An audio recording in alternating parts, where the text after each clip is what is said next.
Hey family, welcome back to my video. Today we will see, what if Harry Potter was lost in the Godrics Hollow? Before we start, I would like to extend my sincere thanks to the original author of this story for granting us permission to use it in our YouTube video. Your generosity is greatly appreciated. The author's creation and the original story's link in the descriptions. Please do check that first. Now enjoy the video. You know what this means? Turning Pettigrew in? You're free, said Harry. Yes, said Sirius. But I don't know if anyone ever told you. I'm your godfather. Yeah, I knew that, said Harry. Well, your parents appointed me your guardian, said Sirius stiffly. If anything happened to them, Harry waited. Did Sirius mean what he thought he meant? I'll understand, of course, if you want to stay with your aunt and uncle, said Sirius. But, well, think about it. Once my name's cleared, if you wanted a different home. Some sort of explosion took place in the pit of Harry's stomach. What? Live with you? He said, accidentally cracking his head on a bit of rock protruding from the ceiling. Leave the Dursleys? Of course, I thought you wouldn't want to, said Sirius quickly. I understand. I just thought I'd. Are you mad? Said Harry, his voice easily as croaky as Sirius. Of course I want to leave the Dursleys. Have you got a house? When can I move in? Sirius turned right around to look at him. You want to? He said. You mean it? Yeah, I mean it, said Harry. Sirius' gaunt face broke into the first true smile Harry had seen upon it. The difference it made was startling, as though a person 10 years younger was shining through the starved mask. For a moment, he was recognizable as the man who had laughed at Harry's parents' wedding. Leaving the Dursleys. It was late in the evening when a knock on the door of Privet Drive number 4 resonated through the house. Harry was washing the dishes, while Uncle Vernon and Aunt Petunia were lazily watching television. Dudley, get the door, shouted Uncle Vernon over the sounds of the TV program. Dudley, who was rummaging through the fridge, looking more like a raccoon than anything else, pouted and stomped his feet. Why can't Harry do it? Besides, who would even knock on our door at this hour? What if it's a murderer or? Uncle Vernon sighed tiredly. Just do as I say. Dudley trotted out of the room as the knock resounded again through the house. Less than a minute later, he was returning to the living room with a weird look on his face. Someone wants to speak with you, Mom, Dad. He says it's about Harry. And the moment the stranger walked in behind Dudley, Harry understood why.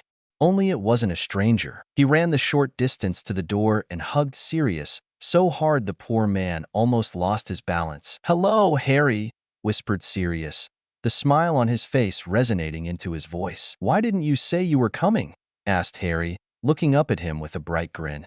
Wait, I recognize you, said Aunt Petunia, eyeing Sirius suspiciously. Sirius turned his attention to the Dursleys, still keeping Harry close. I would expect you to.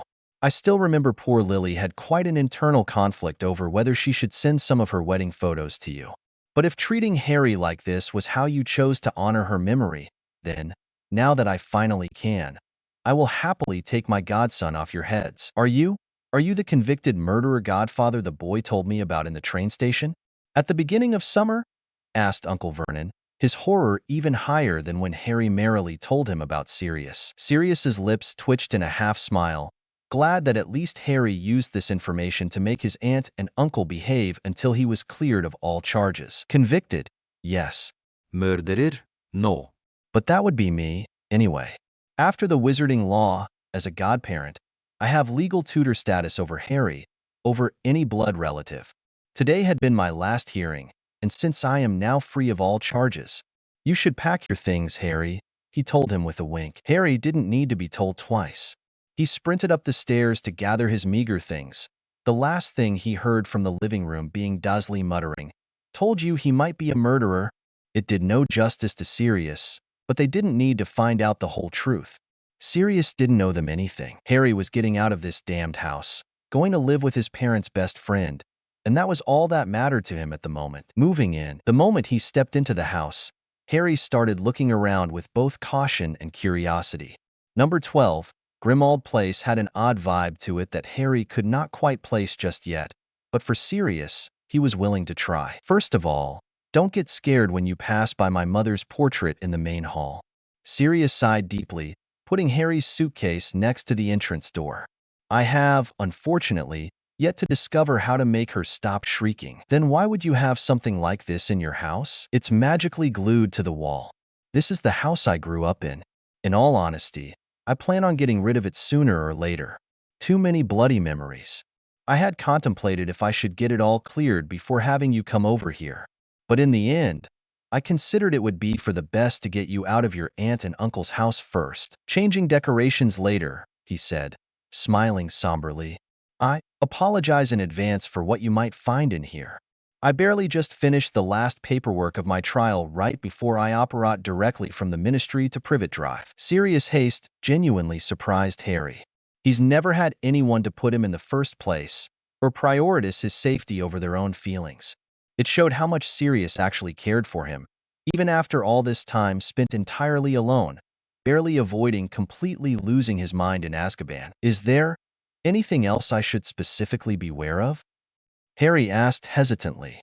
Instead of answering his question, Sirius called Creature. An old house elf popped in front of them.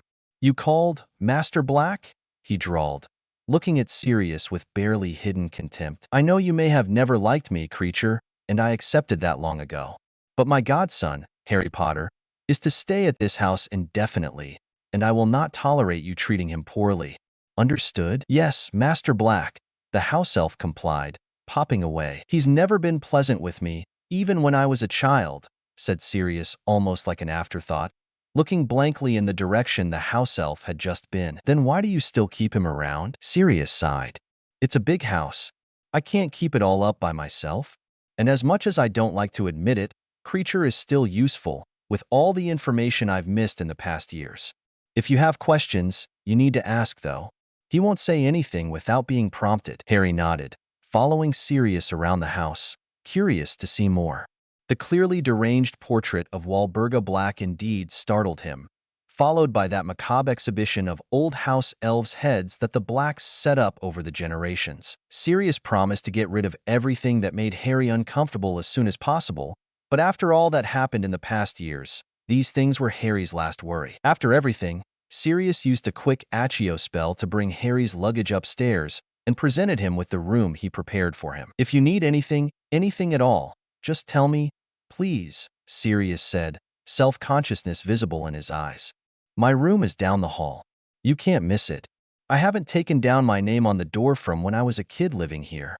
Is it all right if I let you get settled and meet you later downstairs for dinner? No, he chuckled nervously, playing with the hem of his suit. I'll be the one trying to cook. I haven't touched a stove in over 12 years, when your grandmother used to ask me to help her in the kitchen, just to help me feel more normal, I suppose, as well as welcome in the Potter's house. But then everything went to hell. Both Sirius and Harry knew that. There was no need for him to finish the sentence. However, that bit of let-out nervousness made Harry speak before thinking too much about it. Would you like me to help you? I cooked daily at the Dursleys after I turned 5. Except for when I was at Hogwarts, of course. Sirius closed his eyes, pain wrinkling his expression. You can come down to the kitchen with me if you wish. But I want to do this little thing for you myself. I don't want you to feel like you owe me anything for taking you in.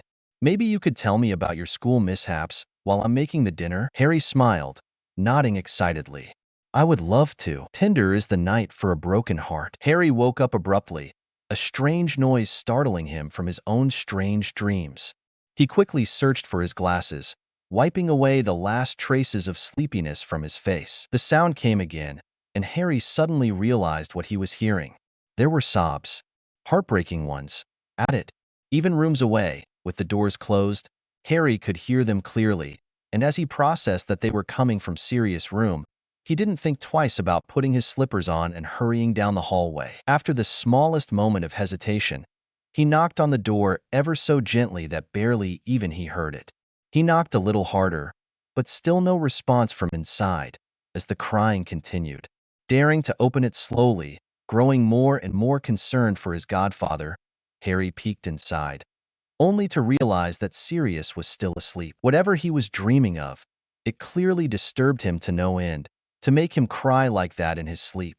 Despite feeling slightly awkward about it, he did, after all, barely know the man yet. Harry did the most sensible thing he could think of and started to shake Sirius awake. The man got up, gasping for air as if he was drowning. "It's okay, Sirius.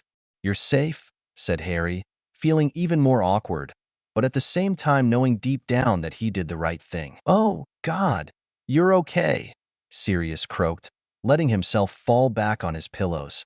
"Thank Merlin, you're okay, Harry," he whispered, trying to regain his breath. Harry poured some water into a glass and gave it to Sirius, who took it with shaking hands. "Do you want to talk about it?" he asked shyly, taking the glass back to put it on the nightstand. Sirius wiped the last of his tears from his face. "Did I wake you up, kid?" "No, I was also having trouble sleeping," Harry lied, not wanting Sirius to feel even worse about his nightmares. Sirius sighed. "Still, I'm sorry for disturbing you. I've been having nightmares for as long as I know. They got worse at the beginning of the war. I was so afraid of losing my friends," he said silently, not meeting Harry's eyes. "Then, of course, as you know, that still happened. Then, at Azkaban, with all the Dementors around, the nightmares intensified. I thought I was getting better after getting out, but—" He lifted his head to take Harry in again, and the young boy realized his godfather was silently weeping again. "Now I fear for you, Harry. I've already lost everything once. I can't lose you too." Harry nodded, sitting on the edge of Sirius' bed. He understood the feeling. Despite being not even 14 yet, he was already starting to have nightmares of his own, as well as chest tightenings and sharp pains every time the thoughts of his friends' lives being in danger crossed his mind. "I'm not going anywhere." Harry was aware he couldn't guarantee it, but he could try his best, for his friends and Sirius' sake. Sirius smiled, almost a little sadly. "Neither am I, kid." Closure. Chapter notes. It always icked me how no one ever explains things to Harry. They just expect him to instantly get it and or accept things, like how Dumbledore operated him and Harry without a word. How he didn't explain his distancing in 5th year until Harry practically succumbed to depression and lost someone close, etc. So I especially want to put a light to that in Sirius' interactions with Harry in this one. Not to sound condescending or anything like that, but for him to acknowledge that he needs to do things at Harry's pace, that he needs to be a parent figure of sorts, besides being friendly with him. And I also think that Harry would benefit a lot from actually caring what he thinks or what he needs. Someone who treats him like his own person and not a piece of chess on a grand table. Someone who acknowledges that he's still a child without keeping important information from him under this pretext. "Yes, Mrs. Weasley, I see you." As well as someone who doesn't expect Harry to follow ideas, suggestions, orders, etc. blindly. In the end, my personal opinion regarding canon is that these left-out details were there specifically so that Harry could become the perfect soldier. Because if he had even the slightest opportunity to get some closure, to process and heal some parts of his past trauma, I don't think he would have been just as willing to be the grand hero everyone wanted him to be. So yeah, here is my take on all of the above.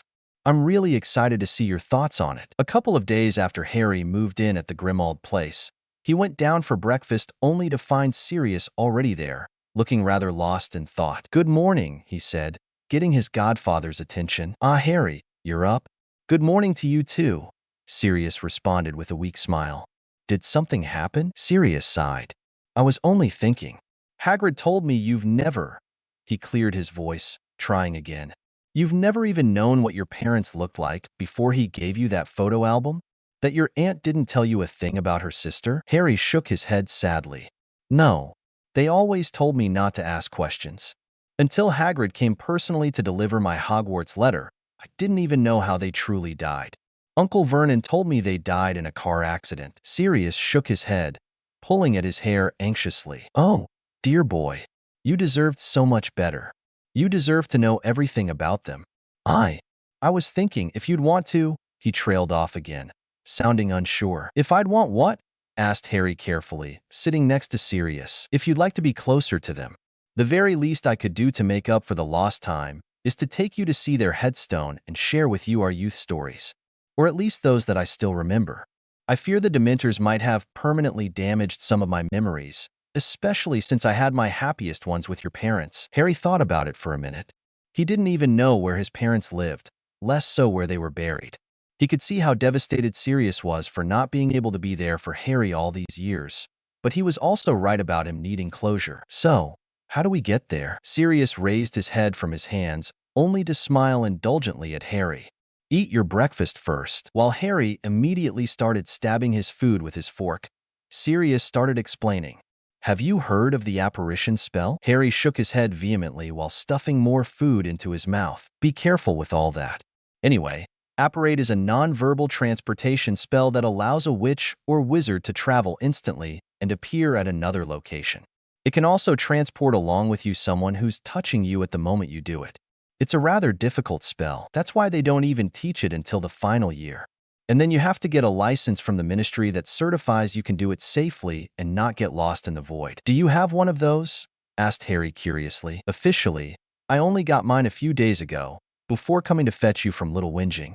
Unofficially, I've been successfully doing it since long before graduation. Isn't that kind of illegal? Sirius smiled, reminiscence clear in his eyes. Oh boy, do I have a lot to tell you. I finished. Can we go? Said Harry enthusiastically. Being your first apparition, it would be safer to wait a little more. It can feel a little nauseating the first few times. Many who try this spell even end up throwing up. How about we clean the plates first? Harry took his plate and cutlery to the kitchen diligently, following Sirius closely. How is it that you prefer to do most house chores yourself, instead of letting Creature help you? I've heard that the Black family is one of the most prestigious aristocratic wizarding families, I thought. The noble and most ancient House of Black. That's the full name. Not that I ever cared enough about it. Creature took care of the house all the years since my parents died. But we never really liked each other. So ever since I've escaped from Azkaban and arrived here, he mostly hides from me. Not that I mind it, honestly. He constantly mutters about how he lives to serve the House of Black. But I suppose he's much too used to serving people like my mother, not me. And, well, you've already seen her portrait. She used to curse me and my brother when we stepped out of the line. But truly, that was mostly me, since I always took the blame to spare him. Wow, these people don't sound like the best family to be around, said Harry carefully. They really weren't. That's why I ran away at 16. Where did you go? Around your father's. His parents, Fleamont and Euphemia, bless their souls, took me in as their own son. I haven't stepped foot in this house since, but now I didn't have somewhere else to go. So, here we are. Putting away the clean dishes, Sirius turned to Harry, a new resolution on his face. Shall we? He said, raising his hand for Harry to take. In an instant, the world around Harry turned and twisted, and he could understand what Sirius meant about the experience being nauseating. But before he could even finish the thought, the world reformed around him into an old-looking village. Welcome to Godrics Hollow, Harry. This is the place where you were born. Also, the place where Voldemort killed my parents, concluded Harry grimly. Yes, whispered Sirius. Come along. That's when Harry noticed how close they were to the village's church and cemetery. They walked silently between the headstones until they reached a joined white marble headstone. In loving memory of James Potter and Lily Potter, Harry had been so transfixed by the sight of it that he didn't even notice Sirius falling to his knees beside him, tears streaming silently down his cheeks. I've never thought of myself as a good teacher, but if you'd want me to, Harry put an awkward hand on his godfather's shoulder. I am willing to learn from you, as much as I would have learned from them if they were still alive. Sirius nodded, before getting his wand out and nodding to Harry to do the same. Whenever you want to conjure a bouquet of flowers, just make a circle with your wand, like this, and picture the flowers you want clearly in your mind. Or at least their names. I've heard that works too, if you're specific enough. The name of the spell is Orchideus. Got it? Yeah, I hope so, said Harry, repeating the steps in his mind. Orchideus, he said, and a bouquet of white lilies appeared at the base of the headstone, on his mother's side. Orchideus, said Sirius then, conjuring a combination of wildflowers Harry had never seen before, on James's side of the tomb. Do these mean something? Sirius smiled weakly. On the illegal things note, in our 5th year at Hogwarts, James, Peter, and I became animagi, out of the wish of safely keeping Remus company when the moon was full. Your father's animagus form was a stag, and well, it's safe to say that over the years, I learned his food preferences not only in his human form. Harry thought of what Sirius explained, wondering what it was like to be such close friends with someone to know them on such an intimate level. He strived to get to a similar point with Ron and Hermione and their closest friends at some point. Thank you for bringing me here. Of course. It's the least I can do. The house is down this street. But Sirius closed his eyes painfully, looking like he was about to implode. I can't do this, not yet. If you insist, you can go see it, and I'll wait for you here. No, I'm staying with you, said Harry resolutely. Let's return to Grimmauld Place. We can come back some other time. They operate back in London, the only proof of their visit there. The flowers that now lay in the gentle breeze before the Potter's Stone. A proper reunion. Chapter notes. And this is where Wolfstar comes into view. I'm not going to divert the attention to them. My main objective here is still to recognize Harry and Sirius' healing processes and how they influence each other. However, here and there other people will have just as important influences on those processes, and I really want to address that as well, starting here. See the end of the chapter for more notes. Harry and Sirius were reading in the house library when they heard a knock on the front door. Sirius instantly lifted his head, the movement somewhat reminding Harry of Sirius's animagus dog form. Go to your room, please, said Sirius, letting his book down carefully, as if moving too sharply could cause the entire house to catch fire. But didn't you say you're all clear now? Why would we still fear? I don't know. Sirius sighed. I guess old habits never leave. But please, I want to know you safe, just in case. Harry did as asked, knowing how much his safety meant to Sirius. But just as he reached upstairs, he heard a familiar voice from the direction of the front door. I supposed I might find you here, said the voice, as Harry was trying to realize who it was. Can I come in, Pads? Harry heard the closed door and the footsteps into the living room and took one step back into the shadows of the first floor, way too curious about what was going on. What is it you wanted to talk about? Asked Sirius in a somewhat guarded tone. Besides wanting to see you again? Making sure that you're getting better? Professor Lupin asked, appearing in Harry's line of sight. I've been puzzling it in my head and, knowing the truth now, I just can't understand. Why didn't you appeal? Why didn't you ask for Veritaserum, or to have your wand checked? You could have easily proven your innocence. So why didn't you? Because I could have exposed you, Sirius snapped, breathing heavily. I simply could not find it in me to take that risk. I betrayed you once, Moony, in our 5th year. And 18 years later, that stupid mistake still landed you without your dream job. That was because of Snevelis. He started talking around. Not you, Professor Lupin started. Sirius interrupted him again, his voice cracking dangerously in that kind of sadness and self-hate that Harry was trying to help his godfather out of. But it was because of me. It's my fault he knows, isn't it? They could have asked why we became animagi. They could have asked me what reasons I would have had to be so desperate to be out of prison. I could not explain why I cried every time I saw the full moon through my cell window, knowing you were suffering all alone somewhere out there. I could not put you into even more danger than I already did. Sirius's knees buckled dangerously, likely remembering all the lonely nights in Azkaban. Thankfully, Professor Lupin, or Remus, as he repeatedly tried to make Harry call him, immediately stepped forward to hold Sirius up in a tight embrace. Harry could not see their faces, but he could recognize the intimate sort of tenderness in the way Remus caressed Sirius' hair, as the latter sobbed into his shoulder, gripping Remus' coat like a life-saving jacket. I missed you so much, Moony, whispered Sirius, clearly on the verge of crying. I missed you just as much, F.Y. Saren. At that moment, Harry understood that he wasn't witnessing casual friendship, but something else entirely. Feeling like he had already intruded too much in their moment, Harry retreated silently into his room. He quickly decided not to speak about what he'd seen until Sirius was feeling ready to share it with him. Chapter end notes. F.Y. Saren equals my star. Because at this point I legit don't know anymore if Remus being Welsh or at least half Welsh is canon or fanon, but it's too common to not use it to full advantage. Smiley face. But also because I have this lil headcanon that Sirius would call Remus French endearment terms and Remus would do the same for Sirius, but in Welsh just because it would be too cute to pass YK. Dealing with questions and memories. Chapter notes. Hi.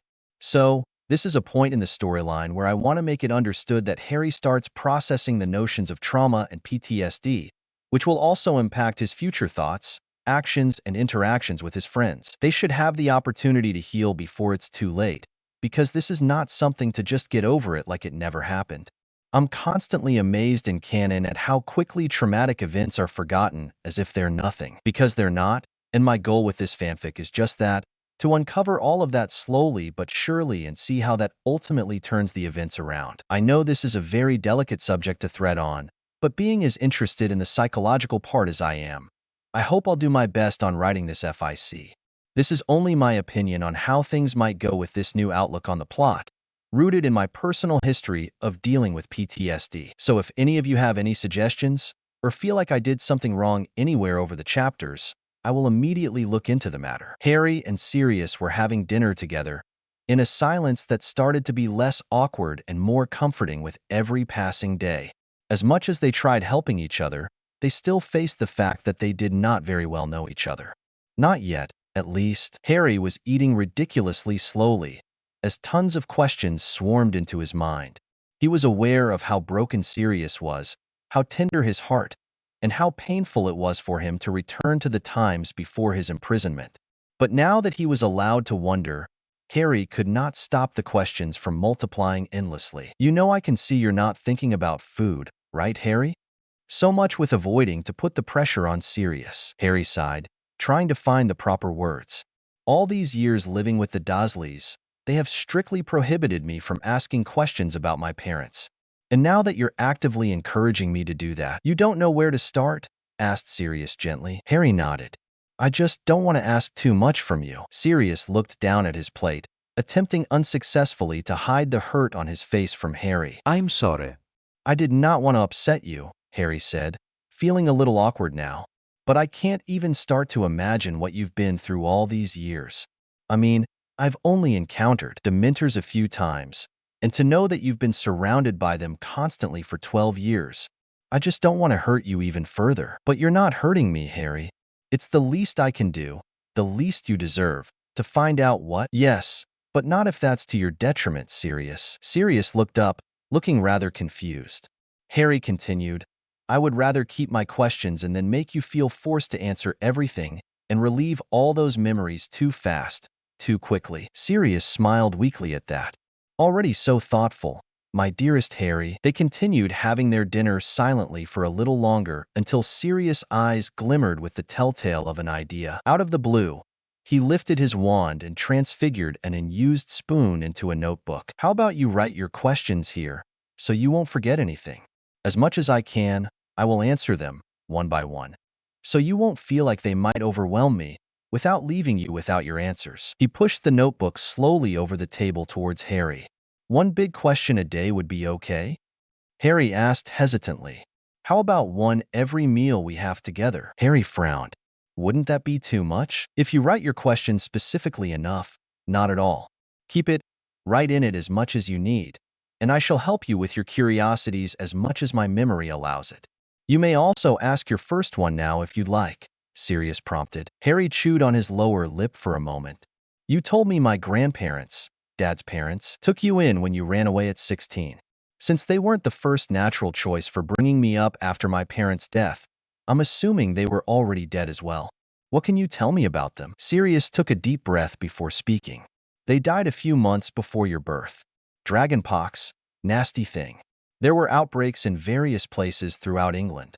The Death Eaters were suspected of spreading the illness, but from what I know, nothing has ever been proven. Your father has been beyond devastated. Being an only child of older parents, they spoiled him so much with their love and affection and had such an incredibly healthy bond between the three of them. It made me want to cry whenever I saw them interacting, given the environment I was coming from. Your grandfather Fleamont, we were calling him Monty, had been the inventor of Sleekeasy's hair potion and a few other magical products. He was constantly making or studying something, kind of like what I've heard about Arthur Weasley now. Your grandmother, Euphemia, or Effie, what an extraordinary woman, was the reason behind James' quirkiness and sarcasm, as much as his infinite kindness. She taught me how to cook, how to clean, and how to talk about my emotions without fearing repercussions. My biggest regret had been, and still is to this day, not being able to take my brother with me when I ran away. But it's not like I could have done too much at that moment, anyway, he sighed. Seeing the ghosts of his past swimming in the unshed tears and serious eyes, Harry refrained from asking more questions that night. Instead, he turned to the notebook he just received, writing quickly in it under the table. What happened to Sirius' brother? How did Sirius escape from Grimmauld Place in the first place? Where did my grandparents live? Stories from my grandparents' home. How did my parents get together? How did my grandparents react to my mom, other friends, or my parents? Stories from school. Busy as he was not to lose sight of any future question, Harry didn't notice Sirius smiling at him over the dinner table, nostalgia and curiosity written on his features. It's astronomy. Chapter notes. Well, here it goes. The trauma dumping. Obviously, I'm not going to focus only on this, but there will be quite a few chapters from here on as singular scenes of just walking through it all. Also, I just changed the rating tag because I am already going deeper and deeper into this, and I don't want anyone to read this unaware of how bad it might get at times. Title inspired by Astronomy by Conan Gray, because, besides their star names obviously, most lyrics remind me so much of Sirius and Regulus, especially, the only mistake that we didn't make was run. Now look what we've done. Stop trying to keep us alive, / you're pointing at stars in the sky that already died, / stop trying to keep us alive, / you can't force the stars to align when they've already died. See the end of the chapter for more notes. Summer days were long at Grimmauld Place. Harry had many more things to occupy his time than at the Dursleys. On top of being allowed to keep his school stuff in his room, Sirius told him to roam the house freely if he wanted, although carefully, in case he missed any dangerous black artifacts during his cleaning, and Harry did. He learned how to use the index searching system of the library and skimmed through the shelves he found most interesting. He stared at the black family tree until he found the point where improbably, he became related to Sirius a couple of centuries previously. And of course, he wrote to his friends and read their responses via owl. But there was only so much for a teenager to do pinned up in a house, with only his godfather and his house elf around. Not that he didn't enjoy Sirius' company, but he was still barely speaking, jumping at any sound, as well as, when nervous, roaming the house in his dog form, mainly because he was still anxious about every aspect of going outside. Harry learned that being an animagus played the biggest role in both Sirius' survival and escape from Azkaban. After all, what the Dementors can't recognize as human, they can't touch. It hadn't worked all the time, but it was just enough to keep him barely sane after 12 years in that hell. That was how, on a random afternoon, while Sirius insisted on cooking dinner, Harry ended up in the first-floor living room, skimming through old piano books. Hermione talked so much about having taken piano lessons before Hogwarts and how peaceful and mind-clearing they were for her, that Harry wanted to try as well. And since he had a free piano here at Grimmauld Place, he thought it was worth a try, especially given how jittery he was feeling lately. He desperately needed something to distract him. Luckily, even these books had magically moving pictures, so it wasn't hard for Harry to identify the notes despite not having touched any musical instrument before. It wasn't like the Dursleys allowed him to have a hobby, and honestly, Hogwarts wasn't much better in that area. However, Harry was terribly nervous while taking a seat in front of the piano. He knew it shouldn't have been such a big deal. After all, he was just fooling around. He didn't have to take it too seriously. But his constant internal fear of judgment never left, even here, alone with a person that had never once looked down on him. It had been almost half an hour of intense concentration, trying his best to not mess up any note from that beginner book, when Harry noticed Sirius standing in the doorway with tears in his eyes. Almost instinctively, Harry jumped from his seat, studying Sirius' expression for any trace of disappointment or anger. "I'm sorry. I didn't know I shouldn't have." "No, it's not that, Pronkslet," said Sirius, wiping his tears away quickly. "I'm sorry for disturbing you. You're doing really great, and I want you to know that I'm so proud of you for trying. I was just coming to tell you dinner's ready." "But he shook his head, visibly upset with his inability to control his reaction. Something about the way Sirius was staring blankly at the piano made Harry realize. Did I trigger some memories tied to this piano? Sirius looked intently out the window, directly at the setting sun, before nodding weakly. He tried to smile, but it faltered. "You don't have to tell me if you're not ready," assured Harry, but Sirius raised his hand with a sigh. "It's okay. I can't make peace with my memories if I don't unpack them sooner or later." At Harry's hesitant look, Sirius continued, "I can do this. How about we sit down first?" "Yeah, good idea. Let's go down to the kitchen, shall we?" Harry nodded, following Sirius out of the room and down the stairs. They arrived in the kitchen, but after seating themselves side by side at the long table, none brought up food or eating. Harry patiently waited for Sirius to speak. As soon and as much as he felt comfortable, Sirius started, then sighed. It's my little brother that came to my mind, seeing you seated at that piano. Even in music, our tastes reflected our personalities. I had been fascinated by Bowie, ABBA, Queen and the like from the very first time I heard them in the Gryffindor Tower record players. Regulus had been more of a classical music kid and had a perfect pitch. Mother made both of us learn instruments in our childhood, but they only ever stuck to him. He became a piano prodigy before I even took off to school. But what made him so special were the emotions he put into playing the instruments. It was like he was pouring his entire soul into those notes, especially when he was playing to me, or occasionally to Andromeda or Narcissa. Less so when our parents were around, but I heard it all. I heard everything he couldn't express in words to his older brother, Sirius explained with a wistful, nostalgic look in his eyes. You speak very highly of him, Harry observed carefully. Sirius smiled, despite new tears forming in his eyes. He had been my very first best friend. We used to say we would follow each other to the end of the world. But then, life happened, I guess. We grew apart. We found other best friends, other people to call siblings, joined other sides of the war, and still, the moment his presumed death was announced, a part of me died too. Sirius sobbed, closing his eyes painfully. I was his big brother, and I swore to protect him, even if that ever meant dying for him. But here I am, still standing, while, despite my better judgment and all my delusions while in Azkaban, he's not. We each made our own choices, yes, but that doesn't make me feel less like I failed as an older brother. Like I failed him. Sirius' tears streamed unchecked down his cheeks as his sobs grew louder, stronger. Harry could only pat his back awkwardly as he took in his godfather's words and let him unload his emotions and traumas.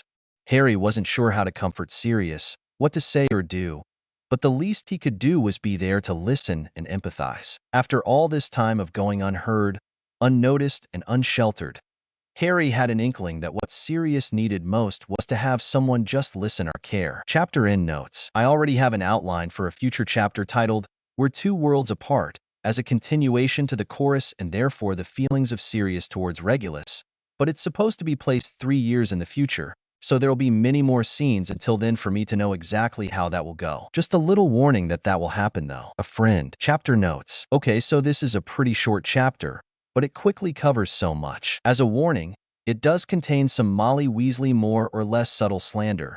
BC, honestly, I could never suffer her canon treatment of various people who did nothing wrong per se, only did not perfectly adhere to her housewife vision of the world.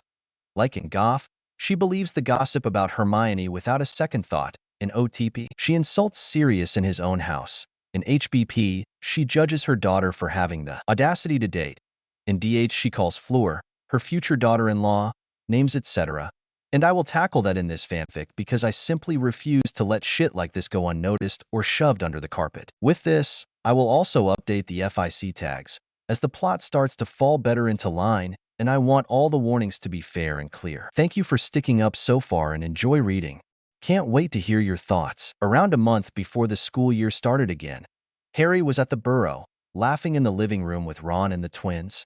Despite his reservations born from too much isolated time, Sirius told Harry to go if he wanted to see his friends using the Flu network whenever he wanted to. However, Harry did not want to make Sirius feel left behind, especially since he was going to go away to school soon. Sirius, though, trying to be the better person, convinced Harry that he would be fine for a few hours. Later on, Harry thought that he should have known better and listened to his gut instincts. "Dinner's ready," said Mrs. Weasley, looking at them from the kitchen door. Harry, however, did not take that as an invitation. "Oh, Merlin, I didn't realize how late it got. I should probably go back home now, but thank you so much for having me over," he said sheepishly. "Nonsense. Come eat with us, dear." She waved him off, smiling sweetly at him. But something inside Harry still hesitated. "I should check on Sirius, though. He still forgets to eat from time to time, and, my boy, it's not your responsibility to care for him all the time. He's an adult, said Mrs. Weasley dismissively. Harry did not take it that well. After all that Sirius had done for him in these past weeks, he did not want to brush the matter off so easily, despite how grateful he was for the Weasleys for helping him out as well. Yeah, he's an adult, but one who's been mistreated for most of his life, and God knows I relate to that. Maybe it's not my responsibility, but that doesn't mean I wouldn't care for a friend. I would do the same for Ron and Hermione and any other friend in need. Really? Then just call him to come and have dinner with us, said Ron reasonably, oblivious to his mother's glare. Would that be okay? Harry asked Mrs. Weasley thoughtfully. With a barely concealed huff, she nodded, disappearing back into the kitchen. Harry glanced back at Ron and the twins with an anticipated apologetic look. He might not want to come. Sirius still gets anxious when surrounded by too many people, but I'll try. Taking the smallest scoop of Floo powder and throwing it into the fireplace, Harry kneeled beside the frame and stuck his head into the green flames to talk to Sirius without having to go entirely over. But after less than 2 seconds, he retracted, instantly reaching for a full measure of powder. What happened? Asked Fred and George simultaneously. He's doing it again, mumbled Harry. What? He's doing what? Letting Wahlberg's portrait scream at him like a scolded child. See now why I'm worried. He's sodding traumatized, and sometimes it's too much to snap out of it by himself. Ron huffed disbelievingly, but nonetheless bumped Harry's elbow with his own, saying, You go, mate. See you when things are better, okay? Of course, Harry mumbled right before passing through the fireplace, running to cover Wahlberg Black's portrait back up and hug Sirius' hunched form on the floor. Reaching out. Chapter summary. After the previous chapter's situation, and with the school year closing in, Harry takes a leap of faith in an attempt to help his godfather however he can. Mrs. Andromeda Tonks. I am Harry Potter, Sirius' godson. I know this letter might be really out of nowhere for you, but I assume you have heard by now all that happened regarding Sirius, how he escaped and proved his innocence and was cleared of all charges. As my godfather, he immediately stepped up to help me out of my unfortunate familial situation. So now I am living with him in Grimmauld Place. After spending the summer with him here, I could say that, from a good place, I am concerned regarding his healing process while I'm going back to Hogwarts for my 4th year. And he remains here, alone again. I am aware that this is a long shot, but he speaks very highly of you, and I could only pray that the feeling is mutual. So, with the hope that you'll see my point and the reason behind my question, I'm asking you to consider my letter. He's helped me so much, as he was such a dear friend to my parents. I just want him to be all right, but I fear that only my help will not be enough. Best regards, Harry J. Potter. Dear Harry, thank you for your thoughtful letter. I'm really glad that you reached out to me. I have heard everything regarding his case and stayed updated regarding the news.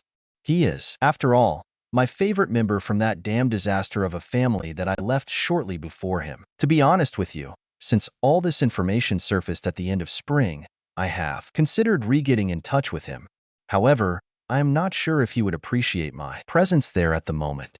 I feel rather guilty for how, like everybody else, I dismissed his claims of innocence and simply left him to rot in Azkaban for a crime that we now know he did not commit.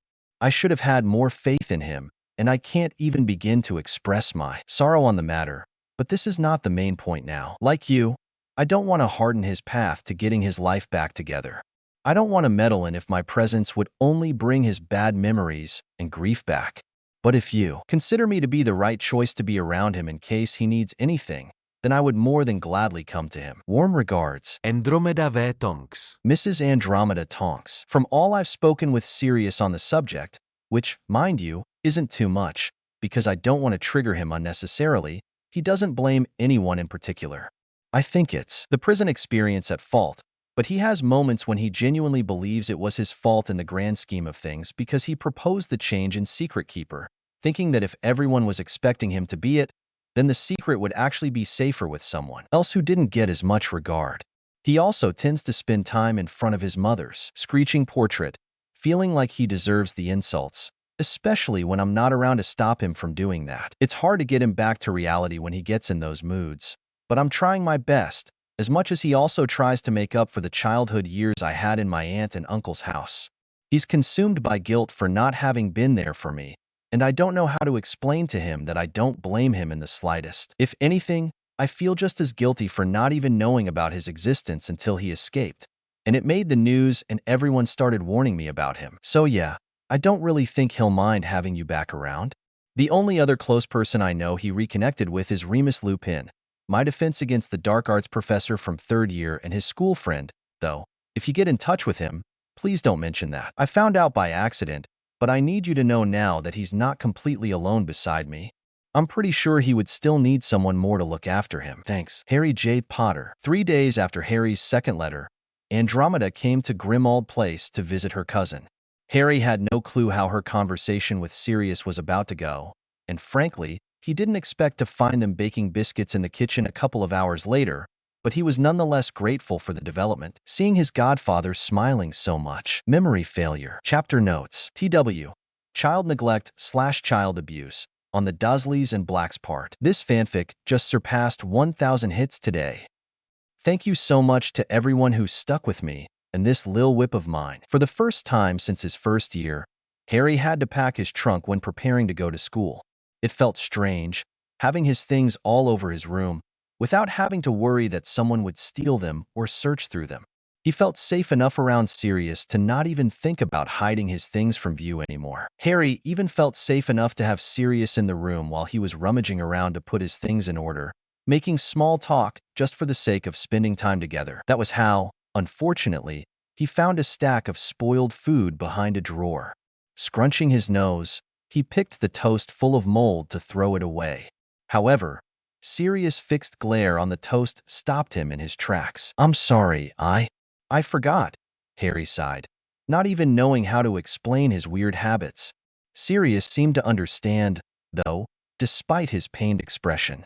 Or maybe exactly because of it. "You weren't fed enough at the Dursleys, were you?" he asked in a resigned tone that made Harry blink in surprise. Yeah," he said warily. "Did they use skipping meals as punishment as well?" Harry nodded, looking surprised at his godfather. "How did you guess that?" Sirius smiled ruefully. "Been there, done that. I had the exact same habit when I was younger. Even at school, it didn't go away.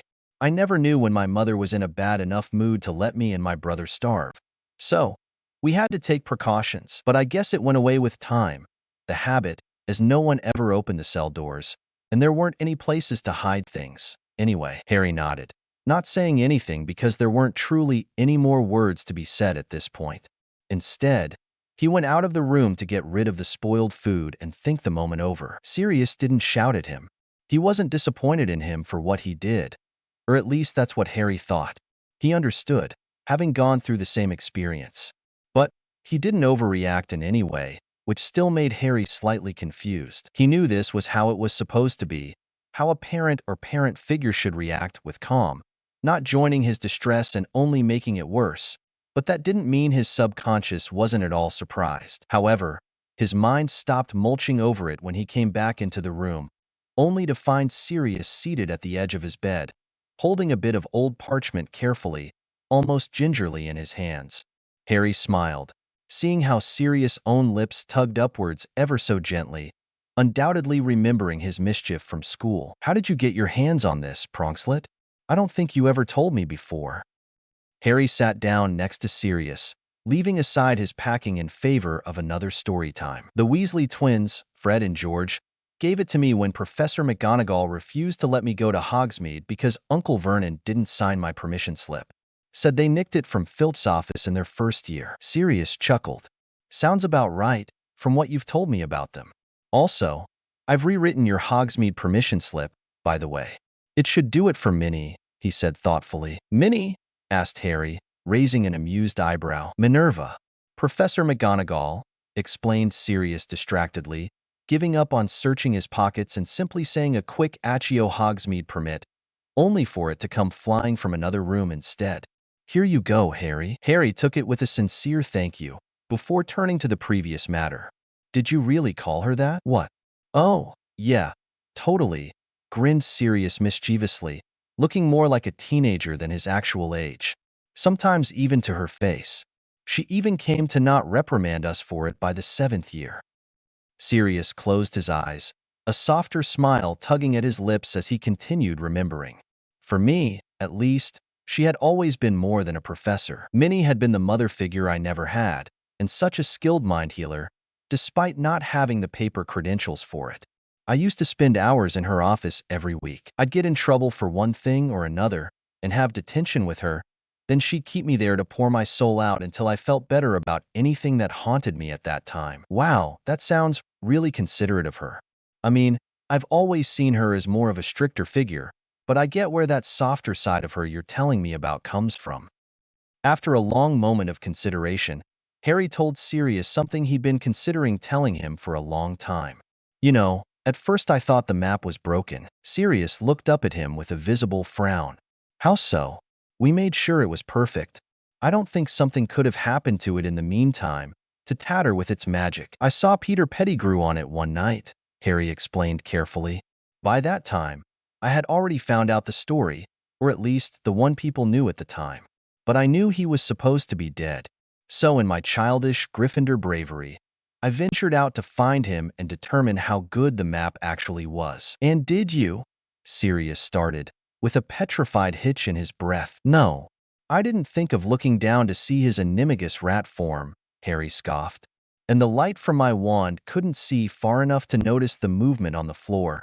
Anyway, besides, in my frantic look around after Pettigrew, I didn't even notice Professor Snape closing in on me on the map. I barely had time to wipe the map with mischief managed and close my wand light. Sirius listened intently, as if he was hearing about the most interesting adventure he'd heard of lately. Oh, I never really liked Snevelis, he muttered, taking offense on Harry's behalf for having caught him. What did he say about catching a student roaming the castle at that hour? Wait, no, what was your excuse is a better question, he said with an amused smile. I told him I was sleepwalking, Harry related sheepishly, nonetheless glad that he could make Sirius laugh at his story. Then he called me an arrogant prat and said I strut like my father. At that, Sirius actually laughed so badly it sounded almost like a bark. Oh, Merlin, he did strut, didn't he? James, he said fondly. Harry gasped more dramatically than strictly necessary. And here I told Snape that he didn't. And neither did I. At that, Sirius laughed even harder. You didn't. Well, I did. How was I supposed to know? Grinned Harry. Yeah, true. Let me inform you then. What a legacy you have there, Pronkslet, said Sirius, calming his amusement. However, at the same time, a frown appeared on his forehead. Then it deepened. Then true fear and panic glinted in his eyes, seeping into Harry's demeanor as well. Sirius? What happened? Are you all right? I can't remember. He looked at Harry as if trying to find some secret on his face, some memory in his father's features, or in his mother's eyes maybe, but judging by his expression, he found none. I wanted to share with you some stories, but it's fine, Sirius. And it was, because Harry understood. He noticed the pattern. How Sirius seemed to remember best the saddest memories, then get rather lost in thoughts while relating a neutral one. But the happiest memories, well, those were the real problem, because those had been the most damaged by the Dementors, and Harry was aware of that. That was why he didn't ask Marauder's school days questions too directly, as much as he wanted to know everything. He figured that even if Sirius could never provide those memories again, he could ask Remus, and he'd surely share everything with Harry. But that day was not today. Not while Sirius was having another breakdown, falling apart in his worst battle so far. The one with himself, his own mind. At least now, though, there was someone there to catch him. The beginnings of A Found Family. Chapter notes. Hi. This is the last chapter before the beginning of Harry's 4th year. I'm thinking of trying a new approach starting with the following chapters, now that Sirius and Harry can only have less direct interactions. I plan on writing about how Harry's interactions with his friends change given the new environment he now lives in and a lot of other factors. But I'm also thinking about some reconnection scenes for Wolfstar, focusing more on the emotional and healing part of their relationship. This would also mean introducing Sirius POV to the FIC, which would probably be much harder given the complexity of his past, but I'm still willing to work on it. Let me know what you think about it. And enjoy this new chapter, Hugging Face. A week before the start of the new school year, Harry slept in longer than usual. It was a treat for him anyway, since the Dursleys always forced him to be up early to cook or clean, while Sirius let him get as much rest as he needed. But that day, Sirius did wake him up. with an interesting surprise at that. Harry, dear, can you please come downstairs? I'm sorry for waking you, but there's something I would like to discuss with you. Harry didn't think twice. I'll be there right away. I just have to change from my pajamas. Okay, kiddo. Meet you in the library. Despite serious anxiety on the matter, Harry came to cherish every moment with his godfather. It didn't take him long to not see Sirius as a dangerous ex-prisoner, but as one of the most trustful adults in his life. Before he knew it, Harry had come to think of Sirius as family, just like he thought of Hermione and Ron and his siblings. Getting dressed in almost no time, Harry sprinted down the stairs, curious about what Sirius wanted to talk to him about. He couldn't say he was that surprised when he found Remus sitting next to Sirius on the library couch, both fidgeting nervously in an almost comical image. "Good morning," said Harry politely. "Good to see you, Prof. Remus." His former professor smiled, returning the greeting. "So, you wanted to talk to me about," started Harry in a questioning tone, plopping down in an armchair facing the two men. Yes, Harry.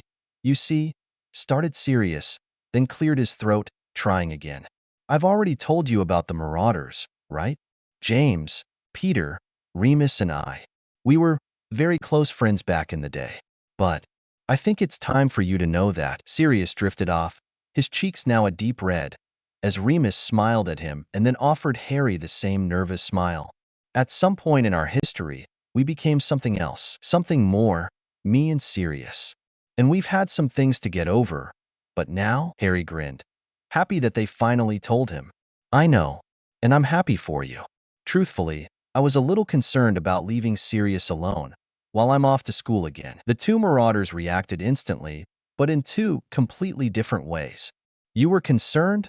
asked Sirius, looking touched almost to tears. "You knew?" said Remus at the same time, looking rather like he wanted the whole world to swallow him. Harry fought not to laugh at the scene, afraid for it not to be interpreted wrong. "Yeah, I saw you the first time Remus came over, and then heard Sirius sneak out of the house a few times and suspected why, but I wanted to let you tell me, not feel bad because I found out like that.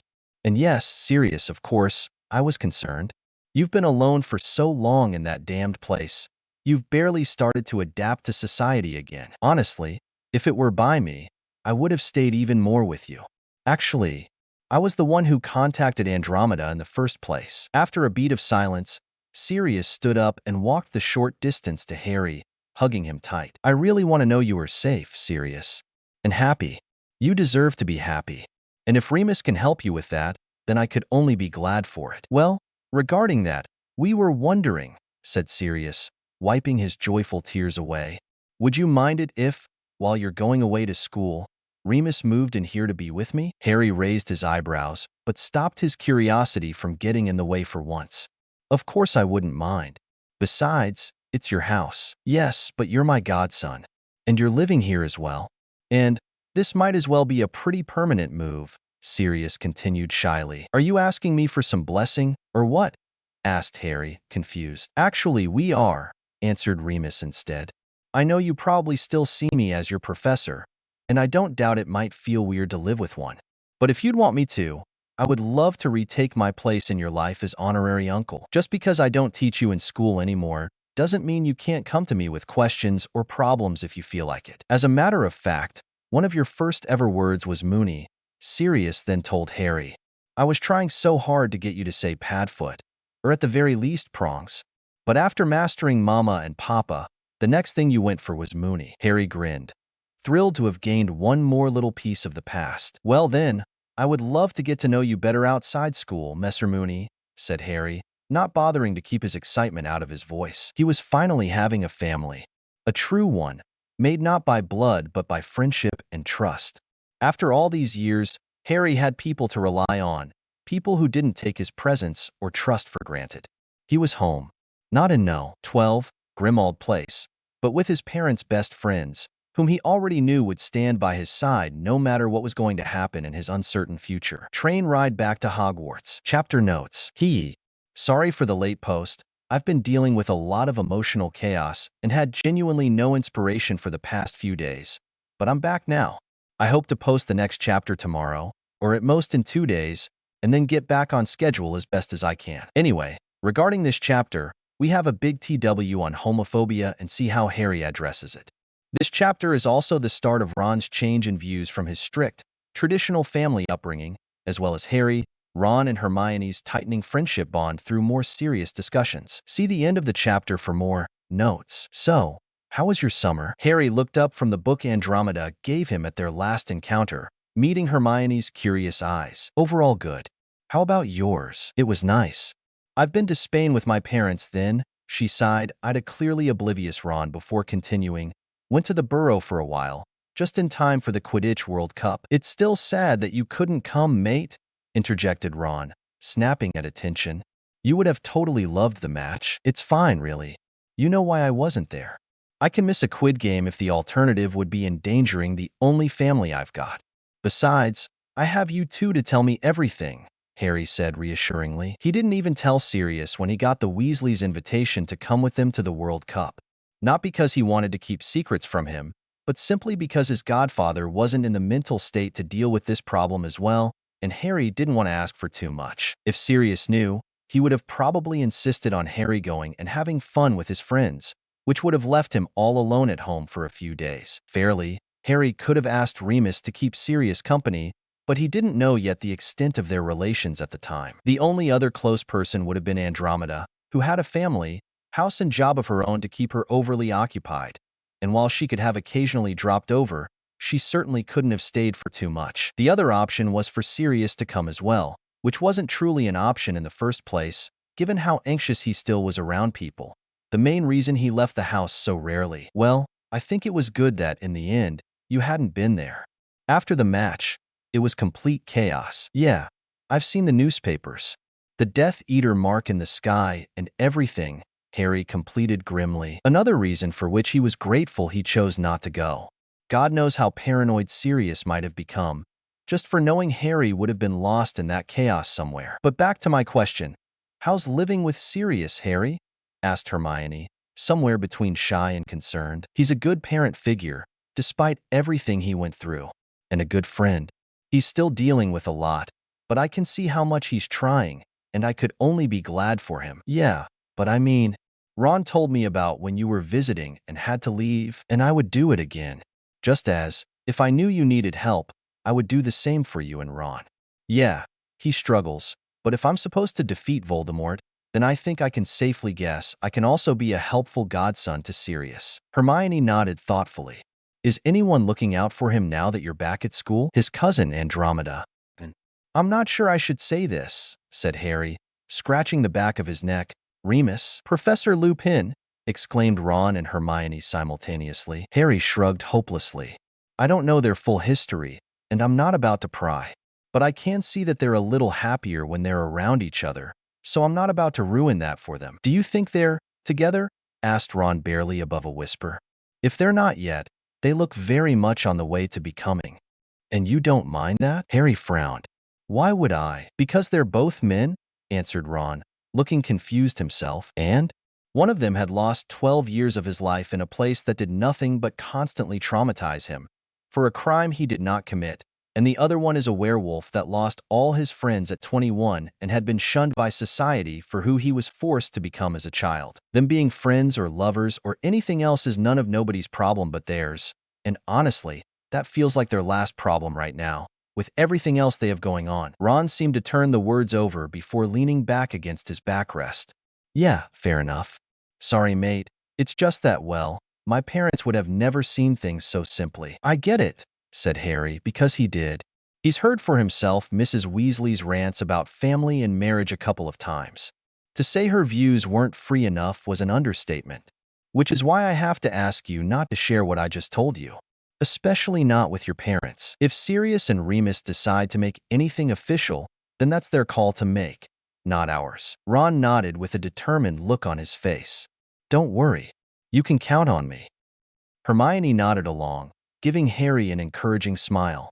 And on me, of course. Chapter endnotes. I know this might be random AF, but regarding the emotional chaos I said about, I already have confirmed ADHD and suspected for a while that I might also be bipolar, but the internet overall is not really helping. My country is not big on mental health, so my hopes of finding a decent doctor to take me seriously are low, and I'm honestly growing more concerned of how strong and dangerous my mood swings are sometimes. Which is ironic, given the whole message of this ongoing fanfic that I'm trying to write. So yeah, I guess my question is, does any of you happen to deal with this too? At least in part? I'm turning to you, my readers, for help, hoping that if you're already here for what this fanfic explores, someone might have some kind of advice on neurodivergent coping as well. Grinning face with sweat, pleading face. 3A M. Bonding. Chapter notes. This is it. Next chapter. Out now as promised. This is where Harry recognizes for the first time the immense trauma Ginny also went through, and decides to help, probably in the first week of his 4th year, as timeline. I'm trying to acknowledge the fact that they're still 14 and 13 respectively, but at the same time working through all these experiences, and honestly I'm not sure how much I'm actually managing it, but I could only hope. I just want these kids to get some chance at healing, before anything else. It's going to be a long road, but they'll get there, I promise. Harry woke up with a gasp, feeling a drop of sweat fall to his eyebrow. He wiped it away, fumbling for his glasses. Ever since all the encounters with the Dementors from the previous year, his deeply buried memories of the night his parents died started coming back, occasionally combined with falling off brooms, encountering Voldemort in the Forbidden Forest in the 1st year, or Aragog in the 2nd, or battling Professor Quirrell, or— Stop. Harry shook his head. He couldn't go on like this.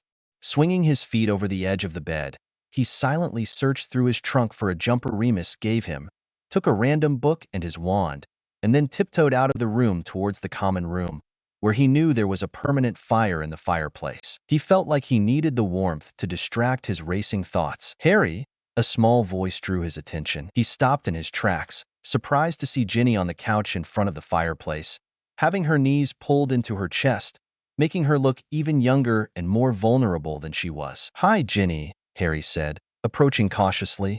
Something in her eyes made him speak before thinking enough about it. "Are you all right? What are you doing here at this hour?" "Wait, what hour even is it?" he said, turning around to look at the grandfather clock next to the common room entrance. It was 3 in the morning. Ginny flicked her gaze back to the fire. "Does it matter?" Harry instantly recognized 2 things. First, that he overstepped. She didn't owe him any explanation, and the way he addressed his questions was far too insensible. And second, whatever was keeping her awake at this hour was hurting her far deeply than she let out. "I'm sorry. You don't have to answer if you don't feel like it." He sighed, thinking that a little honesty couldn't hurt. "I woke from a nightmare and just wanted to be close to a warm fire. Not that it excuses my insensibility or anything," he hurried to add. Ginny scooted a little further down the couch with a little smile, making enough space for him to sit as well. "It's okay. I had a nightmare as well." Her smile faded into something more painful, almost wistful, as she glanced back blankly into the fire. "Do you, Harry started shyly, wanting so badly to comfort her but not overstep in the process, "have them often?" The nightmares? She nodded so weakly that Harry barely even noticed. "Well, if you ever want to talk with anyone, just to get them off your chest, I'm here for you. You don't have to, of course, but if you ever need to, I'm here." Ginny tugged her shawl closer to her body, turning to face Harry. "I suppose, if anyone would know what having who invade your personal life feels like, then that would probably be you," she croaked. For a second, Harry was left wondering what could she be talking about. Then the memories flooded in. The basilisk, Ginny's pale body on the stone floor, the diary. "Oh, Merlin. Ginny. It's okay. You wouldn't be the first one who forgot. I'm used to it." Harry looked her over, a horrifying dread creeping up his spine. She had Voldemort possess her for almost a year, at 11 years old. And from how she was speaking about it now, no one cared when she needed it the most. She had dealt with it all alone because no one understood her pain and fear. Harry even remembered vaguely how Mr. Weasley scolded his only daughter for not knowing better and trusting the diary in the first place, when, in reality, she had most probably just been incredibly lonely and not paid enough attention. Harry opened and closed his mouth a few times, wanting to say something before the silence became too awkward. In the end, he settled for the simplest confession, something that would confirm to her he did, in fact, know what a struggle it was, having to deal so closely with Voldemort, and what an open wound, for no one other to understand or care about what the experience left in its wake. mentally and emotionally. I get it. I'm used to it too. The silence they settled in after that was much more comfortable, as she turned back to look at the dancing flames, and he tried to focus on his astronomy book. Sneaking concerned glances at her from time to time, Harry made a mental note to keep an eye on Ginny. She shouldn't have to go through all of this alone, so he would make sure that she wouldn't. Birthday Grief. Chapter Notes. I have to warn you that I wrote this with Marjorie by Taylor Swift on repeat. I have nothing else to say in my defense. Please, Professor. I really want to be there for him, at least for an hour. I know it's not usually done, but can't you make a slight exception? Harry pleaded with Professor McGonagall to let him use her fireplace to go to Grimmauld Place on the 3rd of November. Her usual stern expression had long gone soft, and Harry planned to use her apparent affection for the Marauders in his favor. Mr. Potter, it's not like I can't make an exception, even with the whole Triwizard Tournament going on. God knows I've made many, of various types, over the years. But are you sure this is the right call to make? Harry frowned, obviously confused. Why wouldn't it be? Shouldn't he know I care about him enough to at least wish him a happy birthday in person? It's not about that, said Professor McGonagall with a pained sigh. It's just, this might come off to him as a reminder of how many years have gone past him, how much of his life was wasted away that he cannot have back. I know you have the best intentions, but I'm just as worried about him as well. Harry fell silent with a violent blink. Oh, I didn't. It's all right. It's a tough situation, which is why I think not even I am in a place to give you proper advice. But you told me at the beginning of the term that Professor Lupin reconnected with his old school friend over the summer. Maybe you could write to him, she suggested. It's not my place to interfere here, but I know they've always been close, so I shall suppose if there's anyone to know best what to do in this scenario, to not risk Mr. Black's health relapsing, it would probably be him. If Mr. Lupin agrees with your plan, then you shall go ahead and use, with my notice, of course, this fireplace. I hope you understand my otherwise hesitation. Harry nodded. He understood. He also chastised himself internally for not thinking of this aspect already. But that was no use now, as he quickly, as much as distractedly, bid his professor goodbye and went straight to the Ollery to write and send a note to Remus. Harry? Harry! A loudly growing voice rang in his ear, as he jumped at the sound that he now realized came from Hermione, who was sitting on the floor next to the armchair he took. We've been trying to get your attention for the better part of the past 5 minutes. What happened? Talk to us, she pleaded, which was when Harry realized Ginny was also next to her, and that they were the only ones left in the common room for the evening. Had he really been staring into the fire for that long? Nothing, I'm fine, he said, sounding weak to his own ears. If you want to lie to us, better upgrade your excuses, said Ginny, no malice in her voice despite her words. Come on. You offered me a listening ear in case of need. I'm offering back. You're obviously distraught. What happened? Harry sighed, too tired to argue with them. It's just, today is Sirius' birthday, and I really wanted to pay him a quick visit to show him I want to be there for him. But then I spoke to Professor McGonagall about it, hoping to let me use her fireplace, and she suggested I talk to Remus first. And he confirmed what McGonagall feared. Giving Sirius such a blatant reminder of his age would probably not go well after, everything. I get why they said that, and I can accept that it's better for him not to even wish him a happy birthday, at least not this year, but he stopped himself with another sigh. He would rather sigh obnoxiously than let his prickling tears win. Hermione and Ginny shared a look he couldn't decipher, and didn't even try to. You miss him already, don't you? Asked Hermione gently. Of course I do. He's the closest I've ever had to a family. He's, casting his eyes down, baring his soul in front of his friends, he continued. He's the closest I've ever had to my parents and their friends, my grandparents, their hopes, their dreams, their childhood and young adulthood, their fears, their pain, their mischief and jokes and cooking recipes and favorite books and jumpers. And he stopped with a violent sob. Despite trusting his friends, he could not yet be this vulnerable. He just couldn't. Without much of a second thought, he fled to take his cloak and pay a visit to the astronomy tower. Only up there, all alone, Harry let his tears blur his view of Sirius Star. I miss you. All of you. I wish I could have had enough time to ask you how to be, he whispered into the night, with no one to hear him. Birthday Grief. Part 2. Chapter Notes. I don't even really know where this new chapter came from. I didn't plan on it at first, but then I thought it would be interesting to see the other POV as well. Also, I decided to alter almost entirely Sirius' relation with Kreacher because their interactions in the books didn't make much sense to me. Sirius had fought too hard to be different from his family, for him later on to give Harry advice on how to properly treat individuals inferior to him, for the very next scene to find him treating Kreacher like shit. It just didn't add up, even without all his accumulated trauma. So here's my version of it. I'm not saying they're properly friendly now, but they are at least on decent terms with each other. TW. Thoughts on depression/suicide/implied killing by poison. See the end of the chapter for more notes. Before even opening his eyes, Sirius knew what day it was. Keeping track of time had been one of the few things that helped him not lose his mind entirely. It was the last thing that brought some kind of keeping score to his then meaningless life. So, without looking at the calendar, he knew it was the 3rd of November. It was his birthday. He has lived for 35 years as of today. Sirius didn't feel like celebrating. It was more of a surprise that he lived this much, more than something to be proud of or happy about. For so many years, it had been just a reminder that he was still here, while most of his closest friends were not. While, especially, his best friend was not. But now, with Harry and Remus around and Andromeda's nudging in this aspect, he wanted to try to start fixing that mentality. He had his godson back in his life. He had his dearest cousin and her family's support. He even had his boyfriend back.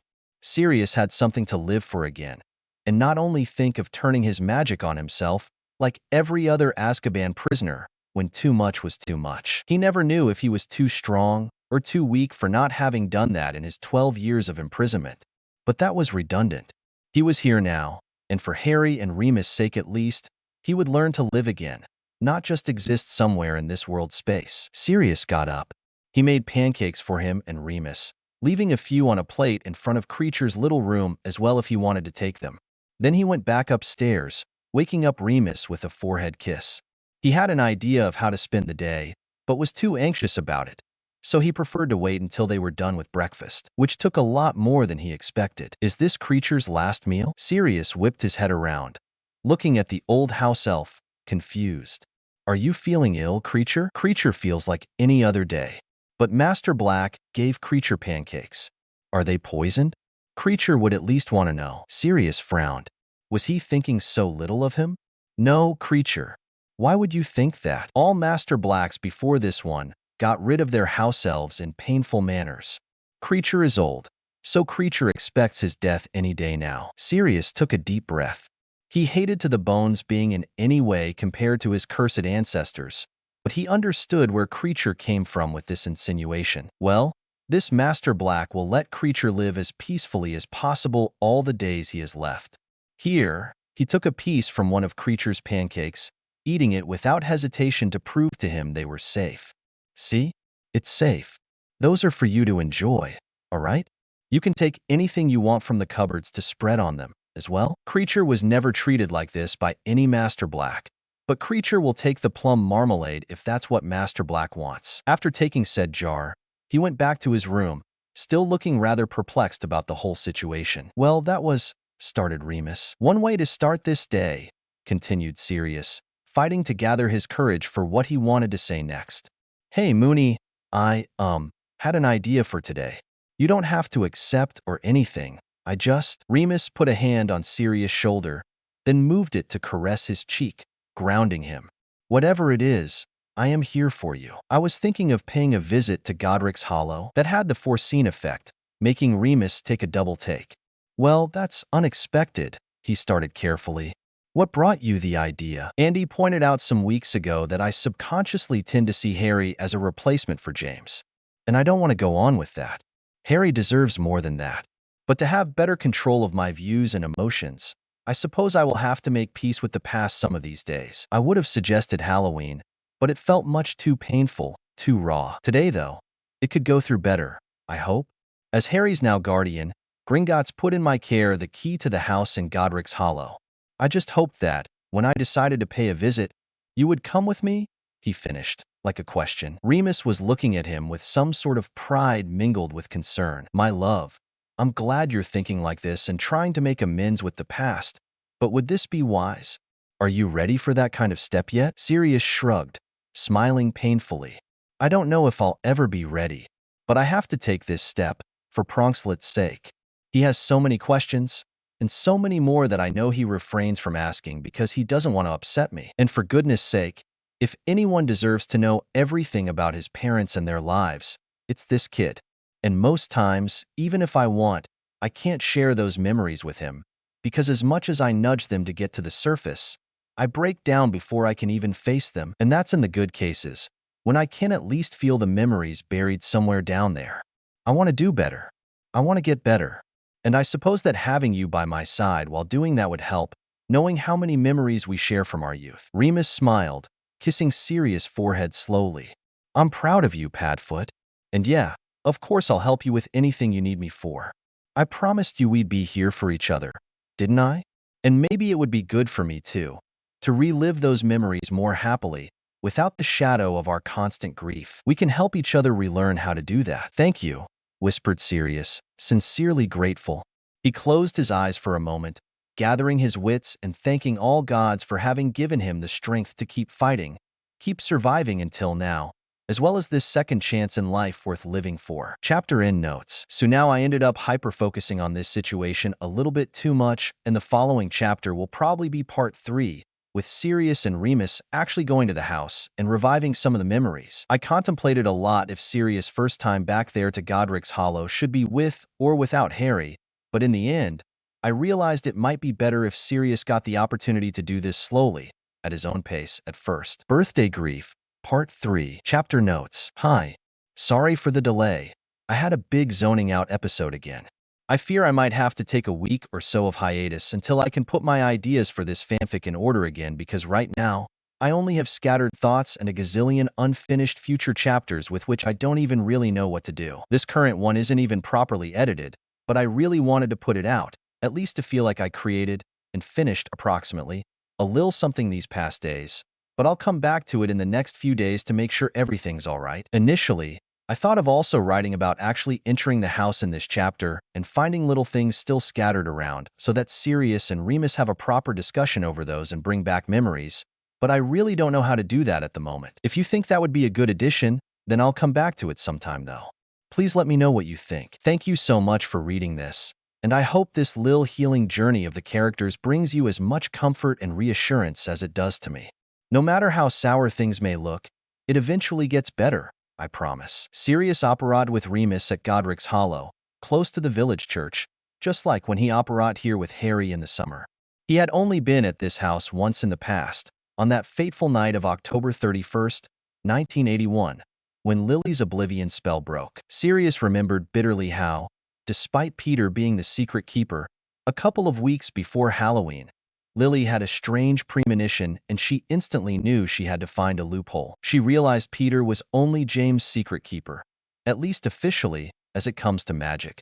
So technically, she could still share the secret if need be, because it wasn't just James to share. And so she ended up sending a letter to Sirius, asking to meet him in secret, telling him the location of the Potter's hiding home and then obliviating him. Just because of that, the moment she died, the spell dissipated, and the memory came back to Sirius. He knew Lily had died. Otherwise, the spell couldn't have broken unless she did it herself from up close. He knew that, if Lily was dead, then so was James. After he escaped from prison and first came here, Sirius couldn't fight the memory of their fallen bodies on the floor, so he only visited the grave. But now, he wanted to do better. He wanted to make peace with the past. And so he stepped forward, gathering his courage and nudging Remus' hand to follow him. Remus, on the other hand, despite being one of Lily's best friends, was on one of Dumbledore's secret missions when she had that ominous premonition. He hadn't known the address, the house, anything. He hadn't even known James and Lily were dead until he came back from his mission with the isolated werewolves. Sirius didn't even want to imagine what Remus must have been through to come back home from his mission, only to find supposedly 3 of his best friends pronounced dead and his boyfriend in prison, declared guilty for everything that went wrong. Sirius remembered the feeling of having the engagement ring he bought at the time for Remus in the inner pocket above his heart, keeping it safe to give it to him later on as a Christmas gift. He remembered being at home in his and Remus' shared apartment when the memory with the Potter's address came back to him, and not even thinking twice before operating there. He didn't think of putting something on over Remus' cardigan that he was wearing, and that's how he ended up losing sight of the ring in his leather jacket pocket, left on the sofa. Over the 12 years of imprisonment, he always wondered if Remus ever found the ring, and what that would have felt for him. He wondered restlessly if, given everything not going directly to hell in autumn 1981, Remus would have even accepted his proposal. He wondered if, after all this time, he would accept it still, if Sirius asked. His thoughts came to a sudden halt when the ruins of the house appeared in front of them, frozen in time. "This is it," he whispered, squeezing Remus' hand tighter. His companion gasped, unable to say anything. It wasn't only Sirius who lost a best friend here. It took them almost 5 minutes and 3 weird stares from curious neighbors to get back in motion, advancing slowly towards the house. "How did you?" Remus started, clearing his throat. "How did you find it? The house that night?" "Lily told me the address and then obliviated me around the middle of October, after a weird premonition. She wouldn't talk about it, but she seemed absolutely aghast about whatever she felt in the future." Remus huffed sadly. "I would think so. She always hated divination at school. Never saw a thing. Had to bullshit her way out of that class every year. No wonder seeing something, and so visceral on top of it, for the first time might have been a shock for her. However, I meant how you found the house how did it look like? Did it hold any signs of what went down here?" Or, as if on command, Sirius' gaze glued to the house. Every time he blinked, the images of the past came back, and every time he reopened his eyes, the present reality was a little less real and a little more a mirror of what happened that night. "Sirius? Padfoot, you all right?" Remus squeezed his hand, which fortunately drew Sirius slowly out of his haze. Yeah. The garden gate was a little askew. The front door was open, and through that right side, upper floor window he gulped, fighting past the memories. "I could hear baby Harry cry." Remus squeezed his hand 3 times in reassurance, as Sirius fumbled for the key, then gently helped him with it, as his hands were trembling too much to even find the keyhole. "Pads, look at me," Remus said, cupping Sirius' cheeks gingerly. "We don't have to do this today if you're not ready yet. I'm here with you no matter what you choose, okay?" Sirius inhaled and exhaled deeply a couple of times before smiling weakly back at Remus. "Appreciate it, Mooney, but I want to do this. I don't care how ready I am. I have to do this sooner rather than later." "Okay," Remus nodded. "Then we're doing this together." The key turned in its hole with a rusty cluck, and the door suddenly swung open in front of them, falling apart. Chapter summary. The scene takes place after Harry finds out what the first tournament task is, and has the very big and very justified "oh hell no" moment. Chapter notes. Dear reader / never take advice from someone who's falling apart, AK. It's getting worse. I'm sorry? Enjoy reading? You decide. But thank you so much for all the support. TW. Indirect mentions of anxiety / people-pleasing / depression / implied suicide. See the end of the chapter for more notes. You know you can't avoid detention forever, right, Mr. Potter? For sneaking here at night all the time. Harry turned around abruptly, accidentally hitting his elbow on the railing of the astronomy tower from the sharp movement. In front of him stood none other than his head of the house, watching him with fond exasperation. Professor McGonagall. "I'm sorry, I was just..." "You're here every few days since the beginning of the school year and every night since the announcement of the tournament champions. By the direction of your view sight at this hour, I can easily conclude you're stargazing specifically at Sirius Star. I know you miss him, but you can't keep messing with your sleep schedule and roam around the castle at night like this. I thought that first-year detention should have taught you something." Harry looked down, taking in the chastising without complaint. He knew she was right, even if deep down, he couldn't yet accept it. Harry didn't even wonder how she knew about his nightly roaming habits. Professor McGonagall always had a way of knowing everything that moved around here, even without having an invisibility cloak and a magic map like Harry. He suspected it was due to her animagus cat form. "It's not like I could sleep anyway," he said in a low voice, not denying her accusations. However, instead of more chastising, McGonagall frowned at him, concerned.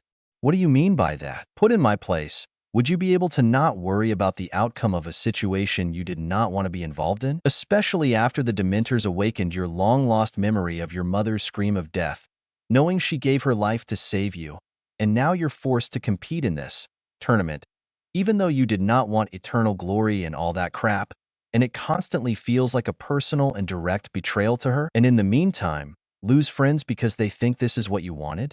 Could you look at yourself in the mirror while getting ready for classes and not see the concerned gaze of your parents through yourself, while you can do nothing to soothe their distress? Could you, in my position, listen to everything that everyone says about you and not care at all? Could you look at the friends who worry about you and not feel guilty for making them worry, just with who you are, hardly because of what you did?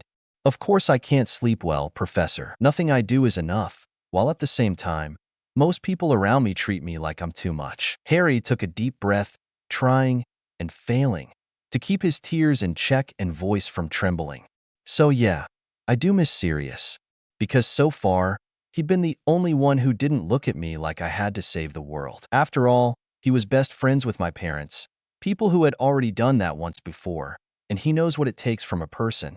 I miss him because he's one of the few people in my life that makes me not want to toss everything aside and screw it all, and just go to sleep and never face this bloody chaos again. He turned around, looking back up to the stars and willing his sobs to quiet, feeling like the worst person in the world for turning his back to his favorite professor, but unable to continue facing her.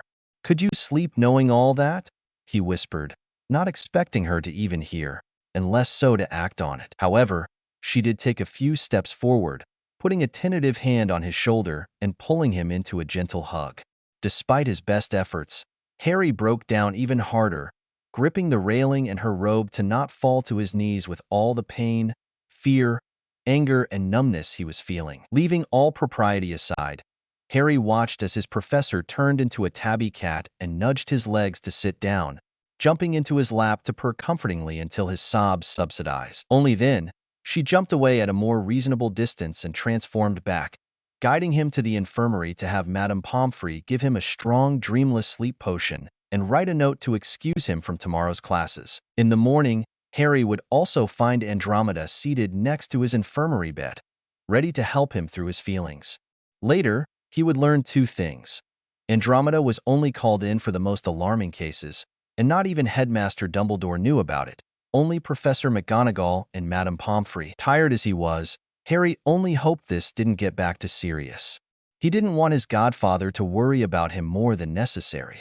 And despite what Andromeda told him about seeking help when needed, Harry didn't want to bother other people with his problems, which was why, despite Professor McGonagall's best intentions at helping him, that was the day he succumbed even more to himself, masking his fears and worries and exhaustion even deeper.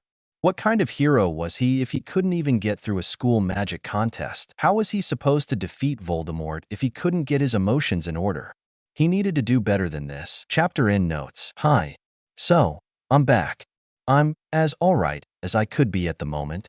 I've managed to put together some ideas for the future of this FIC.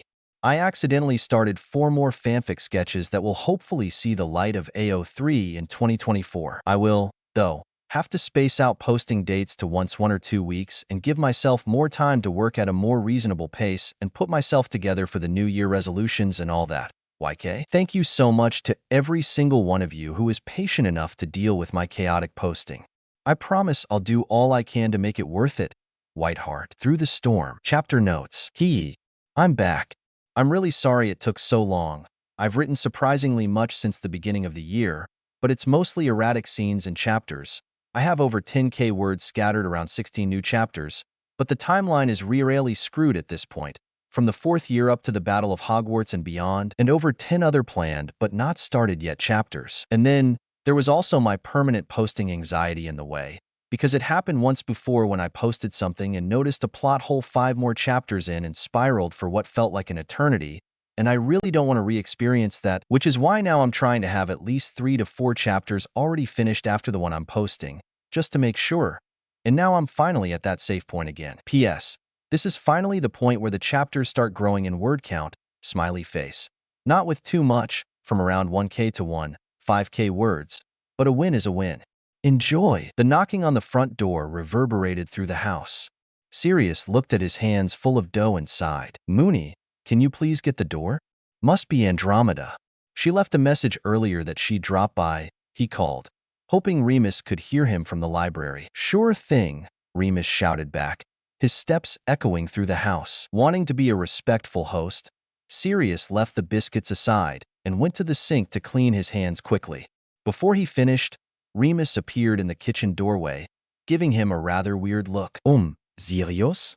We have 2 visitors, Sirius frowned, wiping his hands on a towel and turning to walk to the entrance hall. 2? Who else? He stopped short, shocked to see the older woman standing beside Andromeda. Professor McGonagall? Sirius exclaimed, feeling his eyes start prickling with unshed tears. Merlin. He'd missed her. Good evening, Mr. Black, she said with a small smile. Knowing how sparsely she shared her smiles, Sirius felt almost honored. It's been a long time, hasn't it? Yeah, he gulped. What brings you here? Concern for you and your godson. Instantly, Sirius' face blanched. Is Harry okay? Did something happen to him? The look exchanged between Minnie and Andromeda froze Sirius' blood in his veins even more. No. At least not yet. He's safe for now, started Andromeda carefully. But we do have some concerns that you should be aware of. How about we sit? Remus guided them all back into the kitchen, taking Sirius' hand under the table after they seated themselves opposite the 2 women. I see you're baking again, asked Andromeda with a hopeful smile. Sirius fluttered a dismissive hand towards the spread-out dough. It can wait. My godson is infinitely more important than some biscuits. Andromeda beamed at him. You're a good parent, Sirius. You really are. Godparent, he corrected. I don't intend to replace James in Harry's life. I want to help him remember his parents properly, be a friend more than another scolding adult. And putting my godson before some biscuits doesn't even begin to cover the bare minimum, Sirius said with a frown. Remus squeezed Sirius' hand, recognizing his apparent rising frustration as anxiety. If we could maybe go back to the subject of your presence here? What are those concerns? He intervened calmly. It seems that all the pressure put on Harry over the years is starting to get at him. He's exhausted, juggling studying for his classes and researching for the tournament. And it doesn't help that most other students don't believe he didn't put his name in the Goblet of Fire and have started bullying him about it. He's a strong boy, but I think what he needs now is your support. Both of you, Andromeda said gently. Ours? Asked Sirius weakly. I would love to, but I can barely support myself. He's been such a helpful presence to me over the summer, yet I'm not sure how much I also managed to be that for him. And I can't ask Remus to do everything while I'm barely. Sirius, Minerva interrupted him. It's you who he misses. At his confused look, she explained, I've caught him at least a couple dozen times sneaking after curfew to the astronomy tower to gaze at your star. He's going through too much for me to give him detention for it, but I've continued keeping an eye on him nonetheless. Young Harry speaks so highly of you. And after what he told me the other night when I confronted him, not because I wanted to disturb his alone time, but because he's getting visibly more exhausted by insomnia. Yes, I'm certain it's you who he needs right now. Unable to fight his overthinking, Sirius lowered his head, biting his lip worriedly. What if I just make things worse? Sometimes I don't even know if I'm the right person to have a child in my care. I'm too broken too. No, stop. Padfoot, said Remus, in an almost chastising tone, stopping his dangerous train of thought and turning Sirius' chin towards him, narrowing their world at just the 2 of them for a moment. You're not done for. You're healing, and you're fighting so much for it. And come on, we both know James and Lily wouldn't have wanted anyone else to care for their kid. You're the best man for the job, and you're not alone in it. Besides, you're not asking for anything, because I'm offering. I want to be here for you too, as much as you want to be here for me and Harry. We're in this together. After a considerate moment, Andromeda cleared her throat delicately. What matters the most, Siri, is that you're on the right path to healing.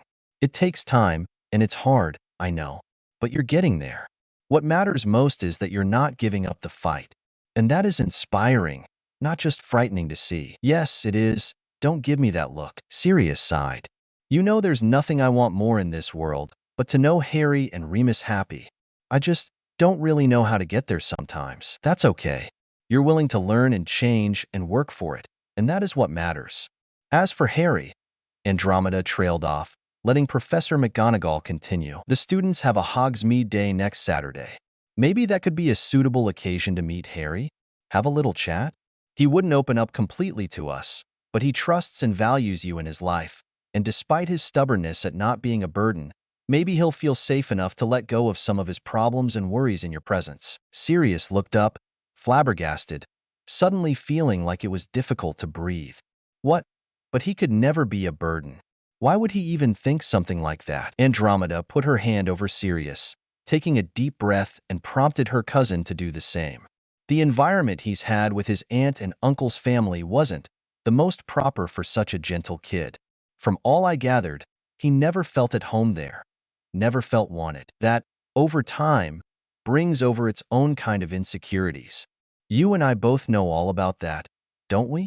And before you even start assuming that it's also your fault for not being able to care for him all those years, it most certainly is not. We've gone over this before, didn't we? What matters is that now, Harry has a support system that he can count on, even when he's too stuck in his own spirals to realize that. Sirius looked pleadingly at his cousin, knowing there was something more to this conversation. Is it really that bad? Sirius asked, barely more than a whisper, almost afraid of the answer. Andromeda, in her turn, smiled sadly, not wanting to lie or hide the truth, but also not worry Sirius too much that he goes back into his endless anxiety attacks. Harry is safe, at least, for the moment. Professor McGonagall looks out for him. His closest friends also do. But he needs more than that. It's the familial belonging he hurts for. These should be his years of self-discovery, alone at school for most of the year, with peers his age, but I fear that given his upbringing, that might not be enough. And it would be acutely important for that aspect of his life to not be delayed in regards to healing. That's why we proposed meetings between you three. Of course, Remus nodded. Sirius agreed vigorously. Sure thing. Anything for our pronkslet. Professor McGonagall smiled, glad to see them so eager to be there for their best friend's kid. I'm glad to hear that. Now, go talk to him. I, unfortunately, should be on my way. I left Professor Sprout in charge, in case anyone was looking for me while I was gone. May I use your fireplace to get to my office faster? Of course. Let me lead you to it, offered Sirius, guiding his ex-professor out of the kitchen towards the living room. However, just before entering the other room, Minerva stopped short, eyeing the opposite wall suspiciously. What's with that? Following her line of sight, Sirius sighed. That is my mother's portrait. Knowing everything Sirius went through during his childhood here, Professor McGonagall's frown deepened. Why don't you get rid of it? I would if I could. But she made sure to stick it permanently to the wall with some kind of irreversible charm. I'm still looking for ways to manage it in hopes of getting it down before Harry returns for Christmas. Until then, the cover stays where it is. She tends to scream as if she were right here in the room, 20 years ago, he explained with a scowl. Professor McGonagall's face turned thoughtful. Why don't you move out, then? You're in the care of all Potter possessions until Harry is of age, correct? Why don't you go back together to his grandparents' house? You were always happier there. I'm sure Harry would benefit as much as you from the change. Do you think he'd agree to that? Or even like the idea? There's only one way to find that out, she said with her stern teaching voice. Yes, ma'am, answered Sirius, like the mischievous boy he once was under her tutelage. Skin and Bones. Chapter notes. A short, plotless, very soft Wolfstar chapter because since Skin and Bones by David Kushner was released I can't think of anything else, and I kind of felt poetic today. So this is both written and posted completely impulsively. Smiley face. Also Kmone. They've been walking on eggshells enough. They deserve this. Enjoy Whiteheart. The first floor living room fire was crackling, reflecting in Sirius' eyes with the same intensity as his heart ached. He ached for something he was so close to, yet felt so far away. For the person who had his arms around him, yet despite the tension vibrating through his veins, made no move towards what they both wanted so badly. Sirius knew Remus was waiting for him to make the first move whenever he was ready. He knew Remus thought Azkaban was worse than his own loneliness, so he didn't want to press Sirius too much, too quickly. But he also didn't understand Sirius' fear of messing things up, now that he had his life back. "What are you thinking about?" asked Remus, delicately petting Sirius' hair. "Did you pick up legilimency while I was away?" He chuckled nervously. "No. I just feel you're tensing from time to time." Sirius bit his lower lip hard for a long minute before whispering, not taking his eyes away from the fire. "Did you ever hope I'd get out and we'd get back together?" "Of course." Remus didn't even hesitate. "Even while I still thought you were the traitor, not Wormtail. I beat myself up a lot for that. But despite my mind, my heart always yearned to have you back. Always." Sirius squirmed around a little, getting the courage to turn in Remus' arms to seek his eyes.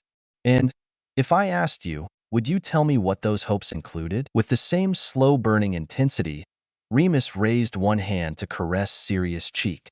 Sirius leaned into the touch, his insides burning for more, his heart asking for more, his mind completely gone out of the equation. For all he knew, there was nothing more real in his world than Remus' electrifying caress. It was the same as with their firsts, back when they were 15, 16. There was nothing he wanted more, nothing he knew more than Remus. Back then, Sirius had prompted everything. He had been the one to take Remus' hand, who had leaned in to kiss him in the shadows of the Gryffindor Tower staircase, the one who playfully pressed Remus into a mattress, begging for his love. Now, he was pleading with his eyes for the other way around. As his freezing mind kept him in place from potentially messing everything up, he begged Remus with his eyes to do something. Anything. He was willing to take anything as long as it came from Remus. The next second was like the universe answered all his prayers. With a hopeful, playful glint in his eyes, Remus leaned forward, cupping Sirius' other cheek as well, as he captured his lips in the first kiss Sirius had in 13 years. If he didn't know better, Sirius could swear this was the first kiss of his life. And maybe it was, for everything felt so different since he got out of Azkaban. This was nothing like the burning flames he felt in his teenage years. The way Remus' lips slanted over his now felt calmer, but hotter, more like the definition of tranquility than the desperation to touch the untouchable Hiraeth Remus once told him about from the Welsh folklore. "Tell me what you want," whispered Remus, breathing hard with his cheek pressed into Sirius. "You." There was nothing else to be said. One single word was enough. It was everything. There was only a whole world of emotions to feel. It was the magic that didn't need to be spoken to be understood. Keeping Up, Part 1. Chapter Notes. Okay, back to the plot now. This happens right after Professor McGonagall leaves Grimmauld Place, Chapter 18, and Andromeda stays behind a little more to help Sirius out about Harry. See the end of the chapter for more notes. Dear Sirius, I've already told you about the Triwizard Tournament and how, first of all, I had no intention of competing because I was done with all the attention, and second of all, the minimum age limit was 17. Anyway, still, somehow, my name popped out of that magical tournament cup as the fourth participant in the thing called Triwizard Tournament. I'm not sure at the moment how I feel about all this, so now everyone expects me to actually compete. Ron thinks I did it on purpose and is practically avoiding me. Hermione already started dozing off in the library because of how much she's reading to help me out, and Neville and Ginny started helping as well. Besides a few of my closest friends, most of the other students now wear some ridiculous badges, cheering the Hufflepuff champion, Cedric Diggory. I don't have anything against him. He seems like a nice lad, but the overall situation still feels sketchy. I swear I didn't put my name in the Goblet of Fire or asked one of the older students to do it. I have a feeling that whoever got me into this had a different purpose in mind than just making me look like an attention seeker between the Hogwarts students, but maybe I'm just overthinking it. What do you think about it? Yours, Harry. So you say this it? Started Sirius unsure, after showing Andromeda Harry's latest letter. From what I know, all of its content is true, she assured him. However, there is much more hidden between the lines that he doesn't want to worry you about. Like the fact that the other students not only wear those badges in favor of the Hufflepuff boy, but they also directly bully Harry with them. Minerva told me she had to stop Mad-Eye Moody from transfiguring students in his fury over them bullying Harry. The rules of the tournament state that no professor can interfere with the champion's winning chances or otherwise student core reacting to said chances. We all know Moody is nicknamed Mad-Eye for a valid reason, but transfiguring my nephew into a ferret is too far, especially for a professor. Draco? A ferret? asked Sirius, surprisingly invested in this narrative. Andromeda gave him an unimpressed look. I can imagine Harry might have told you a few things about his school rivalry with Draco, but that's no reason to be so excited about this incident. He's just a kid, however spoiled Narcissa might have raised him. Andy, I'm a marauder. I've done worse than that. I need entertainment. Andromeda rolled her eyes. Want to confess anything? Have you heard of the giant squid that mysteriously appeared in the lake beside Hogwarts Castle on the last night of my 7th year? He said conspiratorially. You didn't, Andromeda gasped. I never said I did, shrugged Sirius, however unable to stop his mischievous smile from spreading. However, in 6th year, I did almost die because of a chocolate bar. Andromeda raised her eyebrows. I don't even know what to expect, honestly. Was it Remus' last chocolate, and he wanted you dead for it? Did you trip on the chocolate? I need more than that to work with. Nah, you're smarter than me. You'll probably work it out for yourself someday.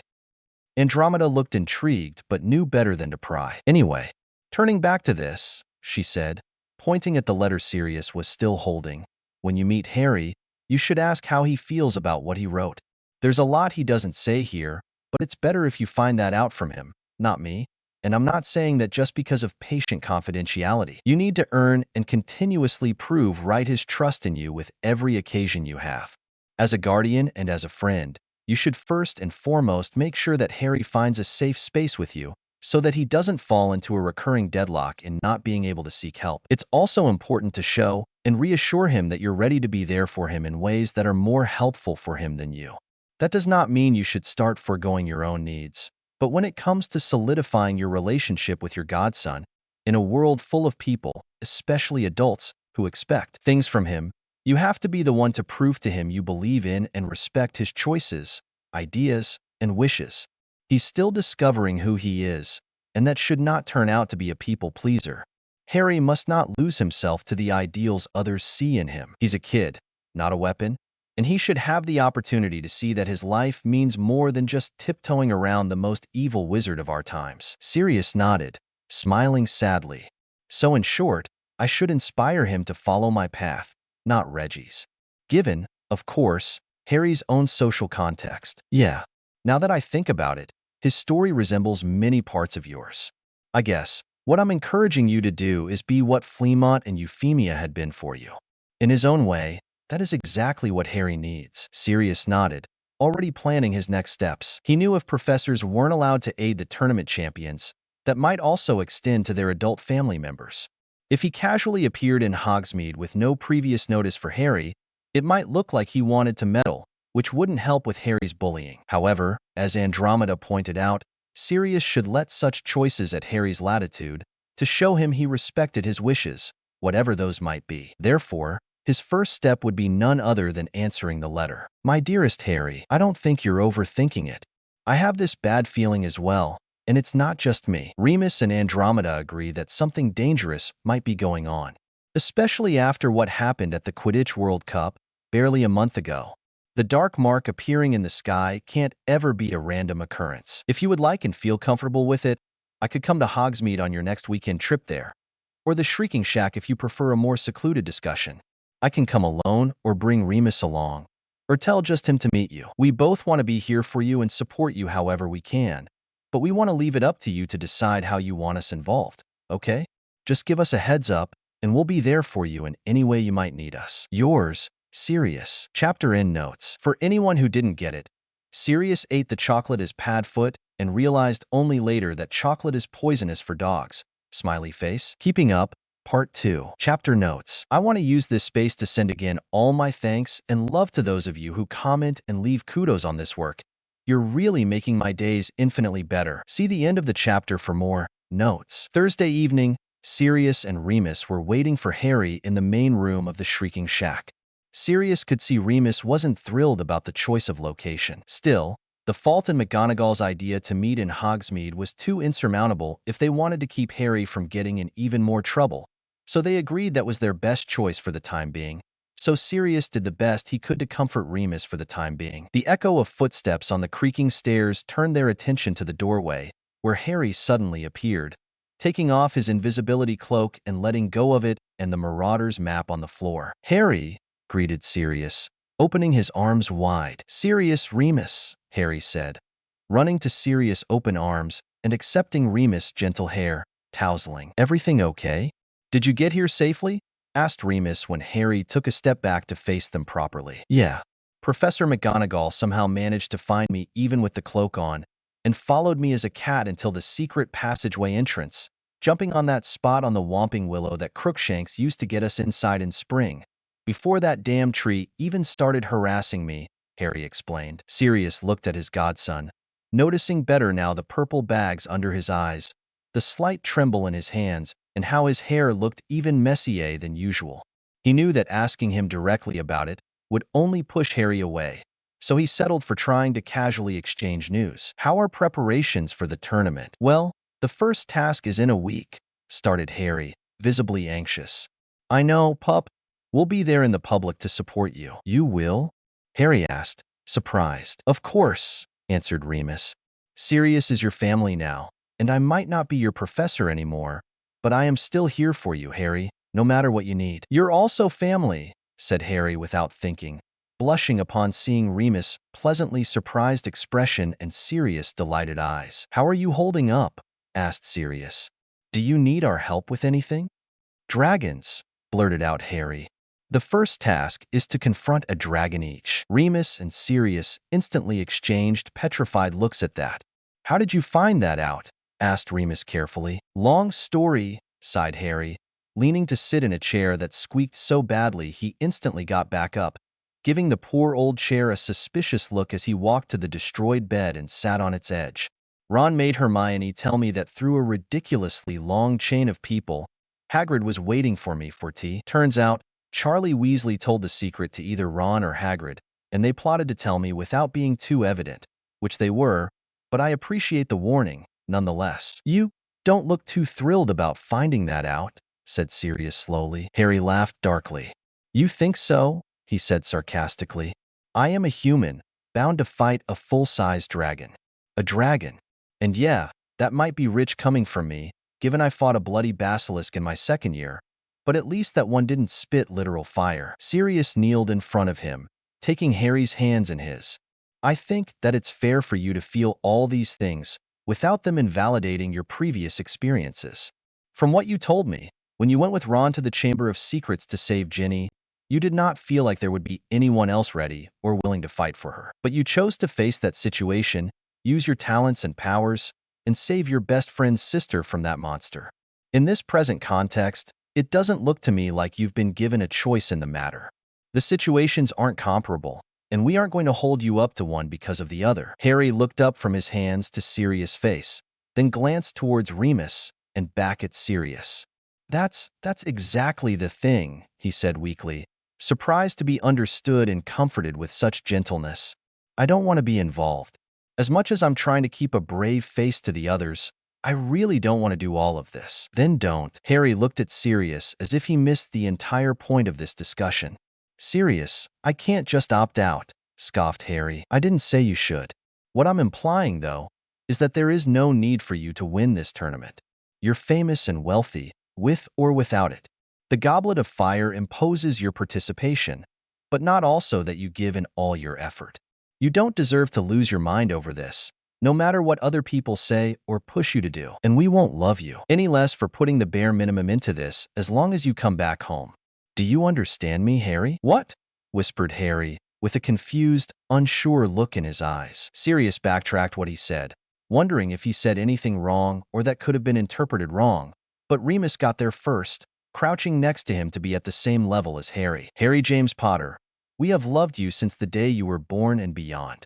We loved you already when Lily told us she was expecting you, when you were crying our minds out, when you started babbling our names, and all the time we've been apart, and nothing is going to change that. Ever. That seemed to tip Harry off, bursting into tears as he leaned forward to hug both of them. With one subtle look at each other, Sirius and Remus heartbrokenly realized that Harry had never been told that before. At least not that he remembers, of course. This pure, brave, wholesome kid hadn't been shown love or told enough caring words to not break down from hearing it. After a moment, Sirius started crying silently as well, remembering the dark, terrifying nights in his own childhood house. His parents hadn't bothered to make that house a home, hadn't cared enough.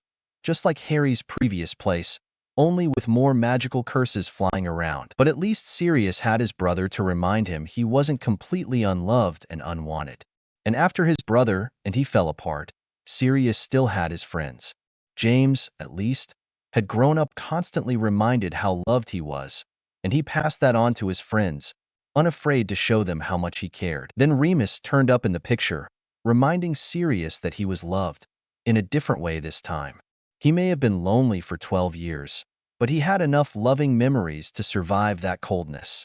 And the mere thought that Harry hadn't had that broke Sirius' heart in a new way he couldn't even fully describe yet. Later that night, as they were preparing for bed back at home, Sirius stepped over his years of fear and went up to Remus to remind him as well how loved he was, how much he cared for him, and couldn't see a future without him in it, how it ate at Sirius' heart, not being able to tell him for so long. Such simple, yet pure meaning words. I love you. That is never going to change. Chapter end notes. Random AF, but I just died dead speedrun doing a uni project on tomatoes today. I'm so done. But at least I also just found a solution to another plot hole. So that's that. Books, stars, and full moon thoughts. Chapter notes. Hi. This is kind of a longer chapter, given that it has 3 scenes when I usually keep things at 1 or 2, but I just wanted to have all this done and emphasize a bit on Harry's POV, as well before the next chapter, which will touch on the actual first task of the tournament, going back to a Sirius POV. Can't wait to hear your thoughts on it. White heart, white heart, white heart. See the end of the chapter for more notes. Hermione, I don't need any more, started Harry tiredly, being dragged towards the library less than a full week before the first task. Yes, you do. You know you do. And if you think you're all alone in this, then screw the tournament, screw the Department of Magical Law Enforcement, and screw everyone who let this happen, whisper shouted another voice from a more secluded table in the library. Ginny?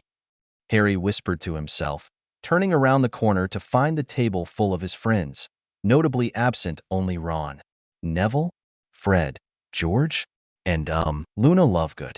Nice to meet you, Harry.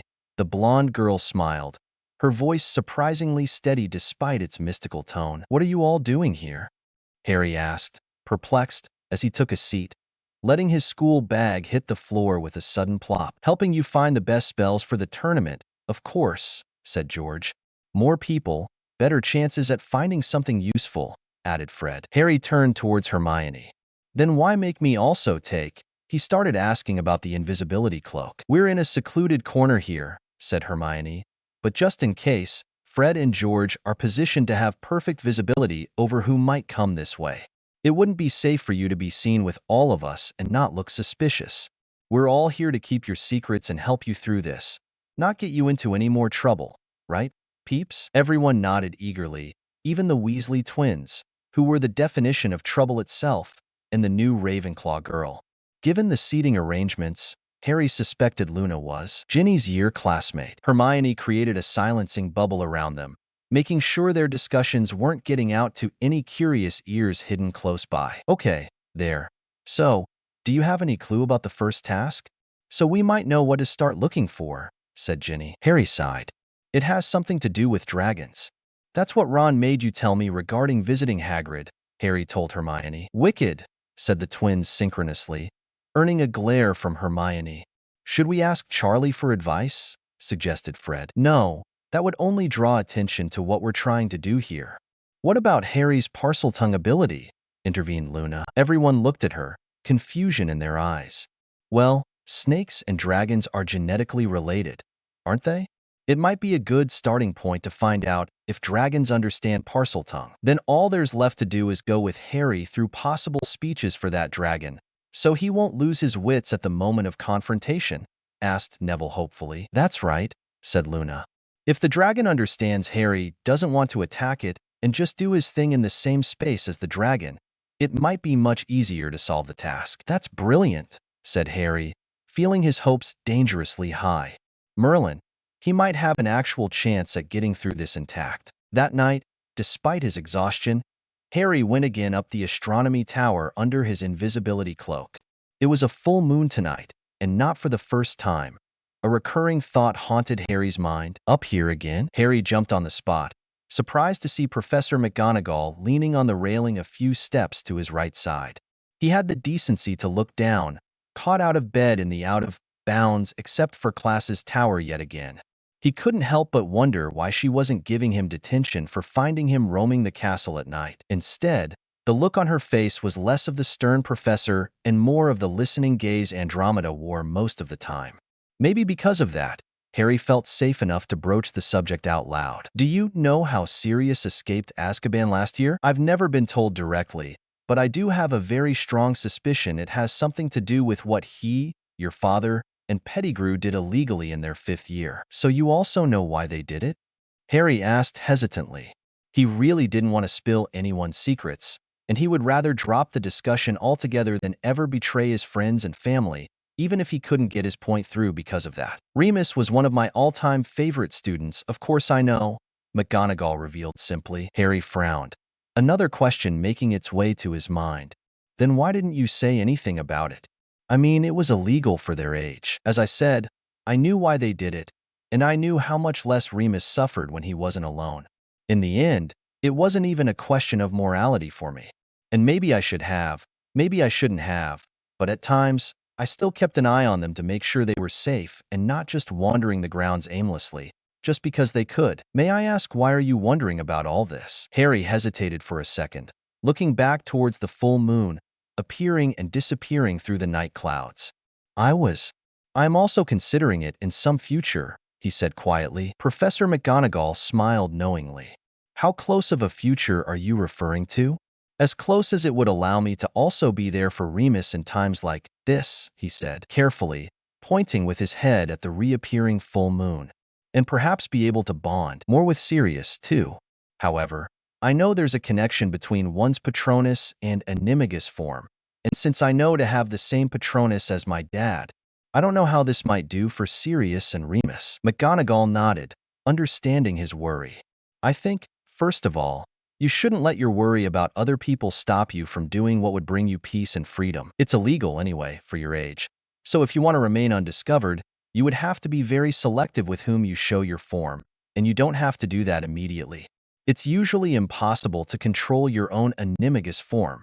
It is what it is, dictated by your soul and the inner depths of your magic. But why would you say this? Why help me? Well, I am not encouraging you to succumb to illegalities, of course. But I'd rather help you than live with the worry that we might lose you to a dubious mistake in the process, if you insist on going through with it. I knew ridiculously many people who almost choked on their mandrake leaf or didn't have enough boldness in their voice while doing the final spell and transforming only in half. Merlin knows I'm highly aware of the unique freedom an Animagus form brings, and how much you deserve that kind of freedom. No 14-year-old should have to go through how much you've already gone through, and will probably have to continue to. Harry nodded slowly, thankful for her support. Find me after classes tomorrow, in my office.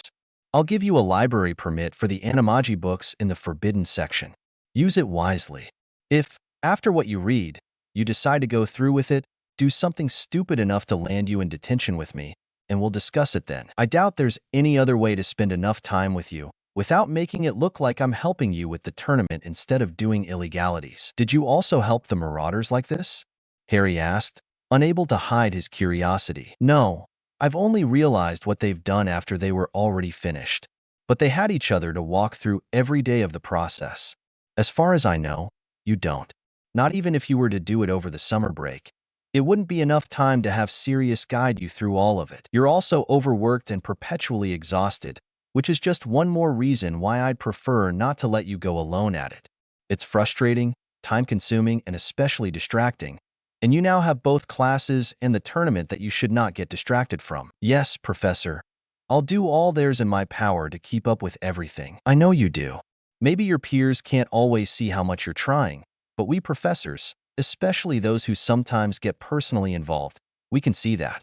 I can see that. Otherwise, I wouldn't be here now, sending you to bed to get some rest, young man, she finished, switching back to her strict professor voice, despite her expression remaining almost amused. Harry smiled shyly, looking back to the night sky one more time before nodding, "Yes, Professor," and sneaked back to Gryffindor Tower. Despite the hour, Harry found that the common room wasn't empty. Losing points for Gryffindor again, teased Ginny, from what had now become her spot on the couch in front of the fire. Not tonight, Gin, said Harry, stuffing the cloak in his shoulder bag.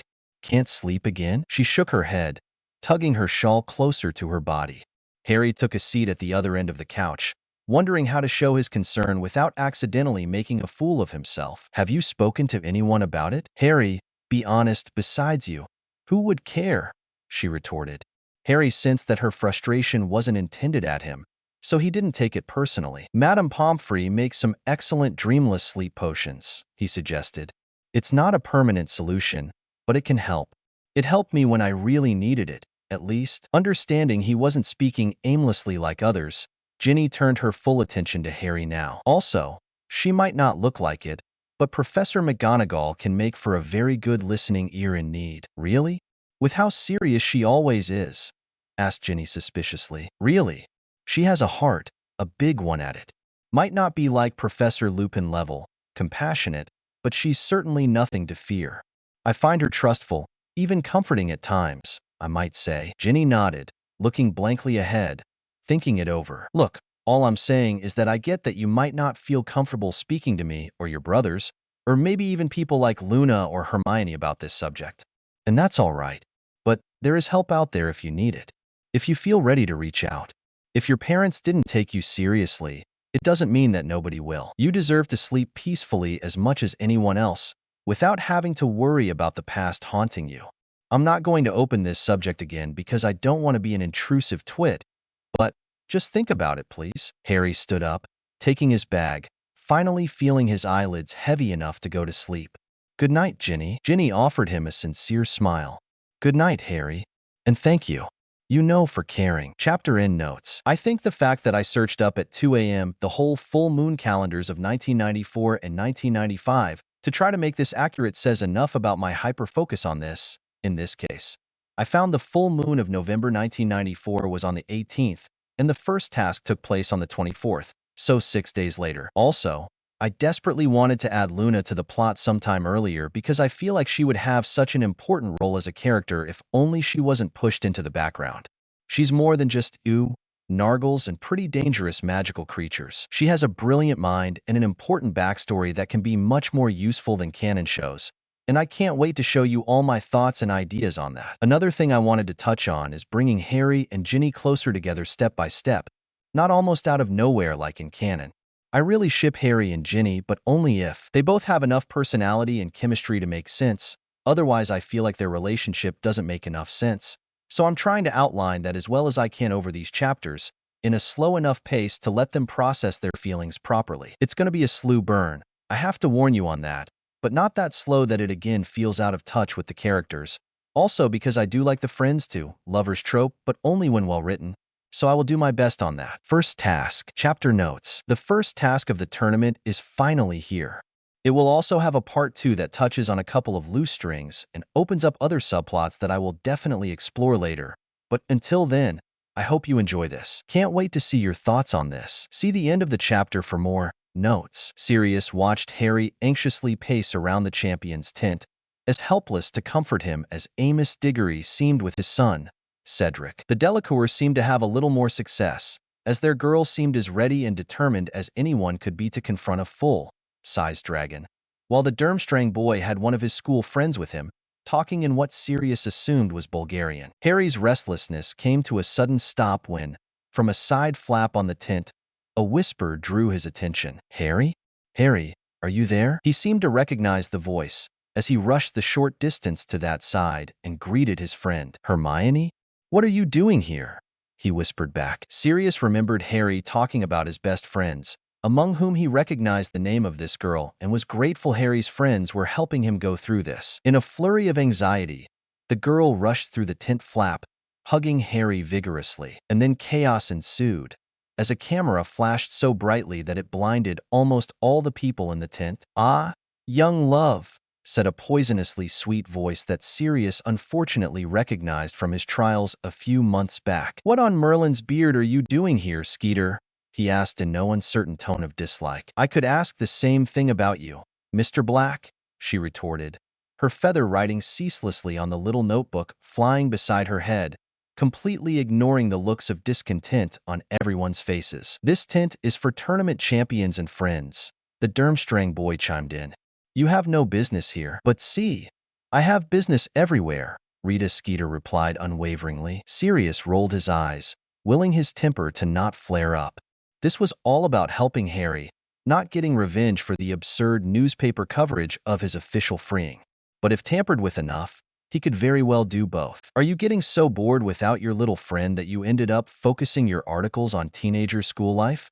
You're getting sloppy, Skeeter." Rita raised an unimpressed eyebrow at him. "Whatever would you even try to imply with that, Mr. Black? You very well know what I do.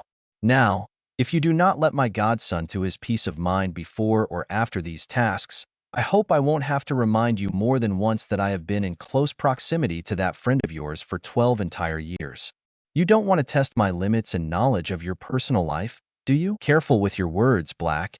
You might make it seem like you know too much." But Sirius, bored out of his mind after more than a decade of doing nothing, only took that as a challenge. "You'd be surprised what story times result over years and years of absolute boredom between hysterical people.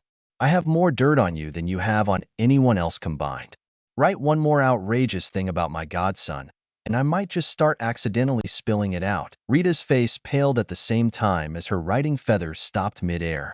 "Are you so mad as to blackmail me with witnesses around?" "Ah, so you do admit to some unspeakables in your restless past," said Sirius completely unbothered, internally enjoying the panic rising on that woman's face. "She wouldn't," Rita whispered incredulously, realizing how serious he was. "Oh yes, she would.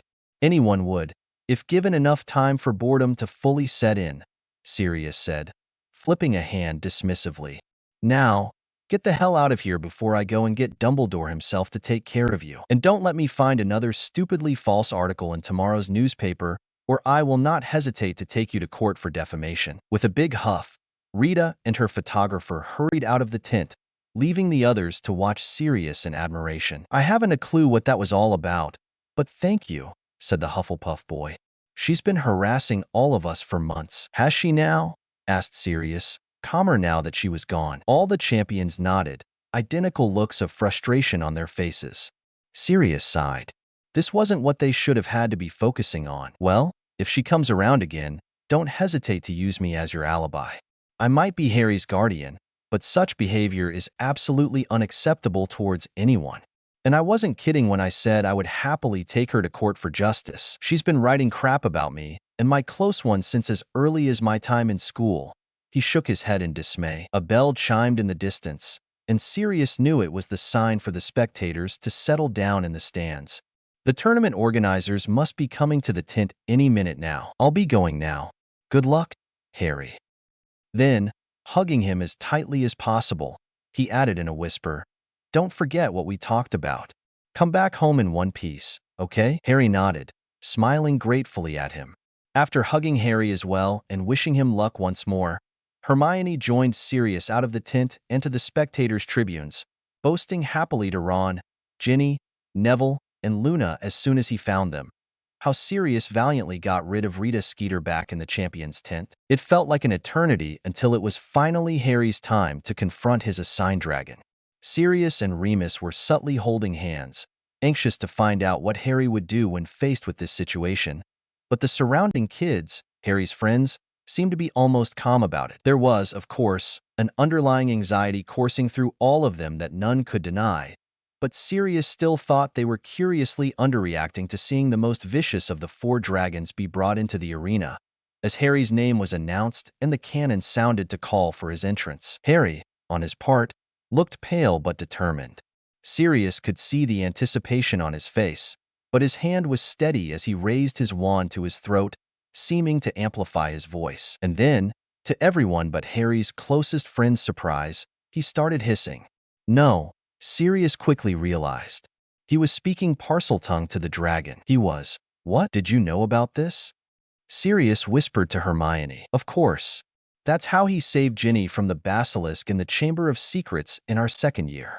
Dumbledore said you know who might have passed some of his powers to Harry when he tried to kill him as a baby, including his ability to speak Parseltongue," she said, not taking her eyes away from Harry. The dragon gave a sudden, sharp growl and a dangerous twist of its spiky tail, which brought Sirius' attention back to the arena, where Harry had to jump aside, hurting himself in a couple of sharp rocks. Harry straightened up back into the dragon's field of view, lifting his hands in the air as if in surrender, and stepping a little closer to the dragon, continuously speaking to it. Then, after a long and tense moment, the beast made a high-pitched noise and looked down searchingly at the eggs it was protecting. It pushed the golden egg down the hill with its muzzle, straight to Harry, who hissed something more with a deep bow, probably his thanks, and backed away and out of the arena slowly. The crowd started cheering so loud Sirius' ears rang, but his mind was racing somewhere else. Despite having discussed the Chamber of Secrets fiasco of his second year, Harry never fully explained what had actually gone down back then. He gave the most important details, yes, but mentioned nothing about this ability. Sirius remembered Harry looking shy, almost like he was hiding something, while telling him the story sometime during the summer. But since most people considered Slytherin's talent as one of the peaks of dark magic, he couldn't blame Harry for not sharing it so easily from their first discussion on the matter. However, that didn't make Sirius feel less like he should have realized this earlier. Like he should have observed better and come to the correct conclusions faster. But Parseltongue was always hereditary, and only through specific bloodlines. His pureblood upbringing meant Sirius knew those bloodlines by heart, as well as a crap ton of dark magic he would have never learned otherwise. So he knew all too well the last of those bloodlines to die out was the House of Gaunt. The one that, through extensive research, Sirius realized before the First Wizarding War ended, was Voldemort's maternal side of the family.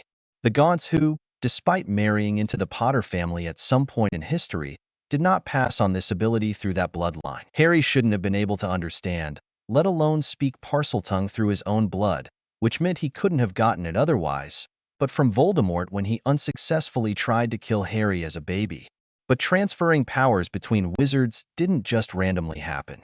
It just wasn't how magic worked, which could only mean no, godson. Merlin. No.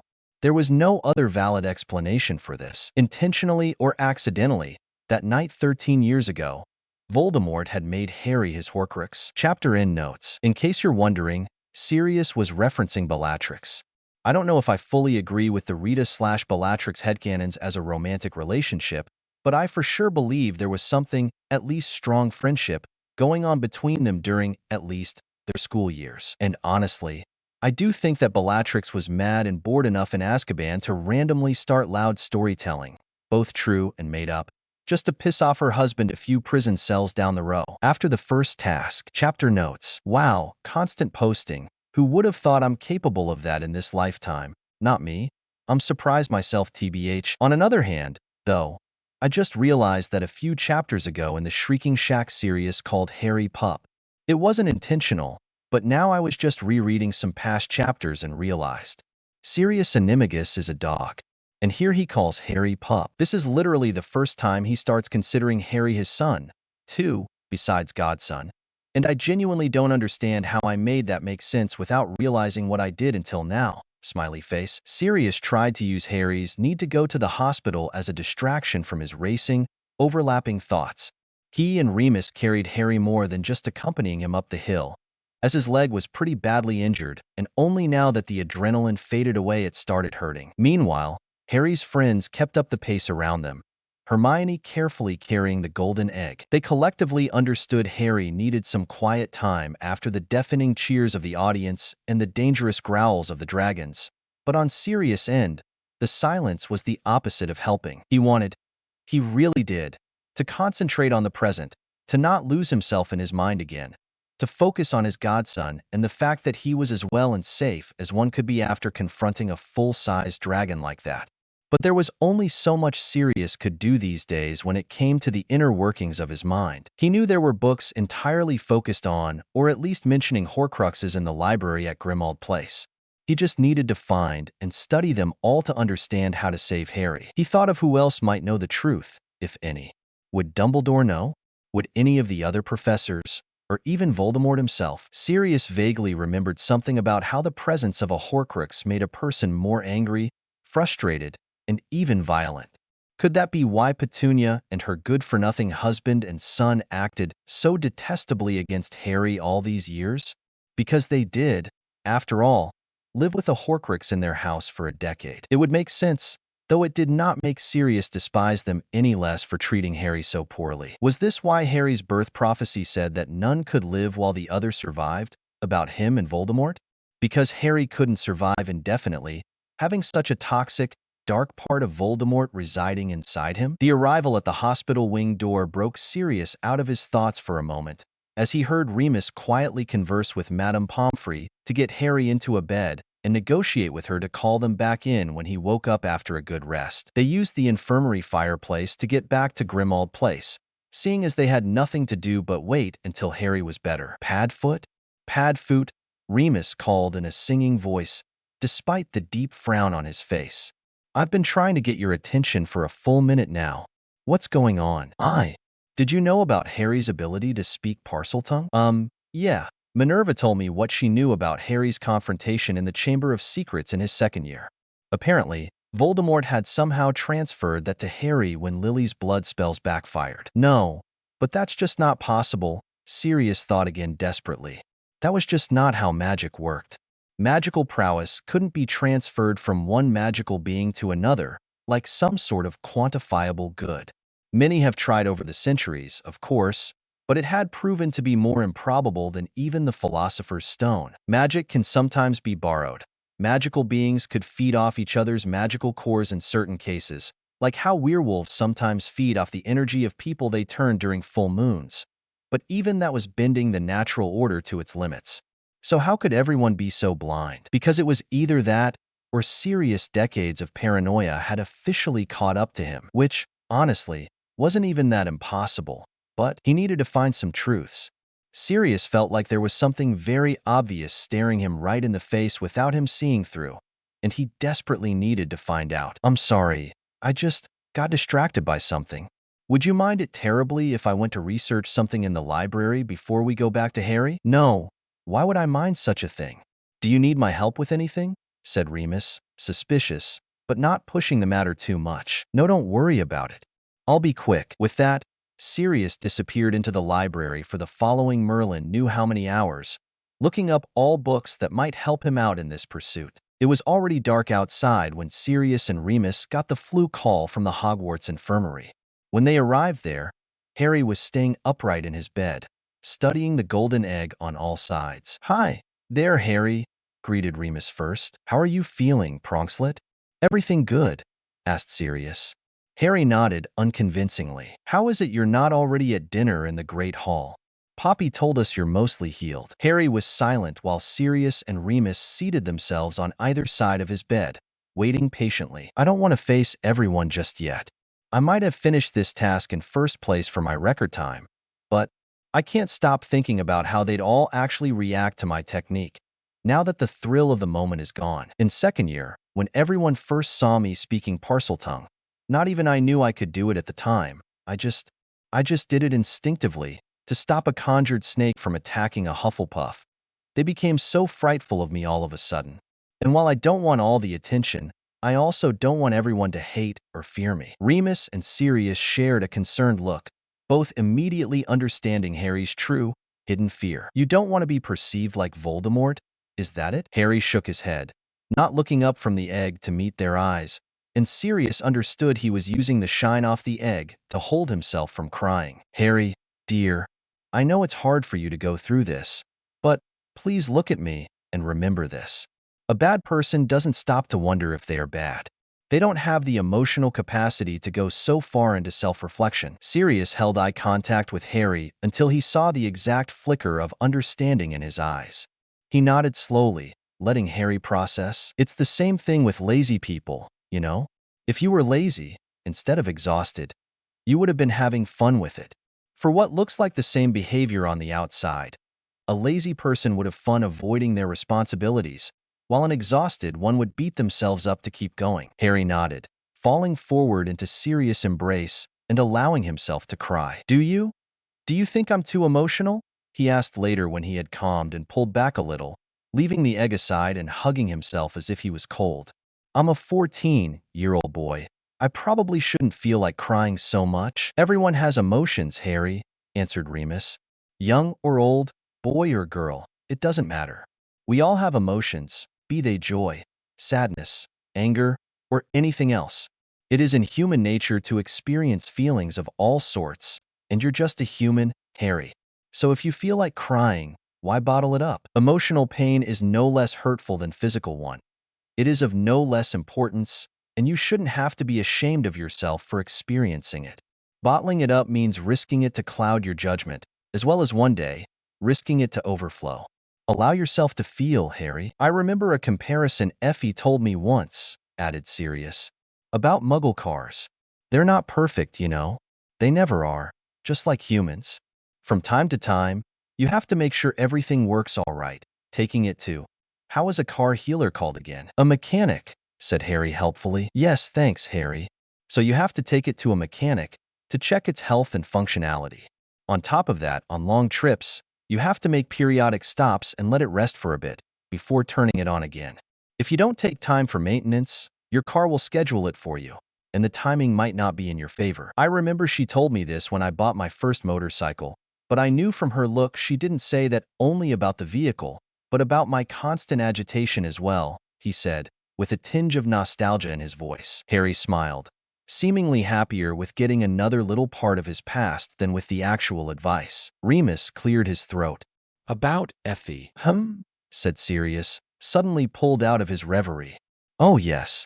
There was something we wanted to talk to you about, Harry. Actually, we had the idea from before our previous meeting in the shack, but didn't feel like it was a good time to mention it then.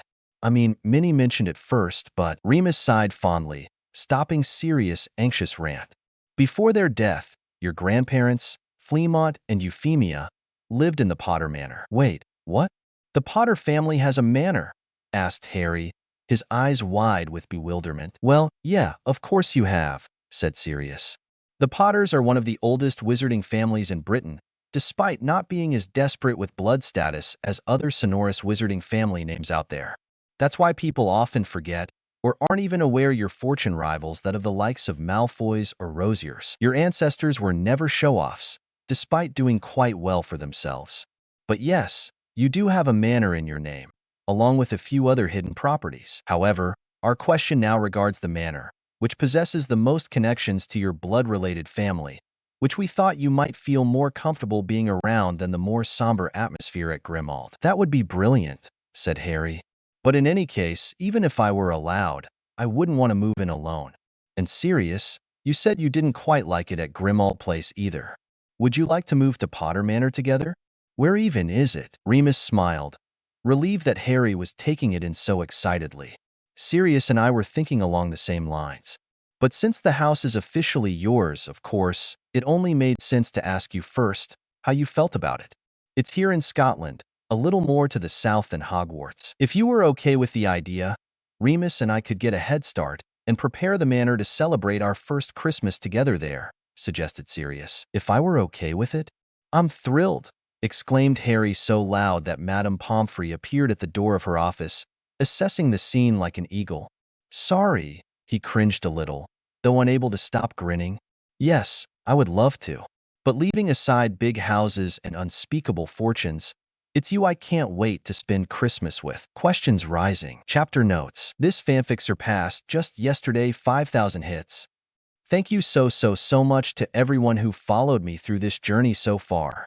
Can't wait to share with you everything there is to come. Please enjoy another chapter of bringing in first-plan secondary characters who have so much potential and unexplored depth in my opinion, as well as the beginning of putting together the pieces of their stories. Also, for a bit of background context, I skipped the start of moving houses and all that, but by this point, Sirius and Remus have already moved into Potter Manor, making the necessary preparations and reparations for when Harry will arrive for Christmas. Dear Professor Lupin, I am writing this letter to you because you are the most trustful professor I've ever had, and as I am concerned for Harry and know you are one of the closest people to him, I hope it's the right thing to share my worries with you. I've been studying with Harry and his other friends to raise his chances of getting through this tournament safely.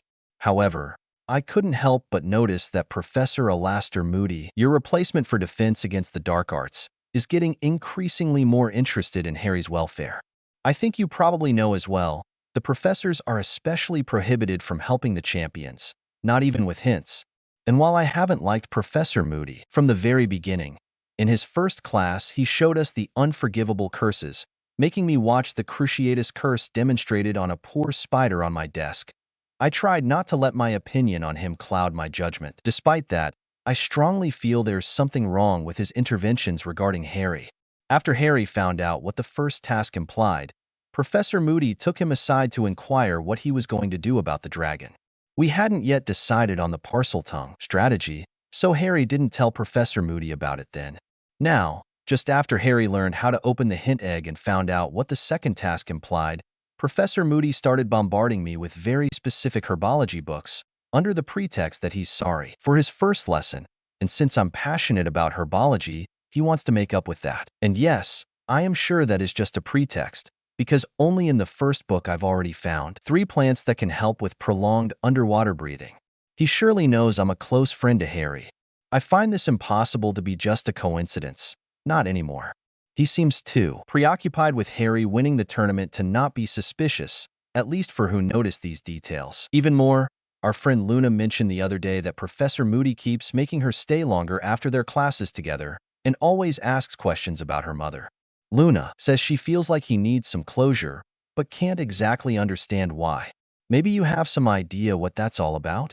I can tell she doesn't feel too comfortable with this, and me and Ginny are getting more worried about this whole situation concerning her too. I know Harry's growing more and more stressed about this whole tournament and his forced participation, and we, his friends, are just as worried.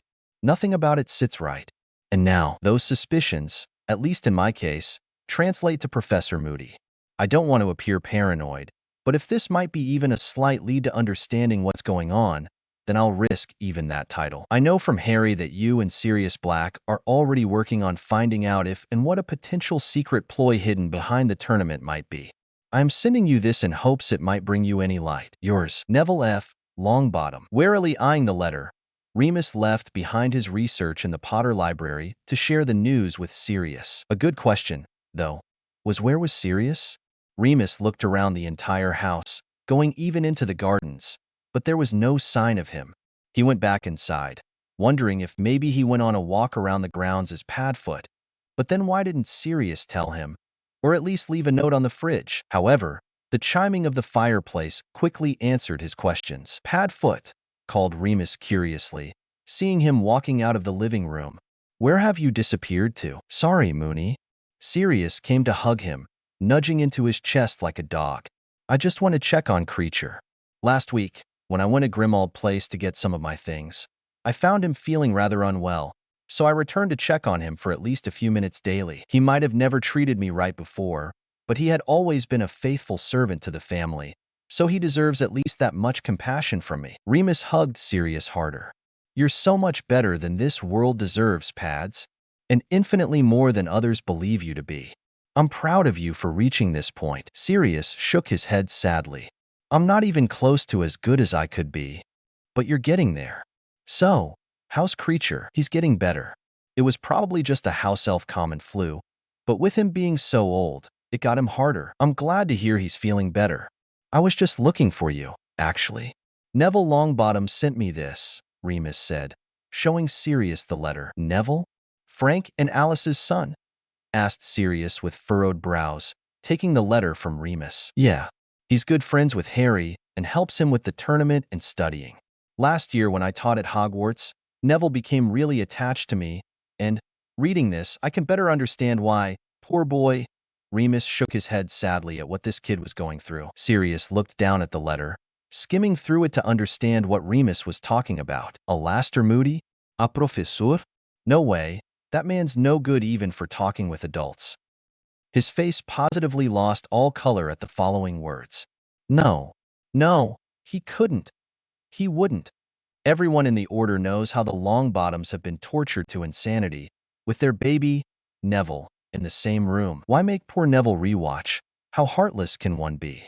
Sirius exclaimed, his voice more and more alarmed, feeling for this kid. I don't know. I could never understand. It's important for the children to learn what they're up against. But, Merlin, not like that. Never like that. Last year, When I had a lesson on boggots, Neville's boggart turned out to be Snape, his potions professor. And now this? My God, if I weren't closer to Harry because of you and James, my money would be on Neville as the bravest Gryffindor that school had ever seen, for continuing to endure this every day and not breaking down. Sirius shook his head in sentiment to Remus' words. It might not be our place, but we should definitely do something to help Neville, however he could. I don't know. Maybe I could talk to Andromeda to have a chat with him sometime, or I don't know now, but we can't abandon this poor sweetheart. Finishing reading the letter, he gave it back to Remus, full of determination in his eyes. I agree with Neville. Something feels very sketchy about Moody. He'd been paranoid for as long as we've known him, but this feels different. We have to investigate. Agreed. We need to pay very close attention to him during the second task of the tournament. See if we can find out what he's hiding. Also, what was that all about this Luna? Asked Sirius as they walked together through the house, back to what was now practically Remus' office desk in the library. Luna Lovegood. She's Pandora and Xenophilius Lovegood's only daughter. 1 year below Harry, she's in Ravenclaw. Almost a carbon copy of her mother in both looks and quirkily personality. Pandora? You mean the rosier twin? Remus nodded. She eloped with Xenophilius in 1980, and later we found out through the Weasleys that they had Luna in February 1981, but kept her a secret for her protection until the war was over. Their house is just over the hill from the Weasleys' burrow, outside the village of Ottery St. Catchpole, but it had been so heavily enchanted and warded that no one was able to see it or walk over the grounds. Sirius sighed. Probably that was for Pandora's protection as well, not only Luna's, damn it. I can't even think what she had gone through, losing Regulus, her best friend, then her twin brother when Moody killed Evan during an order mission, then also Barty Crouch Jr., who was her school friend before parting ways due to the war. She wasn't exactly on the light side, but she also fully rejected Voldemort's side and her family's views on blood purity and all that. Remus furrowed his brows. You seem to know a lot about her, but I can't remember you being friends with her before. I wasn't, but my Azkaban cell was facing Barty's. And there's only so much time you can spend with only your thoughts before you start talking to each other. Barty was very fond of her, you see, sharing a lot of little stories from their younger school years, before she distanced herself, not wanting to get involved in the dark side. No wonder she eloped. The Rosiers certainly wouldn't have approved of Xenophilius. He was as weird as he was kind even when we were in school, remember? Sirius went silent, sitting back against an armchair backrest. What if, do you think it would be okay if I paid them a visit? Andromeda suggested I should look for ways to find some closure regarding Regulus. She thinks I never got over it healthily and I should work towards that. So, maybe having tea with his former best friend would help? What do you think? Remus fell silent as well, feeling his blood almost freezing in sorrow. Sirius, he sighed, averting his gaze. I don't know how to tell you this, but that wouldn't be possible. Why not? I'm sure by now Pandora would have found out through the newspapers I wasn't actually on the dark side of the war. She's dead. The silence that followed was almost tangible. Luna told me about it. I can't remember exactly the context. I think she came to ask me about experimentation protection methods. I asked her why come to me with this question, as that did not imply any dark arts or defense against them, and she just said something like, the Nargles told me to trust you. Then she explained that's how her mother died, during a wayward magical experiment when she, Luna, was 9. Sirius' eyes went wide with shock and sorrow for yet another poor child's grief-struck soul. Is anyone from this younger generation not traumatized? He asked rhetorically, finding it hard to locate an answer. Christmas Among the Stars. Chapter notes. Lil warning. I've just updated the tags for this chapter. Proceed with caution to the second scene of the chapter if open talks about understanding duality make you uncomfortable. There is also minor talk about gender construction in the first scene as well, after Harry presents Ron and Hermione to Tonks. It's just a line. The one starting with gender, if you prefer to skip it. On a happier note, I realized that this would be Harry's first Christmas after turning 11 that he wouldn't be spending at Hogwarts, and I wanted so much to write about this happy gathering at Potter Manor for 2 reasons. 1. Harry's friends would surely still want to be there for Harry, even if not at Hogwarts, and 2. This would be a cute parallel to the gatherings the Potters held for James and his friends there as well, and I thought it would be a nice touch for both Sirius and Harry. Also, Barely third line into the chapter and Sirius already starts making dad jokes. I have nothing else to say about it. Smiley face. I think this is the longest chapter so far, with 8K words. So I hope it was worth the wait. Grinning face with sweat upside down face. White heart. See the end of the chapter for more notes. Second day of Christmas. Potter Manor. It was barely starting to get dark outside. The second day of Christmas, when the first flue flames appeared at Potter Manor. Yeah, Harry. Hello, Mr. Black. Professor Lupin, greeted Ron and Ginny, followed by Luna. Harry knew they were distant neighbors, so it didn't surprise him that they appeared together. Please don't bother. I'm unserious enough to be called just Sirius, waved Sirius enthusiastically, reminding Harry of when he was excitedly flicking his tail in his animagus form. Same for me, said Remus with a chuckle. I'm not your professor anymore. You may just call me Remus. Next came Neville, who greeted everyone shyly, and at last Hermione appeared, eyeing Ron apprehensively. Oh, whispered Sirius to Harry. I smell trouble. Are you still mad at me? Asked Ron, half chastised by her glare, half incredulous. It was barely starting to get dark outside, the second day of Christmas, when the first flue flames appeared at Potter Manor. Yeah, Harry. Hello, Mr. Black. Professor Lupin, greeted Ron and Ginny, followed by Luna. Harry knew they were distant neighbors, so it didn't surprise him that they appeared together. Please don't bother. I'm unserious enough to be called just Sirius, waved Sirius enthusiastically, reminding Harry of when he was excitedly flicking his tail in his animagus form. Same for me, said Remus with a chuckle. I'm not your professor anymore. You may just call me Remus. Next came Neville, who greeted everyone shyly, and at last Hermione appeared, eyeing Ron apprehensively. Oh, whispered Sirius to Harry. I smell trouble. Are you still mad at me? Asked Ron, half chastised by her glare, half incredulous. Of course I am, Ronald. Just because I'm here doesn't mean I got over it, she huffed. I refuse to let you ruin Christmas like the Grinch. Like what? Never mind. Harry, you told me this house had a big library. She swiftly changed the subject. Sirius and Remus seemed to exchange a full-on conversation just through eyebrow movements before Remus spoke up. Yes, it's really something. Would you like me to lead you to it? Hermione nodded, skipping to follow Remus out the door. Ron, how about you come with me and take a look at the cupcakes? I was thinking maybe you could help me decide on the decorations, said Sirius immediately after, practically dragging Ron out the other door of the living room. Very subtle, said Ginny, smiling despite herself. Well, better this than having them bicker all evening, shrugged Harry. How about a board game until they all return? The others nodded eagerly, and they immersed themselves in a muggle game of Monopoly until the fireplace lit up again. Merry Crisis, everyone, sang the girl with purple hair and the coolest older cousin attitude Harry's ever seen. Weirdly accurate, said Harry with a chuckle, getting up from the carpet to meet her. Merry Christmas, Dora. What are you doing here? He'd only seen Andromeda's daughter a couple of times before, during summer break, but her free demeanor gave him a simple kind of innate trust. Came to pester your godfather, of course. Mum and Dad will come around a little later. You'd be surprised how many people have the stupidest injuries this time of the year. I can imagine, muttered Ginny, no doubt thinking of her brother's pranks and jokes. That brought Tonk's attention to the rest of the group. Oh my, you're Charlie's sister, aren't you? Harry, introduce me, she demanded excitedly, plopping down on the sofa. Harry scratched the back of his neck a little nervously, sitting back down among his group. Everyone, this is Nymphadora Tonks. Sirius. Niece? Cousin? Technicalities, has.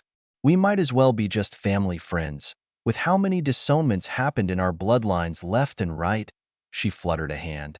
And please call me Tonks. Dora, at most. I can't say I understand what went through my parents' minds when they named me that, or that I particularly enjoy it. Okay, these are Ginny Weasley, Neville Longbottom, and Luna Lovegood. Nice to meet you all, Tonks replied sincerely. At that moment, Remus came back to the living room with Hermione, who was excitedly carrying a stack of books so high her eyes were barely visible. Hermione walked to sit next to her friends, but Remus remained frozen in the doorway. Oh, Merlin. Dora, is this really you? I haven't seen you since I was 8, she completed, getting up to offer him a hug. I suppose you and Sirius are all okay since you're here? Where is he, though? Did I just hear Tonks in our living room? Sirius suddenly appeared in the other doorway, with Ron in tow. How have the exams been? Just finished the last one. 95 foot will find me an official Auror, at last. Oh, that's wonderful news. He hugged her as well while signaling Ron to go to Hermione's side, where he started whispering something to her with a rather sheepish expression. Harry inhaled deeply, relieved that his two best friends looked at each other somewhat more peacefully. These are Ron Weasley and Hermione Granger, by the way, he added to Tonks, who smiled friendly to them, presenting herself. Sorry, I don't want to be insensible, but I thought girls didn't like it that much to be addressed by their surnames, said Ron, more like a question. Gender is a social construct. I've never fully felt like a girl, honestly, and I couldn't care less about it. And really, would you have liked being called Nymphadora? Ron looked absolutely flabbergasted, but nodded nonetheless, recognizing this didn't seem like the person to cross. Behind him, Harry heard Luna whisper to Ginny, I adore her already, and from the corner of his eye, he saw Ginny nod. I can attest to that. I mean, my parents named me Ginevra. Who names their baby Ginevra? Ginny chimed in the conversation. Well, who the bloody hell names their son Bilious? Added Ron. You're forgetting you're in the room with Sirius or Ian himself, said Remus mischievously. You're one to talk, Remus John Lupin. At least I got the best punchlines out of my name. And then there's Harry, grinned Hermione. You surely got through the naming pandemonium the safest. Harry considered it, curiously. Hey, Sirius. You must surely know this. Why exactly was I named Harry? Your great-grandfather, Henry Potter. An extraordinary, outspoken, passionate man. He and his strong pro-Muggles and Muggle-born's views were the reason the Potters were taken out of the Sacred 28. Actually, was barely able to uphold his Wisengamot hereditary chair after he pushed through some of the most important Muggle-born equal rights laws of this century. Adored your mother like his own child, always boasting about how he was right to give Muggle-borns equal chances in our society when your dad started bringing her around. That is, Harry started, suddenly feeling exceedingly emotional. Well, now I'm really doubting everything about my life. First, I find out I've been lied to for 10 years about how my parents died. Then I discover I'm a wizard. I have a full-on generational fortune. I can speak a language I didn't even know existed. And I also have a godfather that no one told me about. Now, my name has an actual history behind it and wasn't just randomly decided upon. What's next? Do I also have a Wisengamot chair or something like that? Actually, from the day you turned 17, you do, said Sirius, with an amused smile. The discussion was interrupted when Andromeda and Ted finally appeared through the Flu network as well, looking rather rumpled by work, but full of cheerful Christmas spirit. Hello, kids. Glad to see you. Glad to meet you, by the case. Sorry for the delay. No worries, said Sirius reassuringly. Hungry? Starving, said both Andromeda and Ted. Okay, give me a moment to arrange the dining room and we can all head off to it after that. Before he could head out of the room, however, the fireplace chimed again, and the Weasley twins stepped through. How did you two escape from Mom? Asked Ginny. That was my doing, actually, said Sirius casually. The anonymous all-paid-for offer for her and Dad to a dinner date at that way-too-fancy restaurant on Diagon Alley was from you? Fred asked, astonished. Sirius nodded unrepentantly.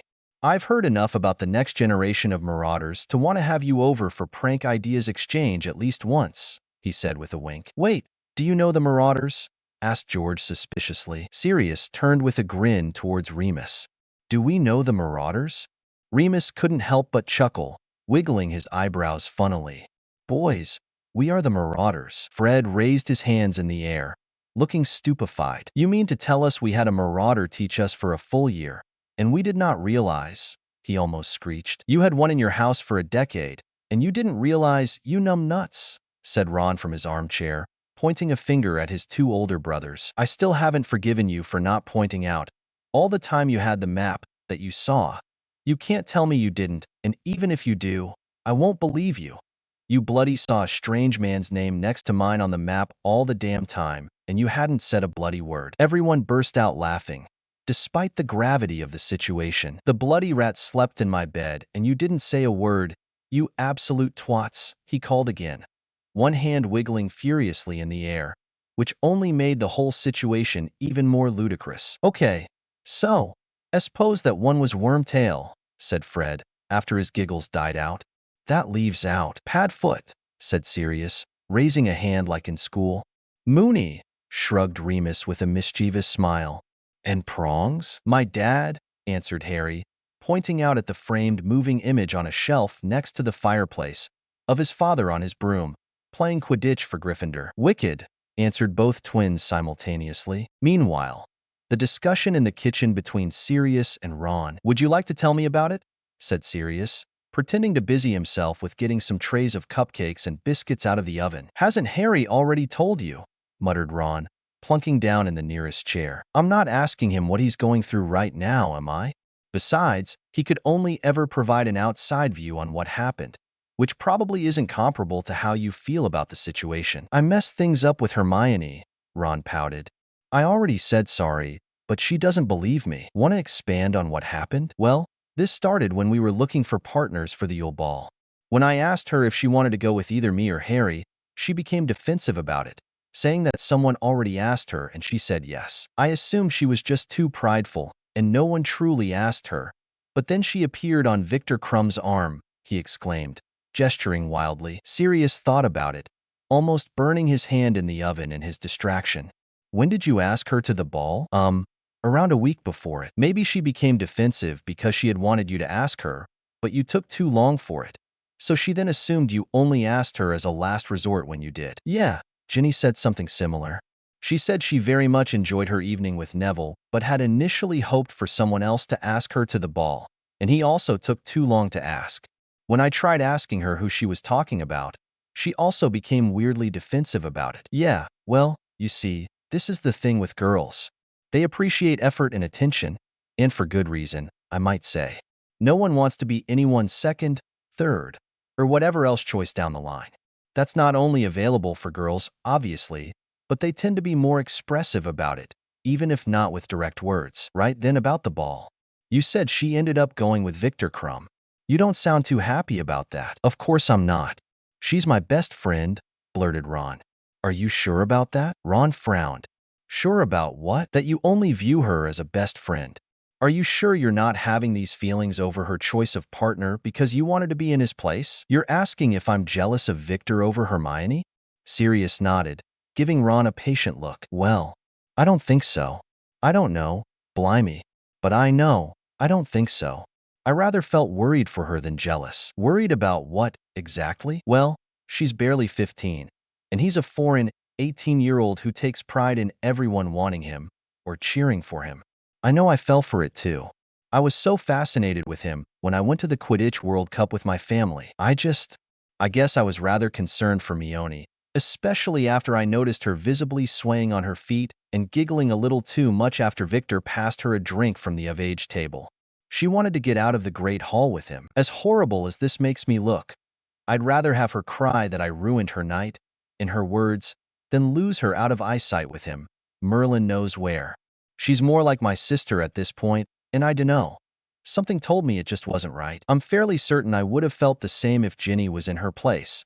Lucky though that Neville is a much more trustful bloke." "Now I can see where you're coming from," said Sirius, sympathizing with Ron's older brother instincts. Sirius hadn't seen the Durmstrang boy as a potential threat outside the Triwizard Tournament, but he also hadn't interacted with him enough to see him in a context without a huge fanbase around, when he was surely behaving differently. Ron's concern in this scenario seemed to come from a clear, logical place, though Sirius suspected Ron wasn't so good at expressing that to Hermione, given the look on her face when she appeared through the fireplace. "Did you try to tell Hermione that?" "Yeah, but she didn't believe me. Said something about me being jealous of her, in her moment's nerves." "And would you have preferred being in her place?" "Not necessarily with Victor. Him or any other boy." "No, I don't know. I'm not into blokes," Ron said confidently. "Don't get me wrong. I'm not insinuating anything about you, but from my own experience, I'd suggest thinking very well about that. Growing up with some of the most purest beliefs passed down from my family, I had also been firmly convinced I was as straight as Merlin's top hat. I kissed girls. I had a girlfriend and even went to bed with her once, before coming to terms that, in truth, I was as gay as possible for one of my best friends. Which, in hindsight, was really stupid of me for not realizing earlier. I can't deny it. But now I'm just glad I came to the right conclusions before it was too late. Ron looked at him with unconcealed shock, taken by surprise by Sirius' sincerity. Sirius silently waved a piping icing spatula at Ron to continue decorating the cupcakes together while the boy processed what had just happened. Would it be normal if maybe I didn't feel much for any side?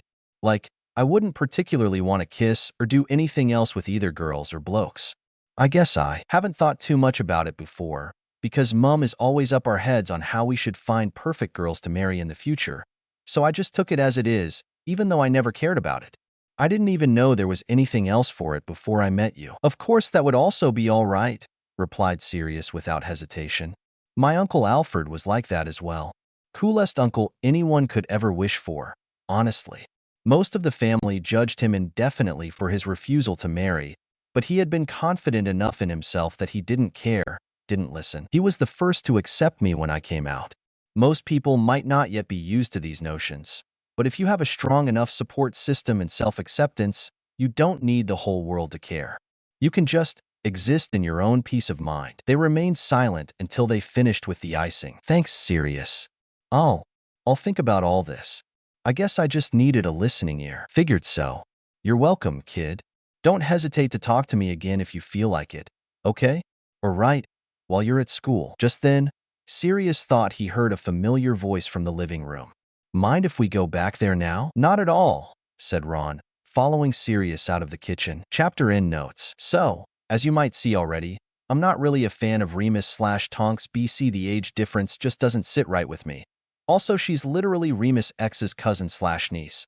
I'm writing like this BC in my culture I'd say niece because Andromeda is Sirius' cousin and Tonks is Andromeda's daughter. But I know in UK it would be something like cousin once removed or something. I'm not sure. And I don't really want to mess that up for anyone reading and processing this in their own language terms, so here's nothing I guess. Smiley face. I also never really shipped Ron and Hermione because, by their personalities, I highly doubt it could work. At least not if both of them don't do some very serious therapy for their parental issues. Because Hermione has too much of a perfectionism problem and Ron has too serious of an inferior complex being the youngest out of 6 brothers, which is valid, but also requires a duck ton of healing. At the same time, Ron has a bad habit of treating Hermione horribly throughout the books, with only a few exceptions. I've just finished rereading the 3rd book, and his treatment of her throughout the years still drives me mad.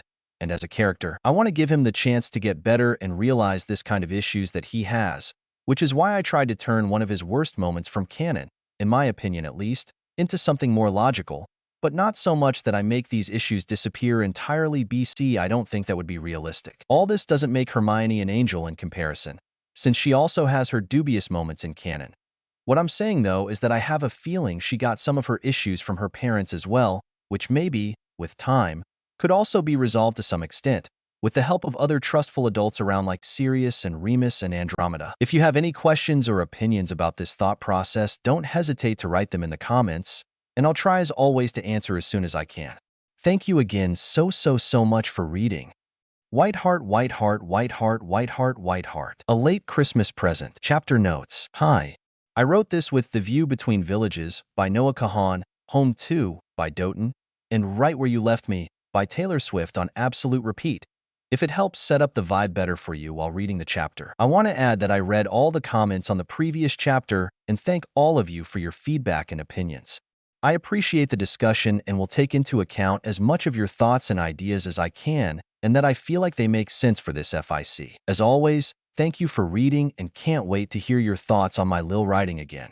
White Heart, White Heart, White Heart. See the end of the chapter for more notes. Harry had just woken up on December 27th, immediately wanting to get back at exploring the manor. On Christmas Day, he arrived so late and was so tired after the Hogwarts Express journey that he barely managed to get through dinner before falling face first into bed, in the room Sirius and Remus had prepared for him. On the second day, they only had time to give him a general tour of the house before his friends started arriving to have a tardily peaceful Christmas gathering. But now, with the house so silent and no other plans for the foreseeable future, Harry had the whole day for himself to explore. He had been more than excited about the past days, of course, But he was also a bit overwhelmed and wanted to spend some time alone now. Sirius and Remus must have realized that, as they didn't disturb him until early afternoon when Sirius found Harry in James' childhood bedroom. Harry had been going through some of his father's books, Quidditch posters, and other clearly treasured items when he heard the soft knock on the door. "I see you found your father's old Quidditch jumper," observed Sirius, leaning on the door frame with a melancholic look in his eyes. Harry looked down at himself and the jumper that, despite his growth in these past years of eating much better at Hogwarts than he ever did at the Dursleys, was still enormous on his lean frame. "I hope it's okay," Harry trailed off, suddenly unsure if he should have put it on. It just felt very warm and cozy, almost like a permanent hug from the ghost of his loving father. "Of course it is, pup. Why wouldn't it be? This house with everything inside it belongs to you. Your father's personal belongings even more so. But he was also your best friend." Sirius put his hands comfortingly on Harry's shoulders. "Yes, he was. Beyond the veil of life and death, he still is. But you are his son. You should have everything he left behind, and not only because, without a will, you're the obvious beneficiary. You deserve this connection with your parents more than anyone else, and I'm glad to see you're welcoming it into your life." "Of course I am," Harry said, flicking his eyes towards the moving framed image on his father's nightstand, showing his young mother, Lily, dancing cheerfully at a Gryffindor common room party. In that picture, she probably wasn't much older than Harry at that very moment. "I would have tried to connect with him earlier, but the first photos with him I've ever seen were from Hagrid, gifted at the end of my first year at Hogwarts." Sirius hugged him closely, and by the hitch in their breaths, Harry couldn't tell which of them tried not to cry harder. At last, after a few minutes, when Harry collected himself enough to step back slightly, Sirius sighed and smiled weakly at him. "Remus told me the only memory you have of your parents is with their last moments brought back by the Dementors," he said heavily. Harry nodded. He had been too young to remember anything else properly. In all fairness, he shouldn't have been able to remember that long-lost memory either, but the Dementor's pull had been too strong. "Well, regarding that, a few weeks ago, I gathered my wits to go back to Godric's Hollow. With Remus' support, of course. We found one of your mum's old Muggle film cameras, and it still had the contents perfectly preserved inside." Sirius fumbled a little with the hems of his jumpers, looking hopefully at Harry. "We developed them and found some of your earliest moments as a happy family together. Your parents tending to you as a baby, the first Christmas with all our friend group. If you ever wanted to watch it, would this do for a little late Christmas present?" he said with a weak chuckle, a tear rolling unchecked on his left cheek. Harry couldn't help himself but hug Sirius again, tighter, closer, this time letting his own tears run unrestrained. "Yes, it would.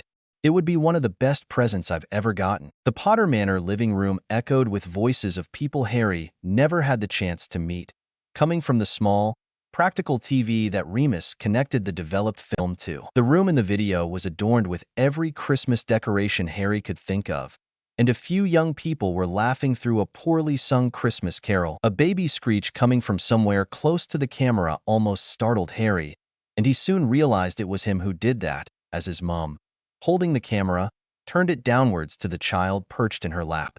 Baby Harry seemed pretty excited to have the camera focused on him, as he started babbling happily at his mom's cooing. Another baby-sounding cry came from somewhere else, a little farther away from the camera, and a short-haired, beautiful woman brimming with the same holiday cheerfulness came closer into view holding another baby. Is that Neville?" asked Harry, surprised. "He is, yes," answered Remus from his left side on the sofa. "With his mother, Alice." To Harry's right, Sirius picked on carefully. "Your godmother, Harry." Harry looked bewildered at Sirius, then back at the screen, where Alice Longbottom sat beside Harry's mom, and little Neville and Harry started playing together, cooing at each other. "What happened to her? I know Neville lives with his grandma, but I never dared ask him more about it." Sirius shook his head in sorrow, not taking his eyes from the screen. "A fate worse than death, if you ask me." The Longbottoms had also been in hiding when it happened. Death Eaters caught word of their location, broke through the wards, and, a month or so before your own parents were, before the war was over, Bellatrix Lestrange and her gang of psychopaths tortured Frank and Alice to insanity. It was a miracle they let Neville live at all. But from what we found out later, He witnessed everything, just like you with your mom.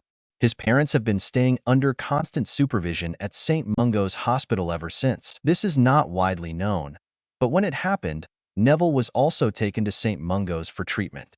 I remember Augusta, Neville's grandmother, telling some of us in the Order of the Phoenix that the Meadowitches at St. Mungo's had a hard time performing the obliviation charms on his young, undeveloped baby brain. I always suspected this to be the most likely reason for the forgetfulness I've witnessed while teaching him, and of which other teachers have also quickly taken notice, said Remus, with the same sad expression. I started realizing it from our first ever encounter. On the train heading to Hogwarts, remember? You fainted, later telling me you heard your mum scream. But at that moment, I subtly surveyed the other kids in the compartment as well. Neville was pale, visibly shaken, but not as bad as you. He didn't remember, at least not as hard as you.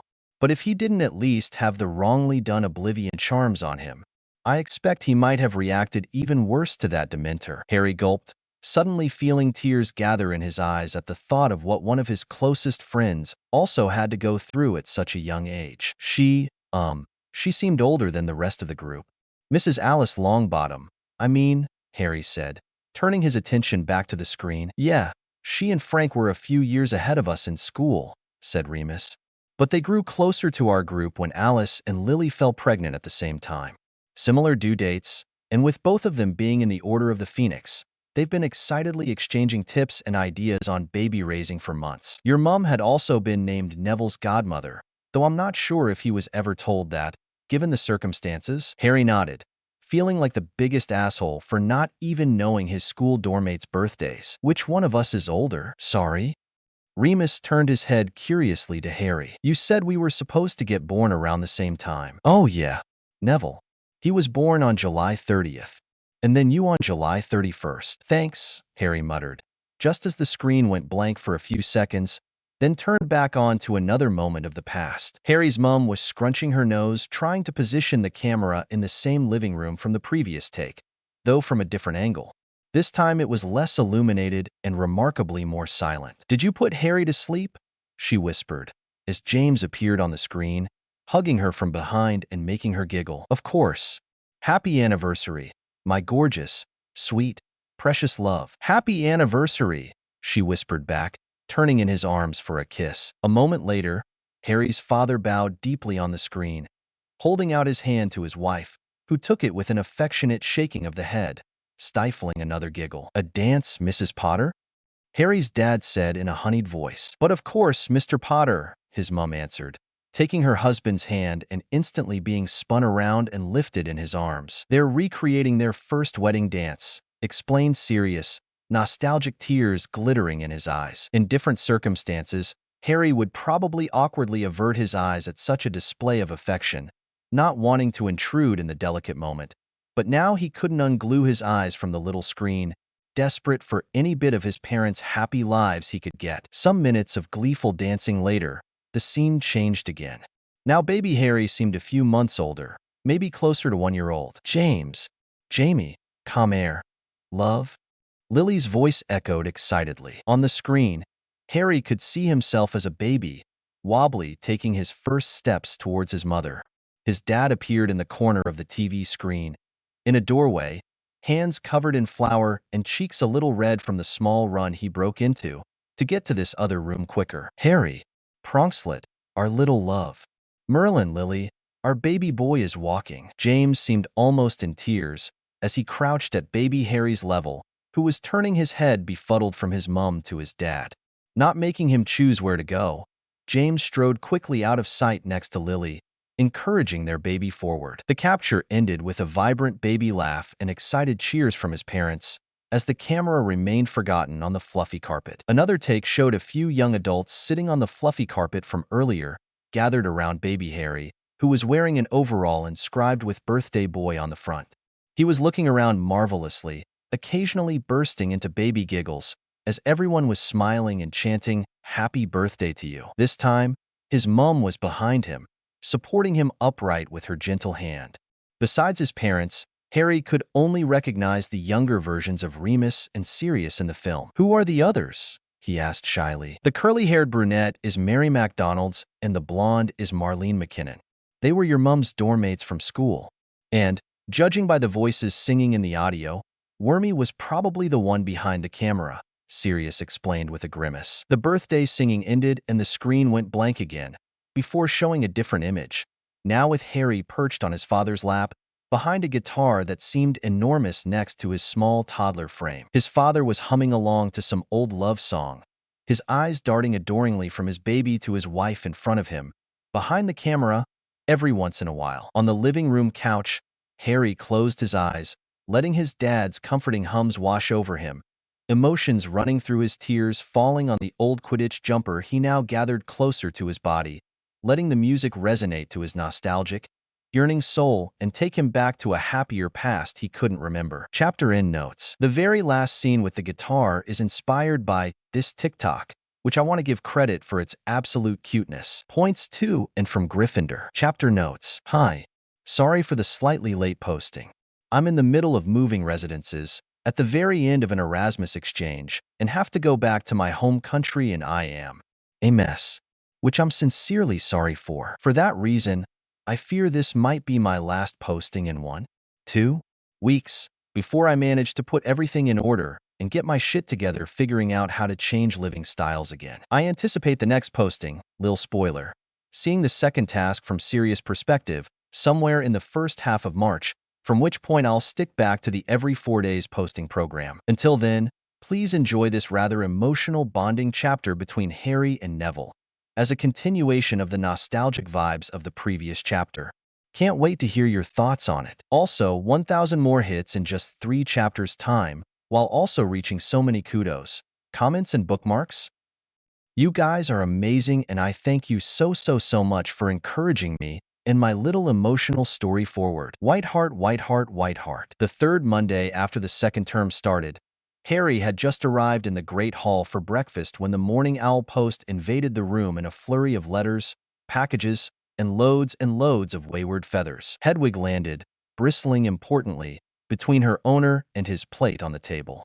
Harry quickly untied the small parcel and letter attached to Hedwig's leg, petting its head gratefully. He opened the letter first, recognizing Sirius' tidy scrawl before even starting to read. My dearest Harry, Remus and I have finally figured out a way to transfer the film to framed photographs.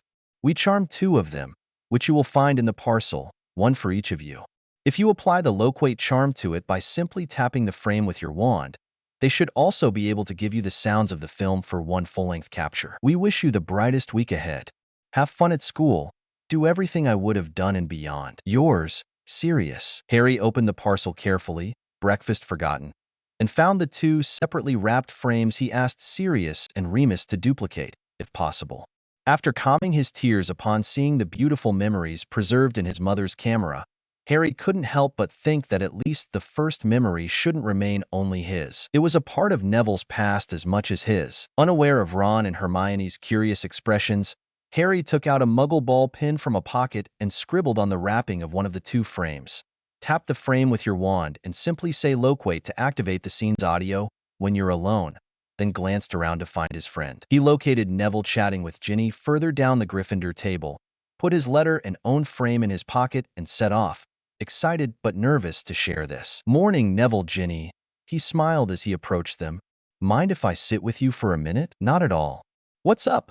Greeted Neville, gesturing with a slice of toast towards the space at his left on the long wooden bench. Harry sat down and moved closer to Neville, carefully passing him the wrapped gift. Sirius and Remus found this memory of Christmas 1980 in my mum's old Muggle camera. I thought you deserved to have it as much as I.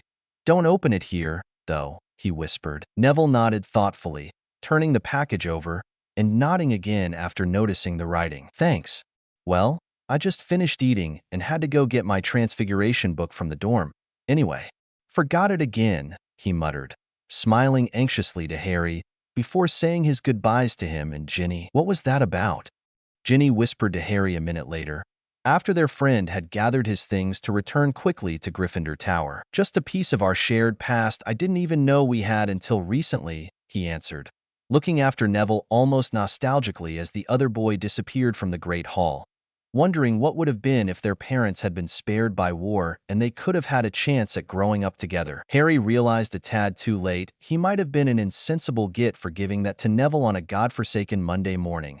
As the Transfiguration class started and his classmate was nowhere to be seen, Neville appeared almost 15 minutes into the lesson, Harry's fear coming true when he noticed his friend's red-rimmed eyes as he made his polite excuses to Professor McGonagall. But knowing Professor McGonagall never took tardiness well, Harry's guilt got him standing up before she could say anything to Neville. "Please, Professor, if you intend to take points from Gryffindor, at least take them from me, not Neville. It's my fault he was late now, not his." Professor McGonagall turned to him with a perplexed expression. "Harry, no," started Neville, but Harry cut him off, shaking his head. It was his fault for putting his friend through this at such an unfortunate moment, intentionally or not. Professor McGonagall eyed both of them apprehensively before deciding. "Sit, both of you. You shall remain after class, and you'd better have a good explanation for this," she said in Harry's direction, a tad stricter than he knew she truly was. Harry caught Neville's eye, who gave him a wobbly smile before finding his seat and taking his books and quill out. Beside him, Ron nudged Harry's leg and pushed a little piece of parchment in front of him, containing a single string of question marks. "Later," wrote Harry, turning his attention back to the lesson as best as he could. The following hour felt like the longest one in Harry's life.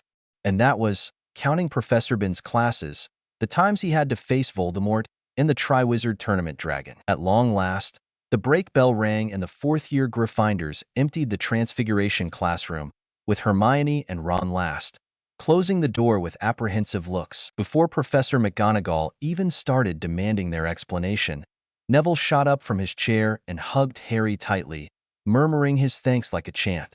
Harry hugged his friend back, catching Professor McGonagall's eye, who watched them with the most confused expression Harry had ever seen on her. After a minute, she cleared her throat, and Neville pulled back a little, new tears glistening in his eyes. "I'm sorry, Professor. I'm truly sorry, but Neville stopped with a hiccup. Harry rubbed Neville's back, taking his own framed photograph out of his pocket. "Sirius and Remus sent me 2 copies of this at breakfast," Harry explained, showing it to their teacher. "They found the memory in my mum's old film camera, and I asked them to duplicate it to share with Neville as well. I realized at the beginning of class that my timing had been really, really stupid." Harry turned towards his friend with an apologetic expression. "I'm sorry, Nev. I should have thought better. Maybe given it to you after dinner, when the others were still in the common room and you had the peace of the silent dorm room." Instead of responding, Neville only hugged Harry tightly once more. "Never matter. It's just, I had never actually seen her smile, my mum. Not that I can remember, at least. I visit them every holiday, but they never recognize me, never smile at me. It's just been very moving, seeing them alive like this." Harry nodded understandingly. He never saw his parents at all before Hagrid gave him that photo album, except, of course, for the Mirror of East. A sudden sob turned the boys' attention back to their teacher. McGonagall had her mouth covered with a hand, tears quickly gathering in her eyes as she touched the frame delicately. You said this had been on a film camera?" she said emotionally. Harry nodded, tapping his wand to the frame and saying, "Loquate." The moving picture started ringing with the chorus-sung carol and baby giggles that Harry first heard that second day after Christmas coming from the living room TV. McGonagall closed her eyes, the surrounding crinkles suggesting the beginning of a smile, as she handed back Harry's frame. "Thank you for showing this. For explaining. I will not be taking any points from Gryffindor. In fact, I would rather give you each 10 points for such an endearing display of Gryffindor chivalry and solidarity.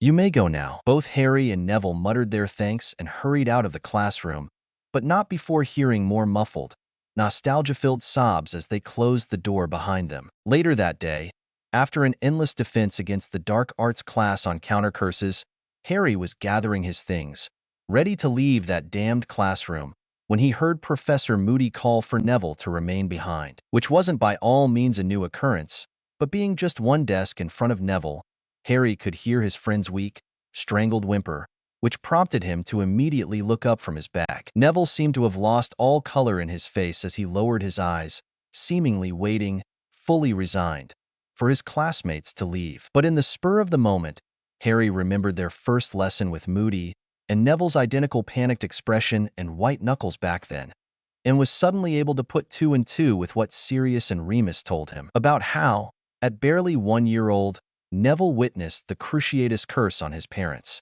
The same curse he had casually been made to rewatch in this very classroom, by this man who seemed to have no remorse about it. This man who, for all Harry knew, had been in the Order of the Phoenix and should have very well known about Neville's situation, and should have had more sense than to have his lesson like that. Despite risking trouble, now that he knew all he did, Harry couldn't let this go. Not now, and not ever again. "Excuse me, Professor Moody, but Professor McGonagall said she wanted Neville and I in her office at 4 o'clock sharp, or she'll keep us in detention till we graduate. We have to go quickly," Harry said, feigning apology, as he grabbed Neville's hand and hurried him out of the room before Professor Moody managed to put another word in. "What?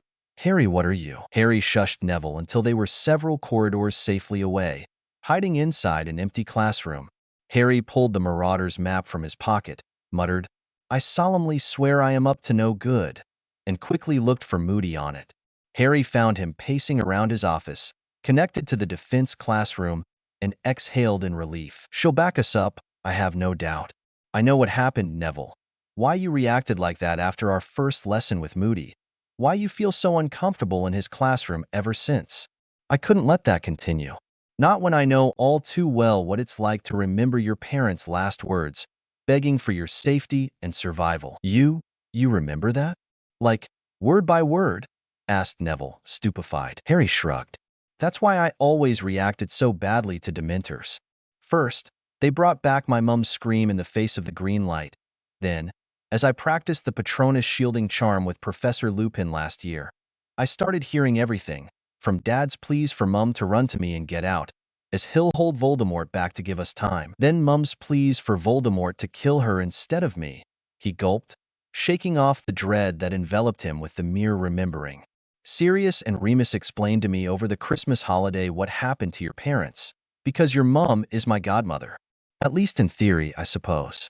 And my mum was your godmother. I didn't make the connection at first with your reaction to the curse, but, well, if you ever need any more help to get away from Moody, I'll be here for you." "Thanks, Harry," murmured Neville, enveloping Harry in another tight hug. The two boys spent the rest of their afternoon alone in their dorm room, for the first time feeling free to open up, to share every little stone on their young hearts without feeling weak, needy, grieving too much, too teary, too emotional, too lost in pasts they can't even fully remember. Neville told Harry about his parents' old room in the Longbottom Manor that his granny let him enter only once a year, at their wedding anniversary. Harry spoke about the photo album Hagrid gave him, and how he hadn't been allowed to even speak their names for years on end while living with the Dursleys. Neville opened up about his visits to St. Mungo's, and how Frank and Alice never recognized him.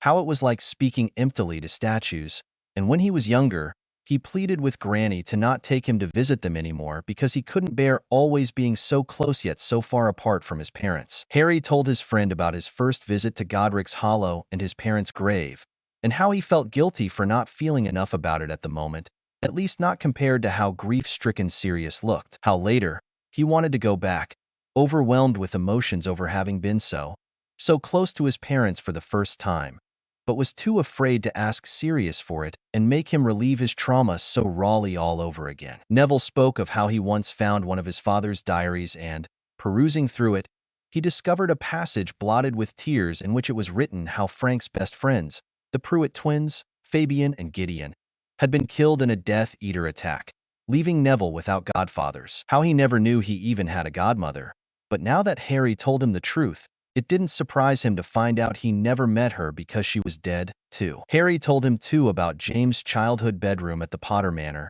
and how it was treated like a sacred place by all of them. How he looked through it out of curiosity during winter break, finding wizarding pictures of his joyful mother, snitches and deformed by time quaffles in every nook and cranny of the room, old diaries and jumpers and cardigans, some of which Harry snitched here to school to wear when he missed his parents too much, or just had an overall bad day and wanted comfort but didn't know how to ask for it from anyone else. It was past 7 already when they descended back to the ground floor for dinner, seating themselves quietly next to their roommates and Hermione, who were having a fiery discussion over Quidditch versus Muggle sports.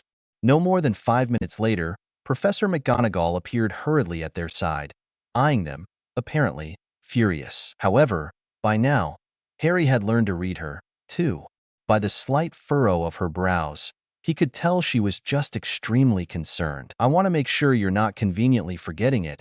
You both have to be in front of my office at 8 o'clock sharp for that detention. Understood?" Harry gave Neville a sudden push with his leg under the table, and thankfully, he understood the signal. "Yes, Professor McGonagall," they answered in unison, turning hurriedly to their plates to finish them in due time. Professor McGonagall turned on the spot, heading back to the teacher's table, and just thanks to that, Harry noticed Professor Moody scrutinizing both her and the boys with a weird look in his eyes. "Told you she'd get us out of it," whispered Harry. "But she gave us detention," whimpered Neville. "No, she didn't. She just wanted a private talk without being obvious about it." "How do you know?" Neville whispered again, looking curiously at Harry. "Because this would be my 4th detention of the month with her," Harry said with a significant face. "Ahem," Ron cleared his throat, getting both Harry and Neville out of their little momentary bubble. "Will you tell us now what we've been asking since breakfast? What on earth have you two gotten detention for?" Harry looked at Neville, who was looking back at him with a shocked expression. After so many hours, they somehow did not think to figure out a valid explanation for it. "You know what? Damn it. It was a family problem. Funny business, really. Sirius sent us something that made Professor McGonagall cry. And it's not like she could give him detention, is it? Reminds me of that time in first year when Fred and George sneaked that hex trick in my pocket that exploded during Transfigurations class." Ron nodded knowingly, resuming his dinner. Harry looked at Ron in befuddlement, but did not correct him. He hated lying to one of his best friends, or even not telling him everything. But some things, like his discussions with Neville over the last hours, weren't to be shared, and Harry wasn't about to break Neville's trust like that. At 5 minutes to 8, Harry and Neville gave their goodbyes and hurried upstairs to Professor McGonagall's office, who had just reached it as well from the other side of the corridor. Without a word, she held the door open and waved them inside. "Sit." Harry and Neville followed her to the armchairs in front of her mahogany desk, but instead of going behind the desk, Professor McGonagall just took a sit in another armchair next to them. "Would you two mind explaining why Professor Moody came to ask me why you ran from his classroom saying that I threatened you with detention till graduation?" He'd been making Neville exceedingly uncomfortable since our first lesson. When today's lesson ended and Professor Moody asked Neville to remain after classes again, I couldn't bear it, so I tugged him out of the classroom under the first excuse that came to mind. "I knew we could trust you to help us out," said Harry, silently pleading with her to understand his reasoning. Professor McGonagall blinked at them in utter confusion. "How is that a valid reason to practically run from in front of a Hogwarts professor when he wanted to have a word with one of you? Mr. Longbottom? Explain, please." Neville turned very red in the cheeks at the sudden attention on him. At the first ever defense lesson with Professor Moody, he showed us the unforgivable curses, and he performed the Cruciatus curse on a spider on my desk. Professor, I know you're friends with my grandmother. You must understand why I couldn't. Watch that again," he said, gulping nervously. But despite Neville's anxiety, Professor McGonagall's eyes didn't widen in disappointment or frustration, but in absolute, terrified shock, clearly putting 2 and 2 together faster than Harry. "Oh, poor boy," she muttered. "Why did you never come to me about this before? As your head of house, I have the duty to help you with anything you might need or face." Neville shrugged helplessly. I've endured Professor Snape's treatment for years, and no one found it more than just strict teacher reasoning. He berated me in front of other teachers, took Gryffindor points from me for not managing my potions well enough, took points from Hermione last year when I messed up a potion, and he wanted to feed it to my toad, Trevor, in front of the whole class, and if it weren't for Hermione, I would have had to see my toad get poisoned by my own hand. The first week of 4th year, he made me disembowel a barrel full of dead horned toads as detention. After all this, I didn't really consider the situation with Professor Moody as being necessarily worse. It still made me extremely uncomfortable, but I didn't know this was anything to complain about, or that I even should do that. Professor McGonagall had become eerily silent for such a long moment that even Harry started feeling her magic ready to snap in fury. "I think maybe you should call Andromeda for Neville, too, Professor," said Harry tentatively. "Yeah, I think I should," she said weakly, getting to her feet. "And I think I should also apologize for my treatment of you in my classroom, Mr. Longbottom. You didn't need my chastising, too. On top of that," she continued, opening her arms gently. Neville looked in surprise from Harry to Professor McGonagall, not really processing. Harry got up from his armchair as well, pulling Neville to his feet and nudging him closer to Professor McGonagall, who enveloped him in one of her rare but treasured hugs. Poor Neville still seemed stiff and confused, but soon melted into the embrace, letting go of his fears for one precious evening. Second task. Chapter notes. Thank you so much to everyone who patiently waited for this delayed update, for which I'm infinitely sorry, but I could only hope it was at least a quarter worth the wait. Please enjoy the second task of the Tri-Wizarding Tournament, from Sirius' perspective, sprinkled with a bit of legilimency convos in the second and third scenes because why not, and some hints to the future plot here and there. Sirius eyed nervously the 3 spectators' pillars on the Hogwarts lake surface. Prefects and head students were standing beside Aurors at the docking point, where people were embarking on longboats to get to those pillars, checking the onlookers, grouping and directing them to different boats. Sirius, Remus, and a few other adults were directed to a boat that set off towards the middle pillar, and he soon realized that one was reserved for the adult spectators and friends of the champions, while the other 2 were for the rest of the students who came to watch. After climbing out of the boat to the first landing, Sirius saw Harry already waiting there with the other champions, surrounded by Hogwarts professors and Aurors. He saw Neville, Luna, and Ginny taking in hushed tones with Harry, and couldn't help but wonder why Ron and Hermione were both notably absent from their best friend's side. Sirius set off towards his godson, almost without thinking about it. He seemed cold. Sirius couldn't even comprehend how off the rails were the idiots who thought a swimming contest in the dead of February was a good idea. "Mr. Black, but what a surprise to see you here." An unfortunately known voice caught Sirius' attention. He turned around, facing the head of the Department of International Magical Cooperation of the Ministry, ex-head of the Department of Magical Law Enforcement, compelling his face into a neutral expression. "Mr. Crouch, why would it be such a surprise, if you don't mind me asking? You of all people should know best I am Harry Potter's godfather. And as he is competing in this tournament, quite successfully so far, I might add, why should I not be here to support him?" Barty Crouch Sr. seemed caught unprepared by Sirius' calm logic. "I suppose I rather did not expect you to come out in public so often as of yet, is all. I see now that I have been wrong in my assumption." Sirius could see heads turning all around him to listen curiously to their conversation. As was the case, he could as well use the attention to his advantage. "I had hoped I made it evident, ever since my name was officially cleared, that my loyalties have always, unwaveringly stood with the Potter family. My priority now is not to hold grudges over my past, but to be a pillar of support to my godson, and to respect my best friend's memory as well as I can by loving and protecting his son as if he were my own. I am here to see Harry get through this tournament task safely, turning curious heads with my presence or not." "I see you specified nothing about his potential winning," said Crouch, eyeing Sirius suspiciously. "Do you not see him faring that well?" "That is more than enough, Mr. Crouch," said Professor McGonagall severely, appearing at Sirius' side. "Winning or not, we all want to see Mr. Potter survive this circus of a tournament, as best as the other champions. I believe your presence here is required for different reasons than to question someone who has already proved their innocence through and through, correct?" she said fiercely, making the old man cower under her glare. Right. I shall go speak with the champions then.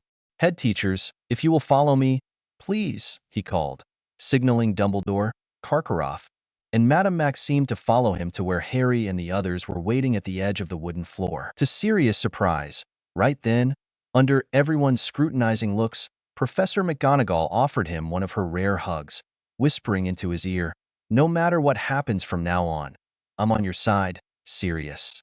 And then louder, as she retreated, Minerva smiled proudly at him. "I'm so glad you could make it here today." "I wouldn't have missed it for anything in the world," Sirius answered, just as loudly with a polite smile. He then excused himself, waited for Crouch Sr. to finish his, frankly depressing, monologue to the champions, and then approached Harry to give him a short, encouraging hug. "Don't forget what we talked about," Sirius said, barely above a whisper.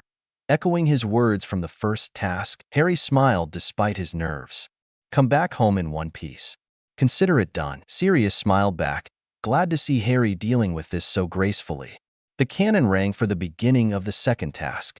Sirius wandlessly and wordlessly cast a quick, warming charm over Harry, winking at him when the boy turned around to give him a grateful look, before jumping into the cold waters for his search. There was nothing else to be done in the meantime but wait and observe. "I think Neville's right.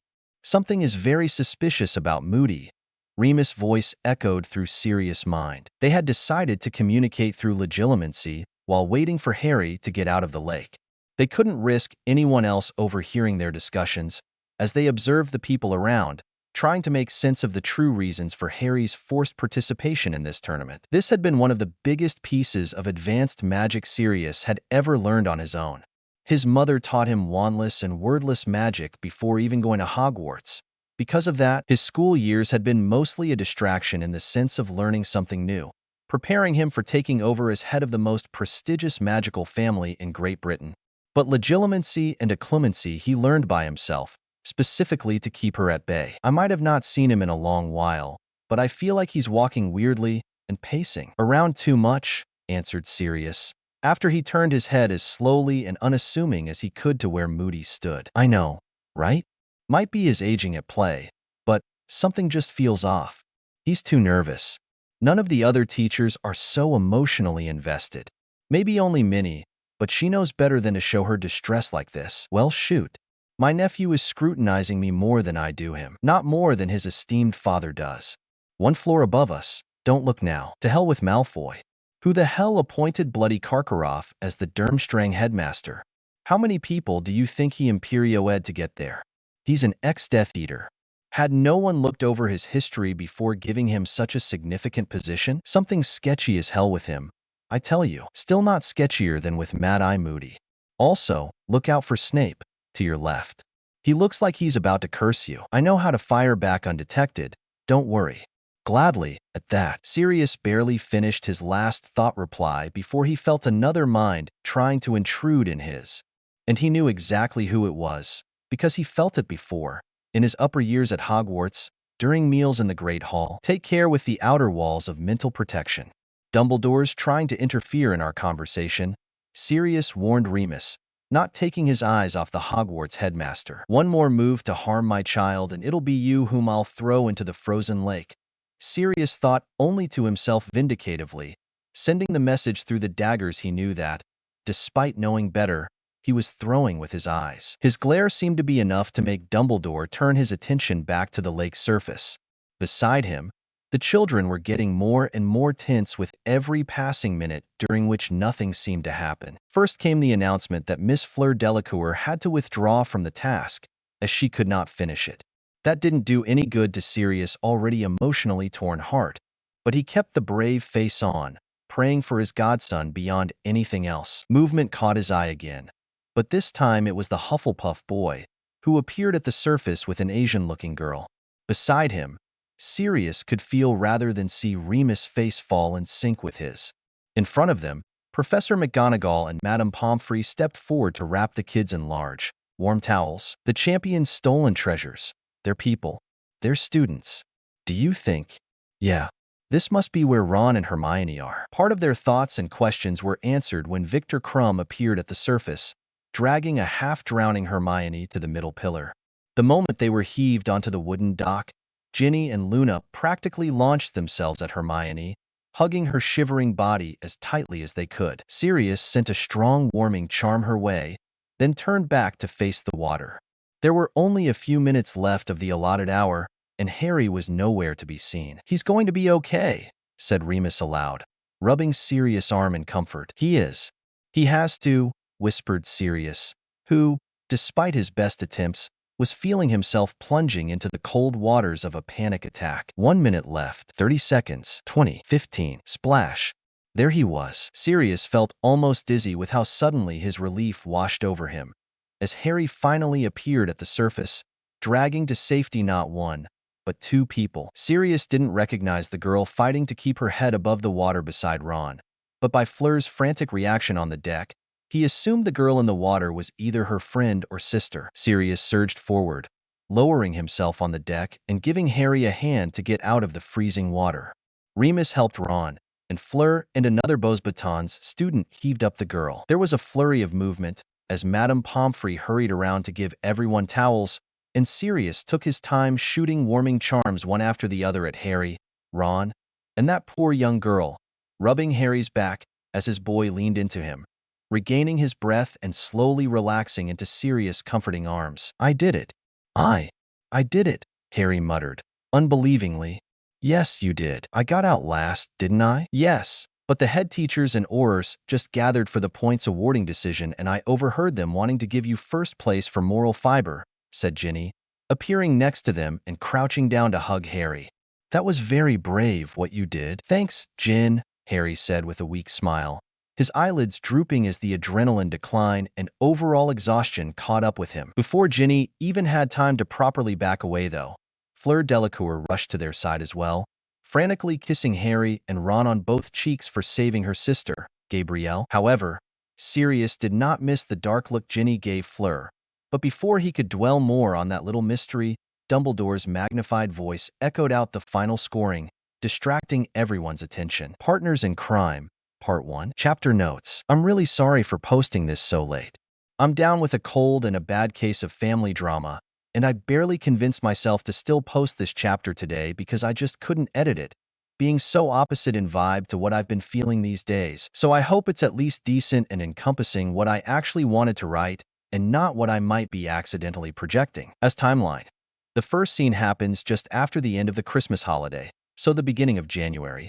The second scene is somewhere in the first half of February, and the third and fourth scenes are somewhere in March? April?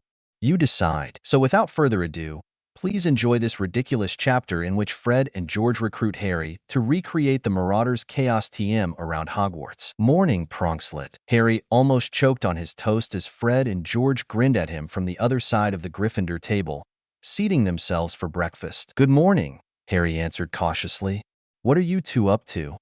"Upkeeping the mood, of course," said Fred unrepentantly. Harry shook his head. "You spent too much with Sirius and Remus already." "Too much," said George, putting a hand on his chest and feigning offense. "It was barely 5 hours total." "Yeah, my point still stands." Harry returned to his plate with a skeptical gaze. If Fred and George started putting to practice the mischief they learned from the Marauders themselves, all of Hogwarts was as good as done for already. "An excellent point, though," said Fred, eyeing Harry funnily. "Am I not right, Catnip one?" George leaned over a table, saying conspiratorially to Harry, while eyeing his twin, "Damn right you are, Catnip too. That is exactly why, Harry, our friend, we wanted to recruit you to our team to keep us in check." "Fair sounding?" Harry couldn't help the snort of laughter he made. He didn't even dare ask what was with the Catnip 1 and 2 thing, but he could do with some laughs these stressful days. So he nodded unrepentantly at their offer to recreate the Marauder experience. "Harry, aren't you coming to sleep?" "It's late, mate," said Ron, eyeing his friend carefully. "Go ahead. I'm not drowsy yet." "Good night," Harry said, busying himself with a book. He only hoped Ron didn't notice it was upside down, because turning it around now would surely make him notice. It was just him, Fred, and George left in the common room now, as Ron's footsteps echoed up the spiraling staircase. "Merlin, I can't wait to get over with the leaf thing," whispered George through a yawn. Then, instantly realizing why, despite their tiredness, he and Fred were still in the common room, George's head snapped towards Harry sitting on a nearby armchair, visibly silently praying he didn't hear anything. Oh, but Harry did, and had a very strong suspicion as to what kind of leaf George was talking about. "Leaf, you said?" Harry said, unable not to wiggle his eyebrows funnily. "Of Mandrake, by any chance?" How did you know?" asked Fred, eyes as big as George's. Instead of answering, Harry just smiled, looked around to make sure they were absolutely certainly alone, and stuck his tongue out at the twins, showing them his own Mandrake leaf. "No," they both said in awe. "Pronkslet, you big oaf. And here we thought we were the only ones doing the highest illegalities around," said Fred, his panicked expression slowly turning into a grin. "Does anyone know about you?" asked Harry. "Except Lee, and well, now you nope," answered George. Why? Does anyone know about you? Funnily enough, yes. Just one person now beside you, too. The twins did a funny, synchronous, questioning face, to which Harry answered with the biggest grin, Professor McGonagall. No way. And she hadn't turned you in for it? She has her reasons not to. But no, she's actually helping me through it. What the damn hell? Muttered George, doing a funny double take. The stricter professor around?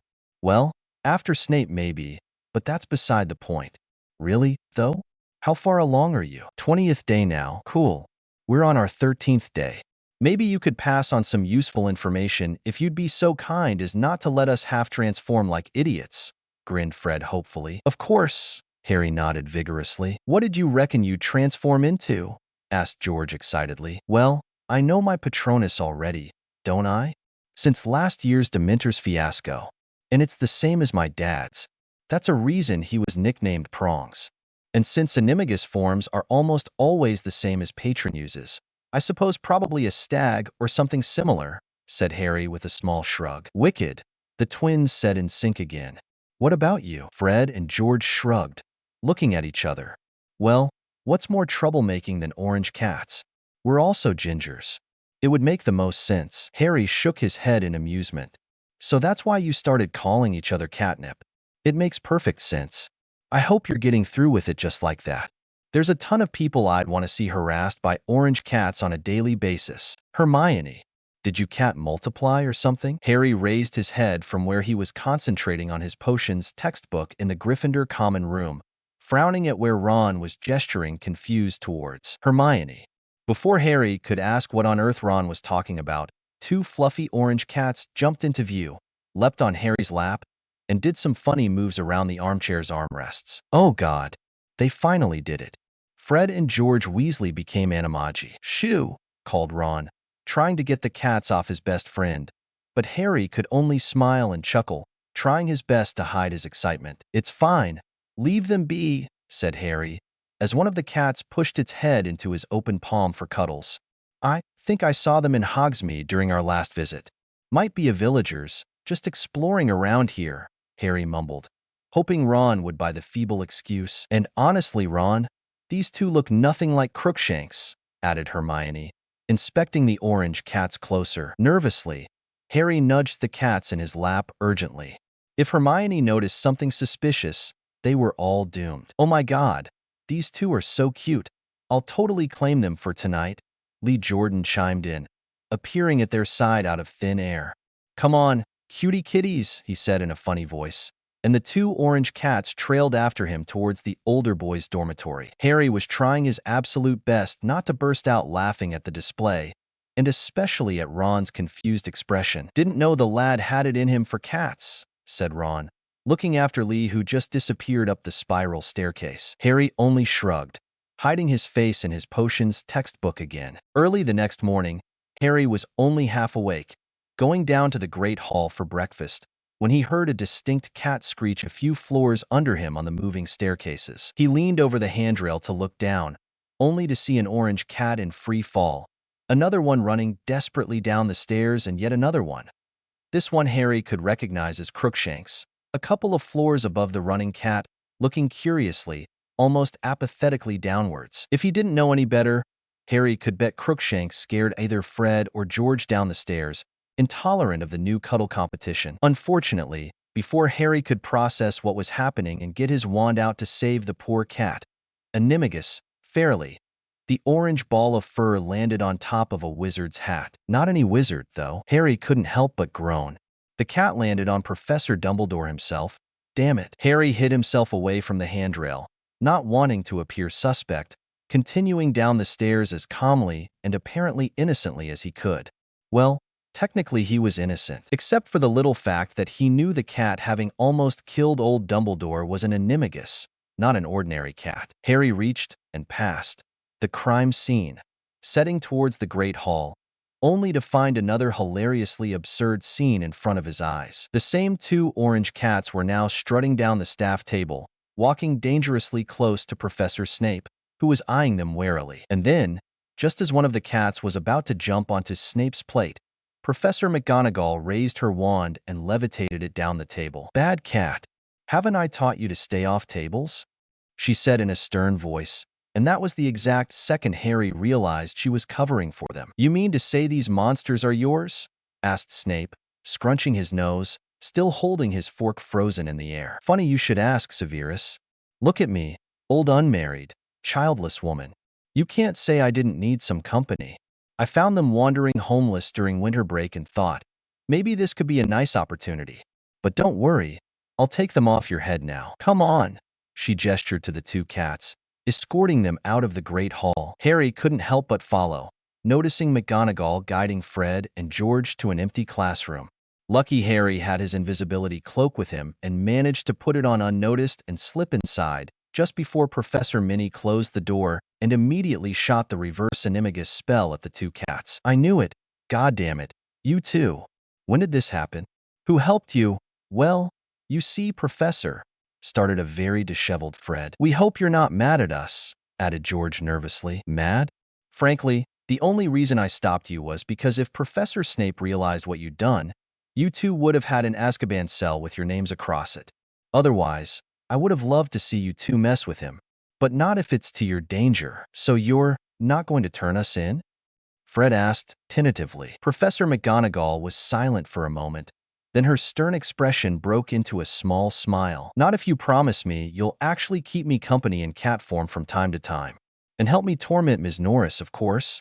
It's been my secret mission since she appeared strutting around here, as if she owned the place all to herself. And maybe Professor Trelawney as well. But only in cat form, boys.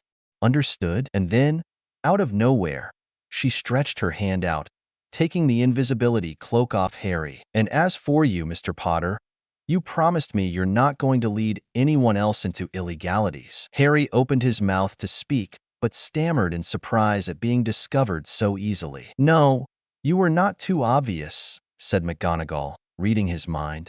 But I had to deal with your father doing stupidities under that cloak too many times to not expect anything and everything from you as well.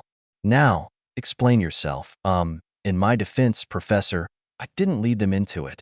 I discovered what they were doing after they started the process, and from then on I only passed on crucial information for their safety. Professor McGonagall couldn't help but smile fondly at him while sighing deeply. You and your rule slithering will be the death of me one day. Now off you all go to breakfast and classes. And do not forget, don't get caught. Partners in Crime, Part 2. Chapter Notes. This one's a much longer chapter than I expected. 3K-ish words, but I'm surprisingly happy with how it turned out, and I hope you'll enjoy it too. It focuses on Harry's first animagus experiences and the role Minnie plays in these, sprinkled with Marauders references, and also a few musical references because Spotify always knows something more than I do when I listen on shuffle while writing. Smiley face. See the end of the chapter for more notes. One day before the 3-month mark since Harry started the animagus process, a hurricane like no other lately started lashing furiously at Hogwarts windows. He was at dinner with everyone else when he caught Professor McGonagall's eye after the first lightning illuminated the entire room for the smallest moment. It was time. With the slightest nod, she got up and disappeared through the teacher's side door, and a couple of minutes later, Harry followed, nudging Fred and George significantly on his way out of the Great Hall, hurrying to the secret gallery that took directly to the Hogwarts docking point where he and Professor McGonagall agreed it was least likely to be seen, or rained to death. Are you ready, Potter? Professor McGonagall asked carefully instead of greeting. Yes, he nodded, extending his arm to take the vial of potion she promised to bring him from where it had been hidden in a quiet, dark drawer in her office where no one would find it. Harry carefully uncorked the blood-red vial, took a deep breath, and took out his wand. Amato Animo Animato Animagus, he said clearly, pressing the tip of his wand against his chest, directed at his heart, and down the vial's content without overthinking it. The moment he started feeling that intense, gut-wrenching pain he read and was wanted about, Harry extended his hand with his wand, feeling rather than seeing Professor McGonagall take it away safely. The double heartbeat started drumming harder, bringing Harry to his knees. He breathed through it as he had been previously instructed, willing his brain not to panic. He knew what to do, and was sure he went through all the steps correctly, so there was nothing that could go wrong now. Besides, He trusted Professor McGonagall and all her advice. It had to be enough. Then, through the haze of his pain, Harry saw it. His stag Patronus, walking iridescently towards himself. Inside his mind, nuzzled Harry's nose, and then as suddenly as the vision appeared, it seemed to fully merge with Harry. The next thing he knew, the haze started to clear, and he opened his eyes again, blinking a few times, trying to get used to the new feelings. He truly, fully was Pronkslet now. Or Prongs. Harry didn't really know and didn't really mind. Anyway, his vision was wider. He had 4 legs now, which felt weird, to say the least. He tried getting up from the ground, but his knees were a little wobbly. His fur slightly tickled him around the neck, and he accidentally slapped himself with his own tail, not really understanding yet how to control it. Instinctively, in his excitement, Pronkslet raised on his hind legs, kicking the air with the forelegs, and making a funny sound. Realizing a moment too late he was much heavier now than in human form and accidentally breaking the wooden floor of the deck, partially sinking with his forelegs into it. He shook his head in confusion, trying to get out of it but not quite getting the hang of it. A giggle sounded from somewhere close to him, and he turned his big head sharply to assess the environment. Oh, it was Professor McGonagall. She was still there, though at a certain, safer distance away than before.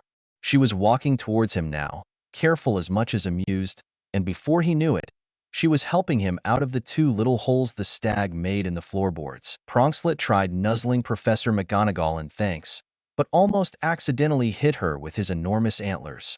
With a frustrated neigh, he backed away a few steps, while Professor McGonagall waved her wand, calling a quick reparo. A thunder echoed, and Pronkslet jerked, confused by the difference in hearing from his human form to this.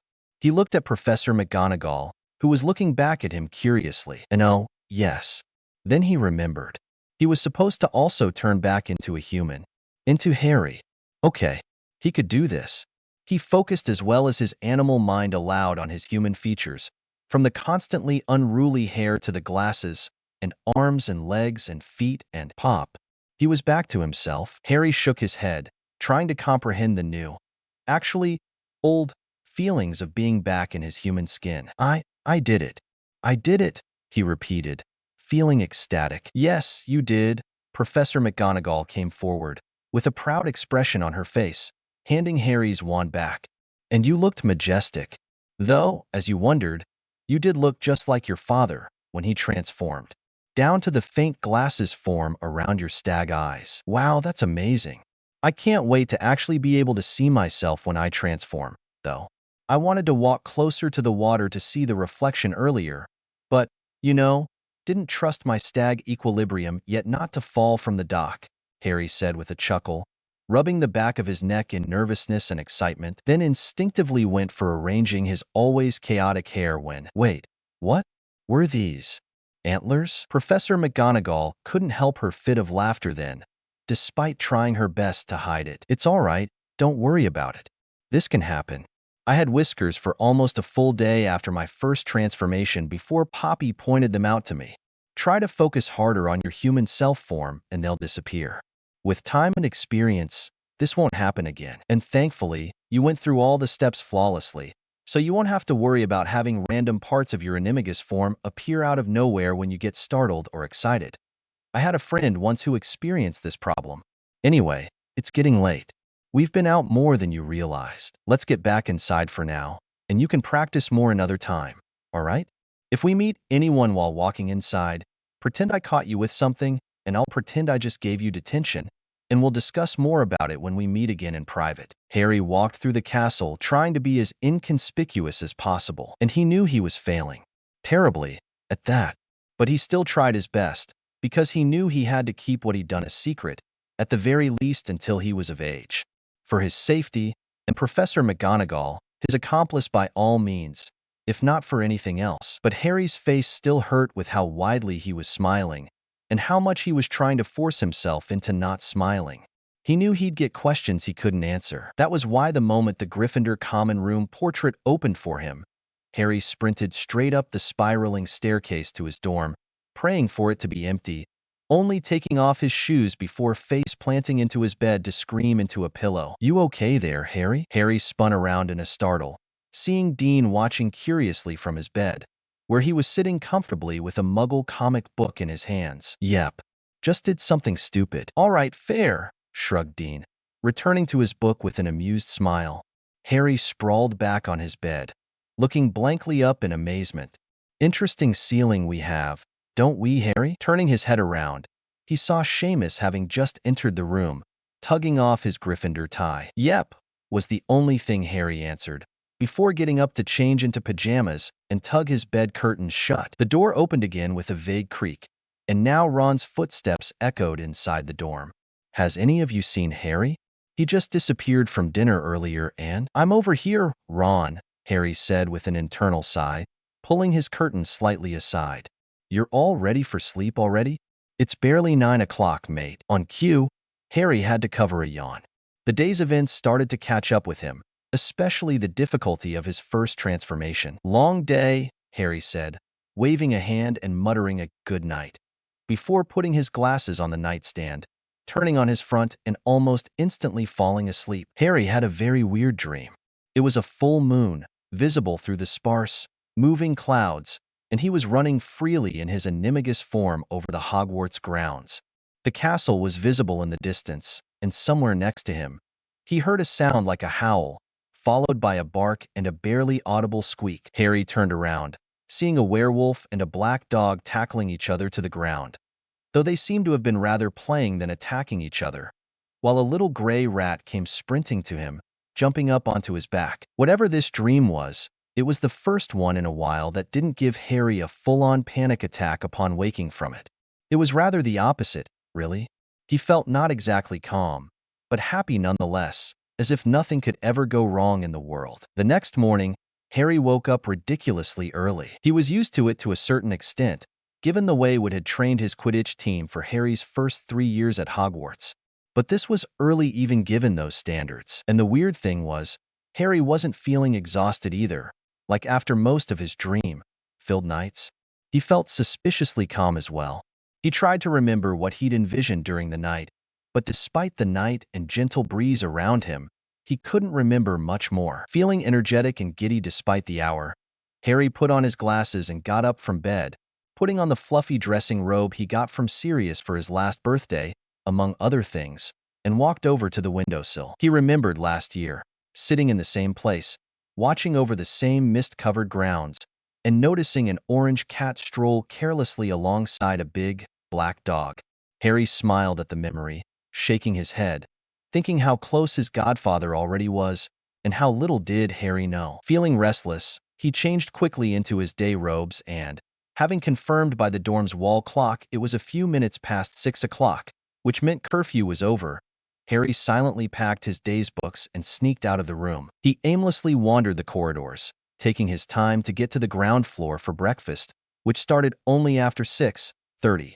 But damn, did he feel absolutely famished. Harry supposed it was because of the enormous energy the animagus transformation required. At least for the first tries, Professor McGonagall warned him he might feel either sleepless or ridiculously sleepy, and most likely hungrier than he'd ever felt before, for at least a few days. So when the double doors finally opened, Harry could only be glad for it. He hurried to the Gryffindor table, piling his usual choices of food on his plate, and began eating, only for everything to taste like ash in his mouth. He grimaced, sniffing the fork. It didn't feel too weird, but ugh. No, this was by all means absolutely awful. No matter what the problem was, it really wasn't helping with his incredible appetite. So he had to at least try, and see what he would do better with then. Eggs were decent. Could have been worse, barely edible, but he could have made that work if he insisted. Sausages, no. Merlin, no. The bacon was somewhere between edible and ash, but the black pudding, that was an even bigger no. The potatoes tasted just as good, if not even better, and even the grilled tomatoes and roasted beans seemed a little more appealing than usual. And then it hit Harry. Oh, dear Lord. Or should he rather say, no. No puns at 6 in the morning. Still, the temptation to think, if not say, oh dear, was remarkably present nonetheless. Well, of course. Stags were herbivores. It made sense Harry wasn't feeling it about meat foods anymore, and that might turn a problem, since he had previously been a big fan of bacon and sausages for breakfast, and chicken and skewers for lunch and dinner. It was bound for at least Ron or Hermione to notice his sudden change in preferences. He needed a good excuse if he didn't want to give himself away less than 24 hours into his new double heartbeat experience. And indeed, hours later, Harry couldn't help but dwell anxiously on the fact that he should have thought of a better explanation than, "I have decided to go vegetarian as a coping mechanism against the memories of the first tournament task dragon." When Hermione asked him exactly what he dreaded, "You said what?" Professor McGonagall put her head in her hands the moment Harry remained alone behind in the Transfigurations classroom with her. "I know it was dumb. It was just the first thing that came to my mind," said Harry, somewhere between mortification and defensiveness. "Well, you'll have to have a better excuse than this and replace it quickly, otherwise Miss Granger will start to look for answers with or without your help." "Let me think." She paced around the room for a couple of minutes, tapping her fingers against each other and thinking, before suddenly turning back to Harry. "I know. Miss Granger knows you've been having problems with your sleep lately, correct?" Harry nodded. "Then you can just tell her Madame Pomfrey and her Medowitch's friends from St. Mungo's have been trying to develop a new dreamless sleep potion with more specific purposes, and you've been their volunteer for testing. And so far, it had some peculiar side effects, like your new meat indigestion, that you were very embarrassed about, which is why you made up another excuse at first. This way, she can't look up the potion anywhere to confirm. I can warn Madame Pomfrey to back you up on this idea if needed, and Miss Granger or any of your other friends won't press the matter further in consideration for your feelings." In his relief for such a simple yet logical solution, Harry couldn't help but hug Professor McGonagall. "This is exactly why I sent you that Mother's Day card in March. Thank you for getting me out of most of my stupidly self-made problems, Professor Minnie," Harry said with a tentative grin. Professor McGonagall shook her head in amusement as Harry took a considerate step back. "I do have a question about that, Potter. Did you or did you not coordinate with Sirius?" Harry shook his head with a frown, not really understanding what Sirius had to do with this. "That day, I received 2 cards, one from you and one from him," she explained. "Oh," said Harry, surprised. I didn't know." Minerva smiled fondly at him, with a note of nostalgia in her expression. "Him and your father used to do the same. You know, since their first year, I kept receiving Mother's Day cards from them. At some point, their other friends joined in, but these 2 kept sending them even after graduating. I just thought, never mind," she sighed, slipping back into her strict teacher mask. "Off you go now, Mr. Potter. You'll be late to your next class if you keep lingering." "Yes, Professor," he nodded with a thankful smile, picking up his bag and sprinting to his charms class. After his first successful transformation and a couple of others for practice, Harry didn't need much more time to decide whether he wanted to tell Sirius and Remus about it, or if it was the right call, given the similarities with his father's animagus transformations in his youth. He knew that, especially since he had done this illegally, he couldn't tell many people about it, but he trusted his dad's best friends with his secret. He trusted the people who took him out of his situation with the Dursleys and built a trustful home for him. So, at Harry's insistence, Professor McGonagall sent an owl to Potter Manor one morning and took him there through her office fireplace after classes. Sirius and Remus were both waiting in the living room already, jumping straight up the second the fireplace chimed. "Minerva, Harry, is everything all right? I got your owl, that you were going to come by at 4 o'clock in the afternoon. No other explanation whatsoever? It's a school day, what?" "Sirius, please, calm down," Professor McGonagall said, raising a hand to stop Sirius' panicked rant. "Everything's fine. Harry was just overly excited to share something with you too." "Oh, it's just Harry now," said Harry, finding Professor McGonagall's demeanor change remarkably funny for some reason. "Well, we're not at school here, are we? No need for all that last name push around in your own home. Tell them now, we don't have all day," she urged, giving him an encouraging nudge with her wand. "I'm Pronkslet," Harry said with the biggest grin, turning back towards Sirius and Remus, who watched him in confused surprise. "Well, of course you are. You've been our little Pronkslet since the day you were born," said Sirius carefully. "No, I'm Pronkslet," Harry repeated, taking out his wand, pressing its tip to his heart, and repeating the animagus spell confidently. Before he knew it, he blinked and the world slightly changed around him in that weird way that still surprised him, like the change in his line of vision, the way he perceived colors, and, of course, the height from which he saw now. and he grew aware of his legs and fur and antlers again. In front of him, both Sirius and Remus were watching him in complete awe. He, Remus stuttered, looking from the stag in their living room to Minerva and then back. He's an animagus, whispered Sirius. Did you help him through it? Obviously. He confessed he wanted to surprise you with this months ago, when I found him again in the astronomy tower. I would have been a fool to let him go through it alone, knowing that he'll go through it with or without my careful supervision, answered Professor McGonagall, who by now learned how to come closer to Pet Pronkslet's mane without risking to have her eyes plucked out accidentally by his antlers when he moved his head around in excitement. He said he wanted to be able to bond with you more, Sirius, and to help you, Remus, through the full moons, but was wary about the similarities with his father and what this might be like for you. Sirius took a step forward, his eyes full of tears and awe. This is, he chuckled, caressing the stag's face and side neck. Well, this really is a surprise. And you do look exceedingly similar to James when he transformed, but I can see the differences too, not just the similarities. And both are good. Both make you who you are, Harry, he said with an emotional smile.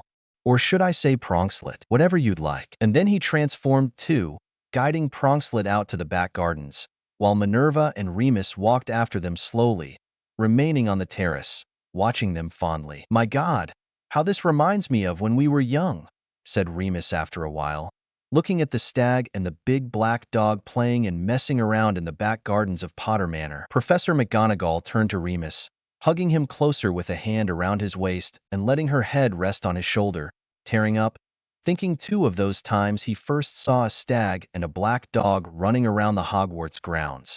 Maybe this was to be a healing experience for more people than she thought. With a hidden, incredulous chuckle, Minerva thought maybe she too should have a little chat with a mind healer these days. Chapter end notes. I'm really curious about your thoughts on this. I had quite a time shuffling Bambi soundtracks and writing about Harry accidentally becoming a vegetarian by force because of his new animagus form. I just thought it would be a fun addition to think about how the animagus form influences the human form and not only the other way around. And also, if you're wondering, yes, I do cry too, likely more than anyone reading because I also have to edit a few times after writing. Over scenes like the dream one, like I literally sobbed so much after writing, he felt not exactly calm, but happy nonetheless, as if nothing could ever go wrong in the world, that I kinda scared my boyfriend a bit. Smiley face. Would it be okay if I wrote more on my faves in the endnotes, or does it feel like I'm oversharing? I am dubiously anxious about it. First suspects. Chapter notes. Hi. This is, unfortunately, a very short chapter because I didn't want this subplot to go into a plot hole. Yet I also don't know what to do with a chapter that isn't practically an intrusive thought. But I will be meeting my therapist on Saturday, so next chapter should be at least a little more put together then. Whatever this one is, thank you so much for your patience. It means the world to me, and I can only hope it will be worth it in the end. White heart, white heart, white heart. Harry threw the Daily Prophet from his hands with pure disdain. Sirius Black, recent escapee from Azkaban and name cleared after over a decade of imprisonment. Suspect in the mysterious murder of Bartemius Crouch Sr., head of the Department of International Magical Cooperation. He's ducking innocent. How much proof do these assholes need? He exclaimed, heedless of the weird look he was getting from the people having breakfast in the Great Hall. We know, Harry, said Hermione reassuringly, but if the papers already started propagating this theory, there's little to do now. If people buy it, after being suspicious of Sirius for so long, Harry didn't know what else she said because he tuned her out as soon as she said, if the papers already started propagating this theory, what if he used that to his advantage to save Sirius' reputation? By using Harry's own reputation as leverage? I need to speak to Professor McGonagall, he said, starting to get up, but getting stopped by Ron. Finish reading the article, won't you? He said, looking rather livid. Harry looked back at the crumpled paper in front of him, his eyes going even wider as he slumped slightly against the table, dragging a hand through his hair. Despite Black being heard during the second task at the Triwizard Tournament, which takes place at Hogwarts School of Witchcraft and Wizardry, that he does not intend to hold grudges over Crouch Sr. setting his imprisonment without trial at the end of 1981. Respectable sources say they consider that discourse to be a ruse. Moreover, Professor Minerva McGonagall had showed her public support of Sirius Black at the same event, which undoubtedly brings her too into the suspect spotlight, as the surprising murder happened on the Hogwarts grounds, where she had been teaching since 1956. I'm sorry, what? Harry almost screamed. The suspect spotlight? What the actual hell is this? No, this was so not happening. God, no. He barely just got a handful of safe adults to trust. He can't lose everything already. It hadn't even been a full year. Harry couldn't go back to the Dursleys, back to not trusting anyone, back to being treated like a pest rather than a boy. No. If they want to nag him about the tournament, then so be it. He'd deal with it. But he could not, under any circumstances, let these people get dragged through the trenches for. What, Harry? What are you doing? Asked Hermione, eyeing him warily as he picked up a roll of parchment and a writing feather from his bag. Writing to the Daily Prophet. If they want interviews with the tournament champions all the damn time, then I'll gladly give them the interview of their life. Could you help me brainstorm how to draft my message? How about we move to the library for this, mate? There are too many curious people here, said Ron, gathering his things to leave. Despite his outrage over the article, Harry couldn't help but smirk. Didn't think I'd ever hear you willingly propose going to the library. But all right, fair. Let's go. Sirius? Remus' voice echoed from the living room. I just found another interview with Harry in the Daily Prophet. Sirius almost dropped the knife he was cutting vegetables with for dinner. He immediately put everything down and strode to the other room. He didn't tell me anything about being pestered with new interviews, he muttered, frowning at the newspaper as he leaned over Remus' shoulder at the back of the couch to get a better look. Harry Potter, the boy who lived and Triwizard Tournament champion. Interview and exclusivity about the murder of Crouch Senior debate. What? I think there's a reason he didn't say anything about it, said Remus weakly. Under the big preposterous title, there was a transcript of the interview, clearly written by someone other than Rita Skeeter.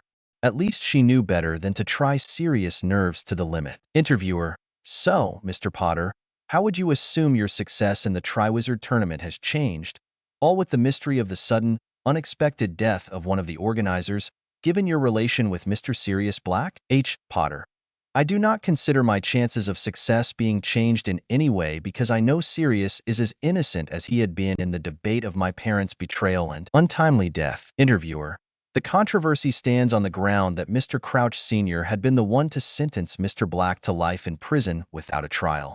Do you not think there might be grudges at play? H. Potter: I understand that public opinion on my godfather might not be as good as it should be, especially given how he escaped from Azkaban, but I know firsthand he escaped to protect me from the person who actually betrayed my parents.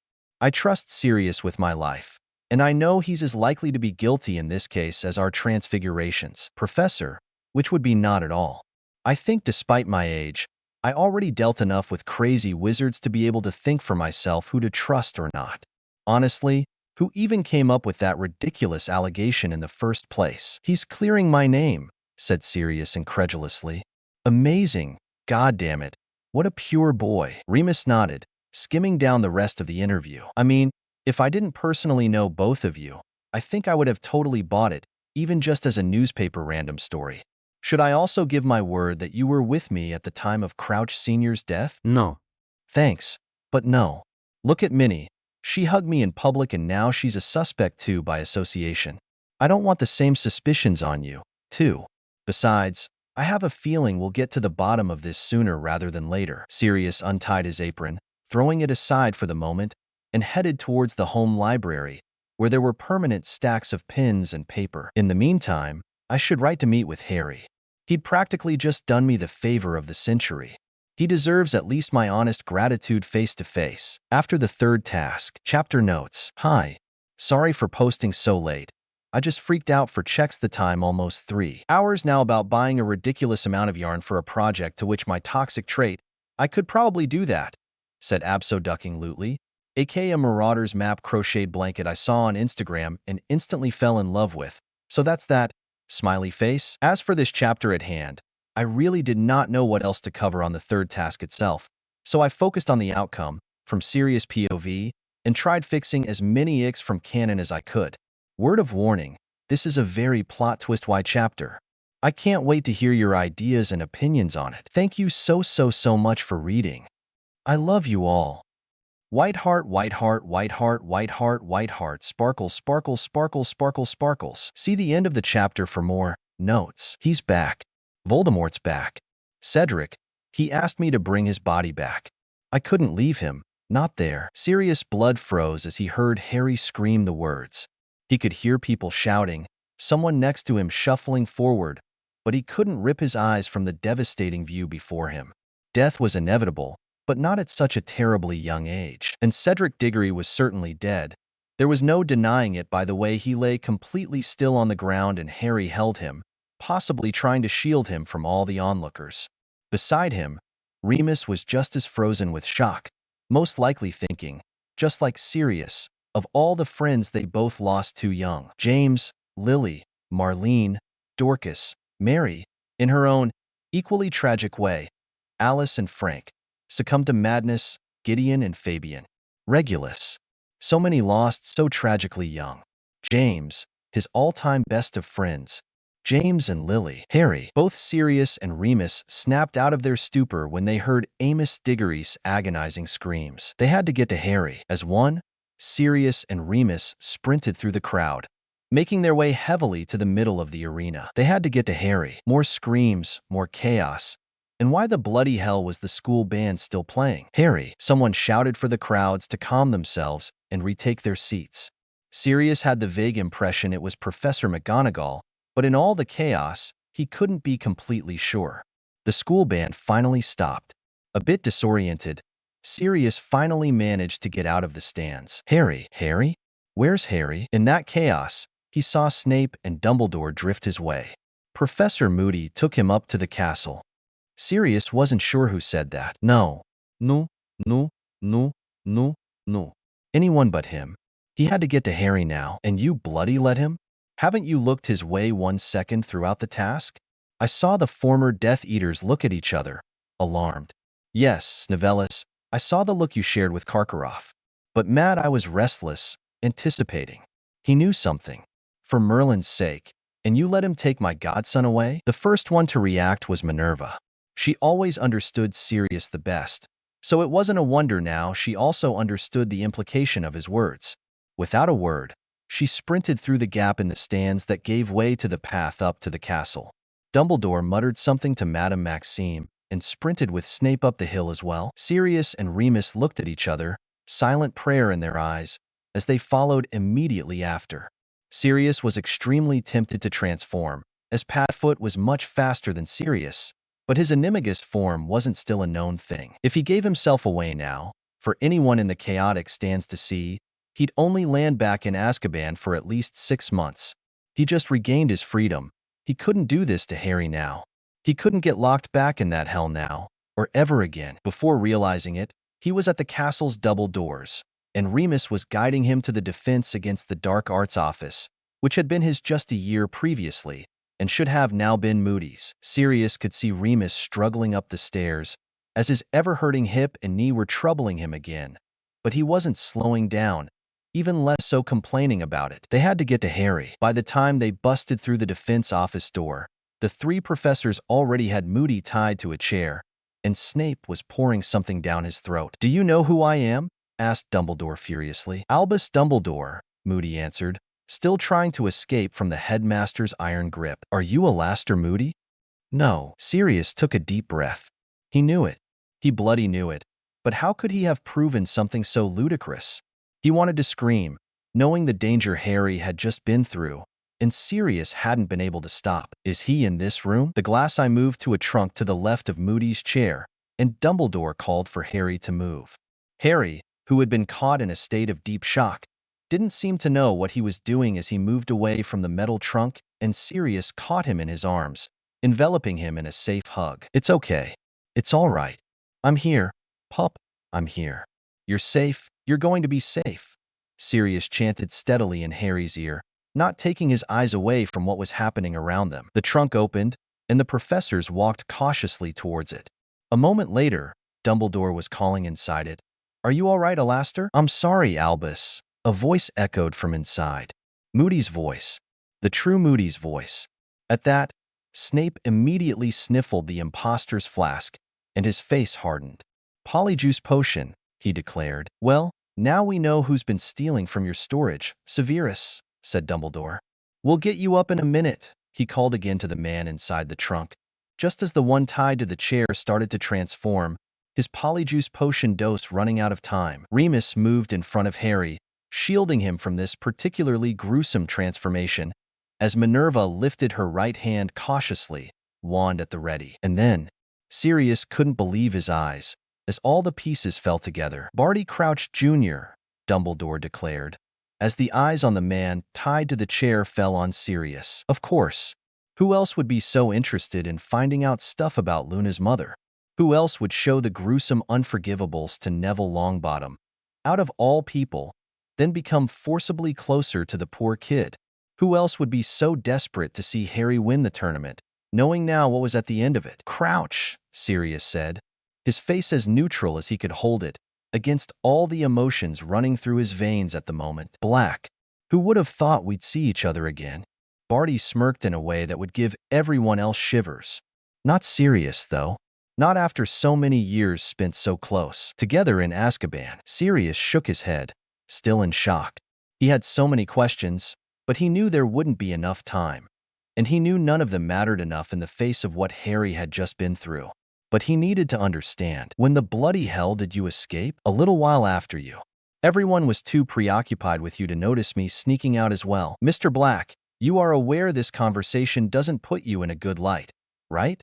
said McGonagall, with the biggest look of concern on her face. Sirius waved his hand, not taking his shocked eyes away from Barty. "He needed to understand. He made you do this, didn't he? Voldemort? Obviously. I am crazy, Black, but not this crazy by my own will. Besides, you'd better stop saying his name from now on if you care for your skin. You know what they'll do to you now, right? Most likely the Dementor's kiss. So many years and you still take me as stupid," said Barty, shaking his head with mad cackling. Sirius ran a hand through his hair. "I told you to get it over with. Why? Why couldn't you just keel over like everyone else? Why?" Barty merely laughed manically. "You still don't understand. Not everyone thrown into Azkaban, with or without trial, is as innocent as you. Now do you, Black?" "I understand enough. Thank you very much," Sirius snapped. "I understand that I will never forgive you for putting my godson in danger's way, as much as I understand this isn't what he would have wanted for you," he emphasized. Knowing from the look in Barty's eyes, he understood who exactly Sirius was referring to. The very person whose death succumbed Barty into his current madness. "You know as well as me how everyone else did it," he said quieter, his rage simmering down into exhaustion. "Did what?" "Sirius, what on earth are you talking about?"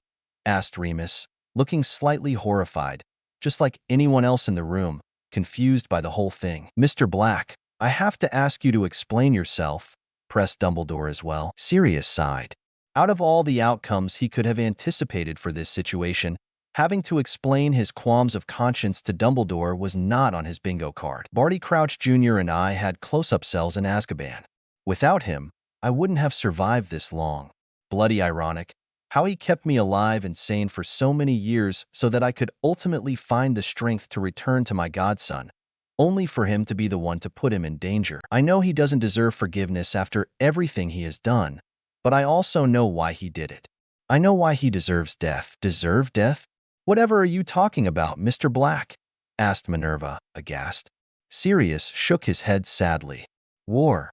Send my regards to your little flower, Crouch." With one last look in Barty's direction, knowing that whatever happened, this was the last time he saw him, Sirius turned Harry by the shoulders and guided him outside the office, closely followed by Remus and Professor McGonagall. "Sirius, what on earth was that all about?"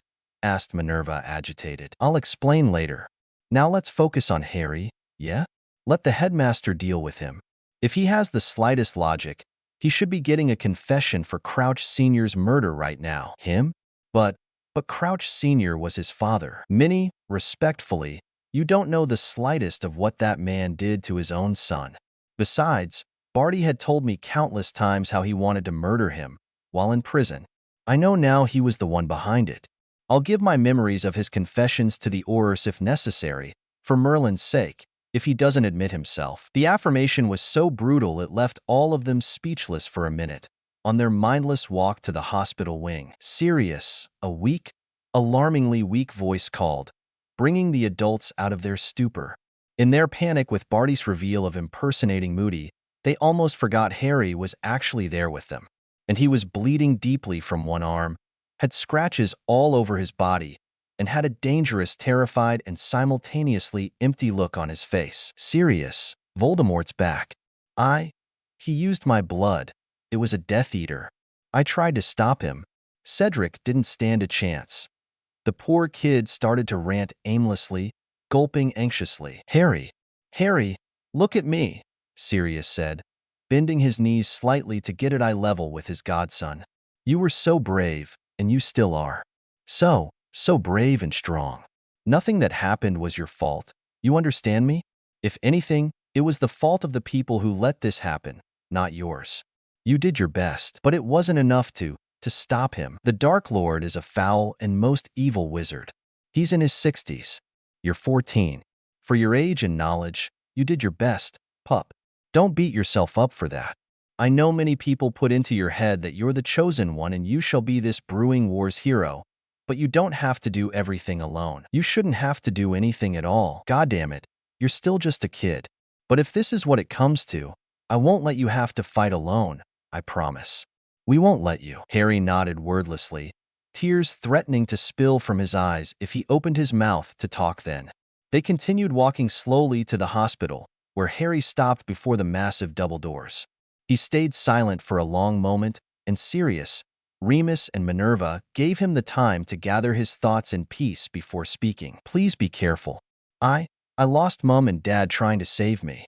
I just got a new family with you, and I can't lose you too, he finished in a whisper, looking pleadingly at all three of them. Don't leave me, was barely audible, but Sirius still teared up as he hugged Harry again, and Remus and Minerva joined in, enveloping Harry in the soft embrace of love. We're not leaving anywhere, said a fourth voice joining the hug, Poppy Pomfrey. Chapter end notes. As a little PS about the chapter, I just want to clarify that I always had my reservations about Barty Jr.'s storyline in the books, aka how his dying mum begged her husband to replace their son in prison with her and keep him concealed under Imperius at home and all that. It just never made any sense to me given Barty Sr.'s personality and messed up priorities. So assuming Barty Jr. remained in prison all this time, I gently modified his storyline in a way that made sense next to Sirius' storyline, but also give the much-needed depth to Barty Jr.'s character as well. By now, I think you noticed yourselves the plotline diverged from pure canon long ago, so that's that anyway.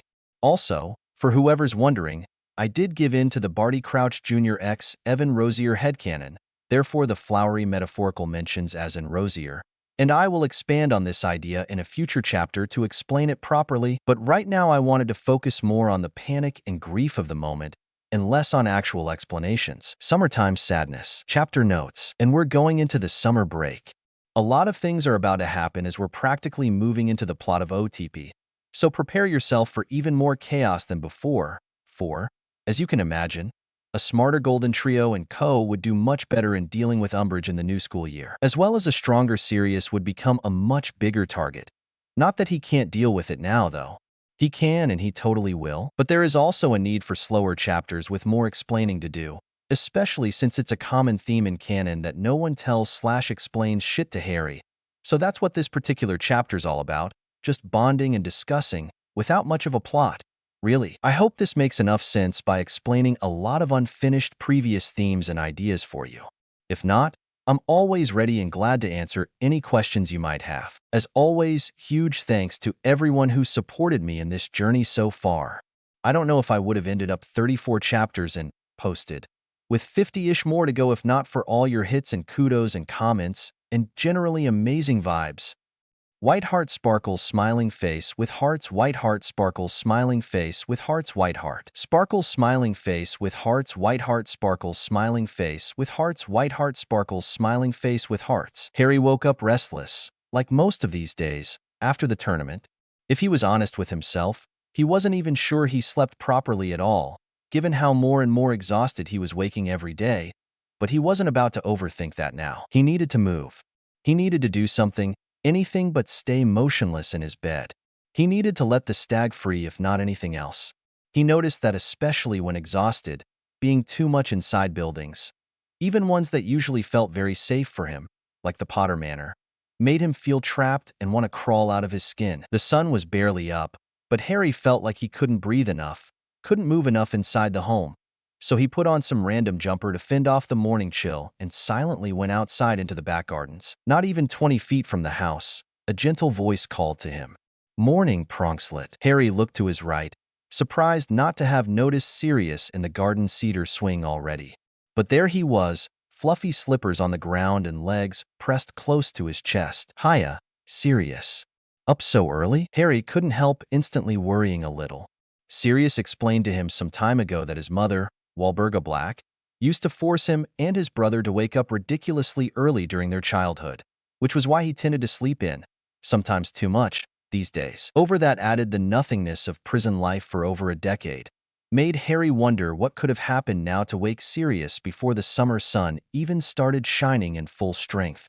Or was this a new theme Harry didn't have enough time to notice yet? "I haven't actually been able to fall asleep," said Sirius slowly, resting his chin on one knee in an almost dog-like posture. Harry tried hiding his worried sigh before saying, "Mind if I join you?" "Not at all," Sirius smiled tiredly. Harry sat down next to his godfather, noticing, now up close, how many layers of clothing he had on.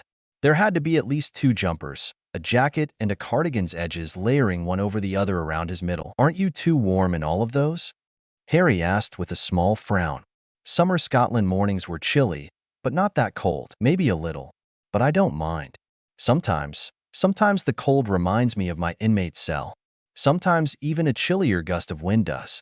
But I also need the fresh air now, so I'm doing what I can to accommodate both." "I'm proud of you, Sirius, for trying this much," said Harry, stroking his godfather's hair in the way he learned gives Sirius the most comfort. Sirius sighed, burying his face deeper between his arms.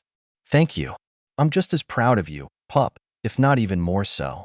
But I don't know about me. I don't honestly feel like I'm trying enough. Do you want to talk about it?" Sirius smiled tiredly at Harry, his eyes grateful for Harry's presence at his side and willingness to help. "It's just, I thought I was getting better. I really did. But sometimes, everything feels too much. The food has so much taste that it turns ashen, and just thinking about it makes me sick. The bed is so comfortable that I end up tossing and turning until I feel like ripping my hair off. Even Remus affections feel like too much sometimes, and you know how he is. That can't be too much by any means. And it's not like I don't want all these aspects of my life to stay in my life. Merlin, Ido. I want so badly to live again. But sometimes life doesn't even feel real. I know how this might sound, but sometimes I can't help fearing that I have never actually escaped. And this is just one long, twisted hallucination all over again." Sirius chuckled to himself, looking rather sad. "I bet now you think I did go mad in there after all." Harry rested his head on the cedar swing's backrest, thinking, only maybe if that means I went mad as well. Because I get it. Despite having different experiences, I understand. Maybe not everything you're saying, but I still do. Do you want to talk about it?" Sirius echoed Harry's earlier question, changing his position to pull him closer into a side hug. Harry sighed, closing his eyes. "I don't know. It's just so much. Everything is too much. I just want normal teen problems for once. But fate doesn't have that in stock for me, does it?" He shrugged, resigned. "Tell me." Harry turned his head to look directly at Sirius, raising an eyebrow. "What exactly? What teen problems would you prefer?" Sirius clarified, looking back curiously. "Homework. Chocolate issues. Wooing a girlfriend. Detentions for raining chaos over Hogwarts like you lot did. The usual stuff," he said with a shy smile. "Your friend Hermione is having too much influence on you if homework is the problem you'd prefer. Over defeating the darkest, noseless lizard of our times? Absolutely." Sirius let out a deep bark of laughter at Harry's description of Voldemort. "Merlin's beard, kiddo. That sense of humor of yours will be the death of me one day." "Okay, well, besides homework, if you spend enough time with Remus, I can assure you that you will get the chocolate addiction problem one day. As for the girlfriend thing, do you happen to have eyes for someone already?" Harry squirmed, suddenly feeling the need to just evaporate. Sirius chuckled. "It's okay. We don't have to talk about it right now if you don't feel like it.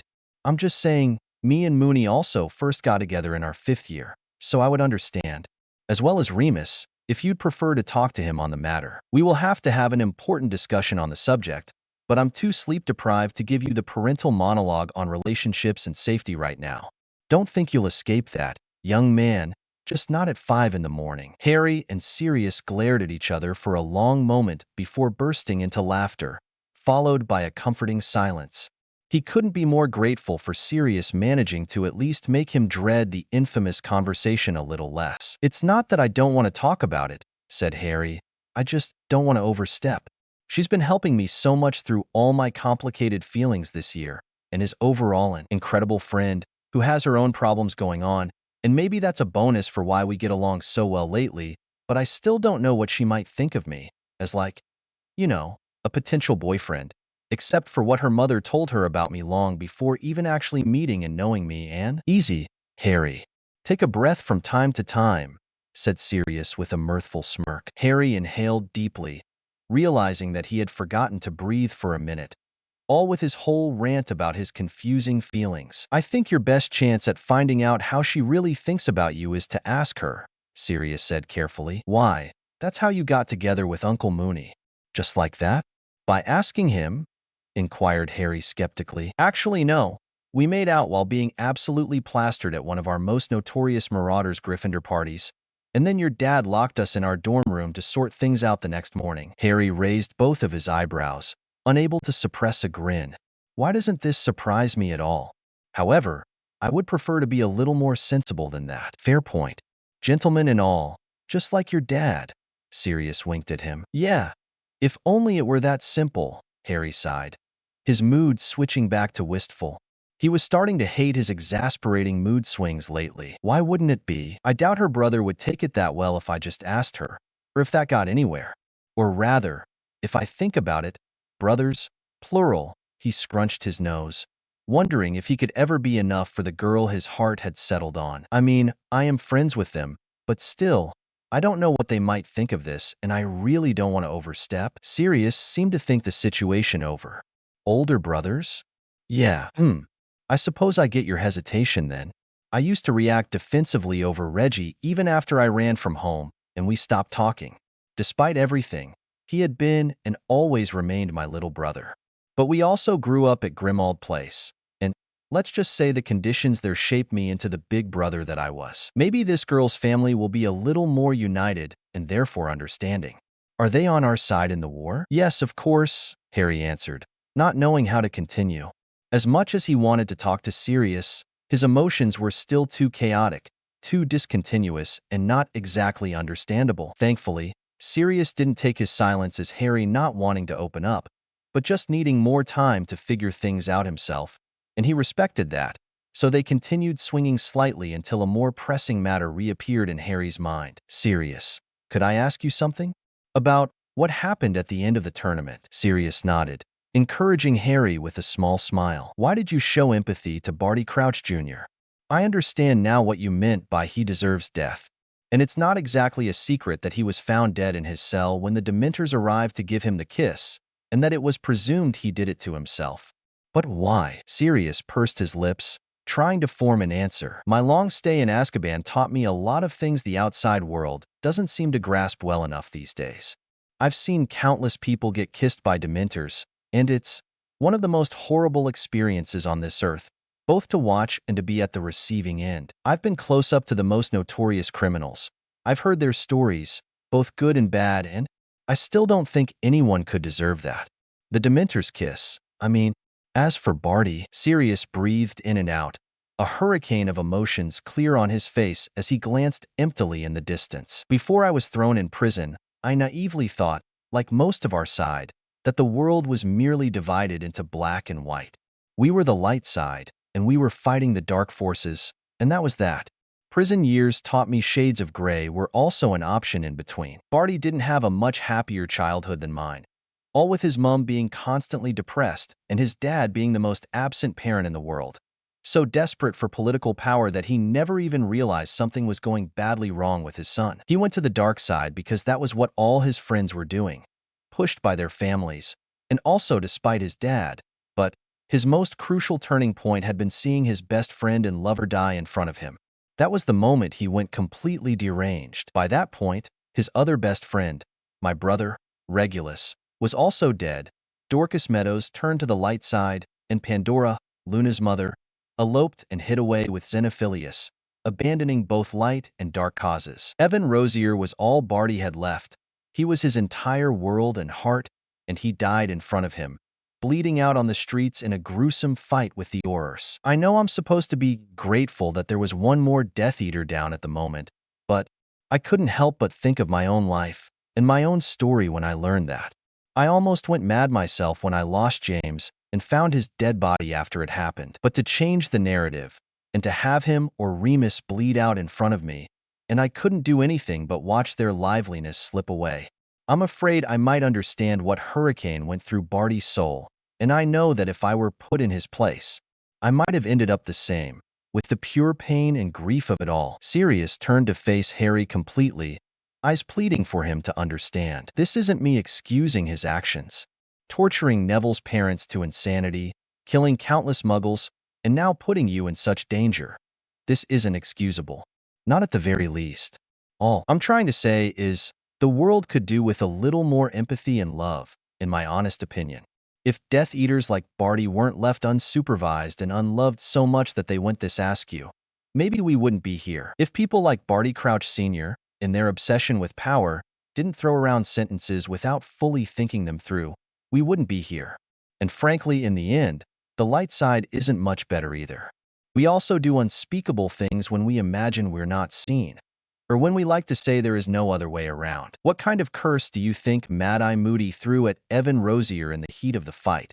If not even one of the most skilled dark magic practitioners couldn't identify it and save his lover from it. How many people did Dumbledore ignore like me just because they weren't useful on his chessboard anymore? I think the light's biggest mistake is that we imagine ourselves above the dark to the point that we're not even treating them as human anymore. They are humans, just like us, with emotions like us, with problems like us. The only difference is that we tend to be friendlier with each other and support each other in a way that prevents us from succumbing to such madness. I'm not disillusioned enough to think everything could be solved if we all just became good friends. I'm just saying that most of these cases, even the worst ones, could have been preventable. Take my cousin, Bellatrix Lestrange, for example. She was one of my first friends ever. We played together, we talked. She gave me advice practically like a big sister. But she was also the oldest cousin from our generation in the family.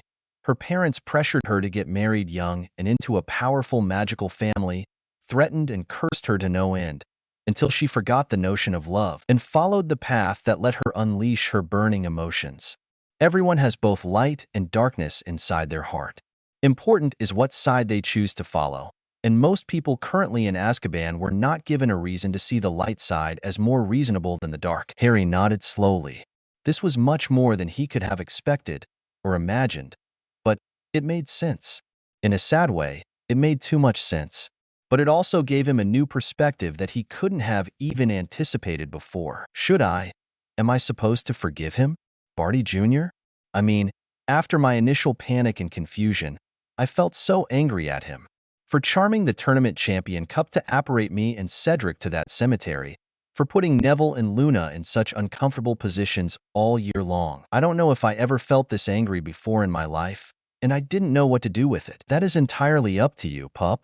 Just because you now have a better understanding of what brought Barty to his current state doesn't mean you're obliged to also absolve all he did to you and your friends. Many people fall into this trap, refuse to understand because they try to avoid having to forgive. You don't have to forgive and forget. You can just take this as a lesson, learn all you can from it, and move on. And you don't have to take anyone's word of advice for it. I cannot tell you what to feel or in what intensity, and even if I could, I know I shouldn't. Do what feels right for your soul, Harry. Harry remained silent for a moment, thinking it through. For his friend's sake, if not for himself, he didn't truly want to forgive this madman. But he still felt so angry, to the point that it clouded his judgment over everything that happened at the end of this school year. He didn't want to think that maybe, just maybe, Barty Crouch Jr. had finally found a glimmer of peace in some sort of afterlife Harry did not consider he deserved for all he'd done. Not now, at least, with the pain of it still raw, still eating at his soul. But Harry also didn't feel right to let everything go. Not that he could even start to pretend nothing happened. Voldemort was back, and a war was about to start, if it didn't already. What's going to happen now? Harry asked Sirius simply, knowing the answer would be anything but simple. For starters, the Resistance has to regain its grounds. The Order of the Phoenix. Dumbledore founded this for the first war against you-know-who, and has already started sending out patronuses and paying personal visits to the members to assess who was still up for fighting. I offered Grimmauld Place for headquarters, and from what I understood, we are to have the first meeting in about a week. We're not enough. Not nearly enough. But we'll have to do with what we have for now, Sirius explained patiently. Why didn't you offer this house for headquarters? The unused ballroom surely can fit more people than Grimauld's kitchen. This is your home, Harry. I don't want Merlin knows who and how many people constantly coming and going from here. You deserve that much peace and quiet, Pronkslet, at least for the time being. Can I fight, though? I want to help, especially if there are too few people, as you said. Sirius sighed, smiling indulgently at Harry. It is admirable that, even after everything you went through already, you're still willing to fight, my boy. If you want to fight, I'm probably not the right person to stop you. I understand your reasons. I will, however, ask one thing of you, which is to not put yourself deliberately in harm's way, just like you asked of me, yeah? Let me teach you all I know on the defensive line, things you'll probably never learn at Hogwarts, or maybe only bits in 7th year if you're lucky, like wandless and wordless magic, occlumency, legilimency, counter curses, and spotting the first signs of dark magic activity. These are things that could actually save you against the Dark Lord. You can't survive off Expelliarmus forever, not against someone as mad and desperate for power as him. The Order doesn't accept underage wizards and witches, or students in general, but if you want to learn to protect yourself and your friends, I cannot leave you unassisted. Harry nodded eagerly. Of course. I want to learn as much as I can. I want to defeat V. Don't say it, Sirius interrupted him panicked. Harry frowned. Why? You weren't afraid to call him by his name before. Yeah, before, pup. There's a reason no one calls him by his name. During the previous war, he made his own name taboo.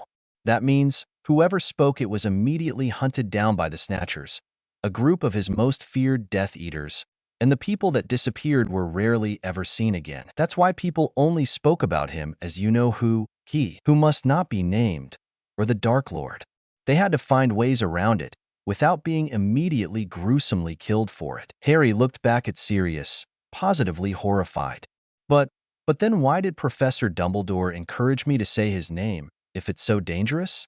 In my first year, he told me, fear of the name increases fear of the thing itself. He is right about that quote. But what he always refused to understand, though, was that the taboo was real, dangerous, and very much lethal, and couldn't simply be destroyed by enough people breaking it at once. The Snatchers would have simply picked their victims more to their liking, not stopped altogether. Yet again, we have to be more careful about how we use our words. You'll be safe here, in this house and on its grounds, but I can't have you risk your safety randomly saying his name anywhere else, all right? Harry nodded, thinking everything through, taking everything in. So, when do I start learning? Broken scars behind my bones. Chapter notes. Am I projecting both the therapy side and the traumatized side? Maybe. Is it helping? I guess. Grinning face with sweat. Trigger warning. Overdose of sleep potion. Ron, Harry, wake up, please. I need help now. Harry bolted up with a start, fumbling for his glasses, only to find Hermione in her pajamas in the doorway, looking frantic. What's the matter? Mumbled Ron, squinting his eyes in the faint dawn light flooding the room. It's Ginny. She seems to be having a nightmare but can't get out of it. I've been trying to wake her up for like 10 minutes, but she wouldn't open her eyes. I already searched for your parents and couldn't find them anywhere. What should I do? Harry froze, instantly understanding what had happened. He wondered if this was the same fear Sirius and Remus felt about him too as he now rummaged through his overnight bag, taking out an orange vial. Bloody hell, Mum must be in town for the groceries, said Ron, tripping 3 times before managing to put his slippers on. And Dad probably hadn't finished his night shift yet. No matter. I know what she needs, Harry said, rushing past Hermione, down the stairs to the girls' room, with both her and Ron following closely after. Echoing through the closed door, Ginny's muffled cries of terror were enough to make Harry understand why Hermione was so alarmed about it. Inside, Ginny was moving very slightly, but extremely tensely under her blanket, like she was petrified but fighting to get out of it, as unsuccessfully as it was. The purple vial on her nightstand was all the confirmation Harry needed before he uncorked the orange vial in his hand and touched it to her lips. In a matter of seconds, she shot right up, opening her eyes with such deep fright that Ron took a startled step back. The words she couldn't form in her sleep came out flooding, from cries about the basilisk to pleas for mercy. "It's okay. You're here. You're safe. You're not alone, Ginny. You're not alone. You're safe," Harry chanted, hugging her closely, giving her something solid, real to hold on to as he tried to reassure her. She clung to him desperately, breathing erratically, as Hermione started caressing her back and murmuring the same comforting words. "I can't. I just wanted to," she tried saying, but to no avail. Her breathing was still so chaotic it was making her visibly dizzy. "Hey, it's okay. Breathe with me, okay? Look at me. Try to mimic it, okay?" Harry said gently, imitating Andromeda when she helped him through similar attacks, mornings on end after the third tournament task, leaning back just enough for Ginny to be able to follow his calmer breathing pattern. "I'm sorry. I'm so sorry. I wanted to. Just for one night, I just wanted to. I didn't know." "I get it," said Harry, holding eye contact to continue helping with her breathing. "I did the same a couple of weeks ago. I get it." "You did? What, exactly?" questioned Hermione, staring from one to the other suspiciously. "Not now, Hermione. I'll explain later. Do you have any chocolate for Ginny?" Hermione went to the other side of the room to rummage through her backpack, as Ginny put her head in her hands, her whole body still shaking. "I can't get it out of my head," she murmured, crying silently. Harry looked at Ron and Hermione for help, but they seemed even more confused. Harry desperately thought about what Sirius had done to help him the last time he fell into a panic attack, and his mind immediately sparked with an idea. Andromeda once said that if nothing else works, confusion can bring a person out of relieving trauma back to reality. "Why are chickens so funny?" Harry said the first stupid joke that came to his mind. "What the bloody hell, mate?" asked Ron, perplexed. "Not a question for you. Ginny, why are chickens funny?" It did the trick. The confusion on Ginny's face seemed to overtake the panic, as her hand holding the piece of chocolate from Hermione stopped midway to her mouth. "I don't know why." "Because," Harry answered in a chicken-like tone, making a smile break through her fear-torn expression. "That was the dumbest joke I've ever heard, and I grew up with Fred and George," Ginny said, shaking her head. Harry grinned. "I know, but it doesn't matter now, does it?" She inhaled and exhaled deeply, a last shiver coursing through her body as her smile widened. The minutes passed, and she slowly but surely recovered from the terror she had just gone through. "Thank you." She ate the chocolate, and her whole body seemed to relax even further. "Do you want me to send a message to Andromeda?" Harry whispered for only Ginny to hear. After a long moment of silent contemplation, she nodded. "I don't think Mum will agree, though. I'll find a way." Harry got up from next to Ginny, suddenly realizing how close he had been to her, signaling Hermione to take his place and taking Ron with him out of the room. "We'll see you two for breakfast," he added, feeling a blush spreading dangerously in his cheeks. He considerately closed the door, letting Ginny collect herself without so much of an audience, as he and Ron climbed back to the uppermost floor bedroom. "What the bloody hell just happened?" Ron questioned after he plopped down on his bed. Harry already started looking for a quill and paper before answering his friend. "She's been having nightmares like this for a long while. I found her staring sleeplessly at the common room fire a lot of times throughout this past year. I realized what had happened just now because I suggested to her some time ago to ask Madame Pomfrey for a sleep draft. Same thing I'm taking to get through my insomnias. But seeing Cedric's dead body again and again, awake or asleep, got too much. And some weeks ago I took too much sleeping draft and couldn't wake up in the morning. Or the morning after. Remus had to call Madame Pomfrey, who realized what I did and gave me the restorative." Harry lifted the orange vial he still had in his hand to show to Ron. "I now have it with me at all times, just in case. Sirius told me what my symptoms were then, and I realized Ginny might have done the same thing now, hoping to keep the nightmares away, and that was why she couldn't wake up. despite her distress. Damn, mate, I didn't realize it was that bad for you. Or for her, for that matter, Ron said, looking torn that he wasn't able to do anything to help. Harry just shrugged, sitting down at the little desk to compose the message for Andromeda to ask for help with Ginny. He was well aware by now that sometimes the help of a professional was infinitely more useful than that of any good-willed friend. I don't even wish for you to fully understand something like this, but I appreciate you being here for me anyway. You're a good friend, Ron. As for Ginny, it's unfortunate your parents didn't take her seriously enough on her being practically possessed for a year trauma, but she's not alone in this. I'm gonna make sure she heals from it, no matter how long it takes. That's a promise. You're just as good of a friend, Harry. Ron gave him a grateful smile. Thank you for helping my sister. Harry fluttered a hand, trying to concentrate on the letter. It's the least I can do. No, it's not. You have your own stuff going on, but you still care about others just as much. That's admirable of you. You start to sound like Remus, said Harry, throwing a paper ball in Ron's direction. Ron caught it skillfully, throwing it back at Harry's head. I don't care. I said what I said. Serious enemy. Chapter notes. Hi. I'm sorry for the late update again. I've been feeling eerily disconnected lately, and honestly, I'm not sure if this chapter makes much sense at all because I've edited it at least 5 different times, and I still feel like something's off about it, but I don't want to miss today's update completely, so here goes. So, without further ado, if you couldn't tell already, Dumbledore is on my blacklist of characters I can't trust for the life of me because he has way too many lapses in logic for someone as powerful as him. You'll know after this chapter. Trigger warning. If you like Albus Dumbledore as a morally righteous character, this chapter might really not be your cup of tea. This story does not, in any way, show him as a good character, despite him leading the light side of the war. If you couldn't make that out from the title, I consider him morally gray at best, and that is going to continue in the 5th-year chapters, all with his distancing from Harry when he needed help the most, and when the war started picking up real bad. See the end of the chapter for more notes. Where is Harry? Asked Dumbledore, clearly not paying enough attention to the First Order of the Phoenix meeting in 14 years. By the look of him, Sirius could bet all his cursed House of Black inheritance that Dumbledore was concentrating on assessing how many magical humans were in the house and possibly locating Harry specifically, which was really a waste of time, since all kids of the parents currently in the Grimmauld Place kitchen were safely tucked at Potter Manor. He's safe at home, answered Sirius calmly. Are you not living here? Isn't this the Black ancestral residence? Dumbledore pressed nosily. Sirius couldn't give a damn about him.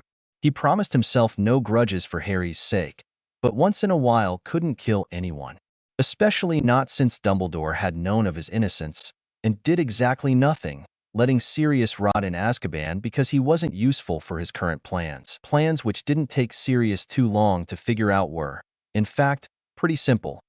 Breed Harry as the perfect, unquestionable soldier to do the dirty work in the next war that Dumbledore saw coming years past. It's also the house of all my childhood horrors. Why would I stay, except for the Order? Besides, if I remember correctly, last time we did this, he gestured around, vaguely meaning Order meetings before 1981. We had a rat among us that turned out to be responsible for the deaths of half my friend group. Do you think I would risk my godson's life the same way now? No offense to anyone here, but trust got me 12 years of Azkaban last time I tried it, so? Of course, there were others in the room who already knew about his new residence at Potter Manor, like the Weasleys, the Tonks, and obviously Remus, but they knew better than to hop on and tell anyone. They knew Sirius did absolutely everything in his power to make that building impenetrable to evil, but open to them if they were ever in need or just wanting to visit. Right now, though, he had to make Dumbledore not feel like he was the only one out on the secret residence.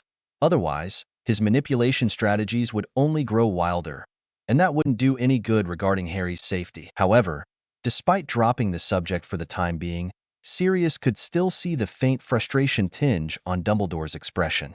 And indeed, not long after the meeting ended, he was back to breathing down Sirius' neck with questions. So, where is he? There's no one else left here except us two and Mr. Lupin. You can tell me now. Or do you not trust him either? I trust Remus with my life, but that's beside the point. Harry has a home. A proper home, not whatever the Dursleys' household was. That is all you, or anyone else, really need to know. Seeing he wasn't succeeding like this, Dumbledore changed tactics. Sirius, my dear, you know how much I care about your godson. I am asking to make sure he truly is safe, especially now that, since you came back into his life, he doesn't have Lily's blood protection anymore. You understand that, right? Yes, he is as safe as possible. Sirius was barely hiding the amusement from his voice and expression. And you know as well as me that his blood protection amounts to nothing now that you know, who used that very same blood to come back to life. But you need not worry. I had our current residents protected on so many levels that not even you could get past all the wards without my involvement. There is no chance in heaven Harry might not be safe there. Did you make a secret keeper spell, like with this house? That's why you're not telling me. This whole conversation was ironic. Really? Mainly because at the moment, Sirius trusted some of Harry's still children friends more than the man who promised him safety and led the light side for so many decades. Sirius could easily tell him they moved to Potter Manor over a year ago. He just really didn't want to, though the idea of putting a secret keeper spell on it too was fairly a good one, now that he thought about it. However, not tied to him, but to Harry.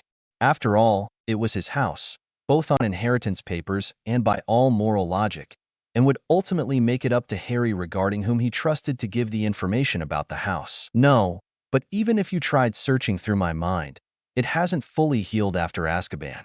There are more chances to find weird story times recalled by the Death Eaters from among whom no one bothered to get me out than Harry's current location, which is also a good reason why I insisted on being the secret keeper over this house, instead of you. I am its master and know its magic better than anyone else alive, and I am fairly confident no one can rip this information away from me. Your initial idea, with you being the keeper and sharing the information on a piece of paper in your writing, haven't you learned anything from how I asked a cat to get me the list of Gryffindor Tower passwords 1 year ago, and it worked? Have a good evening, Professor. See you at the next meeting. That will, trust me, be as safe as this one. With that, he walked towards Remus at the other end of the corridor, took his hand and disapparated away. Sirius couldn't say he was surprised when he got the ministry notice to submit himself to a formal inquiry on the details of his guardianship over Harry. What the big boss of the Wisengamot wanted, he always got. But Sirius wasn't about to give in to him. On the contrary, he was fully ready to dismantle Dumbledore's universal trust step by step if needed. So, the next day, having already taken precautions by notifying Remus, Andromeda, Dora, Ted, and even Arthur Weasley of his whereabouts, just in case Almighty Dumbledore orchestrated his arrest for neglect or some other stupidity to take him out of the game again, which, even besides Sirius' paranoia, wasn't entirely out of the bounds of possibility. Sirius willingly made his appearance at the Ministry of Magic. It didn't take him long to realize the social worker assigned to his case had rigged logic. After all, having seen firsthand from his parents what too much social power accomplished, Sirius wasn't surprised Dumbledore resorted to such cheap manipulation and possibly bribe, and was also taken seriously with it. It was just proof after proof of what he was truly after. That was obvious to Sirius since he abruptly became the first suspect in the murder of Barty Crouch Sr. He first suspected Malfoy as the respectable source who falsely accused him, but later he thought he might have to reconsider. But now to try so insensibly to take his kid away, when Harry was at his most vulnerable point, having just witnessed a colleague's death so tragically and being in constant danger because of Voldemort's return, it only showed his true colors even worse. And most importantly, it only revealed Dumbledore's attempts to continue having Harry defenseless, alone, and exposed. It gave Sirius the certainty that Dumbledore knew about the Horcruxes as well and took too much pride in knowing, or at least pretending to know, everything that moved in the magical world. He took pride in being viewed as their ultimate savior, which didn't bring out of reality bounds that he could have stopped, but allowed Voldemort's return in order to redirect all hope of salvation towards himself once more. Barely 3 days later, Sirius got himself with another trial looming over his head. But this time, he wasn't afraid. He'd been through unfair trials before, he knew how to navigate them, knew he was more than innocent, and over all of that, he had witnesses who had his back. Sirius willingly gave his memories with Barty Crouch Jr. from their shared prison time to disperse once, and for all the suspicions over himself on the murder mystery, with all of Barty's admissions of wanting to destroy his father if he ever got out. as well as his confession of his deep hatred for Alastair Moody for killing Evan Rosier. Andromeda came with his mind-healing sessions dossier, presenting all her evidence of serious improvement progress and total dedication to the welfare of his godson. Remus testified for Sirius' character and exceptional willingness to make things right for Harry, having seen their interactions over the past year. Even Minerva McGonagall showed up to testify to his character and give her memories of witnessing Sirius emotionally supporting Harry during the Triwizard Tournament, which no doubt infuriated Dumbledore the most, who watched everything from the stands like a vigilant hawk. And, of course, despite Sirius' wish to keep Harry away from this fiasco, the poor kid was asked to testify for his perspective as well, and he almost brought his godfather to tears by enumerating all the ways Sirius supported him since regaining legal rights over Harry's guardianship. And that was it, really. There had been no proven basis for Sirius' potential negligence for Harry's welfare and utmost safety. As a final duck-you, Sirius even gave to the jury the memory of his discussion with Dumbledore, and as there was no evidence to condemn Sirius, they could all only agree it was sensible for him to keep the Chosen One's residence a secret, as long as there was evidence that the traumatic situation Harry faced in the Dursleys' home wasn't repeating. And on his way out of the courtroom, Sirius couldn't help himself from giving Dumbledore the winning look. Sirius was aware of how dangerous a piece of chess he was now on the bigger scene, and the Hogwarts headmaster loathed that. Despite not doing so too noticeably, Dumbledore had a history of taking out anyone who undermined his authority, which ironically didn't set him too much apart from their current biggest enemy. But Sirius was a black by blood, if not by heart. He might have chosen Gryffindor's bravery, but that never fully took away his fierce determination. And maybe Azkaban had, after all, taken away part of his sanity. So if Dumbledore wanted war on two front lines, that's exactly what he would get. Dumbledore claimed Voldemort's weak point was not understanding love. But he didn't understand the deepest, purest kind of love either, and thus couldn't see how far that, combined with the fiercest black ambition, could get. There were incomprehensible chess pieces even on his board, and Sirius fully planned to use that to his advantage. Chapter End Notes. I have to warn you, I am yet again not with enough wrapped-up chapters ahead in planning as I'd feel comfortable with, so if the next chapters seem unwound and kind of chaotic, it's because I'm entering that frustrating period of uni midterms that take most of my attention and sanity. However, I will still try my best not to miss any updates, and hope the narrative still goes decently right. Smiley face. Therapy. Gone wrong. / last resort Patronus. Chapter Notes. Hi. So this was initially supposed to be 2 different chapters, thus basically 2 titles, but the first part doesn't feel long enough to update it alone, and I really don't know what more to do with it at the moment, and the second one was fully written today, so if it has any weird issues, I'm just honestly sorry. Grinning face with sweat. This is another very dark chapter on the matter of emotions and levels of pain, because that's just how I've been feeling these days, and I mostly write what I feel, and this chapter is live. So for that, I have to put a big trigger warning as. Trigger warnings. Self-image issues, like really bad ones. Panic attacks, heart attacks, grief and guilt. Talk about potential death. I don't know for sure if I portrayed everything right, though I tried my best.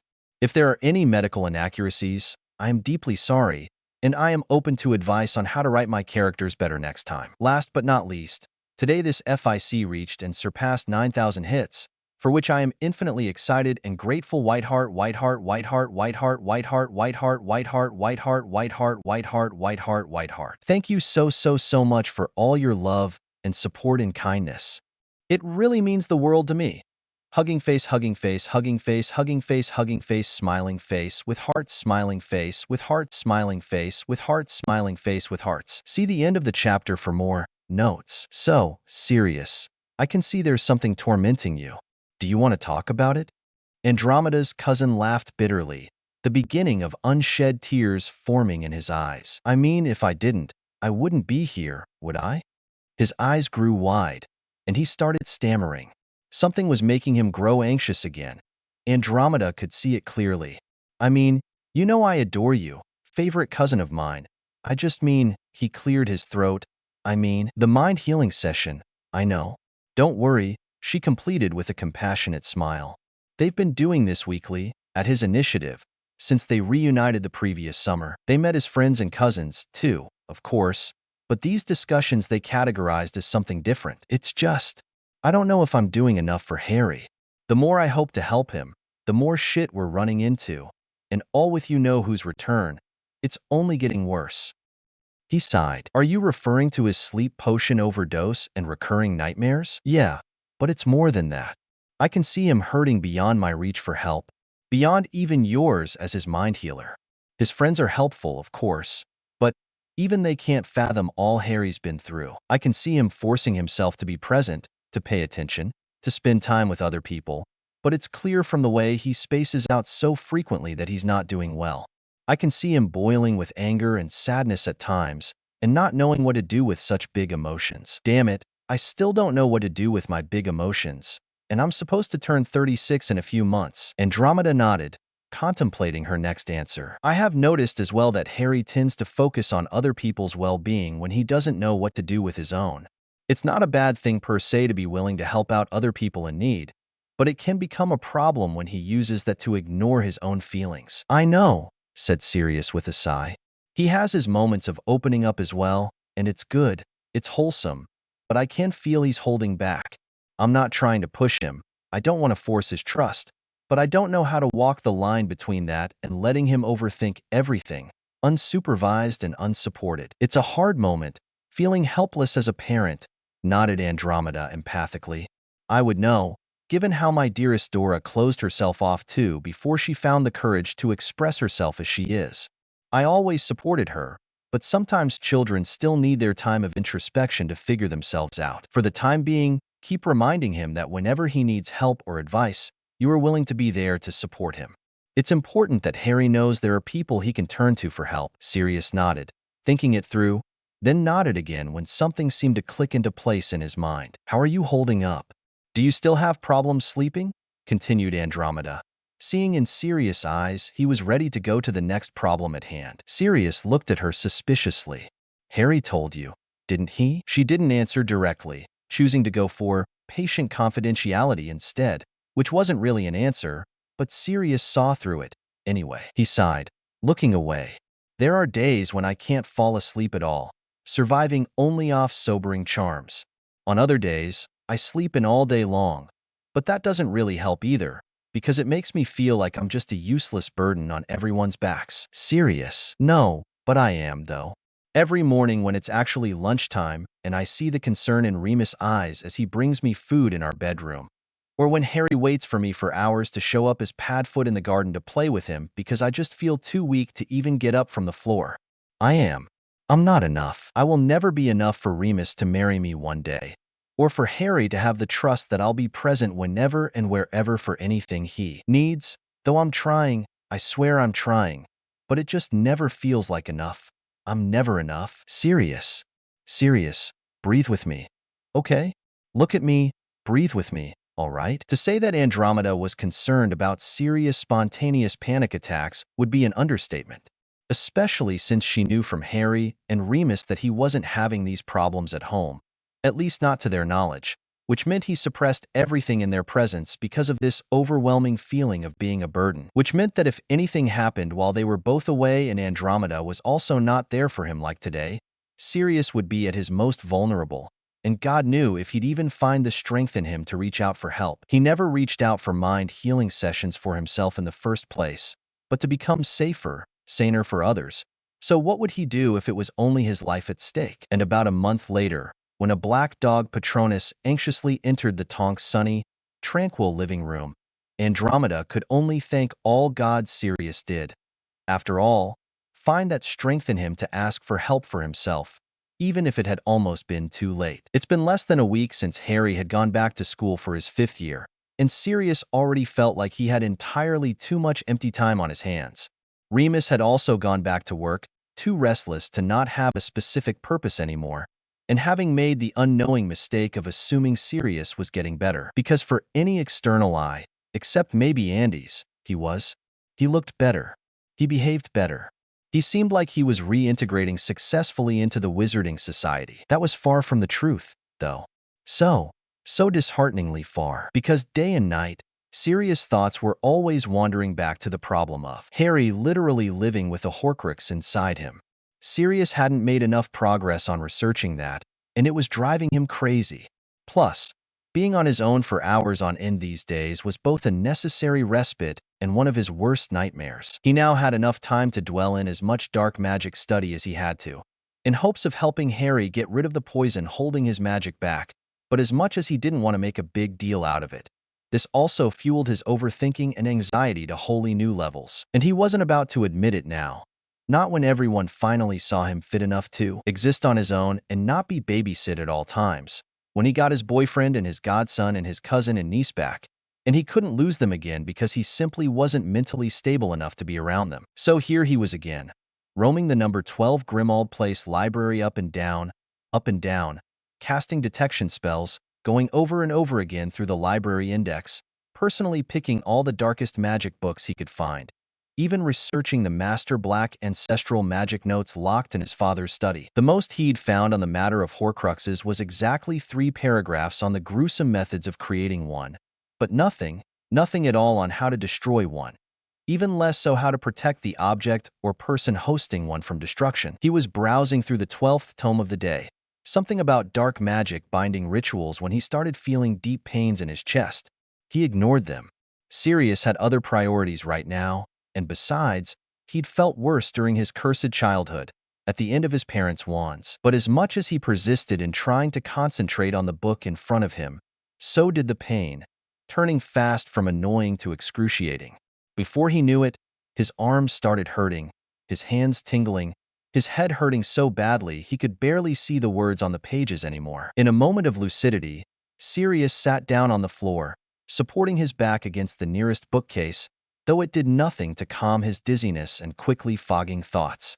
He couldn't breathe, couldn't see, could barely think. Everything was spinning, everything was hurting, everything was too much.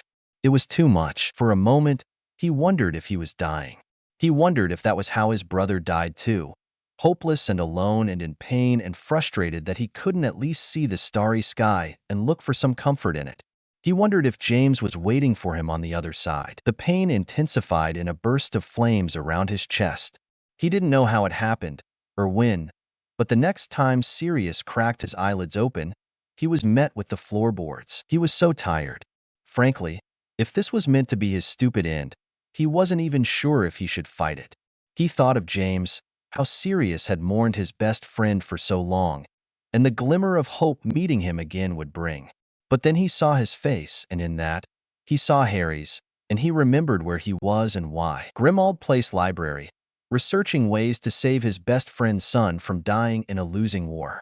The pain and the frustration brought burning tears to Sirius' face, and without even thinking much about it, he called for his moon, like he did every time he was in pain, no matter if physical or mental, while in his cold, lonely cell in Azkaban. But he wasn't in Azkaban anymore, and his moon was waiting home for him, and he couldn't abandon him now. He couldn't. With his last strength, Sirius opened his eyes, blinking away the tears flowing over the fierce light in the room. He patted his pockets, knowing he wasn't nearly strong enough to perform such an advanced spell wandlessly. He thought of James' face again, of one of their last memories all together during the summer of '81, and whispered, "Expecto Patronum." His frayed, black angel dog appeared at the tip of Sirius' wand, nudging his muzzle in concern to his owner's face, but Sirius couldn't even look at it, forcing his eyes as closed as possible at the insurmountable light coming from his Patronus. "Go to Andromeda, Tonks. Help me, please. Grimmauld Library. Please." It was too much. Everything was too much, and then it wasn't. With the departure of the blinding Patronus, it all went blissfully dark, and Sirius woke up hours later to the therapeutic hands of Andy and Ted tending to him. "Oh, thank goodness you woke up," Andromeda's soft voice said with a relieved sigh. "Here, drink this," Ted said just as delicately, touching a vial to Sirius' lips, making the remnants of his pain go away. What happened?" slurred Sirius, stirring his eyes open and finding himself on a living room sofa. "You had a heart attack. We found you in the library just as your pulse started dropping dangerously. But you'll be okay. You'll live, Sirius. You'll be all right," said Ted comfortingly. "But what were you doing here in the first place? Don't you have just as big of a library at Potter Manor?" asked Andromeda carefully. "Take your time. Don't force yourself to answer too fast." Sirius pushed on his elbows with difficulty, cursing at his head to stop spinning, and felt Ted helping him stand up on the sofa. "The library there isn't as full of dark magic," he answered as Andromeda handed him another potion for his dizziness. "But why would you need that?" she asked, confused. She, out of all people, would know best. He'd rather die than turn out as dark as the rest of their family, so he understood the gravity of her question. "Harry is host to you-know-who's Horcrux." There was no other way to put it simply enough. Andromeda gasped horrifiedly, while Ted looked between the two of them concerned. Of course, she'd understand, having been brought up around the same dark magic knowledge as Sirius. At least in passing, they both heard about most types of the darkest magic there was. "How are you sure?" "But that's—" "Yeah, I'm sure. There might be others too, other Horcruxes, but my priority right now is to get this one out of my boy. Without doing so, the only other alternative would be for him to either die or have to fight the Dark Lord forever, which frankly comes down to the same thing. And I can't find anything, anywhere. I don't know what to look for. I don't even know how to study it." "Could someone please explain?" asked Ted apologetically. "A Horcrux is an object. At least usually, it should be an object, but it can sometimes be living things too, in which a witch or wizard places part of their soul, so that if their body is ever destroyed, their soul remains tethered to this earth. In other words, they become immortal. And Harry is one of these holders? Seems like it." "Merlin and Morgana both," Andromeda swore, plopping down on the sofa next to Sirius. "How long have you known?" "The first Triwizard Tournament task. I've been researching ways to help him ever since." "Oh, Sirius. Why didn't you say anything?" "I didn't want to bring either too much horror or unattainable hope. And for Harry's safety, this should remain a secret. I can't risk any random jerk trying to kill him to get rid of the Horcrux." "Does he know?" "Harry? I don't know. Don't think so. I haven't told him, at least not yet. It's too much of a burden to live with." Andromeda nodded in understanding, putting a reassuring hand on Sirius' shoulder. "Let us help you research. Does Remus know?" Sirius shook his head, and Andromeda sighed. "I know you don't want to burden him with the news, but he should know. This is important, and I'm sure he'd keep the secret and be more than willing to help. Please, Sirius, you can't do all of it alone. Let us in. Let us help you. You can't risk your life like this for Harry, not when we could work together safer, all right?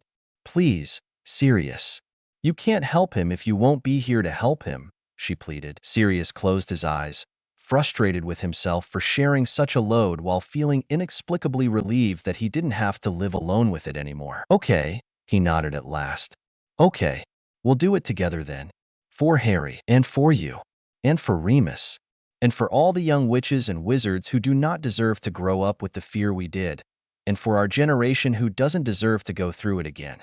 We'll do it together, and we'll see the other end of it safely." Chapter End Notes. On a happier note, today I reached my 2024 writing goal of 100K words.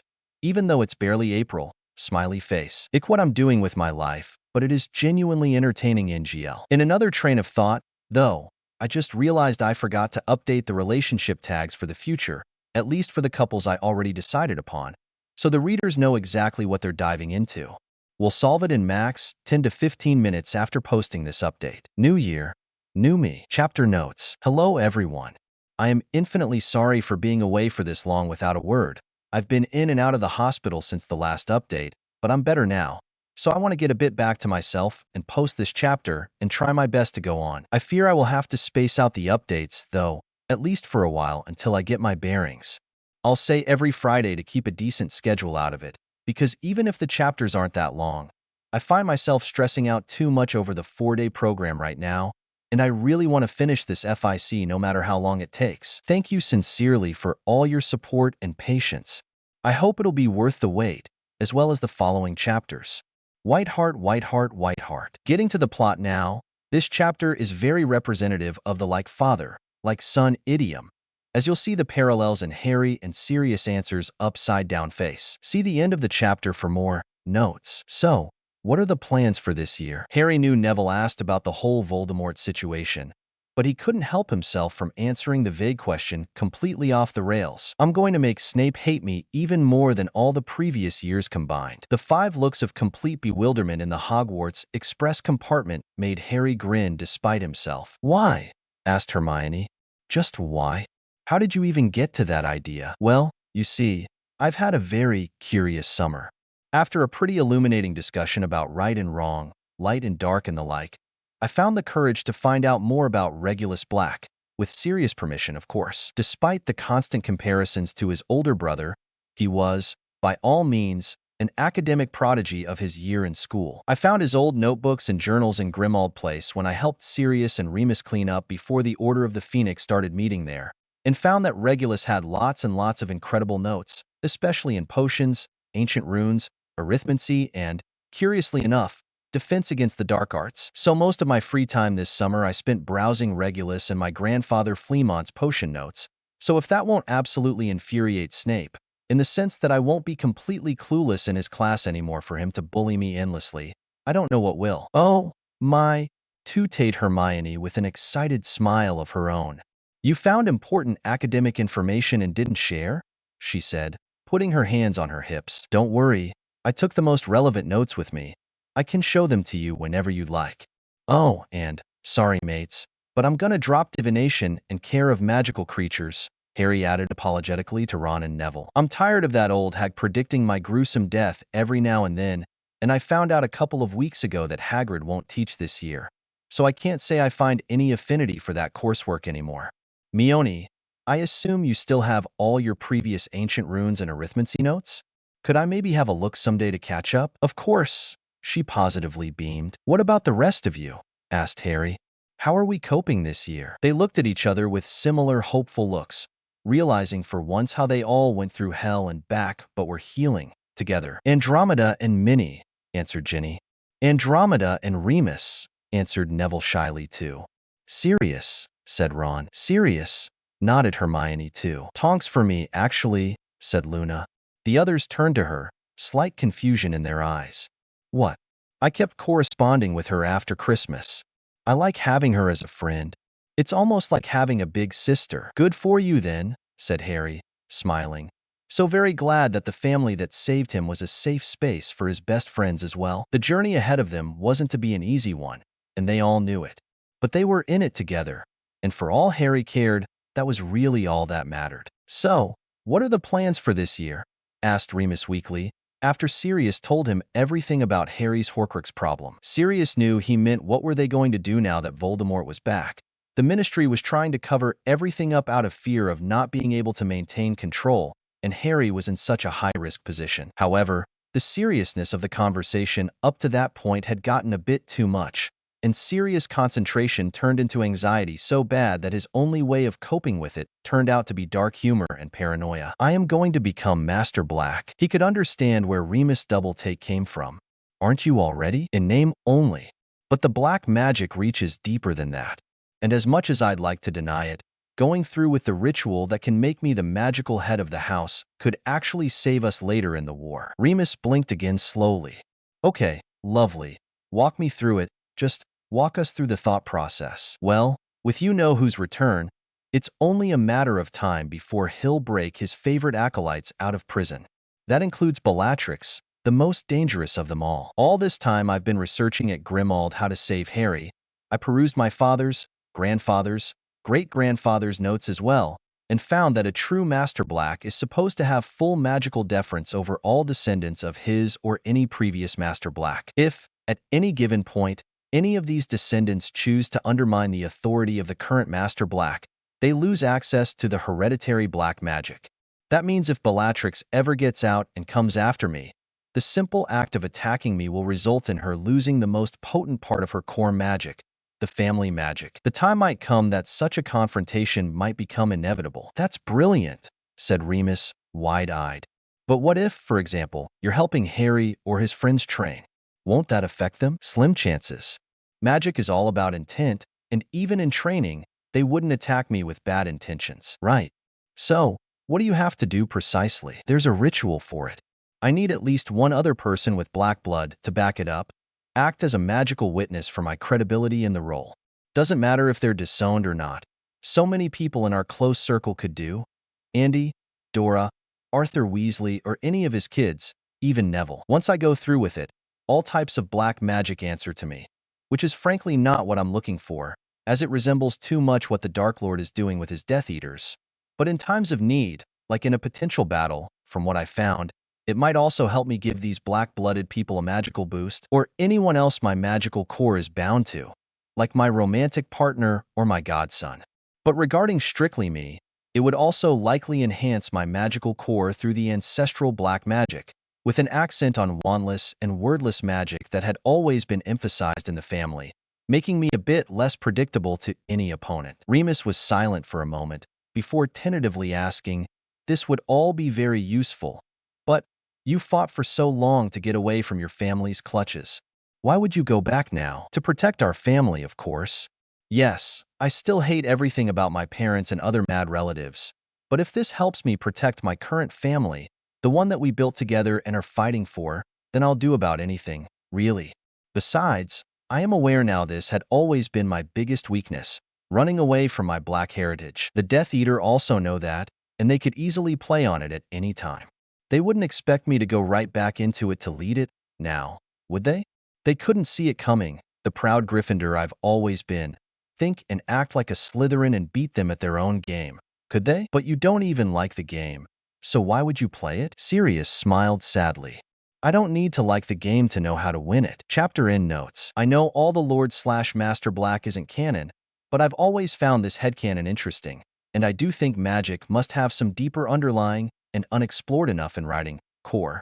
So I'll do my best to outline how I feel about this trope. However, even if online many headcanons refer to the term Lord Black, I find this a little too close of a title resemblance to Lord Voldemort, which I do not want to accidentally associate Sirius with. There will be some parallels later on, but with accent on how Sirius chose to be a Gryffindor, chose to be on the light side, but I'll express it more when the plot gives way for it. Therefore, I preferred to use the notion of Master Black, as in Master of the Black Magic and all that. I hope it'll make sense in time, but for now, I won't give any more spoilers. Smiley face. Stepping up. Chapter Notes. The canon plot divergence deepens. I have nothing else to say in my defense, Your Honor. Smiley face. I am updating this chapter after a week of the hardest work I ever did as student training for my faculty, and I'm too tired to write or even think too much right now. But I promise I'll update the end notes with more thoughts, and I'll answer to all your wonderful comments as soon as I feel human enough again. I cannot believe this is happening. Hermione practically shouted on their way out from the defense classroom, making Ron and Harry jump in surprise next to her. I cannot believe that Dumbledore let this headless, spineless toad teach us defense against the dark arts, and in our OWL year, she continued in a furious whisper. It was their third class already, and they didn't learn anything more than what Professor Umbridge was making them memorize word by word without caring if they understood or not. Yeah, we're not going to learn anything like this, said Dean desolately at her side, with Neville nodding along.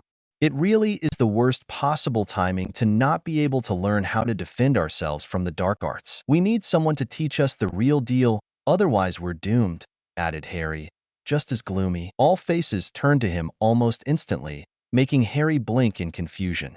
Harry, you're a genius. I am. Well, who amongst us knows the most offensive magic? And especially, who amongst us has picked up the most over the summer? Asked Ron pointedly. Harry looked around, caught by surprise for a second, ready to answer instinctively Hermione, because surely she always learned the most from their group. Only that now he realized they were all looking at him, which of course made sense. But, guys, I'm a fifth year like you lot. I'm no teacher, maybe, but there's no denying you have both the experience and the knowledge we don't. Even if it might not enough, it is something. Please, Harry, at least think about it, pleaded Hermione. Harry sighed. But how could we even do that? We can't keep something so important among just us, but gather from multiple houses somewhere and not attract attention. And if Umbridge finds out, we're even more doomed. We'll think about something. If we all put our minds to it, there's no way we can't find a solution, said Neville hopefully. Harry looked around at all his hopeful, but frankly dreading their future prospects friends, and realized how serious this is, how serious it had become. All right then. Let's all be searching, quiet and discreet. If any of you find something, well, we share a common room that Umbridge can't enter to do what she wants with, so we can talk and plan our next steps. That night, as he got ready for bed, Harry closed the curtains around his bed and made a privacy bubble like Sirius taught him.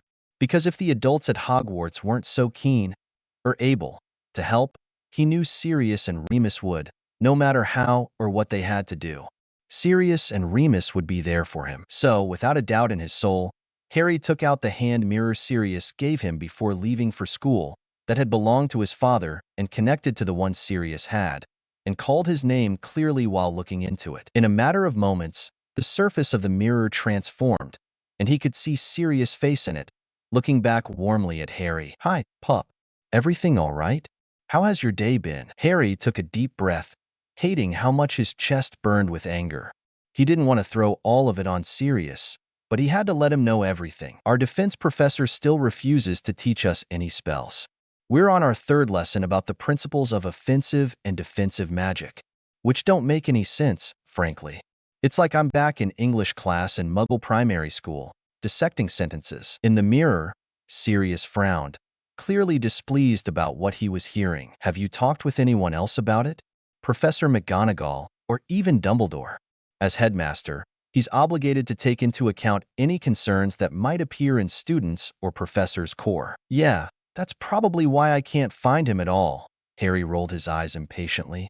"And yeah, I've talked with Minnie. During the first defense class, actually, Professor Umbridge sent me to her with a note and detention for the entire week. Minnie gave me some calming biscuits and explained I should take greater care in Professor Umbridge's class, as she is reporting directly to the Ministry, whom we can all see is still denying you know who's returned, the bloody cowards." "Why did Professor Umbridge send you out of class?" asked Sirius, his frown deepening. "She kept saying that I was a liar about you know who and that Cedric's death was a tragic accident. How the hell am I supposed not to react to that? An accident is what we do in potions class, when we set each other's eyebrows on fire. An accident is when I ate those bad mushrooms back in July, and you ended up with a high stag in your backyard. Murder is never an accident." What's she gonna say next? That my parents' death was also an unfortunate accident? To say that Harry was fuming was an understatement. His hands were literally trembling on the mirror's rim. He hated putting Sirius in this position of having to deal with Harry's explosive emotions, but he had to tell someone, and he couldn't reach Andromeda as it was. He was afraid that if he kept these feelings only to himself for much longer, he might actually disintegrate one day. And to top it all off, do you know what Umbridge's detentions consist of?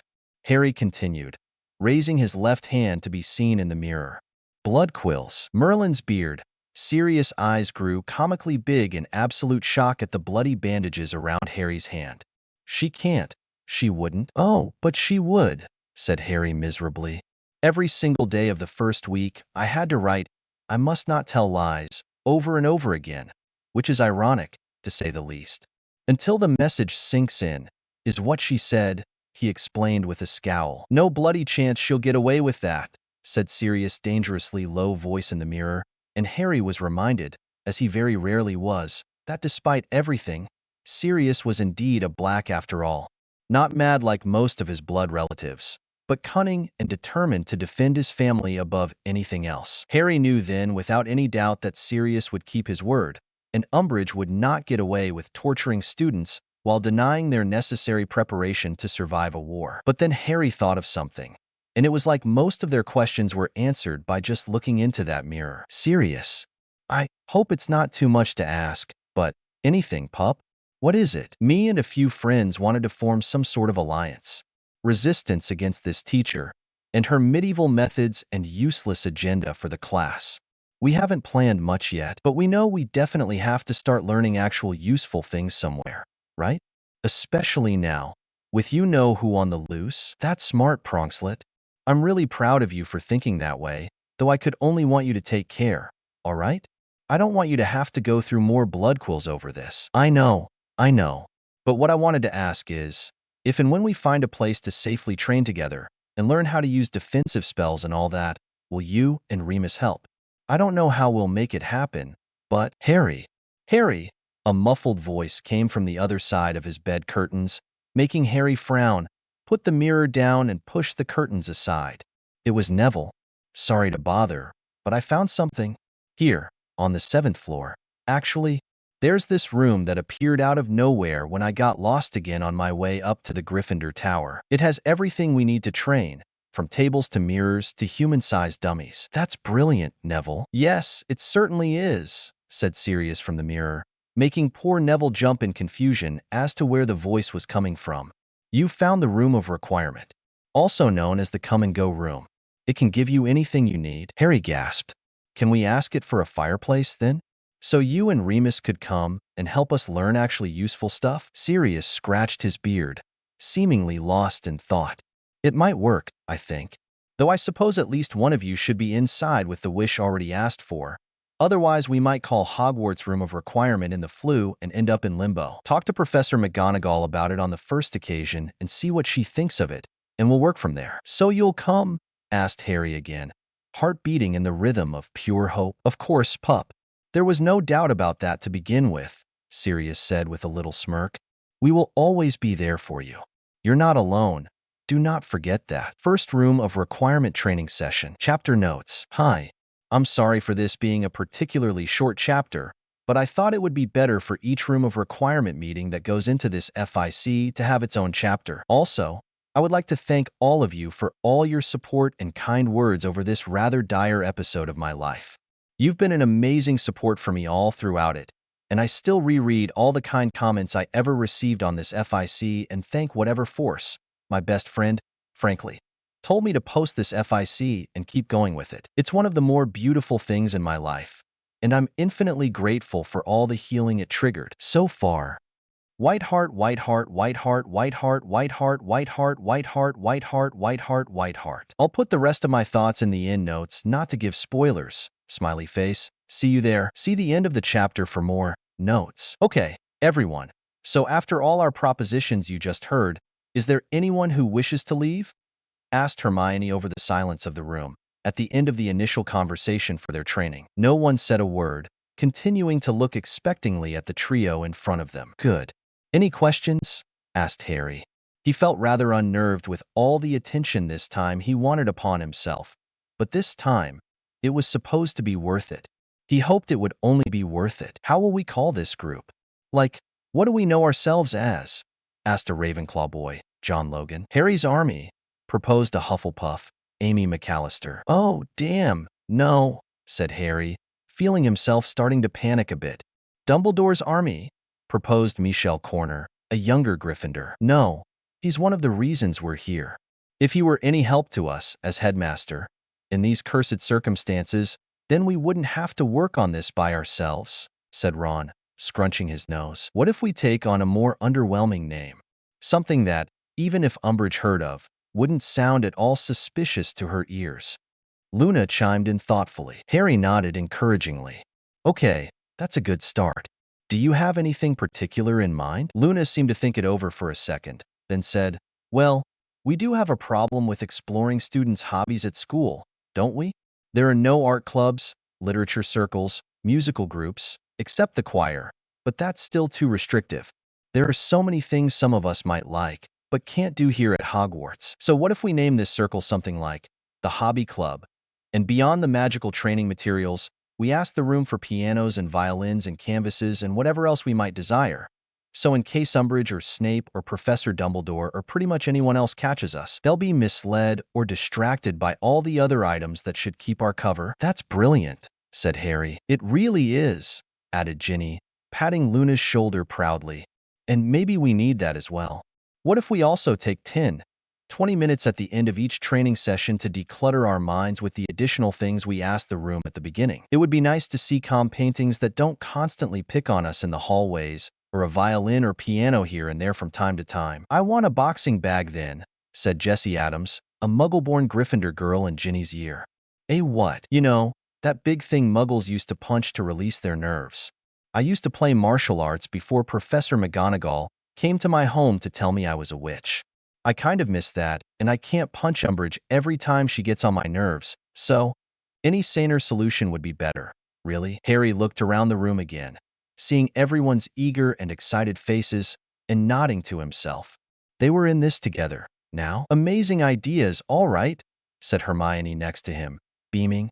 "Now, to make it official, We'll wait for you all at this front desk to sign your participation. Does that sit well with everyone? A sea of shouts of approval. Great thing. People started coming forward, sitting at the table and writing on the parchment, which only became longer and longer with eager names. One last thing before we start. Now that we have everyone's cooperation and attention, said Harry nervously after everyone finished. He focused on the last Christmas feeling of peace, friendship, love, and being home, then said clearly, Expecto Patronum. His glimmering white stag came out from the end of his wand, looking into Harry's eyes expectingly as the students around gasped and gaped in awe. Send this message to Sirius and Remus. We're ready for you. After the stag disappeared, galloping through the wall, Harry turned back to the others. I'm aware I'm only 15, knowing only so much, and we collectively need all the help we can get. So, for all our good, I decided I am not going to be the only teacher at these sessions. On cue, Remus and Sirius appeared through the fireplace the room of requirement provided for them, as most students got up cheering, while the two older men looked around in amazement at the quick and eager acceptance. Wow, said Sirius breathlessly, walking forward to put a hand on Harry's shoulder, looking at him in wonder. I admit, I didn't expect so many of you here. I think you're more than even the Order of the Phoenix had in its golden days. Well, there are enough of us who hate Umbridge to the bone and are observant enough to realize war is coming. We just want to survive it, said Ginny reasonably. You shouldn't have to be in the center of it, though. You're children, whispered Remus sadly. We shouldn't, yeah. But we are, said Neville with a wistful shrug. For all I know, Hogwarts had never been that safe haven everyone told us it would be. As long as at least one of us nearly dies, or their death is predicted every single year between these walls, this castle cannot be called safe. It's only right that we want to be able to defend ourselves. It's the only way we could ever feel safe. Everyone nodded in silent contemplation before the minute-long silence was interrupted by Harry, who couldn't bear it anymore. Well, all right then. Today we'll start with Expelliarmus. What? But that's first-year material, said Michael Corner with a confused frown. Maybe, but it's what saved me against you-know-who. It gave me the few seconds needed to escape back into the arena and take Cedric with me. So, in case you're ever faced with something like that, I want to make sure you all know how to perform it correctly and efficiently. I want those of you who have already used it properly at least once to come to the front, and we'll team up accordingly so everyone gets to practice with someone who already knows how to do it and teach each other better. All right? Everyone nodded and started shifting around the room at his command. But for a moment, that wasn't what Harry was paying attention to. Instead, in his ear, he could hear Sirius say, You're doing so great. I am so proud of you, Pronkslet. And if James and Lily were here to see you, they would be just as proud. I hope you know that. And Harry couldn't help but close his eyes for a moment, picturing his parents standing in front of him with the same proud eyes they had in the mirror of Erased. It was exactly what Harry needed to hear to get into action. Hopeful they could make it, they could all do this. He could do it.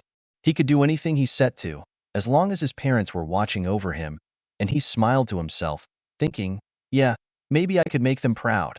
Maybe I actively am already. Chapter End Notes. I am trying my best to contain the feelings of everything that's happening above the plot, because I feel like in the future, those are going to rule the plot more than anything else, so they should be clear enough. With that in mind, this is a lighter chapter, highlighting the better part of Harry's hopeful emotions, which will contrast strongly with some of the future chapters for the 5th year. I feel like Harry's PTSD, anxiety, and bouts of depression might also trigger a rather bad case of bipolar disorder, all with this chaos that doesn't really give him a moment's peace, so that will also reflect a lot in future chapters. It's going to be tough, but he has a support system now, so no matter how bad it goes, there will always be someone there for him to help him get through whatever happens. And after all, that's what this FIC is all about, being there for loved ones and helping each other heal. A story of mischief and crack. Chapter Notes. First and foremost, content/trigger warning, drug, catnip, use and consequences described throughout the chapter.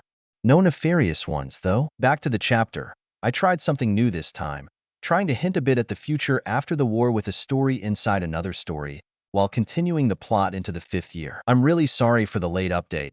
It's entirely due to the fact that in the last moment before posting I realized I messed up most of the verbal times and had to re-edit everything. I hope it's good enough now, and I'm really curious what you make of it. White heart, white heart, white heart. See the end of the chapter for more notes. The story is as simple as it is complicated, and it all starts years later. After the war has ended, hearts have been followed and dreams have been accomplished, and Potter Manor was yet again full of people having a good time together, delighted to be reunited for no reason other than missing each other. A glass or two of wine into enjoyable remembering Harry, who was by now well known in his group of friends and family for his jokes and exaggerated storytelling that gave everyone a good laugh despite being made up more often than not, said, "Minnie, do you remember that time at the end of 1995 when I wanted to prank Fred and George and I accidentally ended up drugging you instead?" Everyone laughs, convinced without explanation this is just another one of his made-up stories for the fun of it. But on the other side of the living room, on a sofa, Professor McGonagall puts her head in her hands with a groan. "Can I ever forget that experience? I swear to Morgana, that was one of the most peculiar situations I've ever been through." "Oh, come on, Minerva. I took care of you that night and the following day, didn't I? As I happen to remember, you quite enjoyed yourself." Poppy Pomfrey smiles at her oldest friend, elbowing her playfully. "Wait," someone says. "Wait, no, this can't be right. Can it? No, impossible. Out of all of Harry's stories, this is the most unhinged one, even with just one phrase in it yet. It can't be. Right, Professor McGonagall? Really now? Do you think I'd give him credit if such a ludicrous story wasn't true? Tell them, Potter, how you disrupted a full day of classes and later came to find me in the hospital wing, laughing like a lunatic and flirting with our resident healer, as if nothing else mattered in the entire world," says McGonagall with an amused smile. Back to late September, 1995. "What do you mean? Today's lesson is canceled?" The entire Gryffindor fifth-year class was standing in shock in front of the Transfiguration classroom, looking confused at the sign on the door. But McGonagall never misses classes. She's never even late. Like, not even by a second. This is bad. This is really, really bad. Could she be injured? What happened? I don't know, but something clearly happened. There's no way she'd miss a day of classes willingly. A gasp and then, was she fired? Don't be silly. She's one of the best teachers around. Why ever could she be fired for? The speculations continued, unheeding Harry's frozen figure in the middle of his class. The catnip. It must have been the catnip. Well, damn, that made it all his fault, he thought, as he sprinted out of the group and down staircase after staircase towards the hospital wing. 10 points from Gryffindor for running in the corridors, Potter. Not the time. But okay, he'd take it, whatever. It wasn't like he wouldn't lose even more points when he reached his destination. It wasn't the points he was worried about, though. "Madame Pomfrey!" he almost shouted as he busted through the hospital doors. The older woman appeared hastily from her office, no doubt expecting an injured student. "Is Professor McGonagall here? She's not in class, and I have a clue as to why, and I'm so sorry. I didn't intend to. I'm so sorry." Hey, easy, Mr. Potter, easy," she said, a confused look on her face as she came closer to inspect him. "Breathe, please. In and out, take it slow. What happened? She's here, isn't she?" Harry asked again, now that he wasn't so out of breath and on the verge of hyperventilating. A pause, and then, "I'm afraid I cannot tell you that unless I understand what you know on the matter. There was a prank last night in the Gryffindor common room, involving catnip. It was intended for someone else for amusement purposes, but now that I think of it, I'm afraid it might have actually involved Professor McGonagall." Madame Pomfrey inhaled deeply, putting a deeply disturbed hand at her temple to massage away an incoming migraine. "Well, in that case, yes, she is here. I suspected she was drugged up somehow, but I admit I didn't think it might have happened in her animagus form, though it only makes sense, since she does tend to patrol a lot like that. Is she all right, though?" Harry asked timidly. Madame Pomfrey sighed, walking towards a bed with curtains drawn close instead of answering him. Harry followed her hesitantly, peeking inside anxiously as Madame Pomfrey carefully pulled the curtain aside, and with that, the silencing bubble around it broke, too. To Harry's surprise, Professor McGonagall was laughing and giggling more carefree than he had ever heard her.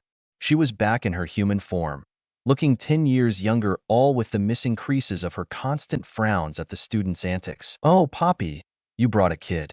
Remember those times when I tended to emotionally adopt every other student? Have you reversed it? I don't mind. I love children. Madame Pomfrey smiled, not taking her eyes away from her patient. I know, Minerva. That's why you work in a school, and what a wonderful thing indeed. You knows, dear, you remind me of someone who had turned half my hair white years ago. I can't really pinpoint who exactly, McGonagall said, squinting at Harry. You don't have your glasses, dearest? Madame Pomfrey sighed, but didn't make a move to help her put on her glasses. You should rest. I'll be back later. I hope so, Professor McGonagall said with an almost teenage-like pout. I miss you already, Poppy. You have such a lovely name. I'd say it all the time.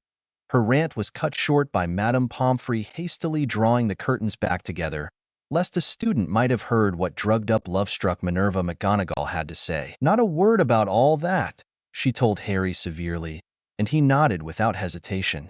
Harry was curious, of course, but their business was their business, and it wasn't his place to intrude or share. I do want, however, some more words about how that happened, she continued, looking at him expectantly. Well, Harry started awkwardly, not knowing how to approach the subject. I suppose Professor McGonagall might have told you about certain students doing certain illegalities, Harry said, not knowing exactly how to not assume things about the intriguing relationship between the Transfiguration teacher and the Hogwarts healer while trying to get his point across without giving himself away unnecessarily. If by that you mean the fact that you and the Weasley twins are unregistered animagi, yes, I know, Mr. Potter. As much as I knew about your father, Mr. Black and Mr. Pettigrew. Some injuries around this school are just too conspicuous to not be telling for someone who knows what to look for. Good. Well, let's just say I wanted to play a prank on Fred and George, since their animagi forms are orange cats, and see how much more orange cat behavior they could get. The problem was, though, that I did not see them approach the stack of catnip I hid in the Gryffindor common room, despite it diminishing considerably the next time I checked it. I didn't know.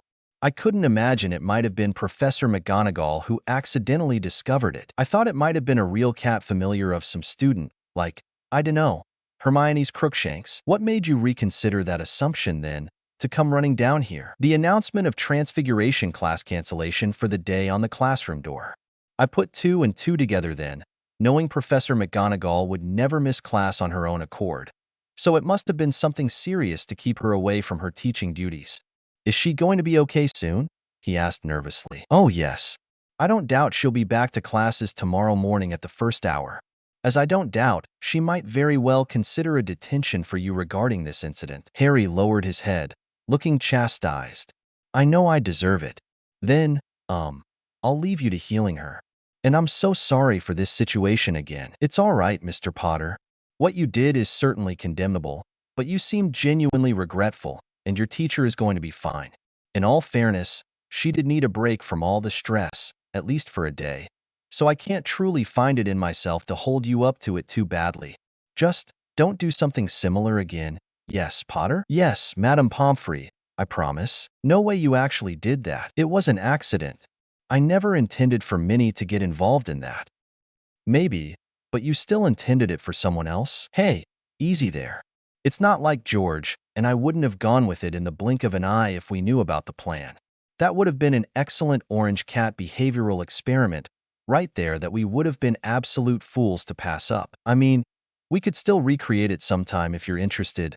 Harry, no? Chapter end notes. Harry, yes, I am hinting at Minnie and Poppy having something going on because I just see them surprisingly compatible in their stoic but fond ways. Yes, I am hinting at Fred surviving the war, a bit of plot armor, a lot more magical training, and overall a lot of thankful coincidences that make enough sense for this and some other survivals. Yes, I am also hinting at the fact that after the war Harry started trusting his found family enough to share with them his animagus process, so this wasn't really a secret anymore by that point in 2. Notice the pain the war left behind, and ended up compulsively making up jokes and funny stories to raise morales and make everyone happy again. Young, Sweet Love, Part 1. Chapter notes. Hello, and welcome to another chapter on the sweeter side of this FIC. Smiley face. First of all, I want to say sorry for posting ridiculously late again, but this is a much longer chapter, I promise. Secondly, the second scene is entirely written half an hour ago on, but Daddy I Love Him, The Alchemy, and So High School, smiley face. And thirdly, but most importantly, I have to admit, I'm unsure how or what to write about Sirius and Remus' actual involvements in the hobby club, so I'm postponing that a little more with this first actual Hinny chapter containing the very beginnings of their relationship. I also have written their Christmas and Valentine's Day scenes, which I'm unsure if I'll leave in one chapter posted much later or two separate chapters posted better according to the timeline, but I'll see to that later. For now, please enjoy the fluff, and see you in the comments. White heart, white heart, white heart. P.S. I don't usually do this because until now most chapters had one after the other scenes, but now with them being a bit more scattered, I put the timestamps at the beginning of each scene to make it clearer. Hope it helps. Mid-October-ish, after the second/third hobby club meeting, Harry remained behind at the end of the meeting, like he did many times to make sure nothing was left behind and everyone got out safe. But this time, Ginny seemed to linger behind as well. Hermione and Ron had the map and were working on getting everyone safely to dinner, so they didn't notice Harry's thunderstruck expression as Ginny stepped closer, her beautiful lips curling into an amused smile. What was that all about?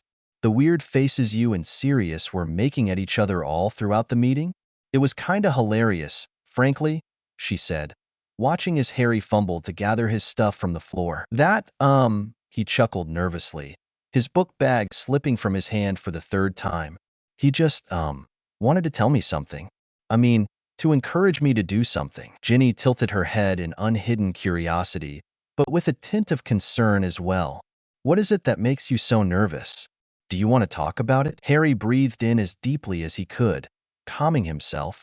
Damn it, he could do this. Ginny was his friend, and this would, probably, hopefully, not change that. He could do this. What was the worst that could happen? Anyway, I was actually wanting to talk to you. Ginny furrowed her brows in that cute way only she could pull off. Do I make you so nervous? Sometimes. I mean, not in a bad way. Don't get me wrong. I love having you around. It's not that, it's just, I just wanted to ask you if maybe you would like to go out with me sometime. He breathed out so quickly that even he barely just understood what he said. As more than a friend. Like a date. I mean a date. If you'd like to, he inhaled, exhaled, and tried again. Would you like to maybe go on a date with me? The radiant smile Ginny gave him could make Harry forget all his words forever, for all he knew. Yes, Harry. I would like that, she answered, blushing adorably. Good. I'm happy to hear that, Harry said, smiling back just as shyly. Maybe, this Saturday, when we have our Hogsmeade Day. If you don't have anything else planned, of course, he added hastily. No, Harry, I don't have anything else planned. That's a nice idea. Can't wait for Saturday then. And before he could process what was happening, she rose on her tiptoes and gave him a sweet, short kiss on the cheek, then backed away slowly towards the entrance with a deep, joyful blush on her cheeks.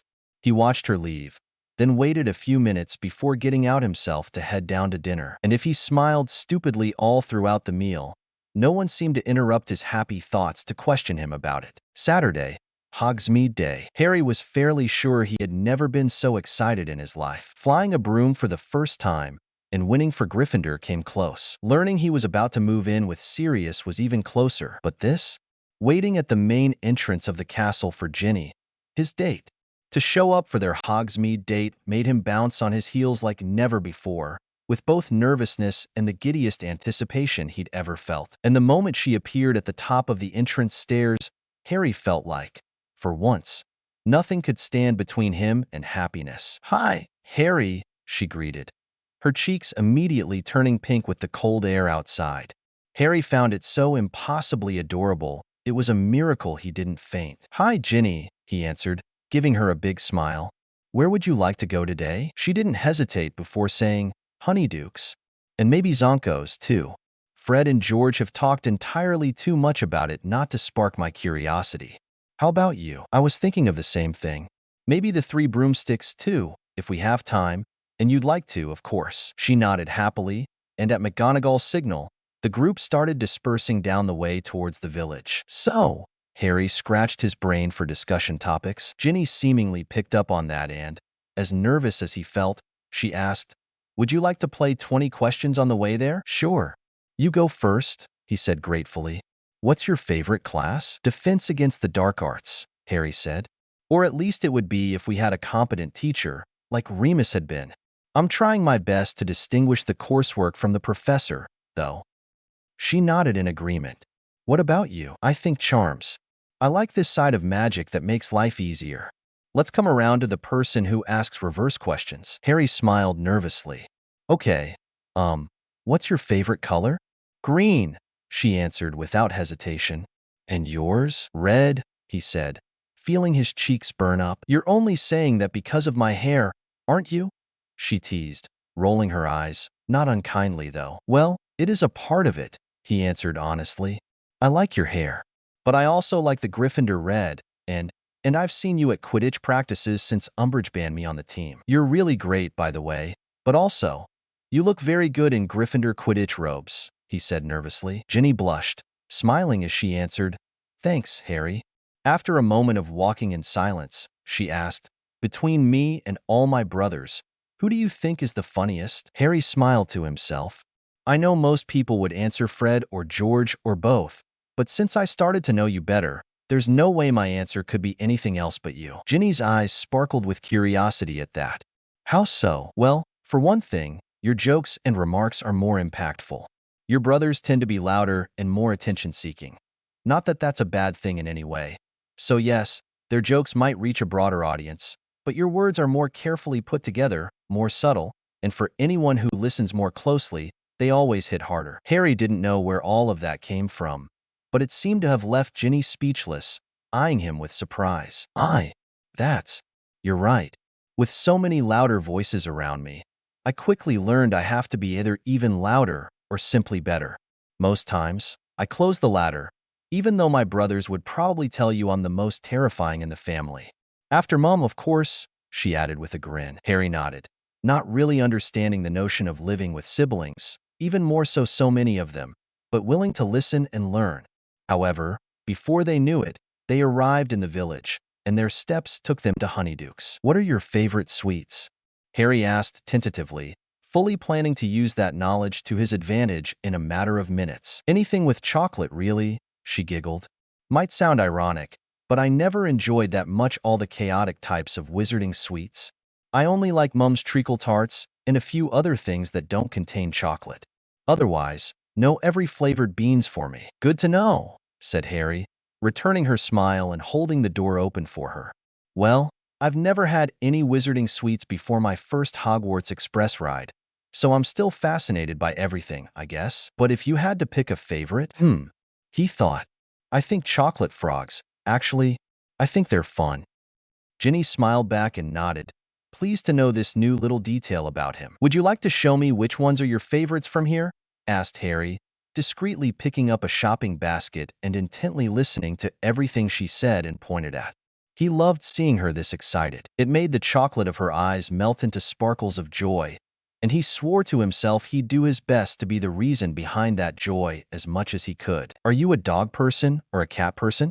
Ginny asked after some time, after Harry paid for everything and they exited the store, walking slowly towards Zonko's. Well, Sirius once joked that he'd only accept dog people in his household, so I guess that makes me an honorary dog person, Harry chuckled, thinking of Padfoot. However, as soon as he finished saying that, an angry cat snarl sounded from behind him, and before he could react, a ball of orange fur attacked him, almost putting him to the ground. What the bad cat? Said Ginny, swatting at the cat that just attacked Harry. Go away! Leave him alone, she said, grabbing the fluffy cat by the scruff and glaring at it for emphasis. But that was when Harry also got a good look at the cat, and his face blanched. But you know, we're outside my home now, and there are actually a few cats I like. Like this one. Cute cat, right? He stammered, seeing with the corner of an eye another big orange cat, and instantly recognizing the twins in their animagi forms. Merlin, how long have they been following them? Are you all right, Harry? Ginny asked, her eyebrows furrowing in concern as she put the cat down. Quite so, he said, as either Fred or George, whoever attacked him, hissed at him once more for good measure, then left with his proud tail up. Okay? How about we continue to Zonko's then? Yes, please, he said, relieved to follow her up the path to the joke shop. Hours later, as they were returning to the castle, Harry and Ginny were once again interrupted on their way, just as they reached the Hogwarts main courtyard. This time, by the twins in their human forms, who were both smiling menacingly at them. "Snatching our sister for a date, now, are we?" Fred asked Harry. How did you? But I didn't see you all day in Hogsmeade," frowned Ginny in confusion. "We don't need to be seen to be everywhere, sis. Did you have a good time, though?" "For the record, yes, I absolutely did," she answered fiercely. "Having a problem with that?" "Not at all. Harry's a good mate. However, you should expect to become victim number one of our pranks forever if you ever treat her less than you did today." What Fred said. "You two were sickeningly adorable, so that's something to be held up to. Fair, Potter?" Without much else to say, Harry just nodded disbelievingly, walking past them to help Ginny up to the tower with her shopping bags. Later that evening, "Dear Sirius, I finally did as you suggested and asked Ginny for a date this Saturday during our Hogsmeade visit. She agreed, quite adorably I might say, and we had a very nice time looking for sweets and honeydukes and joke products in Zonkos. I am honestly ridiculously excited about all this. She really is one of my best friends, and I intend to do everything in my power to be a good boyfriend to her and make her happy. I know she makes me just as happy already. Yours, Harry." Barely containing his excitement, Harry practically ran from the library to the Ollery to tie the letter to Hedwig's leg and send her to Sirius. He'd been, after all, the person who helped Harry so much through his newly blossoming romantic emotions, which brought Harry one of the brightest beacons of light and hope lately. That being said, Harry hadn't been surprised to see Athena, Sirius Owl, fly straight to him the next morning during breakfast. Owl post with a letter tied to her leg. Upon landing in front of him with a proud ruffle of feathers, Harry untied the letter, and the bird flew away in a hurry. Harry immediately understood why. Not even had he fully opened the envelope that sparkly confetti started shooting up in every direction. "Mate, what the hell?" asked Ron from his right side, sweeping aside confetti from his part of the table. Harry blushed violently, daring only a short glance at Ginny seated opposite him at the Gryffindor table and looking at him with an amused glimmer in her eyes. He took the envelope back in his hands and opened it properly, a single, small piece of parchment falling from it. Waiting until Ron and the others around him turned their attention back to breakfast or their own post, he carefully passed it over the table to Ginny. "Dear Harry, you don't even understand how delighted both I and Remus are for you. Congratulations to you both. Wishing you all the best, and hoping you'll always make each other this happy. Yours, Sirius. P.S. If Ginny reads this, please let me know what your favorite cakes/sweets are so I can prepare them when we eventually have you over for dinner, dear. Carrot. A couple of days later, Hermione. "Wait a moment. I have a question for you," said Harry, on their way from potions class to the Great Hall for lunch. "You can go ahead, mate. We'll be there in a minute." Ron raised a curious eyebrow, but let his hunger overcome his curiosity as he muttered a quick, "See you later." Hermione looked just as intrigued, giving Harry a questioning look. I wanted to tell you something, and ask for your help on how to tell Ron." Hermione smiled, catching on before he even had the chance to properly explain. "That you're dating his sister? Honestly, I should be mad you waited so long to tell us about that," she grinned. How did you?" "Oh, come on, Harry. You both started radiating happiness at the same time. It's not that impossible to make the connection. I'm really happy for you. I hope you know that." "Do you think Ron noticed as well?" asked Harry weakly. "No chance. He would have said something by now." "Then how do I tell him? I really don't want him to get upset with me or—" "You don't?" "Hermione, I can't just— It doesn't feel right to leave him out on this." "No, dummy. I'm saying that I think Ginny should be the one to tell him. Subtly convince him that you're treating her right before he has the chance to object. He's fiercely protective of both of you, but between his best friend and his sister, chances are he'd hex you up if something goes wrong, not her." "Okay, well, that makes more sense. But I should probably at least have enough sense to be close by when that happens. When do you think we should tell him then?" "As soon as possible, otherwise he would likely get mad to find out last about it." She turned thoughtful for a moment, tapping a finger absently to her chin. "Do Fred and George know?" "Unfortunately," Harry rolled his eyes. "Not unfriendly, though. They crashed our first date. But they said they're okay with it because I'm a good mate, in their words." "Typical. Well, then it would probably be better to have them close by as well, since they're also Ginny's brothers and care about her just as much. How about tonight, in the Gryffindor common room? I might have an idea or two on it, and I can't believe I'm citing Ron's favorite phrase. Right now I'm starving. So let's get going and I'll explain on the way. Later that evening, Harry and Ginny shared one last meaningful look and encouraging nod after the last Gryffindors except Harry, Hermione, and the four Weasleys went upstairs to bed. Ron was still focusing on his chess match against Fred and George who played together when Ginny cleared her throat. Ron, I would like to tell you something. Sure, Ginny. Go ahead, he nodded, looking at his sister encouragingly before turning his attention back to the chess table. I'm dating someone, she blurted out. All eyes were now on her, the match forgotten. And before you say anything, I want you to know that he treats me like royalty and I've never been happier. So please don't get mad. Ron stared at her surprised, but without any traces of actually being upset. Why would I get mad? I mean, it is a surprise, but as long as you're happy, then why would I be mad? I don't know. I just wanted to make sure you're all right with it, as my older brother. I really care about your opinion, you know, muttered Ginny, surprised at his underreaction. Should I be mad? Do I know this bloke? I hope it's not a Slytherin, is it? No, it's… Yes, you know him. It's Harry. Ron's neck popped at how quickly he turned around to stare at his best friend. Mate? You? My sister? My best friend and my sister?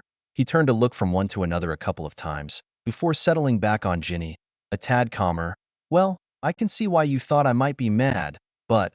Then turned back to Harry. Better you than some random prick.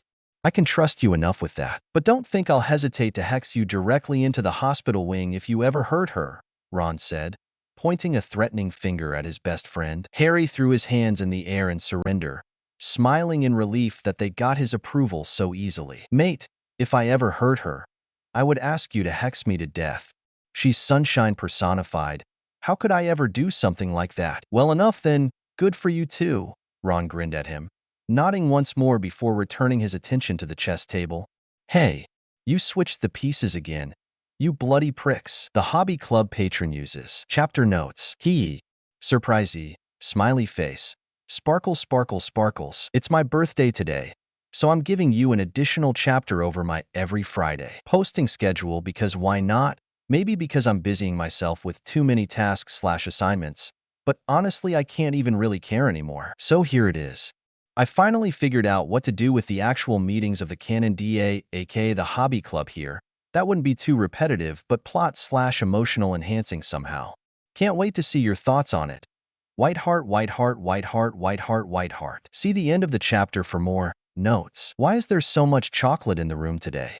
Not that I'm complaining or anything, but it does feel suspiciously intentional, noted Ron while entering the room of requirement for the day's training session. It is intentional, nodded Harry, a little lost in thought, remaining silent after everyone from their group entered and closed the door behind them. Evening, everyone. How are you feeling today? A few people looked at each other, rather confused that Harry was addressing them like that. Not that he wasn't friendly enough with them, but because he usually tended to be much more delicate about discussing with every one of his friends. Harry sighed nervously, scrambling his brain for the right words. I'm asking because today's lesson is much more dependent on emotions than the previous ones. If there is anyone who feels too desolate or tired today, it would probably be best for you to recap the spells we already practiced and start on today's lesson another day for a better starting point. No judgment whatsoever no matter what you choose. What lesson are you talking about? Asked Neville nervously, just as Sirius and Remus came through the fireplace and started greeting everyone in their path. The Patronus charm, answered Harry. It's a hard enough charm, usually studied in the 7th year or even more advanced classes, like the Aura training program, from what I've heard, but I consider it's important for everyone to learn, just in case. Just in case what? Asked a third-year Gryffindor. In case you know who starts recruiting Dementors to his cause, said Harry grimly. Most of you here know Dementors don't hesitate attacking anyone in their way. They attacked me in the middle of a Quidditch match 2 years ago, for Merlin's sake. I don't want any of you to ever be in the same danger and not be able to save yourselves. How did you learn? Asked Cho Chang, the Ravenclaw seeker, curiously. Remus taught me during 3rd year. I was reacting worse to them than many other students, and desperately wanted to be able to defend myself and my friends. So I insisted on it until he started teaching me, Harry said, smiling at the older man who walked closer with Sirius while Harry spoke. It's not easy, he warned. I didn't get it right until my, what was it, Remus? 7th? 10th try?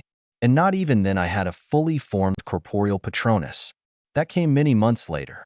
That's why I'm saying it requires a lot of practice and mental strength. With that, Remus stepped forward, getting back into his professor's aura. The Patronus charm is one of the most powerful defensive charms known to wizardkind.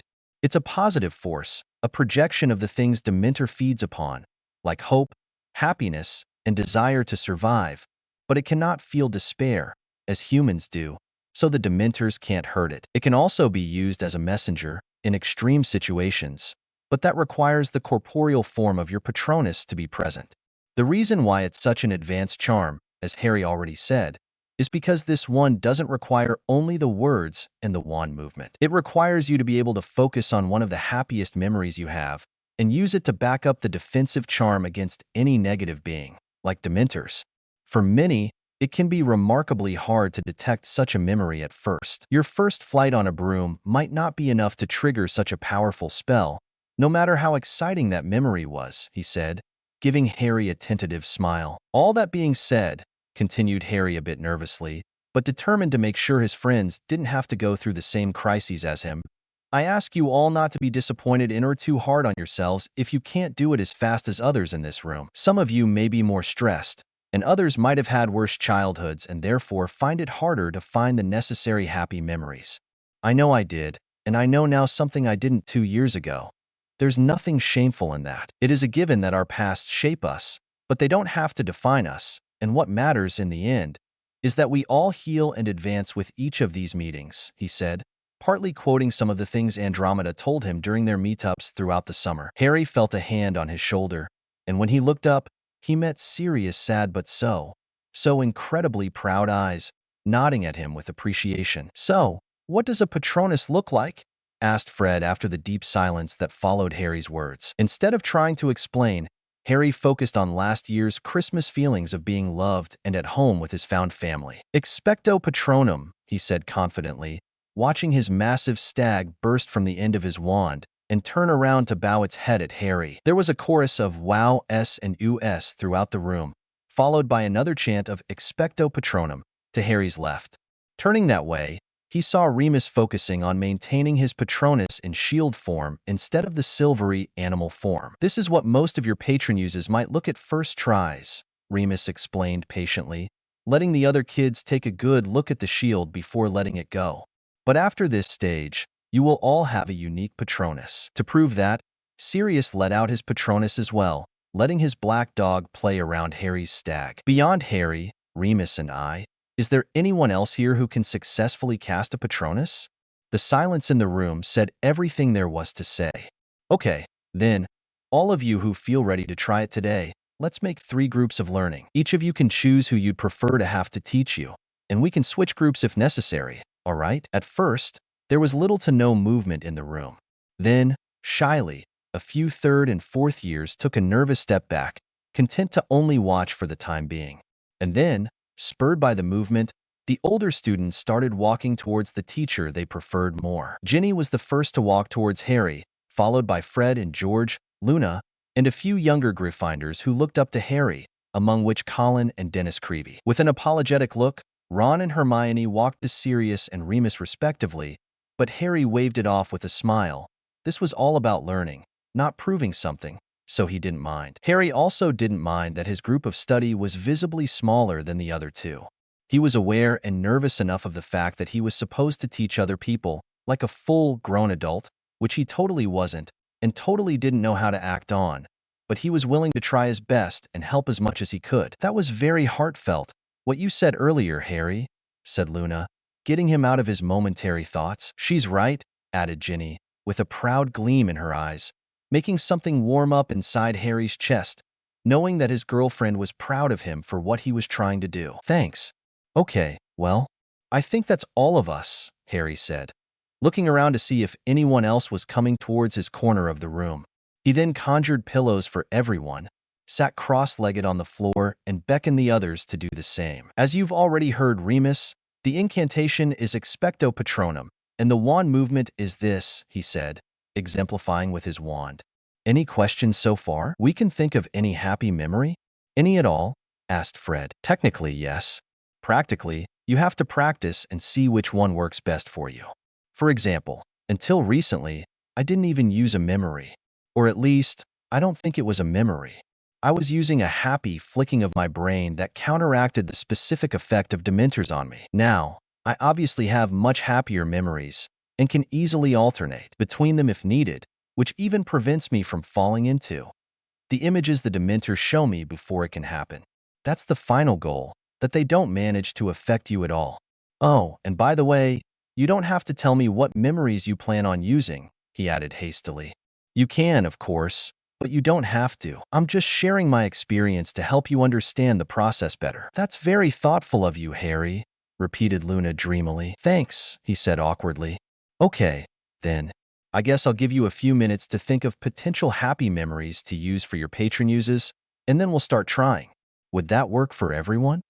After his whole group nodded, Harry stood up. In the meantime, I'll go over to the members who chose not to start Patronus training today and see how they're doing. I'll be right back, he promised, as he walked to the lonelier group and quickly helped them with other spells they were struggling with before moving to the table full of chocolates to take some back to his group, but accidentally ended up stuck in space and thoughts for a moment. Truth was, Harry was feeling rather overwhelmed, and there was no denying that. He was usually overwhelmed by attention, which was why he tended to ignore it to the best of his ability. Andromeda once told him it was a defense mechanism over the years and years that he'd been given close to no attention in the Dursley household. And not only that, but the little attention he had ever received had been bad. So now, Harry understood it wasn't always bad to be in the center of someone's attention, that it could also be a good thing and not only a dangerous one. And while he was learning to accept it, he was aware he was still getting overwhelmed with it from time to time, especially in larger settings like the club. However, despite his current feelings, he promised to help the hobby club. He promised he'd teach in it and do his best to share his knowledge with his friends and fellow students so that they could all perfect their magical skills together. He shook his head, frustrated at himself. He could do this. It was the least he could do, really. I can practically feel you worrying, Harry. Harry turned around abruptly, seeing Remus smile encouragingly down at him. I'm sorry. It's just, Harry trailed off, unsure how to put into words everything that he was feeling. There's nothing you should be sorry for, pup. You don't have to be sorry for worrying. I only mentioned it to try and take some of that burden off your shoulders, if possible. I'm no teacher, Harry blurted out, worrying at his bottom lip and looking frantically around the room. Especially not one as good as you. I don't even really know what I'm doing. I'm trying my best, but I'm not sure if it's enough. You know, Harry, this sounds eerily similar to a conversation I had at one point with Professor McGonagall at the very beginning of September 1993, Remus said, his mouth curling upwards slightly in remembrance. I've never taught before that point, and I was, frankly, terrified. But the thing is, Harry, I can confidently tell you now exactly what she told me back then. What you are doing now is more than enough. The kids adore you. I've heard them talk about it when you're not around, and for most of them, there's no other class they'd rather be in this year. Are you serious? Asked Harry, taken aback. Do they really say that? Remus nodded, putting a gentle hand on Harry's shoulder. Trust me, Harry, even if I only wanted to make you feel better about yourself, I wouldn't lie to you. Not about this. Even in my group of students, I've heard them saying they might come to your group later. All these people gathered here tonight at your club. They respect you, and they trust you, and look up to you. And for most of them, you're making one of their dreams a reality by founding and continuing these meetings. I think they're in good hands. You're in good hands. But even so, if you ever feel like everything is becoming too much about the hobby club and your teaching role in it, you can always ask me or Sirius for help, right? We're here for you, no matter what. Thanks, Moony, Harry said, letting out a breath he didn't know he'd been holding. Remus somehow managed to touch every point of Harry's anxiety and make him feel better about it. He couldn't be more grateful for it. After giving Remus a quick, grateful hug, Harry felt a little stronger, just enough to gather some chocolates to bring back to his group. He's got this. He could do this. All right. Everyone found their happy memories? Let's try and put everything together, then. Chapter End Notes. Did you see Harry becoming so much more thoughtful what with his own therapy sessions? I always felt like a more healed Harry would become some sort of group dad, the same as I see James, really.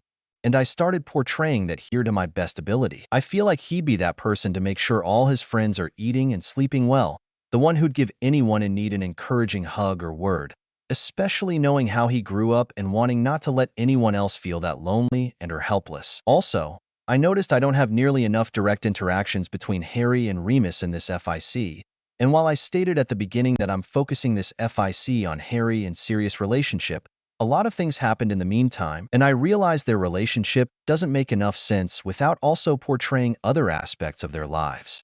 Among these aspects, people like Andromeda, Remus, Ron, Hermione, Ginny, Neville, and others occupy just as important roles, and I want to make sure that's visible, which gave me this idea for the heartfelt discussion between Harry and Remus in this chapter. Young, Sweet Love, Part 2. Chapter Notes. Hi, hello, and welcome to Part 2 of Fluff Overload, just 'cause I can.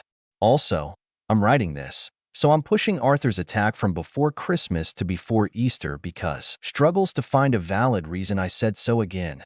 Just give these kids a break. Honestly, they deserve it more than anyone. So, without further ado, I give you Hinny, Christmas Edition, White Heart, White Heart, White Heart. P.S. Thank you so much for all your kind words on the previous chapter and my birthday.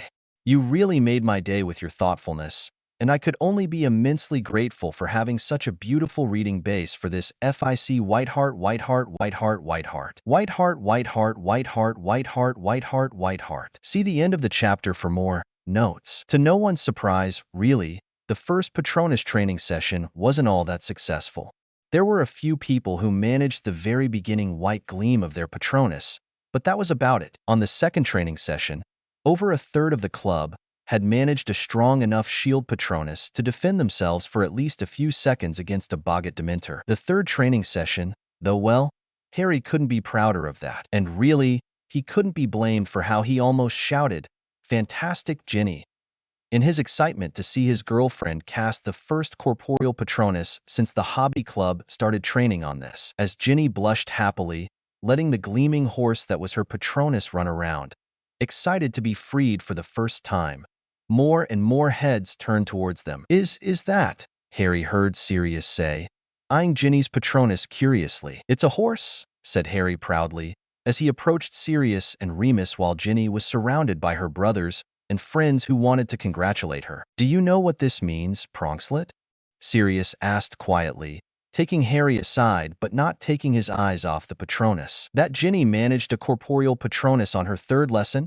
asked Harry, frowning in confusion as to where Sirius wanted to get with this. To his credit, Sirius shook his head, smiling down at Harry as if some miracle just happened. Patronuses are a visual representation in the form of an animal that shares most core traits with us. All patronuses are unique, or at least at first, that's for sure, though to my knowledge, they sometimes can change to match a partner or another very strong relation. However, being such a direct representation of one's soul, they can also represent compatibility. Not in every single case, of course, but it can be a very strong indicator nonetheless. The more similar or related two patronuses are in the animal kingdom, the greater the compatibility between the two souls is believed to be. For example, your mum and dad had a doe and stag for patronuses. Mooney and I have a wolf and a dog. Not the same, yes, but pretty similar. "So you mean, my stag and her horse," said Harry, his eyes widening in understanding. "They're close enough to signify natural compatibility to one of the highest levels," nodded Sirius with a wink. "Oh, wow," Harry breathed out, feeling his eyes search Ginny's in the crowd. Somehow, this information didn't scare him, despite the seriousness of it and his candidly young age. On the contrary, it only made Harry feel his affection for Ginny grow even more, having confirmation that somehow, there was a universal reason behind his feelings for the girl with flaming hair. It made him feel safe, the knowledge that there were good things written in his stars, too. Not only cursed prophecies of death and peril he'd unfortunately heard one too many times from their divination teacher. It was the 20th of December when the Hobby Club had their last group meeting before the Christmas holidays. Harry stepped up with Ron and Hermione to thank everyone for their presence and congratulate them for their progress, then waited as usual for the room of requirement to empty before exiting it himself. Once more, Ginny seemed to linger behind as well, and Hermione, noticing it, winked at them and subtly took Ron's arm to drag him from the room before he noticed anything. As much as he seemed okay with Harry and Ginny's relationship so far, they were sure he didn't want to see them in any kind of display of affection. "So, it's almost Christmas time again," she said, filling out the echoing silence following everyone's exit and the closing of the great doors. Harry nodded absently, letting himself get distracted by the way Ginny's beautiful hair framed her equally sweet face. He touched her cheek gently, pushing a wayward strand of hair behind her ear. Sudden movement above their heads caught his attention, and as he looked up, his mouth curled in a shy smile as he realized what it was. The room of requirement was offering them mistletoe. Harry looked back to Ginny, whose eyes told him she too realized what was happening.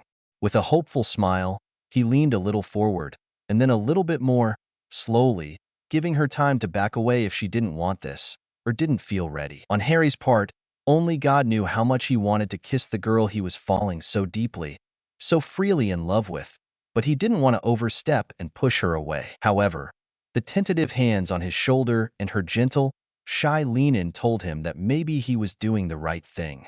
Maybe, hopefully, she wanted to kiss him as much as he wanted her. "Can I?" he whispered, his voice wavering with nervousness and excitement, and she smiled up at him, nodding, and all his worries vanished as if they never even existed. At last, he closed his eyes and leaned in. And for the first few seconds, he positively thought, despite all his training in Quidditch, that he knew nothing about flying. Despite all his studies of witchcraft and wizardry, he knew nothing about magic. Because this compared to nothing he had ever felt. He had no clue what he was doing, but he hoped he was doing it right, hoped it felt just as good for Ginny as well, hoped his left hand on her back and right hand on her cheek anchored her to this magical moment as much as it did him. When at last they parted to breathe, the long, loving look they shared melted into shy, delighted giggles as Harry leaned in to kiss Ginny's cheek. "That was very nice," she said, barely more than a whisper. "It was a very nice first kiss, Harry." "Yeah, it was," agreed Harry, sure his smile would now be plastered onto his face for at least a few days. May I kiss you again, please?" he whispered, his forehead touching hers, wanting nothing more than to do this forever and forget everything about the real world with real problems behind these rooms' walls. "Yes, you may," she nodded, smiling just as widely. "Do you stargaze often?" Ginny asked, laying next to Harry on the blanket he conjured on the astronomy tower floor, holding hands and looking up at the sky. "I could say so, yes," he answered, looking at her instead. "So you could help me with my astronomy homework then?" she teased. "Oh, I wish," he chuckled. "I could try, sure, but you might end up with an essay about you and how gorgeous you are, bringing light into my world." Ginny couldn't help giggling, rolling on her side and hiding her face on Harry's arm. "How do you always know what to say?" "I don't. You just bring out the best in me." "You flatter me," she teased, blushing adorably. "I'm just speaking my truth," he said, cupping her cheek and leaning in to kiss her again. Now that he knew what it felt like, he never wanted to stop. Ginny made him feel alive.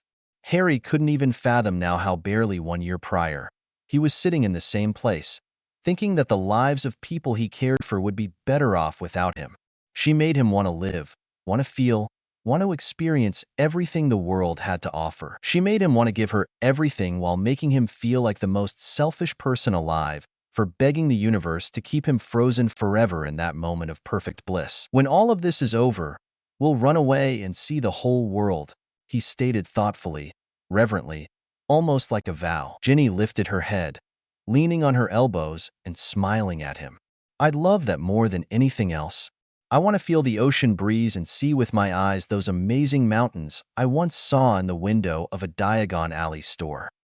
She looked him in the eyes, pecking his cheek before adding a tad more nervously, "I also want a home. A peaceful one, preferably," she said with a laugh, thinking without doubt of the constantly chaotic burrow. "Of course.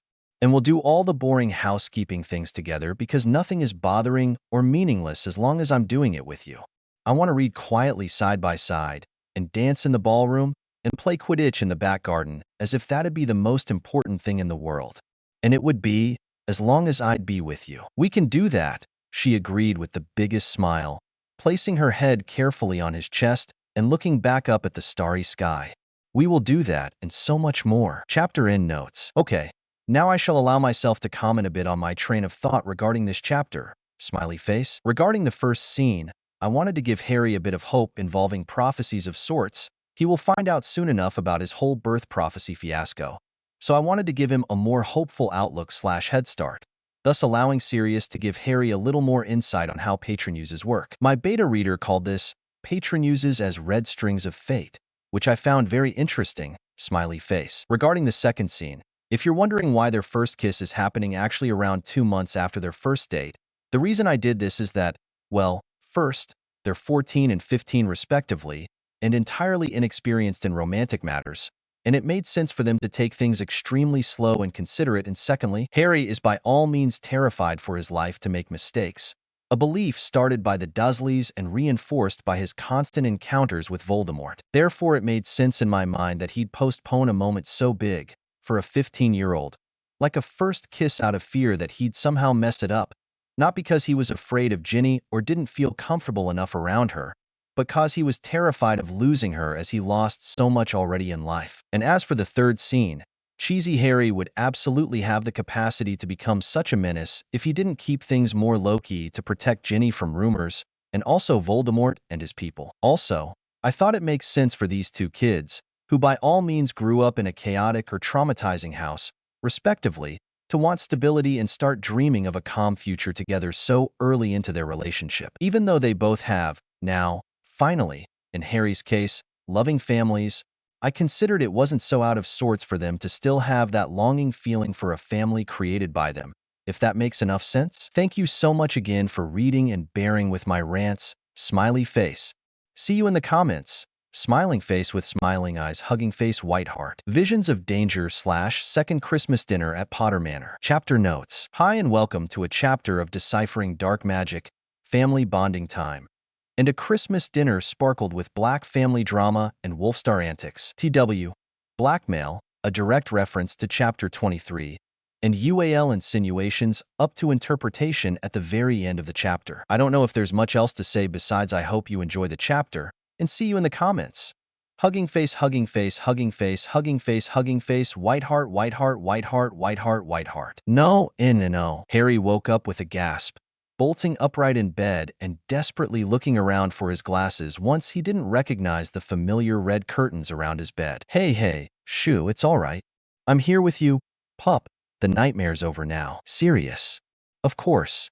Harry was in his room at Potter Manor for the first night of the Christmas holiday.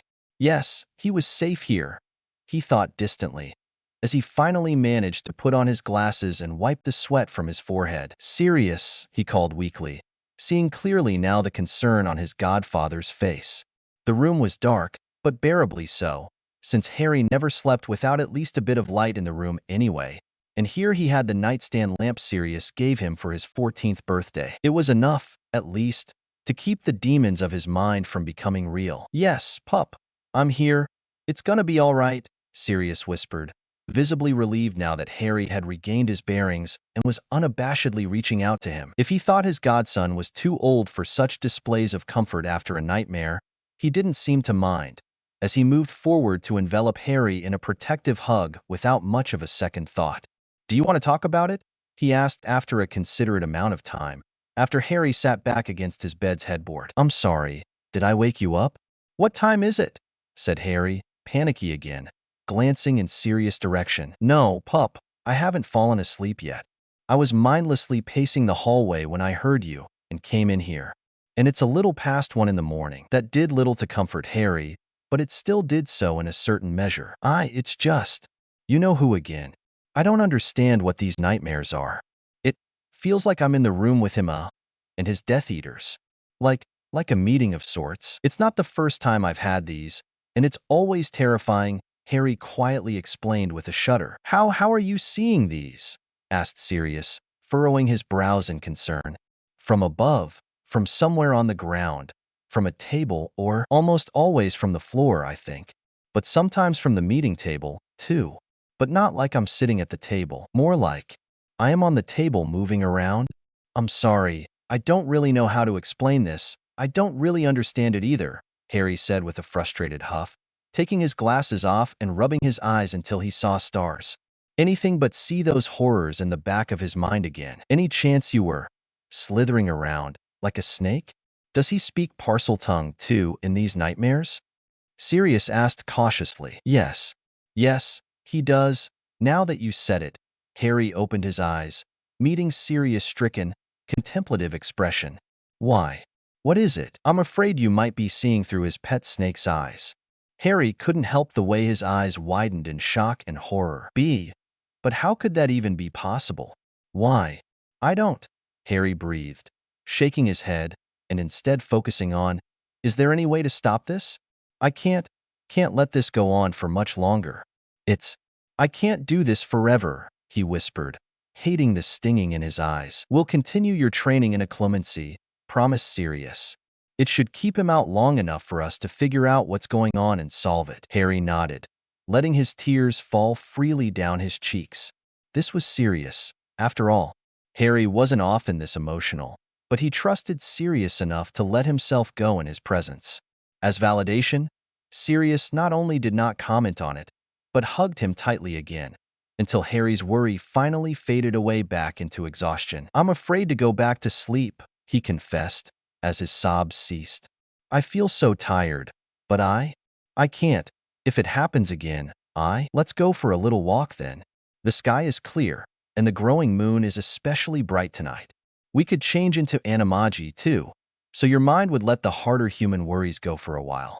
How does that sound? Harry nodded, getting out of bed and putting on his dad's Quidditch jumper that was still oversized for Harry, but so incredibly comforting. He silently followed Sirius in the hallway, down the stairs, and out on the back terrace, where the clear night air felt like a blessing on his skin. Without another word, Harry transformed, focusing on his stag body instead of his human overthinking, then on the soft bark at his left, and followed the familiar black dog into the orchards. Tell me something good to take my mind away from you know who, Harry asked, as he and Sirius turned back into humans and sat on one of the benches in the orchards. What exactly? Sirius asked back curiously. I dunno. Anything, good news, a cheerful prospect. There must be something positive going on besides all this dark magic war fiasco. Sirius sat against the backrest of the bench, looking up at the sky for a long enough moment for Harry to start wondering and, frankly, worrying, too, at least a bit. Well, I didn't really expect I'd talk with you about this at 3 in the morning, but what is it, Sirius? I plan on asking Moony to marry me, he answered in one breath, looking at Harry with big eyes. I wanted to ask for your blessing, since, you live with us and I'm your godfather and— Oh, Sirius, Harry exclaimed, unable to contain his excitement and hugging him tightly around the waist. That's wonderful. How long have you contemplated this? He asked with a grin. Sirius chuckled sadly, looking back at the moon. 20 years. What? Yeah, Sirius sighed. I knew I wanted to marry him from the first weeks of our dating. Your father used to poke fun at me for it, just like I returned him the favor for all his sighing and bemoaning about Lily, but I just knew. I felt ready enough for it in 81. I bought a ring, too, and planned on proposing on Christmas. We had this running joke in our group of friends that my spectacular presence was a gift for anyone who met me, and it would have been amusing. But then, you know how that played out, he said, his words fading out with the painful reality of it all. But despite everything, Harry put his hand over his godfather's, between them on the bench, willing Sirius to turn and look into his eyes. I'm sorry it all happened this way. But Sirius, I think there's no one who deserves a happy ever after more than you and Remus do. Go for it. Fight for it. Find your happy ever after and live it. Even in the dim moonlight, Sirius' eyes shone with unshed tears as he smiled at Harry. When did you become so wise, pup? I learned from the best, answered Harry, leaning his head on Sirius' shoulder. Oh, by the way, Sirius, what was that all about with Rita Skeeter in the Champions tent before the first task of the Triwizard Tournament? I've been wanting to ask you about it for ages, said Hermione, sometime during dessert. What? Oh, that. Sirius felt his face redden, wondering how he could explain that to the kids, or if he even should. Andromeda turned slowly towards him, eyebrows raised in suspicion. Sirius? What did you do? She asked slowly. He blackmailed Skeeter with something about some friend, emphasizing friend. Though it sounded so cryptic I couldn't understand what was going on, Hermione went on, still too curious. Very good question indeed, chimed Harry.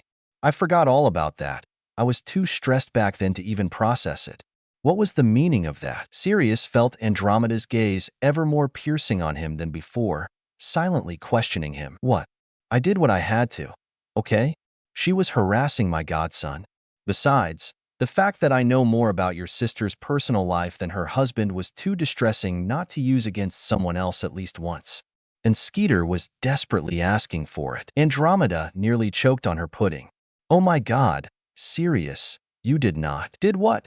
Asked Harry, confused like all the other youngsters about what the adults looked so shocked and amused about. Before Sirius could think of a proper answer, Andromeda stepped up to explain. My older sister had a thing with Rita Skeeter. Before getting off to France to get lost in dark arts and marry a pureblood, she ended up loathing. You mean Bellatrix? Asked Harry before Andromeda could stop him. Neville's face blanched.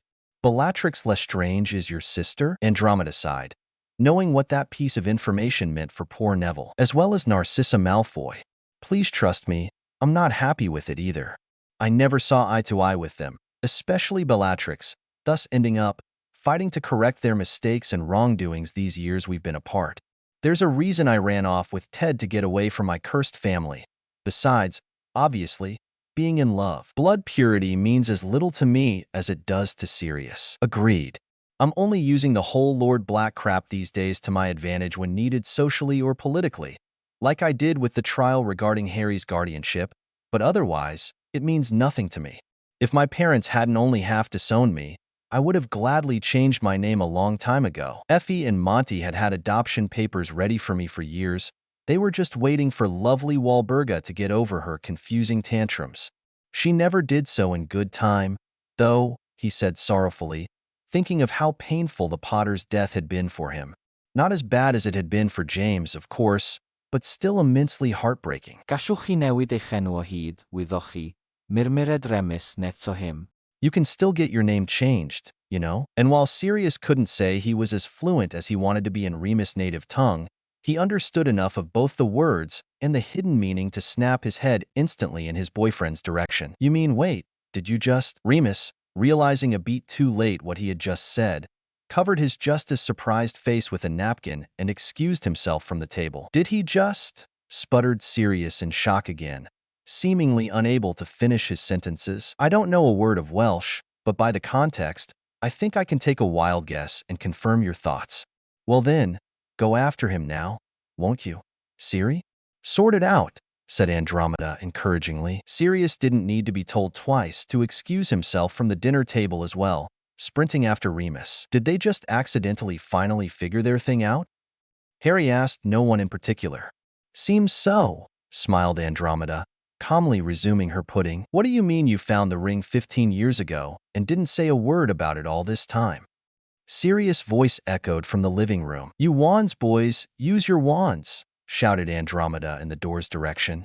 Then, realizing the misinterpretations of her words, she added, to quarrel behind silencing charms. She realized that didn't sound decent either and sighed, but left it like that.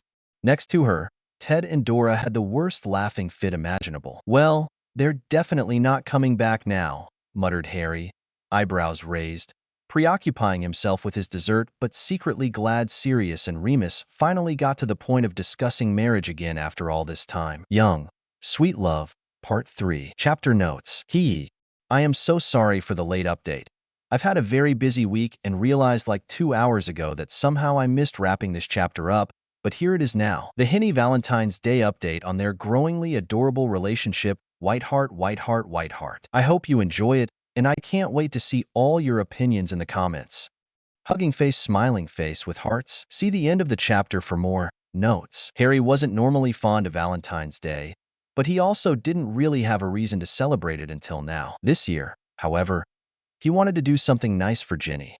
He knew she cared a lot about the day, so he wanted to make her feel loved and appreciated. and he already had some vague ideas but needed more research to get them right. So, in full Hermione style, he ended up in the library with a stack of books in front of him at one of the more retreat desks. "Since when are you so interested in flower meanings?" Harry almost fell from his chair as Hermione started laughing next to him. "Merlin, Hermione, don't do that. You know who doesn't kill me, but you will?" He took a few deep breaths as Hermione took the seat next to him, eyeing him amusedly. "If you were anyone else, I would answer that it's not your bloody business. But you're you. And also I do actually need your help." Hermione rolled her eyes but didn't comment on his antics, probably picking up on his nervousness. Harry looked around, making sure no one was near enough to listen in. "I just wanted to do something nice for Ginny. You know, with Valentine's Day approaching. I know how to conjure flowers already. Sirius taught me the orchideous charm when he first took me to visit my parents' grave. But I was trying to find out which flowers might make a cute bouquet for Ginny, saying exactly what I wanted to tell her. What do you think about these?" He pushed a note on which he has scribbled his best ideas. Hermione studied it over, taking his trouble as seriously as possible. "They're all very nice in terms of meanings, but from a girl's perspective, you should also take into account the color scheme. Try to stick with one color with multiple shades or just two colors. Don't overdo it. And since it's Valentine's Day, you could probably go more towards the pink palette." Harry nodded, feeling rather overwhelmed. He didn't mind it, though. He just wanted to get this right.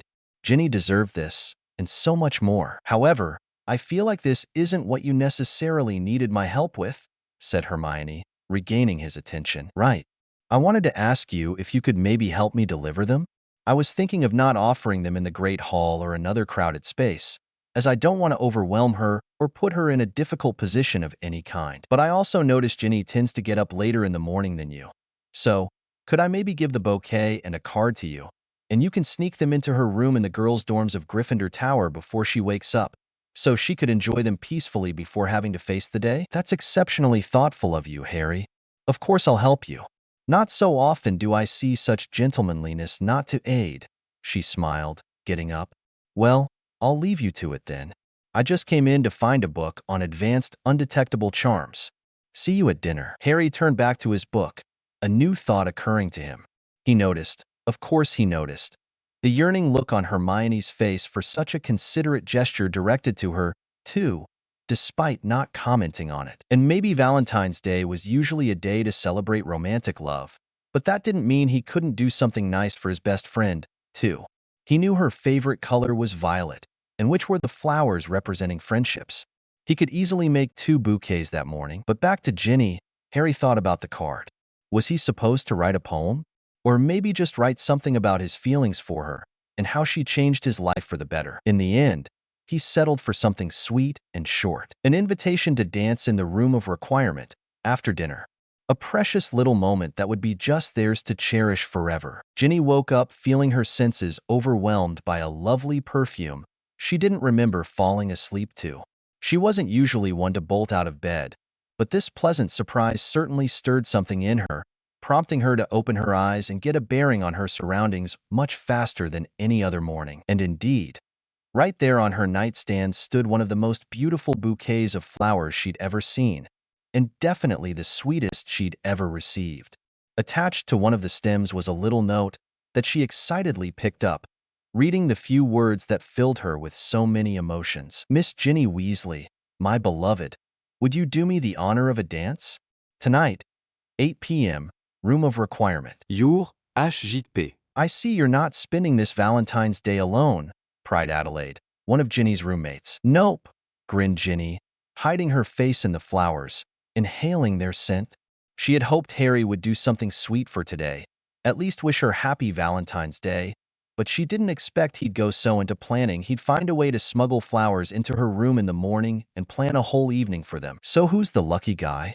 Lizzie chimed in as well. "Oh, you know him," Ginny replied, intentionally not going into any more detail as she got out of bed, conjured a vase and water to put the flowers, and then disappeared into the bathroom to get ready for the day.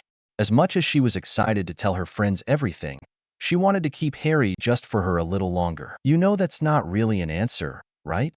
Adie said as soon as Ginny came back into their dorm. "Yep," Ginny said, quickly changing into her school robes for the day. "Then spill," whined Lizzie. Not yet.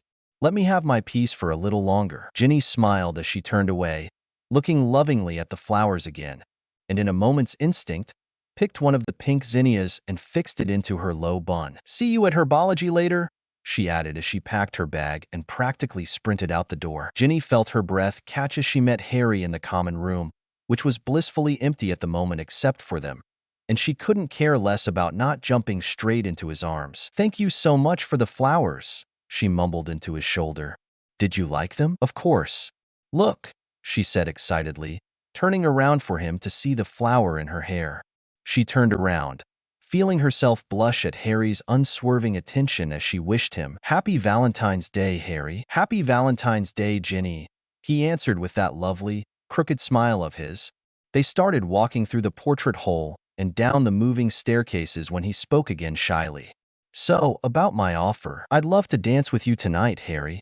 I'll be honest, though, I didn't know you knew how to, or that you liked to." Harry blushed so deeply that it was impossible not to find it adorable. "I, might have asked Sirius to teach me over the winter holiday. You know, he'd been made to take all these pureblood classes growing up, on dance and languages and whatnot. So, yeah, he knows and he taught me, and I hoped maybe you'd like the idea." "That is remarkably thoughtful of you, Harry." "Thank you," Ginny said, feeling her heart so filled with love as she looked at him. Peeking around to make sure there was no nosy student in sight, she stole a quick kiss from him before entering the great hall for breakfast. "Where are you going, all dressed up like that?" "It's almost curfew hour," Lizzie said, eyeing Ginny quizzically as she was putting on the earrings Tonks gifted her at Christmas. "I'm going dancing, and there's no need to worry about me. I'll make it back without getting caught." "But that's practically impossible. Professor McGonagall is patrolling tonight, and nothing escapes her notice, ever." "How do you even know the professor's patrol rotation?"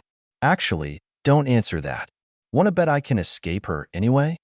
Ginny grinned, ready to slip out the door, knowing damn well Harry always had the Marauder's map on him and could easily bolt from any incoming teacher on their way back to the Gryffindor Tower. "All right, fine," replied Lizzie, blinking skeptically. "Loser writes both our potions homework." "Done." "Bye," Ginny chanted, slipping out into the staircase, then pointedly ignoring her brother's questioning looks as she passed through the common room. The journey to the Room of Requirement was virtually uneventful. The Gryffindor quarters entrance and the Room of Requirement were, after all, both on the same floor, so it wasn't even that long of a trip in the first place. So, as she paced in front of the invisible door 3 times, Ginny thought of Harry, expecting he'd probably be already in there, which he ended up being. But that wasn't what surprised Ginny upon entering. "Why is everything so pink?" she asked, looking with wide, surprised eyes at the walls, the tables, and everything else decorated almost obnoxiously pink. In the middle of the room, poor nervous Harry scratched the back of his neck, looking just as bewildered around. "I'm sorry, I asked the room for Valentine's Day decorations. I didn't expect all this either," he murmured, eyes narrowed in the telltale of what Ginny could now recognize as self-disappointment. Stifling her giggles, Ginny came closer, taking his hand and kissing it softly. "Well, I think it's perfect." "Is it?" he asked incredulously. She couldn't help her loving giggle then, seeing his confused expression and slightly scrunched nose. "Maybe a bit over the top, but there's no harm done. So yes, it is perfect." "You're perfect. So, I believe I was promised to dance now," she added with a wink. "I believe you're right," said Harry, taking her hand and charming an invisible piano to provide them with music to dance on. Again, Ginny was left surprised by the thoughtfulness Harry put into all of this, but she couldn't complain of one thing as he spun her around, holding her like the most precious thing in the world. Chapter endnotes. Just because I'm a horticulture student, I have to give out unnecessary details about the flowers. Ginny's final bouquet is of light pink tulips, a symbol of perfection, pink zinnias, representing respect and honor, and pink roses, representing admiration, happiness, and love. The flower Ginny puts in her hair would look something like this: https://www.swallowtailgardenseeds.com/flowers/zinnias/zinnia benaries giant bright pink. JPG. Hermione's bouquet is of violet alstroemerias, meaning devotion and support. I envisioned something like this: https://mflorist hk/cdn/shop/files/8721f737-9404 4A1D9 DD402A226349475 JPG V equals 168874567. Fireplace escapes / enough is enough. Chapter notes. Note of warning. This is where things darken regarding Harry's 5th year. Some villains start being confronted, and the most important adults in Harry's life come together to prove why support systems matter. Also, I experimented a bit more with POVs in this chapter. We have the first mini McGonagall POV, then we're back with a Harry POV, and during the last scene I changed the main POV focus quite a few times because no single character POV could explain enough of everything that was happening. So I suppose that was in some way swerving more towards the third-person omniscient instead of the third-person limited. Overall, it just felt like too many things were happening rather fast to limit this chapter to only one character's POV. So I could only hope I made enough justice to the plot with this perspective chaos. With that in mind, I hope you'll like the changes I made concerning this part of the plot, and as always, I cannot wait to see your opinions on everything. Professor McGonagall didn't feel fear very often. Happiness, grief, love, despair. She was used to, but proper fear? Not so much. She was used to thinking before letting her emotions come too much to the front of her brain.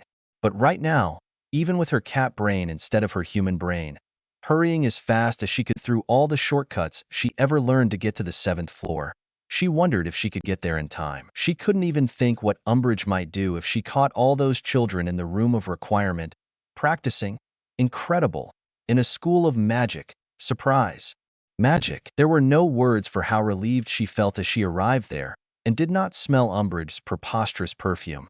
And so she transformed back into human form, focused on needing to warn the students to go and save themselves from endless, painful detentions, and busted through the newly formed doors. Minerva didn't even have time to process or congratulate the students on how many gorgeous, powerful patronuses were roaming around the room since they immediately felt her distress and the lights faded away. Professor Umbridge has figured you're here. You have to go. All of you. Now, the moment she finished her words, the room provided 4 fireplaces with flue powder for them, but the kids seemed in too much shock to react. Go! Professor McGonagall prompted again. Sirius, Remus, go home. Gryffindors, take this one to Gryffindor Common Room. Hufflepuffs, line up to this one, and Ravenclaws here. You all need the same story. You have been in your respective common rooms all evening, doing homework. Gryffindors, I'm your head of house and I see you're the most students here, so I'll come with you. If anyone else, any student that's already present in your respective common rooms, asks any questions, stay tight-lipped at any cost, and if they insist, direct them to me. Come on now. The room started shaking with the telltale of an effort of entering and breaking from outside. We don't have much time left, she added grimly. Harry had never been happier that Sirius and Remus taught him during the summer holiday all those card games they played with his dad back in the day, and that in their free time, Harry now played with his friends, too, because otherwise, he didn't think he could be able to pull that neuter expression at the moment, as he pretended to read from his Transfiguration textbook with some others from the hobby club, in the Gryffindor Common Room, and Professor McGonagall close by, ready to start advising them on random lessons as a distraction. And sure enough, mere minutes later, Professor Umbridge appeared. Though how on earth did she learn the Gryffindor Tower password was anyone's guess. To say that she wasn't expecting to find them there was an understatement. The fury on her face, for not having caught anyone in action to give them even more blood-cooled detentions, was so palpable it was almost crackling like electricity. Minerva, explain yourself, Umbridge demanded, practically seething in her colleague's direction. With such calmness it was scary. McGonagall simply blinked in her direction like she didn't understand what Umbridge wanted. Explain what, Dolores? The fact that I'm spending the evening with the house I'm head of, assisting them with transfiguration advice, where needed. Stop pretending you don't understand what I am asking of you, Umbridge stomped. You are not asking anything, you are accusing. Of what? I should not know, but there is nothing for you to see up here.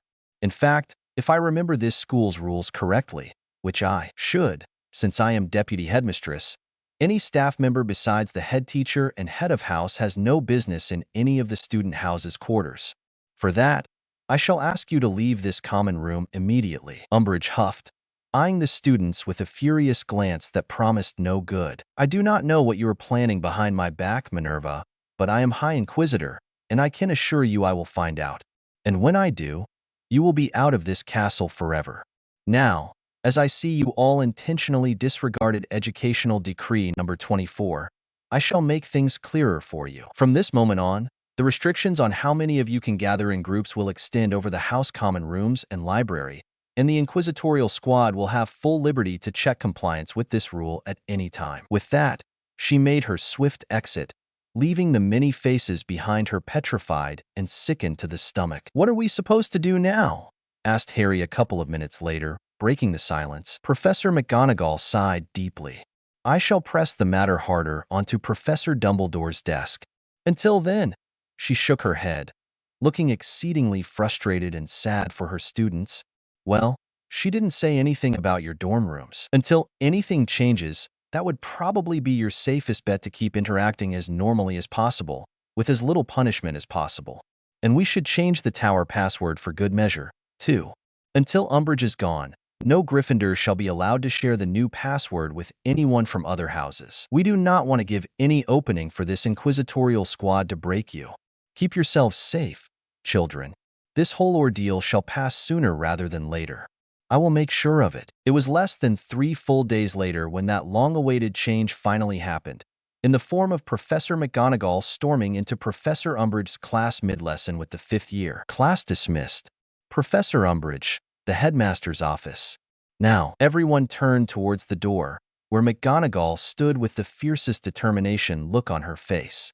They'd seen her passionate about her causes before, but never like this, never with such a proud, winning sparkle in her eyes. Whatever she finally managed to move, most likely with Sirius support as well, from all Harry knew, it was clearly significant enough to give all the students the hope they needed so badly. "You cannot interrupt my class like this," shouted Umbridge, pointing her wand threateningly at Professor McGonagall. "Sorry, were you teaching? Because I merely see the students copying lines from their good-to-nothing textbooks.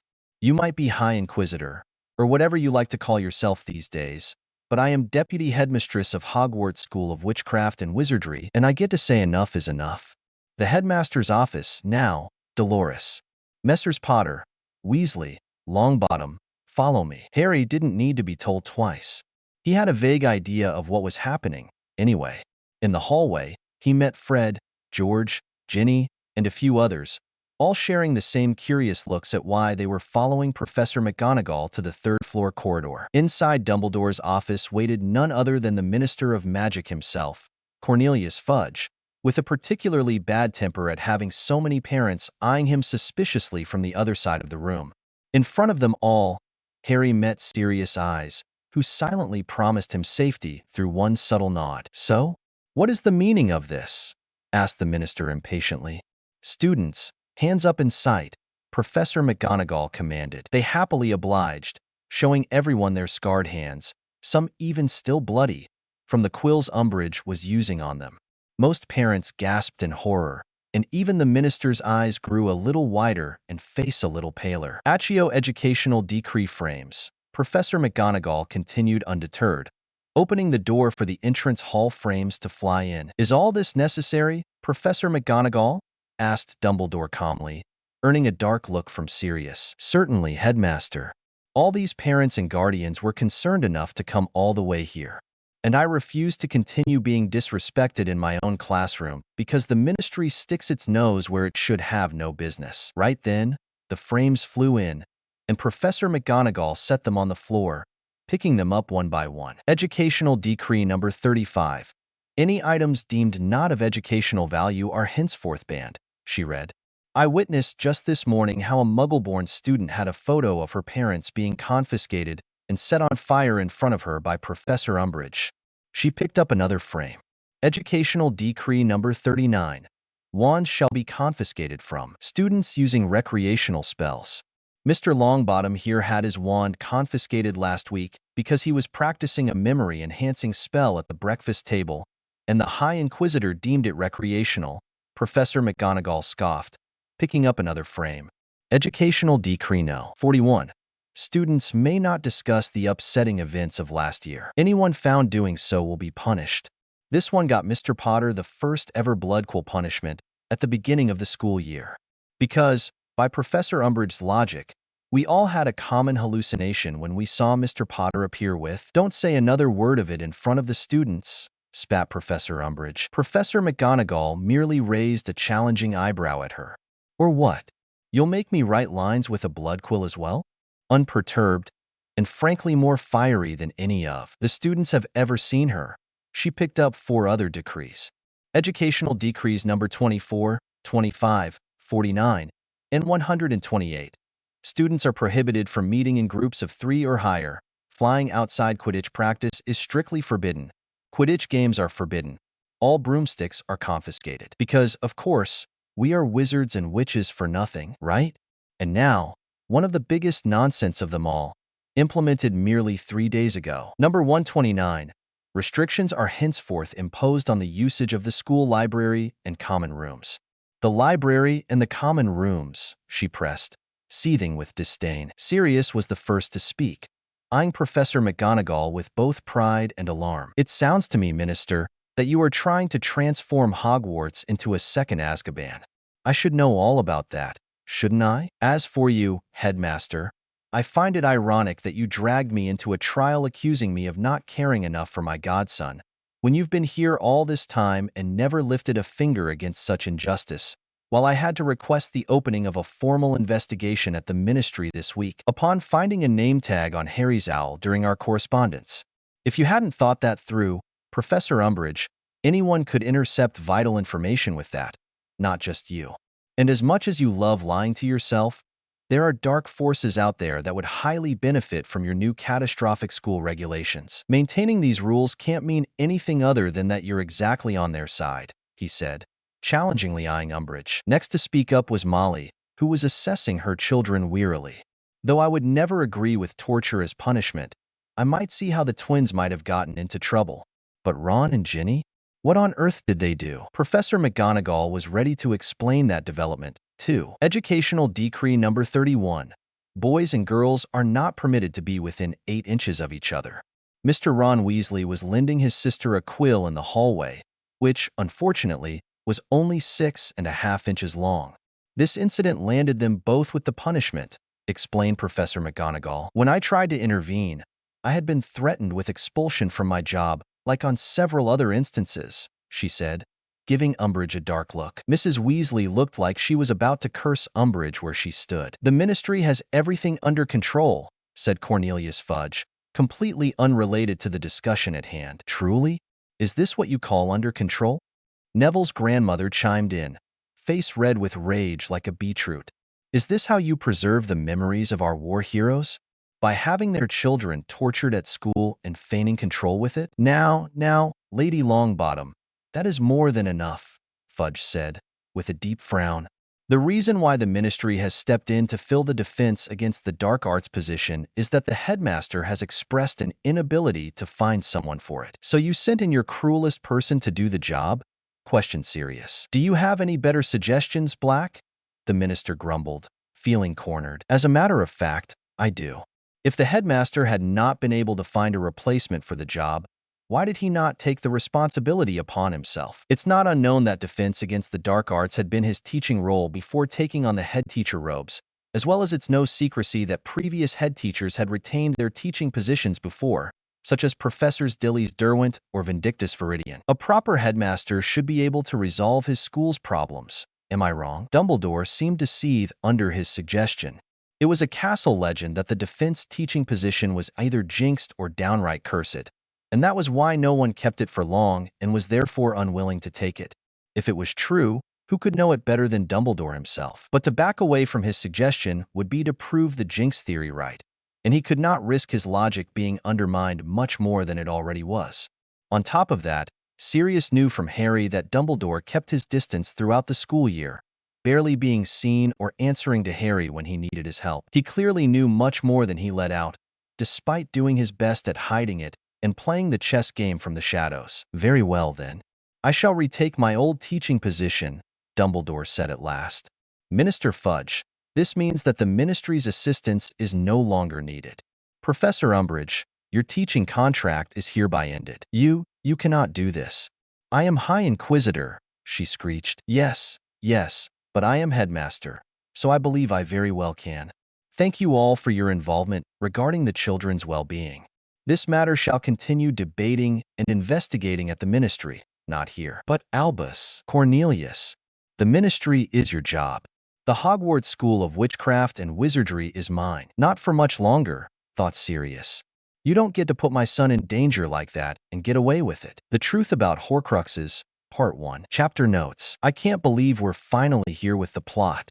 I've had this chapter, and the following two, written since I was still at the beginning of Year 4 with the AO3 updates. It was just that kind of plot point that I was wrapping everything else around, rather than trying to mold around the rest of the plot because, for so many reasons, I feel like this is one of the most important turning points in this FIC, and I wanted to address it accordingly. I hope you enjoy this chapter as much as I did writing it. Whiteheart. See the end of the chapter for more notes. Harry woke up with a violent start, cold beads of sweat sending shivers of pure dread down his spine. He'd been so sure he did enough to prevent these nightmares and visions. He did everything Sirius taught him. He checked his mental walls every few hours, especially right after waking up and before going to bed. And yet it still happened. Every time he thought he was safe, it came back to him. He saw through that snake's eyes again, and this time it was worse. So much worse. And the worst part was, he knew all he saw was true. He knew it. It felt so true and dark it was a miracle he wasn't collapsing into himself with the horror of what he saw. He knew the only reason for that was to make sure the victim survived. He had to. Ron, Harry called out before even getting out of bed. Ron, get up, now. Ron woke with a start at the same time as Neville. What's the matter? Mumbled Neville, rubbing his eyes. Harry finally managed to find his glasses on his nightstand and get up, jumping directly into his slippers. Ron, your dad's in danger. I saw it in my nightmare. He was attacked during his night round at the Ministry. It's you-know-who. Quick, we need to tell someone. What the bloody hell? Ron said horrifiedly, fumbling for shoes and a dressing gown. Go to Professor McGonagall, said Neville, just as shocked. She always knows what to do. Harry nodded, sprinting out of the room and down the spiral staircase. Behind him, he could hear Ron barging into his twin brother's room to wake and tell them as well. What's all this noise? Harry? What happened? A voice asked, etched with concern, from the couch in front of the common room fire. Ginny. Harry didn't have time to dwell on why she was there at such an hour. Probably another nightmare or overall insomnia. But to his frustration, he couldn't comfort her. Not now. They didn't have enough time for that. Your dad's been attacked at the Ministry. We need to find help. Ron, get a damn move on now, he called hastily behind him, hurrying for the portrait hole without looking behind to see who was following him, feeling his panic grow. From the state he saw Arthur Weasley in, he didn't have much time to be rescued. Would Harry even manage to get help to him in time? Was he already? Harry forced any thought other than that of Mr. Weasley's survival out of his mind, as he ran down the 7th floor corridor to Professor McGonagall's quarters. He knocked madly on the door, not caring if he was waking the whole castle in the process. He had to send help to Mr. Weasley as fast as possible. He had to save him. Potter? For Merlin's sake, it's 3 in the morning. What is the matter with you? Said Professor McGonagall, appearing in the doorway, still blinking the sleep away from her eyes. Attack at the Ministry. You know who. Mr. Arthur Weasley. I saw everything. We need to get help to him fast, he said discontinuously, fighting for breath from his run. Behind him, Ron, Ginny, Fred and George came to a halt from their run as well. You know who's been trying to control my mind for months. Sirius had been helping, but sometimes it's just not enough. I can see what he's doing, mostly through nightmares. I know what I saw now. Mr. Weasley is gravely injured and needs help.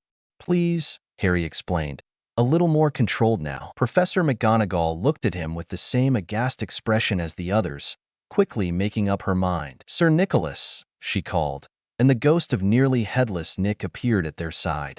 I need you to wake the headmaster up as quickly as you can. Tell him I'll be there in a minute with urgent news and 5 worried students. Certainly, my lady. He nodded gravely, disappearing through the walls. I can't send help to the ministry, at least not fast enough. But Professor Dumbledore can, she explained. Quick, all of you, to his office. Follow me. And so they all hurried together down to the 3rd floor, then back up the circular stairs to the tower containing the headmaster's headquarters, where Dumbledore was already waiting, looking half asleep, with his night bonnet askew. Sir Nicholas said you had urgent news, he addressed Professor McGonagall. Potter has, she answered instead, gesturing towards Harry to speak up. Mr. Arthur Weasley had been attacked by you-know-who's snake at the Ministry of Magic. I saw everything through a dream. Dumbledore gave him a long, searching look. In the dream, were you standing next to the victim or looking down at the scene? Neither. It was like Harry puffed. Please, just send someone to get him to safety, he said, almost hysterical. This really wasn't the time for so many questions. Everard, Arthur's on guard duty tonight. Make sure he's found by the right people. Dumbledore called to the portrait of a previous headmaster, and the man inside disappeared with a nod. A couple of minutes later, enough time for Harry to start silently hyperventilating in worry, he reappeared. They've got him, Albus. It was close, but they think he'll make it. What's more, the Dark Lord failed to acquire it. Oh, thank goodness. All right then, we need to. But Harry didn't hear the end of it. He collapsed on the floor, the thought of Mr. Weasley having been saved leaving room only for the panic, the horror, the vivid recall of how he watched everything through the snake's eyes. He couldn't get the bloody wounds and cries of pain out of his mind. Now that he couldn't focus on saving Mr. Weasley anymore, because that was already done, it was driving him crazy. Harry, exclaimed Professor McGonagall, Ron and Ginny, running to him simultaneously. But Harry could only hear their voices as if through water. He felt Ginny's delicate hands on his shoulders, trying to coax him back to reality, but he couldn't. It was too much. He couldn't. Sirius. He needs Sirius. Harry thought he heard Ginny. Yes, he thought weakly. Yes, Sirius. He would know what to do. He would know how to help. But Harry couldn't form the words, couldn't think how that would even be possible. He vaguely felt a hand on his socked leg, but didn't process what was happening. Didn't realize that was where he kept his father's mirror, magically shrunk to be able to have it on him at all times. Twin to Sirius, and didn't hear Ron call Sirius over to support Harry. Sometime later, Harry couldn't process how much. The headmaster's fireplace lit up with green flames, and Sirius appeared, disheveled and in his pajamas, but looking awake and alert. In a couple of long strides, he was at Harry's side, kneeling in front of him and taking his head in his hands. I'm here, pup. I'm here. You've done so well. It's going to be okay, Harry. It's going to be okay. I'm here. You're not alone, he whispered comfortingly, hugging him closely. I did all you taught me, Harry croaked back, his voice frustratingly uncooperative, barely over a whisper despite his best attempts. I couldn't keep him out. I couldn't. I did my best, but I still couldn't. I was seeing through his snake's eyes again. I was seeing through the attacker's eyes. I can't carry on like this. I can't. What do I do, Dad? What do I do? He realized he was sobbing. A finger caressing Harry's cheek told him he had also been crying. You saved a life tonight, Harry. I know it's painful, but it's going to be all right. Can you let me in? Sirius whispered, and Harry nodded, understanding the vague question even through his distress. Harry felt the familiar touch of Sirius' fingers on his temples, hands holding his head carefully. He felt the push of Sirius' mind against his, and for once that night, he didn't feel fear at someone trying to enter his mind. It was the opposite, in fact, as Sirius let free the memory of his best friend lulling his baby to sleep, James' gentle voice echoing through Harry's mind, complemented by Sirius' own mental humming, matching the original in a surprisingly reality-grounding experience. Close your eyes, have no fear, the monster's gone. He's on the run and your daddy's here. Beautiful, beautiful, beautiful, beautiful boy. Harry felt himself fall into Sirius' embrace, his mind finally relaxing to the safety of the old lullaby. By the time Sirius started humming vaguely aloud a French lullaby, Harry was already slowly doing the checkup Andromeda taught him, unclenching his jaw, feeling his arms and legs lose the weight of the panic attack, easing his shoulders, focusing on his breathing. There you go, Pronkslet. You did it. I'm so proud of you. I've got you. You're here, and you're safe. It's all going to be all right. Do you think you can breathe all right now, pup? Sirius whispered. Harry nodded, opening his eyes with difficulty now that his eyelids were growing heavy with exhaustion and the whole gravity of the situation. Good then, said Sirius, patting Harry's shoulder before helping him get up, the expression on his face changing almost instantly to something even Harry might have feared if not having just gone through that particularly soft mental experience with him. As Ginny took Sirius' place, hugging Harry fiercely and thanking him for saving her dad, Harry could now finally hear and see better what was going on around him. He could identify easier the silent threat in Sirius' advance towards Professor Dumbledore, as he instinctively hugged Ginny back just as gingerly, feeling the other boy's hands patting his shoulders gratefully. Do you know why this is happening? Sirius questioned Dumbledore. I understand that you have all rights to be worried about this situation, Sirius, however. Not what I asked you, Headmaster. Sirius took an almost ominous step forward. Harry couldn't see his face from this angle, but he could see Dumbledore, and he was somewhere between apprehension and hidden ire. No confusion, though, Harry noted carefully. Do you know why Harry is going through this so often? Sirius asked the headmaster again, punctuating every word. Or have you not even noticed, what with how much you've distanced yourself from him lately? From most students, in fact, from all I've heard. Even Professor McGonagall looked a little paler now, watching their interaction apprehensively. I do have a theory about it, finally answered Dumbledore. Sirius looked like he was about to jump and fight Dumbledore with his bare hands. A theory, he scoffed. Yeah, sure. Just say you already know, and that's it. I've trained Harry over the summer and winter holidays to withstand legilimency. I know his magical prowess like my own. This couldn't have been an accident. The Dark Lord is getting stronger, and you know it.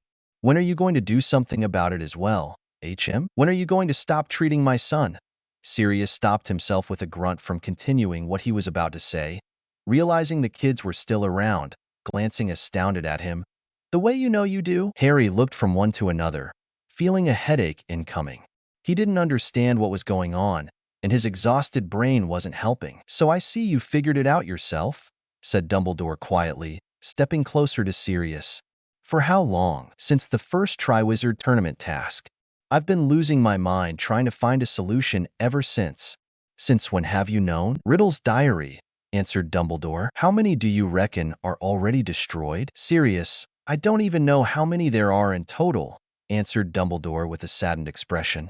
This is what I am working towards finding out at the very moment. HM. And yet you still haven't found it important enough to share what you've already got with the lot? And don't tell me you thought this was top secret information, because I am Harry's guardian, and you know I would give my life for him if only that would guarantee his survival through this war. But for all I know, it doesn't. So you'd better tell me what you already know or suspect, or I swear to Merlin Dumbledore. All right. But this is not a public discussion and not for 4 o'clock in the morning, bellowed Dumbledore then, in such a tone that made everyone flinch. Everyone except Sirius. Give me an hour, and I'll come even today. Give me an hour, and we'll put all of this together until there will be no rock unturned to fight and win this war. 9 o'clock, said Dumbledore tiredly. Good, said Sirius in a defiant tone, turning around to face Harry, his expression softening once more. I'll explain everything, pup, I promise. Now go back to rest. You've done your best. Now let me take that burden off your shoulders to my best power. He kissed Harry's forehead, then calmly bid good night to the other people in the room and went back to the fireplace. In the following silence, at Dumbledore's nod, McGonagall herded the children outside the headmaster's office and back to Gryffindor Tower, promising the Weasleys the latest knowledge about their father's situation in the morning. Chapter Endnotes. Harry and Sirius finally getting to that stable point where they can find comfort in each other and not fearing that calling each other dad and son somehow diminishes James' existence, but learn to honor his life just the same in everything else they do. The third person limited on Harry during his panic attack. I don't know about you, but that part hit me really hard, but while writing and editing it, everyone's immediate support and following, Sirius' protectiveness, and Dumbledore X Karma Strikes Again. These are just my highlights for this chapter, but I saw you readers always notice those and so many more subtler details I sprinkle into my writing, And I can't wait to see your opinions on everything. Hugging face, smiling face with hearts, smiling face with smiling eyes, white heart, white heart, white heart, white heart, white heart. The Truth About Horcruxes, Part 2. Chapter Notes. Hi. I'm sorry in advance if I don't seem as enthusiastic as usual. I just took probably the hardest exam in this exam session and I am drained, but I do want to celebrate getting over that by posting this chapter, so here I am. So here is part 2 of revealing truths regarding the Horcruxes and going into quite a bit of emotional detail with the characters. As I think, I also mentioned before, there will also be a part 3 to this, because once Harry knows the truth earlier, some other points from canon change as well, and I wanted to address that accordingly. I don't know at this moment what else to say about it. Maybe I'll update the endnotes later if I can. Except, of course, that I hope you enjoy the chapter, and also I promise to answer all your comments as soon as I feel fully here mentally and emotionally to give everyone proper answers. I still want you to know, though, that I read and reread every one of them, and am so incredibly grateful for all the support you showed me so far. Regarding this FIC, smiling face with hearts, smiling face with hearts, smiling face with hearts, smiling face with hearts, smiling face with hearts. Unsurprisingly, despite their exhaustion, none of them were really able to sleep after that. The four Weasleys and Harry remained in the common room until the daybreak, sharing their visceral worry, but no words. Only Ginny had been able to doze off for a few minutes at a time, with her head on Harry's lap, absent-mindedly watching the fire, while he caressed her hair in his best attempt at comforting her. Only when Lee Jordan, one of the earliest early birds Harry's ever known, outranked maybe only by Oliver Wood, came downstairs, curious why his dormmates weren't in their beds. Did they all return to their rooms to change into day clothes and try their best at looking normal, despite the purple bags of worry and lack of sleep under their eyes and gloomy faces? Hermione, of course, had quickly picked on that, as she caught up with Harry and Ron going downstairs to the Great Hall for breakfast. "What's going on with you two? You look like someone died." "Close enough," muttered Harry, rubbing his temples in frustration at almost not noticing a missing step. "What? Who? What did I miss?" Hermione practically screeched. Ron shushed her, shooting dark looks at whoever turned around to peer at them. "Harry saw you-know-who's doings again last night, in a nightmare. The git set his pet snake on my dad at the ministry. We ran to McGonagall and then to Dumbledore. Barely got help to him in time. Haven't been able to sleep after that. We're just waiting for news now. Hopefully, he'll recover well." Hermione gasped, looking at Harry with a mixture of horror and pity. And you saw everything?" Harry couldn't do much more than nod. All night he did his best to focus on the calming memory Sirius provided for him, instead of dwelling too much on the reality they couldn't control beyond the castle walls. He knew he didn't manage nearly as well as he hoped, but he tried his best, and for now, it had to be enough. He hated the bustling around him. He hated how almost no one in the Great Hall knew the horrors that happened the previous night, hated knowing that he'd most likely be picked on again for looking like a ghost, by people who didn't understand even a drop of what it was like to be constantly so closely bounded to the darkest of magic. And maybe exactly that prompted him to search for Ginny in the crowd and sit next to her at the table. They hesitated on their relationship public for this exact reason. Besides, of course, trying to protect each other from Voldemort and his many hidden eyes. But if he was going to be picked on anyway, what mattered anymore that he was sitting at the table next to the girl he loved, and who needed as much comfort, if not more than him in this terrible context? "Turn to me," Ginny commanded in a whisper instead of "good morning," getting out her wand. Before Harry could process it, he heard Ginny mutter something under her breath, and a gentle breeze brushed over his face, especially under his eyes. "There you go," she said, mouth curling in the beginning of a smile. "What was that?" "A refreshing charm. You were looking ghastly." "Well, fairly. Not more than I was before applying this to myself before coming down for breakfast, I suppose." "How are you feeling?" "I've been worse. Have some tea. It'll help wake you up a bit." Across the table, Harry saw Neville, watching them with the same kind of worry, though not as strong, of course, not knowing all the details of last night. Harry gave him a weak smile, thanking him for the silent support. When Neville's eyes sharply moved elsewhere, Harry followed his line of sight, immediately understanding what got his attention. Professor McGonagall had just entered the Great Hall, a look of great exhaustion in her determined eyes. "Gin, look," Harry said hurriedly, nudging her. They got to their feet simultaneously, breaking into a run toward the double doors, elbowing Fred and George on their way. Ron, seated at the other end of the table with Hermione, had seen Professor McGonagall and already reached her at a sprint. "You're all here, good," said Professor McGonagall, eyeing the students apprehensively. "Messrs. Weasley, Miss Weasley, I hope you tucked in enough at breakfast. You will want to follow me to the hospital wing. Madame Pomfrey will get you to St. Mungo's to your father's side via Portkey.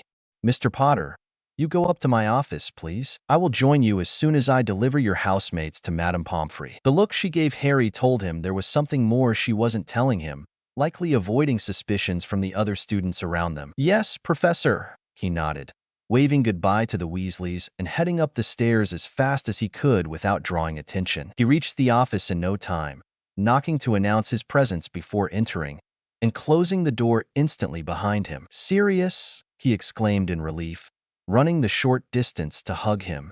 "Good morning, Mrs. Tonks," he greeted from the safety of his godfather's arms, not caring how childish this might appear. Andromeda smiled at him gently, patting his shoulder. "I just finished a night shift at St. Mungo's. You should know that Arthur Weasley's condition is stable. He had indeed been gravely injured, but with your help, he will undoubtedly survive and recover. You've done well, Harry. We're all proud and grateful to you." "But this isn't the only reason you're here," Harry guessed, finally untangling himself from his godfather's hug. Sirius nodded gravely. "Harry, there is something important you should know. Essential, I might even say. I haven't told you earlier, in hopes of finding a solution to it before having to burden your young soul with the worry of it. But it looks like it cannot wait any day longer now. Whatever it is, I can take it," said Harry determinedly. After all that he'd seen just the previous night, after all the danger he'd experienced all these years, Harry doubted there was much left to scare him anymore. He had no idea he'd be proven wrong in only a moment. Sirius smiled weakly, sadly, and the way Andromeda put a comforting hand on her cousin's shoulder told Harry whatever the problem was, it was indeed a very severe one. "Harry, dear, there is a reason you could talk to snakes. Why you have this connection to you-know-who. Harry, have you ever heard of the extremely dark magic called Horcrux?" said Sirius, looking devastated. Harry shook his head, furrowing his brows in confusion. "It is what a witch or wizard might do when trying to cheat death. It is classified as one of the darkest types of magic because it requires the splitting of the soul through premeditated murder and encasing part of it in an object so that if the perpetrator's body is killed or destroyed, the soul lives on, tethered to this world. And beyond blood purity and magical superiority, there hadn't been anything the Dark Lord cared for more than extending his life, achieving immortality, even," explained Sirius. "And you think he already made a Horcrux?" Harry guessed worriedly. "Not just one, Harry. That's where the problem deepens, but doesn't end. He made multiple, for sure. Though, how many? That is the question at hand. However, he certainly made enough for his remaining soul to be weak on its own by 1981. Weak enough that, when the killing curse aimed at you rebounded, his soul latched himself to the only living thing he could find, desperate for survival. You, Harry, you think I am?" Harry's eyes were as wide as they could go now. "I, unfortunately, know you are. There is no other valid explanation for it." Sirius seemed close to tears, the only reason he wasn't collapsing being that he was already seated in one of McGonagall's chairs. But Dumbledore said you know who transferred some of his powers to me." "Dumbledore's a bloody liar. That's what he is," Sirius scowled. "He knows.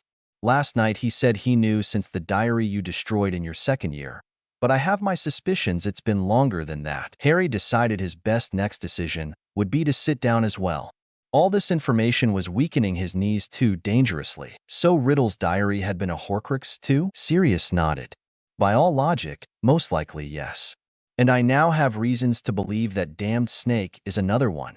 And that's why you can see through its eyes in your nightmares. The scattered pieces of soul call to each other, and, knowingly or unknowingly, they answer. How does one destroy a Horcrux? I think you know that already, Harry. You have to destroy the object that encases it. A dangerous feat, no matter how you put it. Speciality material says only fiend fire and basilisk venom can purge such dark magic, though there might be other unknown alternatives as well. So what you're saying is that I have to die for Voldemort to be finally defeated, and no one thought to tell me this before? Sirius lowered his head sorrowfully. Dumbledore never told you because he wanted you to find out and consequently die at the proper moment after all the other Horcruxes were already found and destroyed. I didn't tell you before because you're already going through so much for your young age, Pronkslet. I thought it would be too cruel to burden you with something so dark, so disturbing. But I also believe it might not be necessary for you to die, de facto. Only the living part of you know who residing in you has to. There is no darkest library in Britain than the one we have at Grimmauld Place. And since I realized, believe me, pup, I spent as much time as I could there, fighting my way from tome to tome in order to discover everything I could to save you. So far, I have found some rituals that might help, though I highly doubt their safety and am still looking for a better solution. I'm truly sorry, pup. I know I broke your trust by not telling you earlier, but I didn't want to raise your hopes unfruitfully or depress you with all this. I wanted to keep you safe, as much mentally as physically. Harry nodded imperceptibly, thinking that if he were in Sirius' position, he probably would have done the same. He still felt betrayed, yes, but he couldn't deny that he understood why Sirius chose not to tell him. Given the tension, he felt quickly freezing all his nerve endings as this new reality hit him in full force. Then why are you telling me about it now? Harry asked after a moment of contemplation. We aren't sure if you know who knows about your connection or not, but our sources learned he was outraged last night, said Andromeda heavily, both for not acquiring what he wanted and for Arthur Weasley having been saved. What's more, if he realizes that you were the one who found out what he did and sent help after Arthur, chances are he'll want to use this connection against you, putting you in even more danger. And not only you, continued Sirius, we're afraid he might want to take over your mind, or send you fake visions to get you to do something dangerous, making you run right into his traps. He might be sick enough to use the people you care about the most and make you think they're in danger, just like Arthur Weasley had been, because now he knows you'd act on it without hesitation. That is why the whole Order of the Phoenix had already been warned never to go out alone these days. They don't know the details for your safety, of course. We could never know who might want to kill you without a second thought if they only knew about the Horcrux. But we're taking all precautions to stay as safe as possible while doing our part. So, Harry, what I must ask of you is, whatever you might see next coming from you know who, announce someone trustful immediately. Don't go around trying to save the day. Whatever you do, tell someone. At least your immediate friends, where you are at all times. Talk to Professor McGonagall or Madame Pomfrey. Contact me through your mirror. Send messenger patronuses if needed, but don't act, not alone. Not before knowing for absolutely sure what you saw is real, and not what you know who wanted you to see. Do you understand me, Harry? I beg you, promise me. Harry didn't need to ponder on it, as he stood up and hugged Sirius tightly. The fact that you know who would be trying to take over his mind was one thing, but putting his loved ones in danger was a whole new level Harry didn't even want to contemplate happening, and especially, he doubted he could ever forgive himself if he was the reason said people were in danger in the first place. Sirius was right regarding everything he just explained, and reasonable in what he asked of Harry. I promise you. They stood like that for a moment, both breathing hard, both trying to collect themselves from the horror of what had just been shared. But then, another question came nudging to the front of Harry's mind, and he lifted his head from Sirius' shoulder to look into his eyes, hoping for an answer. You said that you know who was after something. Something he didn't have last time, and couldn't acquire last night either. What is it? Looking a little calmer, Sirius straightened back up in his chair. Your birth prophecy. It contains not only his downfall, but also the outcome of your ultimate confrontation. It is deposited in the Hall of Prophecies, along with thousands of others, but despite birth prophecy crystals being designed not to be found in the hall by anyone except their owner, there are already people who know yours. Dumbledore had been the first one to fully hear it. Snape overheard part of it as well, and he'd been the one who, in his times as a Death Eater, took the information to you-know-who. James and Lily knew it from Dumbledore, and I had been the only other one they entrusted its contents to. So I can already tell you the ending that you-know-who never heard says that one must die at the other's hand, for neither can live while the other survives. I can only assume now that this is caused by the Horcrux. You can't survive indefinitely with something so dark inside you. And you know who won't have free reign in the magical world while you and the light side still exist. The problem is, he's been getting more and more insistent lately on finding your prophecy and hearing the entirety of it, in hopes of better deciding his next steps towards victory. But we can't let that happen, exclaimed Harry determinedly. What if you took me to the Hall of Prophecies one day? Dora and other Aurors might be around in case the Death Eaters try to pull something. So then I can find that prophecy, then hide it, or accidentally let it slip from my fingers and break it for good. I don't care. I'll do anything but let him win. Anything. Sirius and Andromeda looked at each other, surprised at Harry's simple but effective logic. That could work. But it should be done in absolute silence, so that you know who wouldn't have any clue it happened at all. I'll talk to Dora and see what she thinks of it, said Andromeda carefully. Just then, Professor McGonagall hastily entered her office, eyeing them all warily. It's nearly 9 o'clock. You two should be up in the headmaster's office, and you, Mr. Potter, should be in my class. Have you discussed with him what you needed to? She said hurriedly in Sirius' direction. We were just planning to smuggle Harry out of here and into the Ministry of Magic to destroy his birth prophecy, said Sirius, a shadow of a grin playing on his features. Professor McGonagall did a funny thing, blinking confusedly at Sirius a couple of times, before deciding not to dwell too much on it, at least not at the moment. That sounds like a particularly bizarre plan, but I trust you, Sirius. And I trust you, Andromeda, not to let these two do something idiotic and unfounded. You know better than me what you have to do, but I am on your side nonetheless. Now, off you go. Use my fireplace to raise fewer suspicions. And you, young man, follow me to your class. Yes, Professor McGonagall. They all responded, with various levels of exhaustion, gratefulness, and amusement. The Truth About Horcruxes, Part 3. Chapter Notes. Hi, hello everyone. This is the third and last part of the whole Arthur Weasley attack disaster, with everything it entailed. It's still an emotional roller coaster. I promise I'll try and alternate this type of chapter with lighter ones better from this point on, though there will still be a lot from both, especially with the war accentuating. But for now, I can't wait to see what you think of this. I felt like, given Harry's morals, it was a necessary chapter to go tackle, but I modified it considering all the ways the plot had altered from the diverging point and, of course, the ways his and Ginny's relationship differ here from canon. Also, I want to say a huge thank you to everyone who left comments on the last chapters, and especially for all the kind words you left regarding my exam session in last chapter's comments. They all meant the world to me, and even though I still have 2 more exams to go, I feel much confident now with all the support I've got from every one of you. Thank you so much again for sticking with this story and with my notes as well. I couldn't have wished for better. Kinder readers, white heart, white heart, white heart, white heart, white heart, white heart, white heart, white heart, white heart, white heart. Harry had been anxiously waiting all evening in the common room. His eyes were drooping with exhaustion after so many hours without sleep. Yet despite Hermione's and Neville's insisting, who had taken it upon themselves to walk with him all day like some kind of security knights, he couldn't even think of going to sleep before the Weasleys returned. He thought he would never be able to make peace with himself if, after such a long and stressful day, he wasn't there to see Ginny and her brothers back. Ginny. The mere thought of her kept him awake, not knowing how she was holding up, or if she was okay.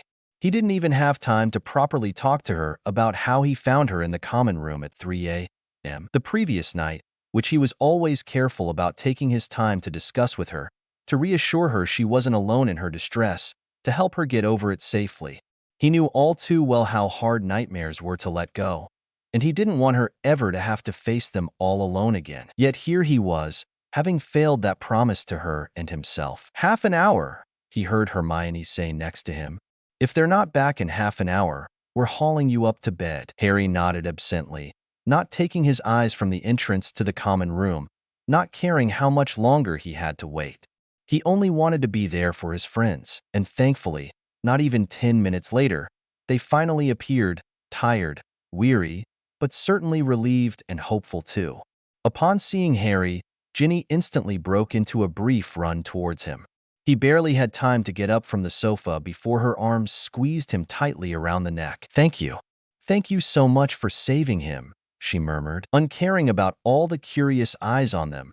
Harry hugged Ginny back just as tightly, almost lifting her off her feet. "How is he?" Harry asked, desperate for news. The healers said we might even have him back home for Easter. He's recovering pretty well, answered Ron, coming to hug his best friend just as tightly the moment Ginny let go of him. I'm sorry you had to watch it happening, mate. I can't imagine how bad it must have been, given how horrible it was for us even to see him in that state. But, as Ginny said, thank you for moving fast enough to save Dad's life. We'll be forever grateful to you for it. Good thing you didn't come with us, though, added Fred, walking closer with his twin. Yeah, Mum might have strangled you in her gratefulness, nodded George. She's been beside herself all day. Harry could understand why. If Ginny had been attacked like that, or Sirius, Remus, Hermione, or Ron or Neville, he wasn't sure he could live with himself if they didn't make it. All right, now, all of you, up to bed. You're beside yourselves with exhaustion. Come on, said Hermione decidedly, giving the twins, Ron, Harry, and Ginny each a small orange vial.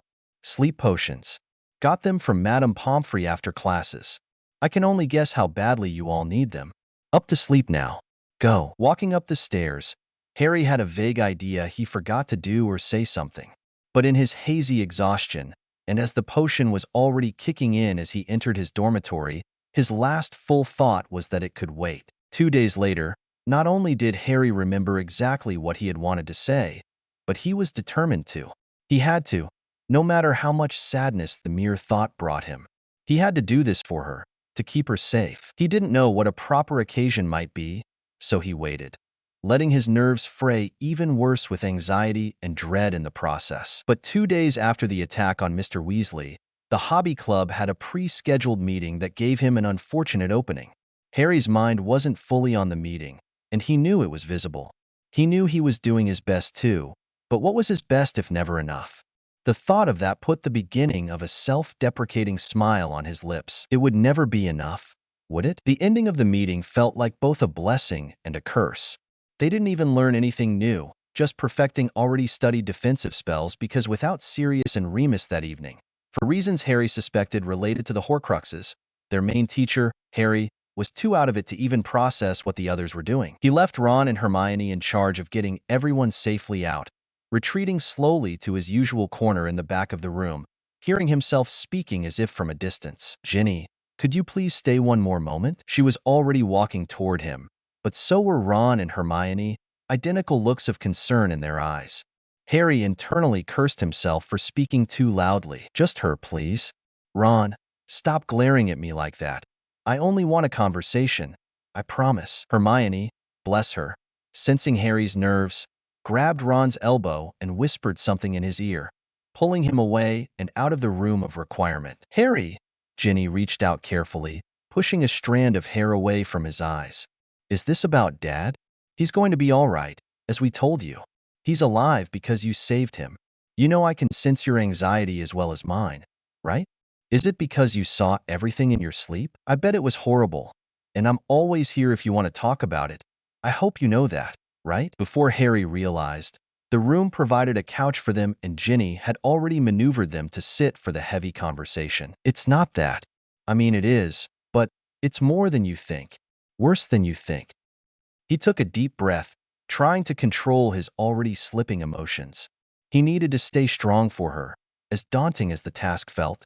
After Professor McGonagall took you all away to get to your dad's side, she directed me upstairs to her office, to Sirius and Andromeda, who were secretly waiting there for me. They explained why I have this connection with you-know-who.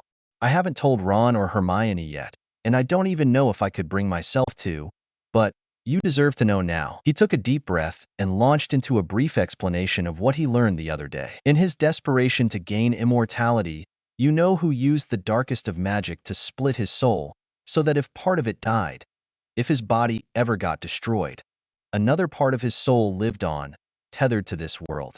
Other parts. He did that multiple times. In fact, by the time he got to my family's house in 81, his remaining soul was so frayed by crime after crime that it didn't even die as it normally should have when his curse rebounded. It latched onto me instead. I can talk to snakes and see what you-know-who's doing because part of him lives on inside me, as a Horcrux, just like that damn diary from 3 years ago. Not because he accidentally transferred me some of his powers, as I've been led to believe before. And the reason behind his attack on your dad was because he was trying to find my birth prophecy, which says exactly how the war is going to unfold. And the most trusted members of Order of the Phoenix had been taking turns guarding it for months. Ginny didn't gasp, didn't comment anything in horror. She just held his hand, as supportive as always. Especially because of that, Harry couldn't hate himself more for what he was about to do. I've done a lot of thinking after I learned that. And I'm afraid I will have to distance myself from you. At least, to a certain extent. You're already suffering so much because of what another of these Horcruxes did to you. I can't live with myself, knowingly putting you through even more pain and danger with my mere presence. Ginny almost smiled, an indescribable look on her face as she put a hand under his chin and turned his face to gaze into his eyes. Harry James Potter, you bloody idiot. If this is you trying to break up with me for some stupid, noble reason, I swear to Merlin I'll kill you before you know who has a chance to. I don't care how dangerous it might be, being too close to you.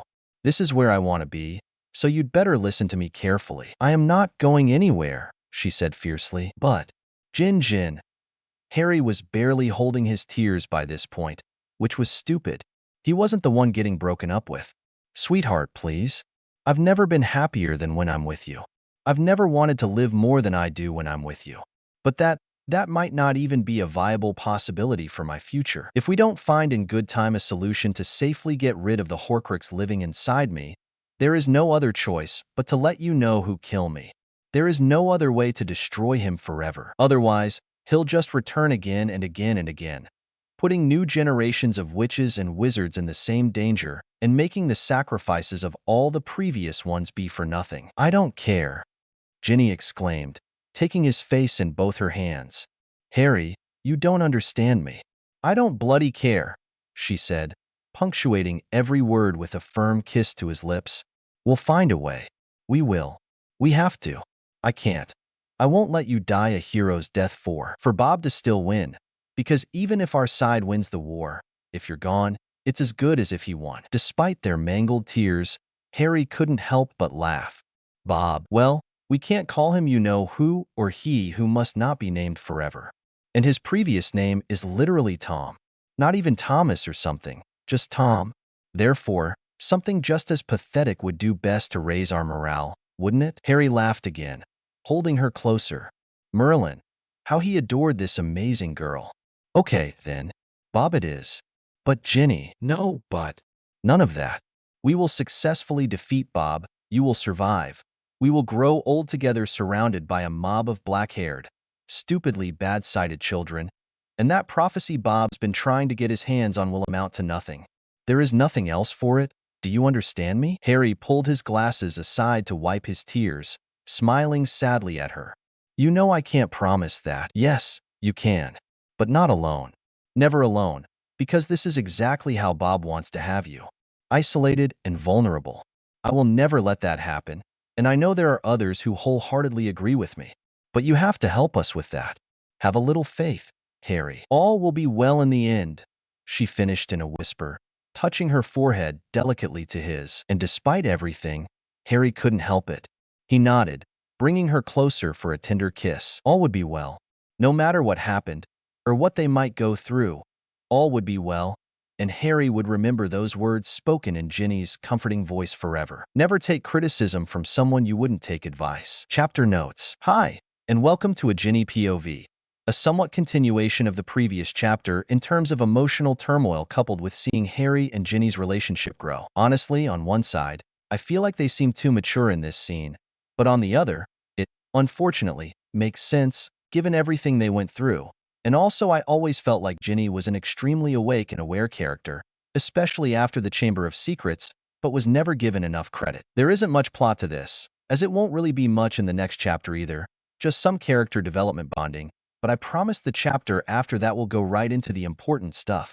So prepare yourself for the chaos, smiley face. Trigger warnings for this chapter: dissociation, negative criticism, and talks about PTSD. Also, I just noticed this FIC is going straight for 15k hits and has already surpassed 350 kudos and 300 comments, which is just surreal for me to even comprehend. Exploding head. I want to thank everyone so much for sticking up with this FIC, and all your kudos and comments.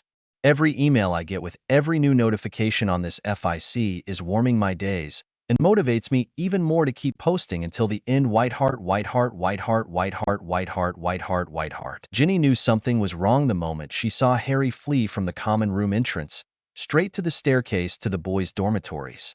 True, their relationship wasn't public, and they planned to keep it that way for their safety against Voldemort. Still, as her friend, if not her boyfriend, Harry never failed to check on her throughout the day, especially after classes. So yes, she knew something was badly wrong to make him forget about that, but she also learned not to hold that over his head. Ginny could feel him hurting, brimming with anxiety and fear and anger, especially after the incident with her father at the ministry and him learning of the Horcruxes. Yet despite his pain, he always did his best not to snap at his friends, not to treat them any less respectfully or lovely. That didn't mean she didn't worry, though. Maybe especially for that, she worried even more, because in his fight with himself to keep control over his emotions, Harry unknowingly kept pushing everyone away, losing himself inside his mind in the process. And as someone who knew intimately what being possessed by dark forces felt like, Ginny knew his mind wasn't the prettiest place to currently lose oneself to. She also understood his need not to cause a scene. So once he started climbing the stairs, there was no way she could follow him without raising at least half the eyebrows in the common room. So, despite herself, Ginny returned to the Transfiguration textbook she had been reading, trying to force her mind not to overthink the situation beyond her reach. However, when 20 minutes later Ron came down the staircase with an exceedingly worried look in his eyes, Ginny couldn't care less if she was making a scene or not. Could you please come upstairs with me for a moment? There's something you, should know about, said Ron as quietly as he could, approaching her armchair. Ginny didn't need to be told twice to instantly shut her book and follow Ron. At least it was him that came to get her. It looked much less suspicious if she was climbing the staircase to the boys' dormitories beside her older brother than anyone else. Harry's not feeling well. Nev and I tried to talk to him, but he wouldn't even look at us. We both thought you might have better luck at getting him out of his grim state, Ron whispered when they were out of earshot. Thanks, she whispered back, grateful that he too was leaving behind their mother's old views on how boys and girls should interact, to work together to help a common friend. Upon opening the door, though, Ginny could see where the boy's concern came from. Harry was sitting on a windowsill, looking so blankly out the window that it was unnerving. Slowly, with a nod to Ron and Neville, Ginny walked closer to Harry, sitting opposite him on the windowsill and gingerly taking one of his hands in hers. He seemed so lost he didn't even give a sign he noticed her presence.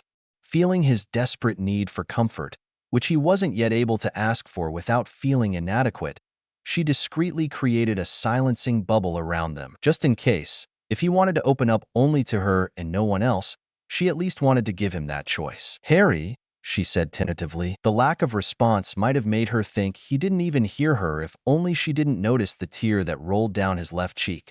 She wiped it away carefully, giving him as much time as he needed, squeezing his hand 3 times in silent acknowledgement that she was there, that he wasn't alone. She tried racking her brain to understand what might have happened.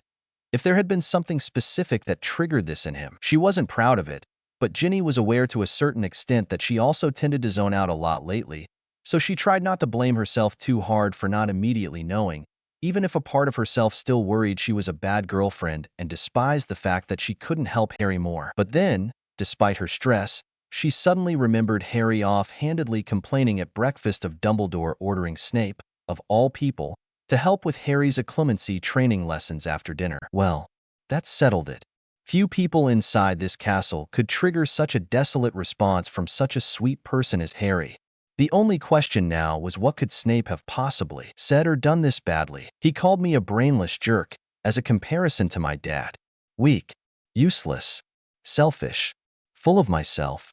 A waste of time and energy, said Harry quietly then, answering Ginny's silent questions. Ginny closed her eyes in pain. The descriptions couldn't be more far from the truth. Harry, please listen to me. You are one of the most selfless people I've ever known.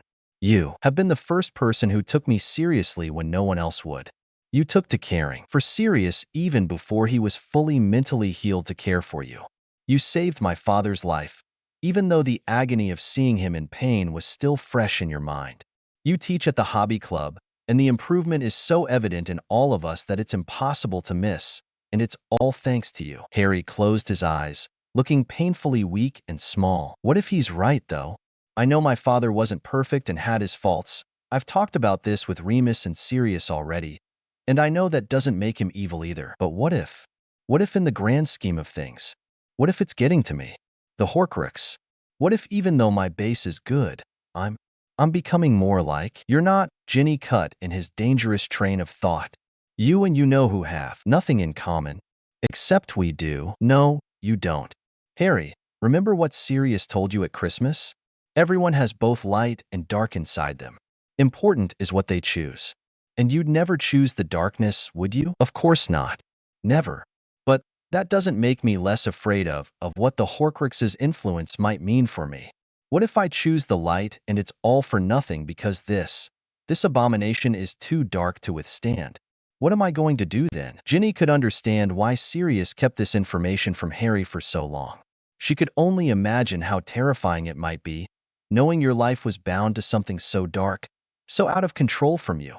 She could also understand why Harry was so stricken with fear now. Not even sad or angry, but just rawly scared for his life and those surrounding him, those he loved with all his heart and beyond. In such a complex context, the best Ginny could do was to approach the trigger at hand. She knew from her own experience that going for the big problem would be to deny Harry's feelings, which would only make him doubt himself even more. But bashing Snape was always an option, especially when it was entirely deserved. You know, before he died, my uncle, Bilius, told me something rather enlightening. Never take criticism from people you wouldn't take advice from. I think this perfectly applies to the situation at hand, doesn't it? Harry turned his head towards her, his sad expression turning vaguely curious. Good. That meant she was getting through to him. If you would never take advice from Snape, which I know for a fact you wouldn't, after everything he's done, that means he's not a trustful enough person to you, correct? Then why would you listen to his criticism, either? He doesn't deserve that kind of trust from you. And you don't deserve to have to doubt your own heart like that. He's a sick bastard who shouldn't even deserve your attention if only he weren't our teacher. After a long moment of silence and a lot of opening and closing his mouth doubtfully, Harry finally, timidly asked, "Ginny, may I ask you something? You don't have to answer if you don't want to." But she nodded. So he continued, biting his lip worriedly. "How did it feel for you? Doubting yourself, guilting yourself, feeling like something is wrong with you, but being unable to pinpoint what that was and what you might do to change that." "It was awful," she answered without hesitation. "It was like a never-ending adrenaline rush, like a never-ending potions class, like I could look over my shoulder at any time and could not even trust my shadow." Ginny took a deep breath, trying to find the right words to best phrase it. "After the doubting started, I was genuinely afraid I could lose my conscience at any time and do something horrible, out of my control, that I could never forgive myself for, despite it not technically being my fault. I felt weak for not being able to endure and surpass it. I felt helpless and alone and vulnerable, and if I could have made myself small enough to hide forever in a pocket, I think I would have." Ginny took Harry's other hand in hers as well, catching his eyes with determination. "I know what living with that darkness and agony feels like. That's why I can tell it is not your fault for everything that's happening because of Bob. You're enough, Harry, no matter what others might tell you. It is not your fault for any of it. If anything, you are fighting it so valiantly that it is beyond admirable. You are strong, and you are brave, and you will face this and survive it like no other. I know it." It seemed like the kindness of Ginny's words made Harry snap, his remaining resolve and composure dissolving as soon as he started sobbing. Ginny moved a little forward on the windowsill, closer enough now to put her arms around Harry and let him hide his face into her neck. She held him as he cried, caressing his back comfortingly, understandingly. She'd been there, too, and she hated the fact that he currently had to go through similar horrors, but that didn't stop her from always being there for him. "You're not alone, Harry," she whispered close to his ear, praying he'd understand, hoping that if she said it enough times, one day he'd start believing it too. "She's right, mate. We're all here for you." Ron's voice brought Ginny out of her momentary bubble of peace, as he and Neville awkwardly stepped forward to envelop Harry in a bear hug. Something about the change of setting from almost romantic to platonically chaotic made Harry laugh through his tears, lifting his head from Ginny's shoulder and wiping his eyes and cheeks with the corner of his robe. "Thanks," Harry croaked, his voice still raw from the crying, but thankfully lighter. "Thank you," he said again, smiling gratefully towards Ginny, then nodding again towards his worrying roommates. Ginny hugged Harry again, glad that he was feeling better. She knew there was no guarantee this wouldn't happen again, but she was determined to be as much by his side in dark times like this as she knew he'd always be for her. Neville's first date. Chapter notes. Hi. Sorry for the little delay. For whatever reason, I tend to be infinitely more anxious about not much plot chapters. I guess it's because I focus so much on character development for this FIC that I'm more anxious about getting that wrong than action-related plot holes or anything like that, but ick. And I edited this chapter's last scene all day, as uncooperative as my brain chose to be for it. I can't wait to see what you think about it. White heart, white heart, white heart. Harry couldn't say he wasn't surprised when he found Neville waiting for him outside the Quidditch changing rooms. He knew his friends sometimes came to watch the house team training sessions, but something on Neville's face told Harry there was a bigger reason for his coming there. Something that was practically confirmed the second Neville asked, "Can I talk to you on your way back to the castle, Harry?" Harry didn't miss noticing that. This being his roommate, Neville considered whatever was going on more discreet, even for the dorm. "Of course, Nevada. What's going on?" he replied, giving his friend an encouraging nod.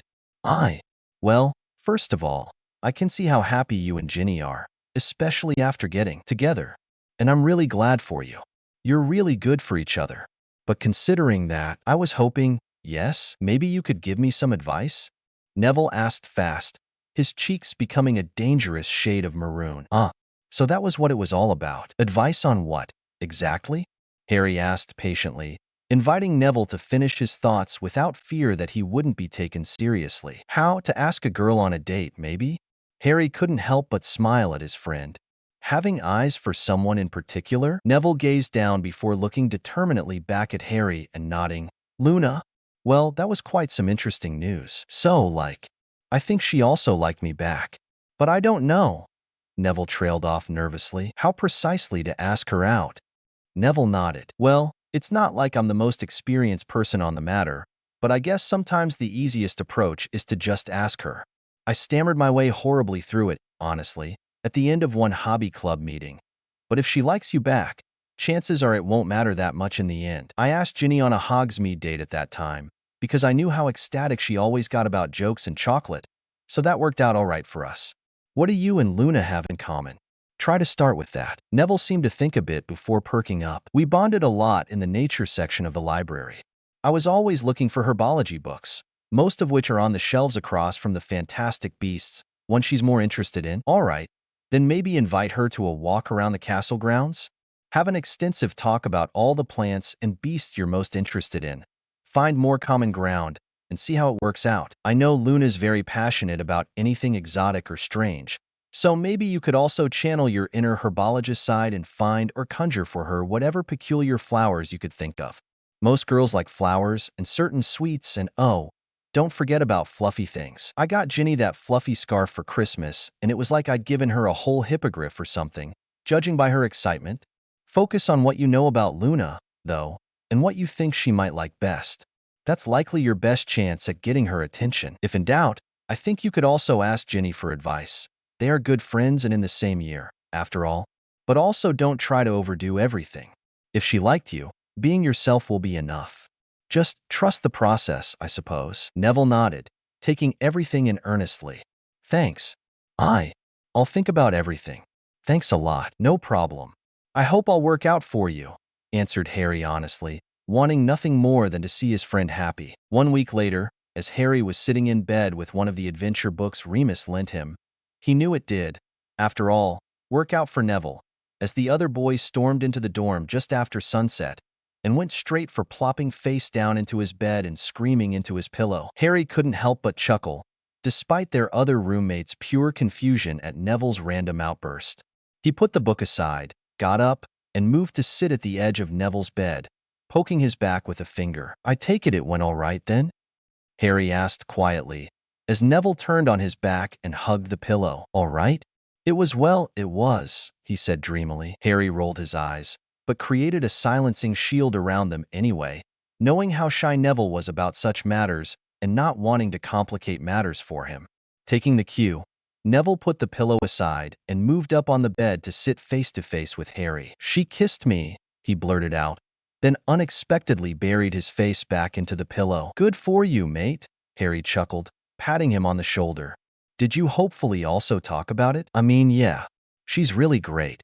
The walk you suggested was even nicer than I expected. She noticed some stray hippogriffs at the edge of the forbidden forest and randomly changed course to walk towards them. She's friends with them, apparently, as well as the forest thestrals, he said, his eyes wild with surprise as he recollected everything. So then she somehow convinced two of them to take us for a flight, and honestly, at first I was terrified, but then it felt like the best thing I ever felt in my life. Just the freedom of it, he said with a contented sigh. Harry knew Neville had been deathly afraid of flying since their first ever training at the beginning of the first year, so this was undoubtedly quite the development now. If he enjoyed it, then Harry could only be happy for his friend. And then, as we were walking back to the castle, she just randomly stopped in the middle of the path and tugged on my hand and just, Neville sighed, melting back down onto his bed. Do you have anything else planned for the future? Not exactly. She said she wanted to come up with the next date. But knowing her, it might as well be a sudden surprise. Not that I'd say no to that. I'm usually not doing well with spontaneity and improvisations, but she makes it feel so flawless that it somehow never overwhelms me. Not when I'm with her. That's a good sign, then. Good for you, mate, Harry repeated, patting Neville's shoulder and leaving him to process all his feelings at his pace. Ginny? That blonde Ravenclaw girl's looking for you. Lizzie, Ginny's roommate, said upon entering the common room. Ginny, who had been talking with Hermione, excused herself and went to the portrait hole to find Luna, who was, by all means, strangely rosy in the cheeks. Ginny couldn't help but raise an eyebrow. She couldn't remember an instance she'd seen Luna so flushed before. I just went on a first date, Luna blurted out as soon as Ginny jumped from the portrait entrance to the hallway floor. Did you? Who's the lucky guy then? Asked Ginny, surprised, dragging Luna to a more secluded part of the corridor to talk in peace. Neville. And I'm rather sure he's in his dorm screaming into a pillow at the moment. Ginny frowned. How so? What happened? I kissed him. You? Ginny blinked. On the very first date? Luna put her head in her hands, her cheeks turning even redder. I didn't mean to, at least not so fast. But we had such a nice walk, and he let me ramble about everything that was on my mind. And he listened so attentively, and so few people ever do that without getting bored or annoyed. And she sighed. Ginny blinked a few more times, taking everything in, before putting a hand on Luna's shoulder. Did you enjoy it? Of course. Do you like him enough to want a second date? Well, yes. Then why are you so uneasy about this? Luna looked up at some stone details on the ceiling, breathing in and out before muttering. What if I messed up? What if he doesn't want anything to do with me now? I rarely fight to suppress my different side, but what if this was too much for him? Most people don't like me when I'm getting too excited about my interests. So what if? Stop. Don't go in that direction. Did he tell you anything of the sort? Or did he give you any reason to believe he wasn't comfortable with the situation? I don't know, lamented Luna. He turned very red, but I think he did return the kiss. But then he seemed so hesitant to be around me anymore and practically sprinted up the stairs here. Ginny sighed, closing her eyes painfully. From all I know about Nev, that might have very well been him not knowing how to deal with a big burst of happy emotions. He was blushing like that most of the night last year at the Yule Ball. I can also tell you that he feels the same, though, about worrying that he's too much, practically expecting people not to be willing to deal with him long term. I remember he was so surprised when Harry started treating him like a brother after he learned their mothers were the other's godmothers. He doesn't expect people to stick around either. I think next time you see each other, you should discuss this, as it's clearly an issue bothering both of you. Would it help if I talk to Harry about it? See what he's gathered from Neville already, and if I'm right about my suspicions. Yes, please, Luna sighed in relief. All right, you do that. Thank you. Of course. No worries. Are you feeling a bit better now? Yeah, I really care a lot about this, you know? About him. He's so nice to me. I want it to last. That's understandable. I feel the same about Harry. Everything feels so much at times, with the war back on, but Andromeda once told me it's important to determine when it's someone's fault and react accordingly, or when it's something else entirely. In this case, I don't think either of you did anything wrong. You're just not used yet to either understanding each other's feelings or your own reactions to them. That's rather thoughtful, said Luna, and Ginny couldn't help but feel glad that she seemed to be back to her dreamy self. Thank you. I think I shall go to my tower now. Ginny smiled, hugging her friend gladly. Do you want me to walk with you there? That would be nice, Luna nodded, and they started walking together through the sconce, illuminated corridors towards the Ravenclaw Tower entrance. Prophecy Heist. Chapter Notes. Hello everyone. I will begin this note with an apology for the radio silence of the past 2 weeks and for missing last Friday's update. I had unfortunately been in a car accident after my previous update, which shook me up quite a bit mentally, and I couldn't find in myself any creative energy to work with. I will try my best to recuperate that update as soon as I can. As I have the outline for most of the immediately following chapters, it's just a matter of how well I can convince my brain to wrap them up. This one isn't either one of my longest chapters, or one I'm especially proud of, except maybe the last paragraph and the reference to chapter 38, but I've been working on it for the past 2 weeks, so I guess it's high time for it to see the light of AO3. I will also answer as soon as I can to all your amazing comments, and I thank you so much for every word you have and or will put into interacting with this story, as much as I thank you so much for all your patience. It means the world to me, and I could only hope you all know that white heart, white heart, white heart. It was 10 minutes to 8 in the evening when Harry resolutely nodded towards Ron, Hermione, and Ginny in the common room, then went straight to Professor McGonagall's office. It was time. By all means, Voldemort was getting restless, and they could not wait any longer to finish this task. So tonight, Harry had to gather his courage and break into the Ministry of Magic like it was nothing. And honestly, it kind of wasn't. He'd done worse things than this with his best friends by his side. From protecting the Philosopher's Stone from Professor Quirrell in their first year, to dealing with the whole Triwizard Tournament just a year previously. Now, he wasn't alone in this daunting mission.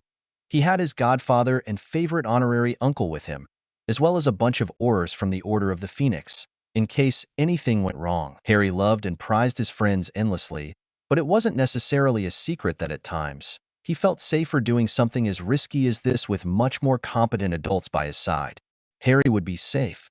He knew it, and could only be forever glad for it. "Are you ready, Potter?" asked McGonagall after he ushered him inside her office. "When have I ever not been ready to face the day?" he retorted, despite the little nerves he did still have. "Be serious. At best the day faces you." "But I can't be serious, Professor. That's my godfather," Harry grinned. McGonagall rolled her eyes, but he could see the corner of her mouth slightly curl upwards in a suppressed smile. "Take care of yourself. Stay safe. I assume this mission of yours will last more than 1 or 2 hours, so I will probably not be here by the time you return to the castle, but please be kind and leave a note on my desk that you've returned safely when you do, so that I might find it first thing in the morning, all right?" Harry nodded, taken a bit by surprise with her care and support. "You know, Minnie, I think my mom and dad are very grateful to you, from wherever they are now, for looking out so much for me." Professor McGonagall nodded once, not meeting his eyes as hers filled with tears. Harry took that as his cue to go, stepping in front of her office fireplace and throwing a handful of flue powder into it before he could allow himself time to hesitate. Next thing he knew, he was in his living room at the Potter Manor, where Sirius, Remus, and Dora were waiting for him. Without a word, Sirius and Remus stood up from their sofa and walked up to Harry to offer him an encouraging hug. Harry was immensely grateful for it, even more so as he didn't realize how much he needed it. But despite that, Sirius and Remus did. He couldn't help the stinging in his eyes at the spontaneous revelations he got from time to time of how much his life had changed with all these people who genuinely cared about him now. "Ready, has?" Harry smiled as he peeled himself away from the hug. "Ready, Tonks. How are we getting there?" Alastair Moody's back as head of the Ore Department, which gives him an office of his own that is largely unchecked, except for his personal extensive precautions. "So we're going to Floo there, where he'll meet us with Kingsley Shacklebolt." Moody is also one of the closest people with the Unspeakables from the Department of Mysteries, where we're headed. He's the one organizing our shifts, protecting your prophecy. Not that the others from the Order knew what they were guarding. For your safety, of course. I only know because Sirius told me at the same time with this plan. From then on, we should have a free way forward. All right, nodded Harry thoughtfully. So then, I just have to walk into the Hall of Prophecies and, what? Follow my instincts until I find my prophecy? Something like that, said Sirius. For all we know, there's no real organization there, and it's designed like that. Great, said Harry sarcastically, breathing in deeply. All right, let's get this over with. Tonks nodded and stepped first in front of the fireplace, leading the way. Head of the British Auror Department Office, she called as she stepped into the green flames. Noticing Harry's slight hesitation, Remus followed next, leaving Harry with Sirius. I'm here with you, pup, whispered Sirius, putting a hand on Harry's shoulder. I know, we're all here to keep you safe. I know, Harry nodded, because he knew. That was what he was concerned about. Just make sure you don't forget about your own safety, too. Anything you ask, pup, said Sirius solemnly, pulling Harry into another quick hug. With that, Harry felt confident enough in that plan to walk forward and throw his handful of flue powder into the fireplace. Let the prophecy heist begin. Harry was fairly sure he'd never seen such a gigantic room in his life. Not even the Great Hall of Hogwarts came close to this. The Hall of Prophecies at the Ministry of Magic was just as majestic as it was terrifying, all with that faint blue glow from all the prophecy globes, displayed on thousands upon thousands of shelves, as far as Harry could see forward and as tall as he could see upwards. How am I supposed to find anything here? He asked no one in particular. Do you feel anything? Like an instinct, like a string, pulling you in one specific direction? Asked Remus. If not yet, we can walk around until you start to, said Kingsley helpfully. We're normally bound to secrecy about this, but after completing Auror training, we're allowed to walk in here and find out what we're specifically called upon for. I walked around almost half an hour before I found mine. I was scheduled to come in next week, actually, but, started Tonks, looking around unsure. But, asked Moody impatiently, I think I already feel something, and it's rather strong. May I? Everyone turned towards her curiously, as Moody nodded briskly, and she walked forward only a few shelves before stopping, looking pointedly at a shelf about 12 feet tall. Accio, she said, pointing her wand at a small globe. Harry held his breath as he watched Tonks hold the globe close, peering inside it, but she was too far away that he could hear the fair whisper coming from her hands. Well, shoot, she said after a while, eyebrows flying high on her forehead. Would you like to share? Asked Sirius cautiously. I am apparently destined to lead the Auror office into greatness when the time comes, whatever that's supposed to mean exactly. But that's amazing news, Dora, smiled Remus encouragingly, as she carefully levitated her prophecy back where it came from. It's a two-edged sword, muttered Moody. It always is. Proceed with caution. Yes, sir, said Tonks thoughtfully. Let's move forward, said Kingsley after a moment, and with that, they started moving again. Not even 5 minutes after that, it was Remus' turn to step hesitantly between two rows of shelves and pick up a small orb, looking thoughtfully into it for less than a minute before putting it back, a tentative smile creeping on his face. I'm fairly sure the most important take from mine is that we need to get married sooner, Padfoot, he said with a rare cheeky wink as he walked back to the group. Sirius was surprised, and clearly had some questions, but decided against pressing the issue before finishing the mission. It was more than 10 minutes of aimlessly walking around before anything else happened next, in the form of Sirius freezing into place in the middle of the rows of prophecies. Sirius? You okay? Asked Harry tentatively. I think I might have just felt mine as well, he said, sounding rather surprised. Go for it, Harry encouraged him. Remus put his hand on Sirius' shoulder and squeezed it lightly, and he walked forward, picking up a much bigger globe from the lowest shelf, raising it to his eye level.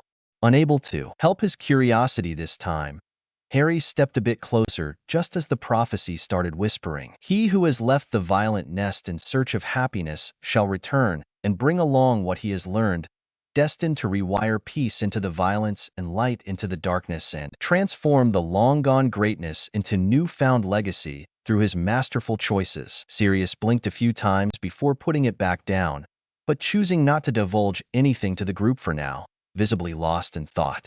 Harry didn't doubt he'd tell at least Remus when they got home that night, but for now, he didn't press his godfather, respecting his need for silent processing of what he'd heard. "Let's go on," said Sirius, leading the way, clearly not wanting to linger too much on it. So Harry hurried to catch up with him and continue their journey among the shelves, when he froze, feeling an intense pull, just as Remus described in the beginning. Wait, I think," he said, feeling his pulse rising in anticipation as he stepped closer to row 97. Harry looked intently at a small orb that seemed to glow stronger than the others and tentatively put his hand forward. He looked back, and Sirius and Tonks nodded towards him encouragingly, so he touched it gently, feeling a sudden warmth as he picked it up. "The one with the power to vanquish the Dark Lord approaches, born to those who have thrice defied him, born as the 7th month dies. And the Dark Lord will mark him as his equal, but he will have power the Dark Lord knows not.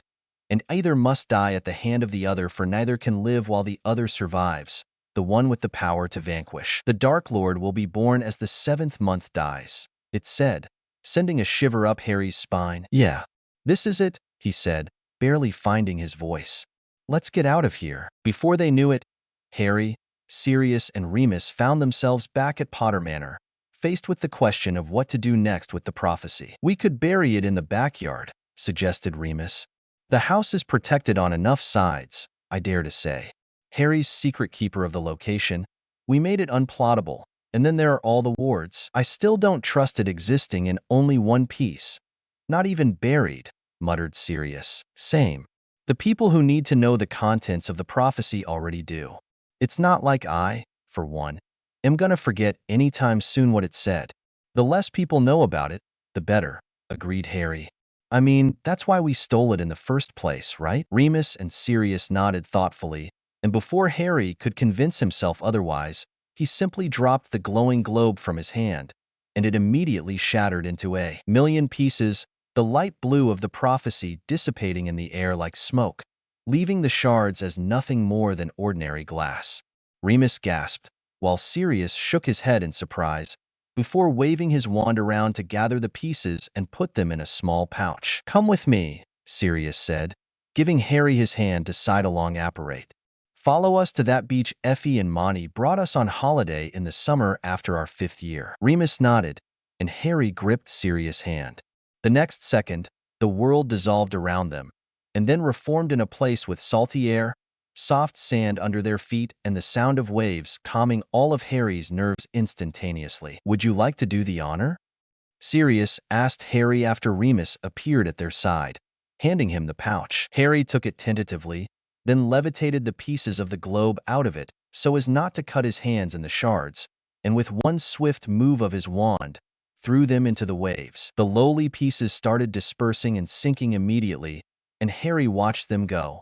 A heavy weight lifted from his chest as he distantly thought what it would be like, many years from now, for those pieces to come back one day as sea glass and some unassuming kid to collect them. Nothing more than a cute little souvenir from the beach instead of the horrors of another kid, in another lifetime, from a stranger world. They've got Padfoot at the place that it's hidden. Chapter notes. Before anything else, I want to briefly address all your comments from the last chapter and thank every single one of you for supporting me. It means the world to me, and to show you my gratefulness, I want to go for a double update today, as I seem to have finally gotten out of my writing slump, at least enough to make up for the missed update 2 weeks ago. And before you say anything, I promise I'm not forcing myself.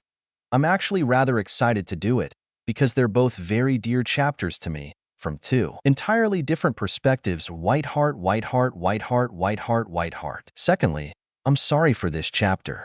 I really am, but I hope I'll make it up to you with the next one. Grinning face with sweat. Harry was outside, admiring Fred and George's firework show with everyone else when it happened again. At first, he didn't even realize what was happening.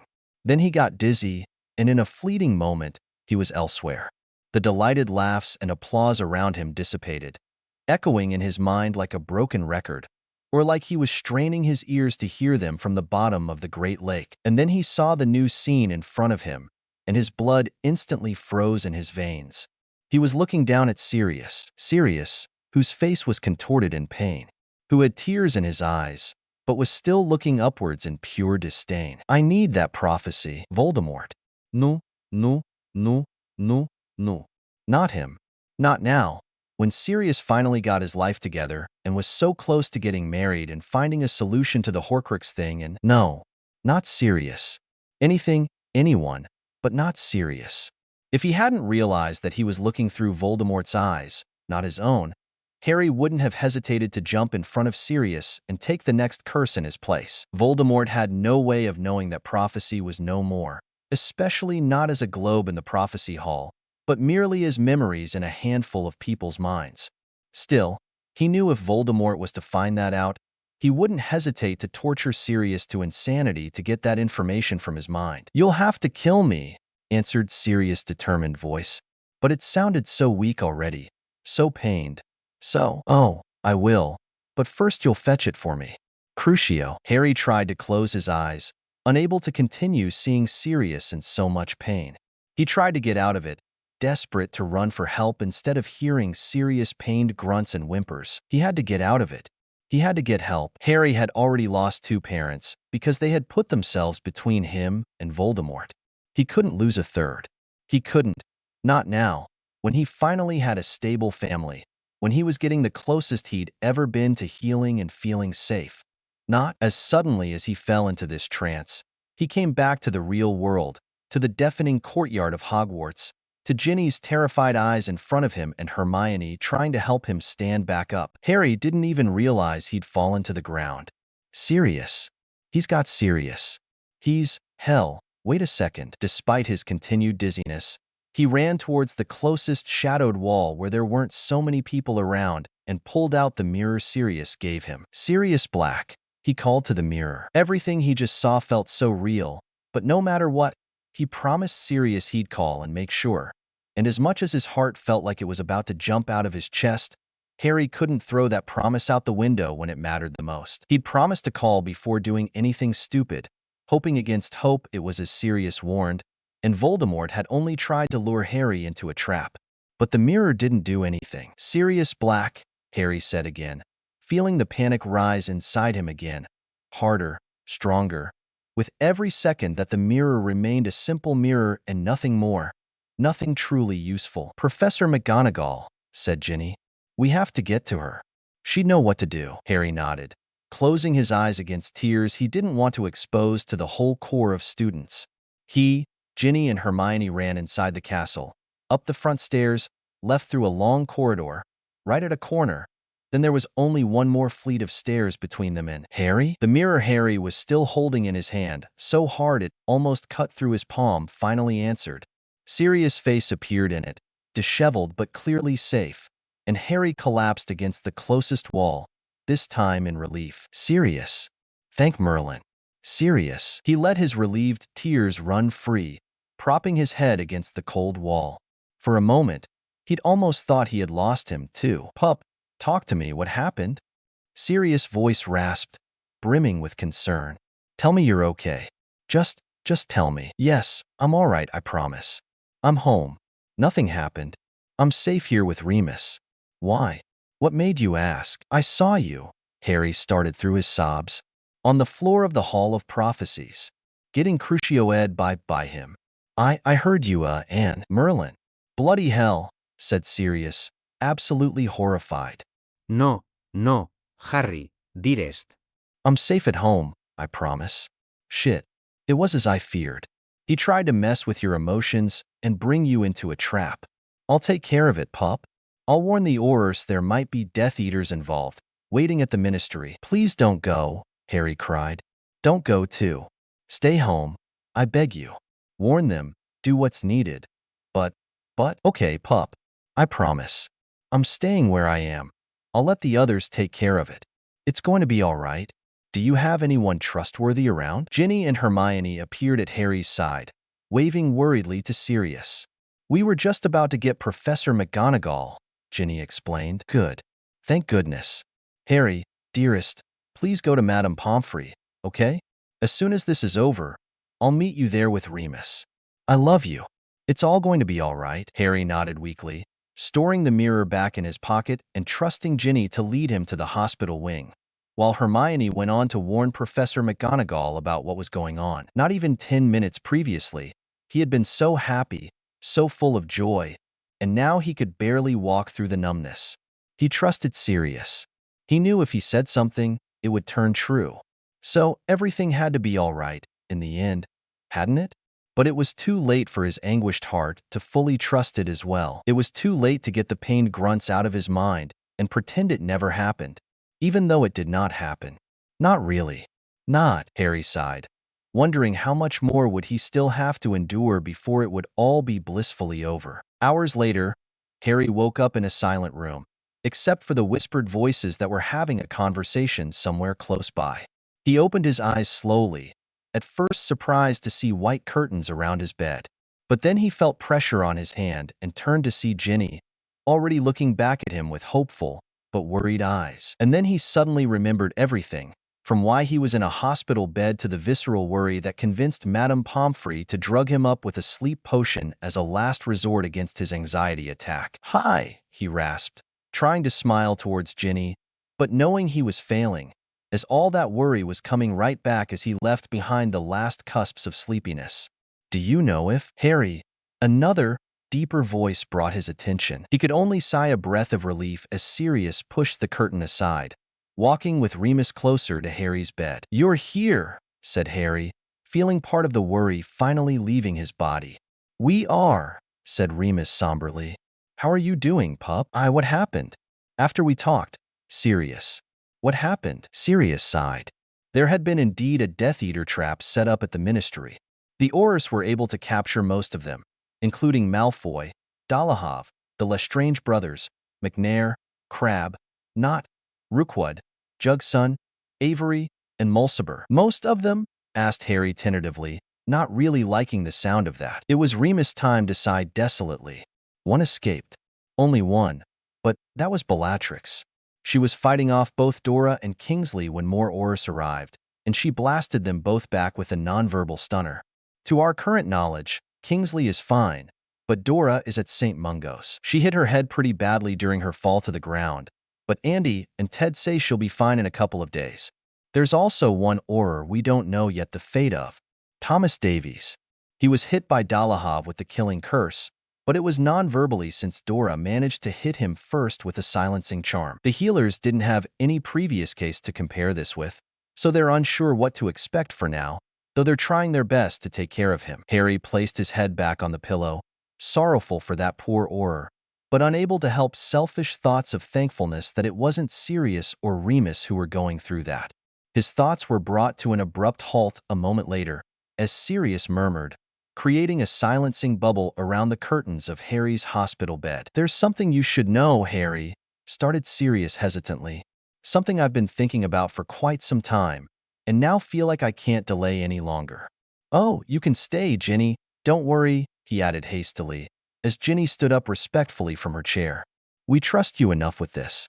Just, please, don't share anything yet. This might as well be our little advantage in the war." Ginny nodded, and Remus conjured 2 new chairs for him and Sirius to sit by Harry's other side before Sirius started speaking again. "I mentioned to you before how the strongest and oldest wizarding families often rely on family magic beyond their personal core magic. The older the family, the better they learn to devise that family magic and focus it on certain points or talents. The Potters, as I once told you, have studied potion making for many, many centuries before you were born, and as we have found this summer in the Manor Library, haven't let go of their knowledge of ancient magic either, despite being careful about not showing it. The Blacks, however, well, they learned to strengthen their personal magical cores through the family magic, as well as focus on wandless and wordless magic. That's how they trained us, children born into the family, to use magic long before even going to school. That way, we couldn't be tracked by wand while doing underage magic, because we didn't need wands to begin with. For many of my family members, those were merely to upkeep appearances. A rather smart way to make us as unpredictable as possible, especially the heirs and first spares, I might say. Anyway, my point is, the noble and most ancient House of Black had always been ridiculously patriarchal. There was always one man at the head of the family, stronger and better prepared than anyone else to rule the next generation into greatness, strangely similar to how Muggle royal dynasties work. A man that no one would dare to contradict or attack, or even remotely say something that might degrade his image in any way, because he was in control of the family magic and could take or give magical strength to his house members in ways that not even other purebloods could comprehend. Other ancient families, like yours, Harry, or yours, Ginny, they never had such a strong claim to power regarding the house lordship or the family magic. There wasn't just one man in control of everything and everyone. Not like a Black Master was. So theoretically, as there's no other living man of the House of Black, or at least no direct heir, you're the new Master Black? Is that what you're saying? Asked Harry, trying to make sense of everything. Wait, so theoretically, you could take care of Bellatrix Lestrange's magic, gasped Ginny. Sirius smiled at her, though it didn't reach his eyes. Smart girl. That's the main idea, but it's unfortunately not that simple. For now, I am the Master Black only in name, but not yet in magic. However, I have found the key ritual for this circumstance, and after what just happened between Bellatrix and Dora, I have decided I can't wait any longer to go through with this, so that I can be better able to provide my family with a boost of magical prowess when they need it. I'm sure Andromeda and Tonks will find that very useful, mused Harry, amazed at Sirius' thoughtfulness. It won't be just them, though, said Sirius. But who else? It's not like you'd give such an advantage to Narcissa and Draco Malfoy, would you? Asked Harry. Sirius chuckled. No, think farther away in the family tree than that. Ginny, your paternal grandmother was a Black. Her blood runs through your veins, which means that no matter what family affiliations you have now, you still have some ties to the House of Black. You, your father, and all your siblings. By me doing this, you could all have an additional layer of magical protection. Neville, too, through his great-grandmother. Remus, as well, after we exchanged the marriage ceremonial runes. And of course you, Harry. Me? How so? I don't have any Black ancestors. Doria's the only one who ever married into the Potter family as far as I remember the family tree, but she wasn't in my direct line of ancestors. No, indeed. But you are my godson, and that, even in magical core terms, means much more than most people understand, especially for a pair of godparent and godchild as close as you and I had been over these past few years. My magic had come to instinctually recognize yours, and that will only amplify once I go through with that ritual. Cool, all right, muttered Harry, lost in thought, knowing what all this meant for Sirius, and not having the first clue how to comfort him, or how to even approach the subject. He knew how much Sirius fought to get out of that family. Him going right back to lead it was a testament to how much he cared for Harry, Remus, and a bunch of other people in their closest circle, but at the same time, Harry could take a safe guess on how much this surely must be conflicting Sirius, which would be a lot. So when are you going to do it? Was what he settled for instead. This very evening. It can't wait any longer. I need a magical witness with black blood to back it up, so I've already talked with Andy about it, and she agreed. After that, I'll try my best, as a first act, to boost Dora's recovery and see how that goes. Will you keep us updated on how it goes? Asked Ginny pleadingly. If Tonks is okay, and if everything goes all right with you. Of course, Sirius accepted without hesitation. I know how much you care about her. You deserve to know. Just as much as we care about you, said Remus, and Harry nodded vehemently. Of course they cared. They always would. Harry had no doubt about that. He loved Sirius as much as he knew his godfather loved him back, and didn't want him to ever be in danger, despite knowing that was quite impossible, given the ongoing war. For now, all Harry could do was hope for the best, and pray to the universe that it'd be enough. A long not-forgotten promise. Chapter notes. So besides Harry's last quid match of the game, it's a wrap on year 5, as the next scene jumps straight into the summer holiday. It feels almost surreal that I already got through so much of the story, but there's just as much more to come, and I'm so excited to share all my ideas for this FIC with you. As much as I adore seeing the theories and ideas you come up with in the comments, smiling face with hearts, hugging face, white heart. TW. Brief mention of homophobia. Normally, after Harry's Quidditch matches that he was allowed to attend, Sirius would be waiting for him by the changing rooms to either comfort or congratulate him. This time, though, was a small exception. He watched one more time as his godson was swarmed on all sides by his housemates, all excited about Gryffindor winning against Ravenclaw, then descended from the high public stands to the base of the professor's designated stands, waiting at a reasonable distance for someone in particular. Someone who just appeared, descending the stairs, looking like she was about to rush to her house Quidditch team's side to congratulate them as well. Unfortunately, Sirius had to interrupt her for a few minutes. "Professor McGonagall," he shouted over the chaotic mass of people. She looked around in surprise, trying to figure out who called, then saw Sirius waving and made her way towards him. "May I have a moment of your time, please?" Professor McGonagall raised an amused brow at him. "Since when are you so polite?" "Yeah, you're right, Minnie," said Sirius with a smile. "I just wanted a word with you." "Well, then, have it," she said, directing him towards a more retreated pillar, away from all the students descending from the stands. "Do you remember how, before I finished school, I made you promise that if I ever were to marry, I wanted you particularly to walk me down the aisle? Because I find myself now in need of that favor," he grinned, fluttering his left hand at her eye level. Minerva covered her mouth with her hands, a high, rather undignified squeal of excitement leaving her lips before she caught herself. "Oh my, Morgana, you did it. You finally did it. I can't believe it. Oh, wait till I tell Poppy about it." Sirius was brought almost to tears by her excitement, and as she even came closer to hug him, he did have to wipe away a happy tear or two. "Remus is with her right now, actually," he laughed between his small sobs. "Oh, my dears, I haven't felt so giddy in years. And yes, Sirius, of course I'll walk you down the aisle. I already gave you my word 20 years ago. When did this happen? When will the wedding take place?" They started walking towards the hospital before even realizing it, continuing the discussion. "It happened over the Christmas holiday. We were with the Tonks and some of Harry's friends, lightly conversing over dinner, when the topic came that once Fleamont and Euphemia Potter wrote adoption papers for me, but never had the chance to use them because of Walburga's confusing behavior. Somehow, that discussion changed into learning that after I was arrested, Remus had found the ring I bought for him in 1981. I had wanted to propose to him at Christmas that year.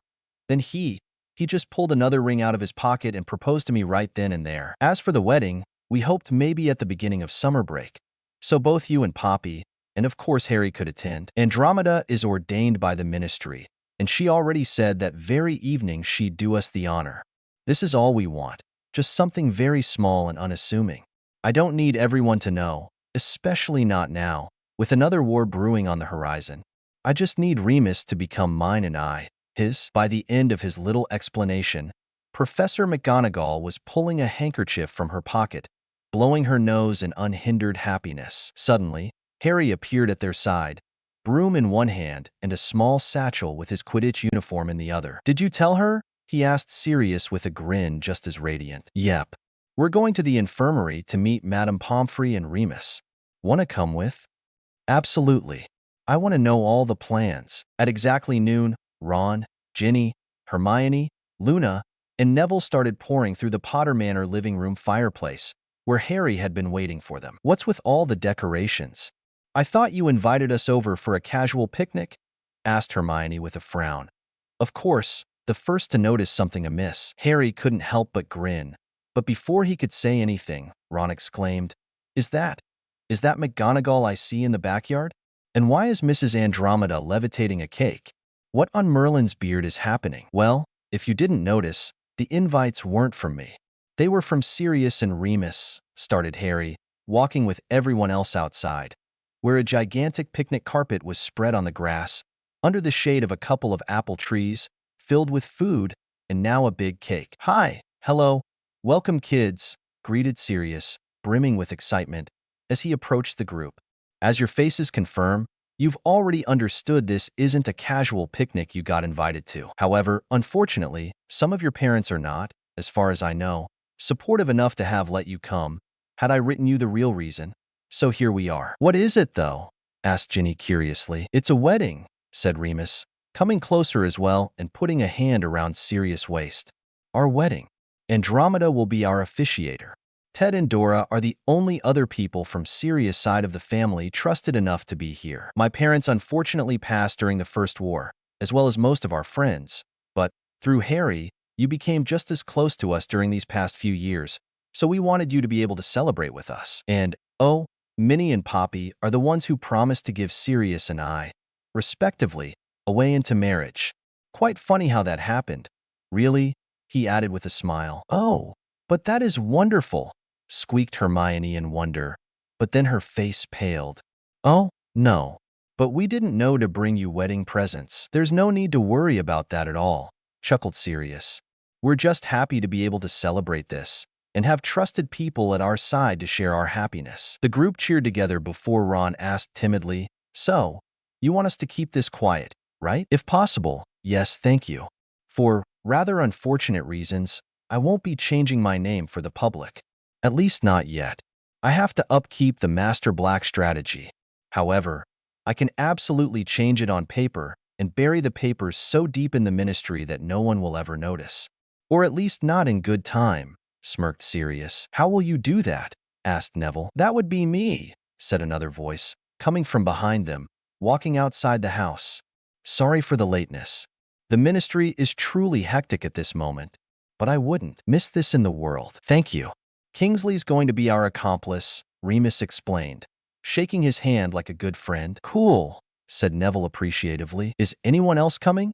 Asked Madame Pomfrey, walking hurriedly in their direction. Yes, said Sirius, counting everyone silently. Oh, there they are, he said, his smile growing as two pairs of synchronous steps also came from the direction of the fireplace, followed by a smaller one that took everyone by surprise. Good day to you, marauders, Sirius greeted Fred and George. Glad to see you again, Dobby. Dobby is so happy to be included, sir. So honored, too.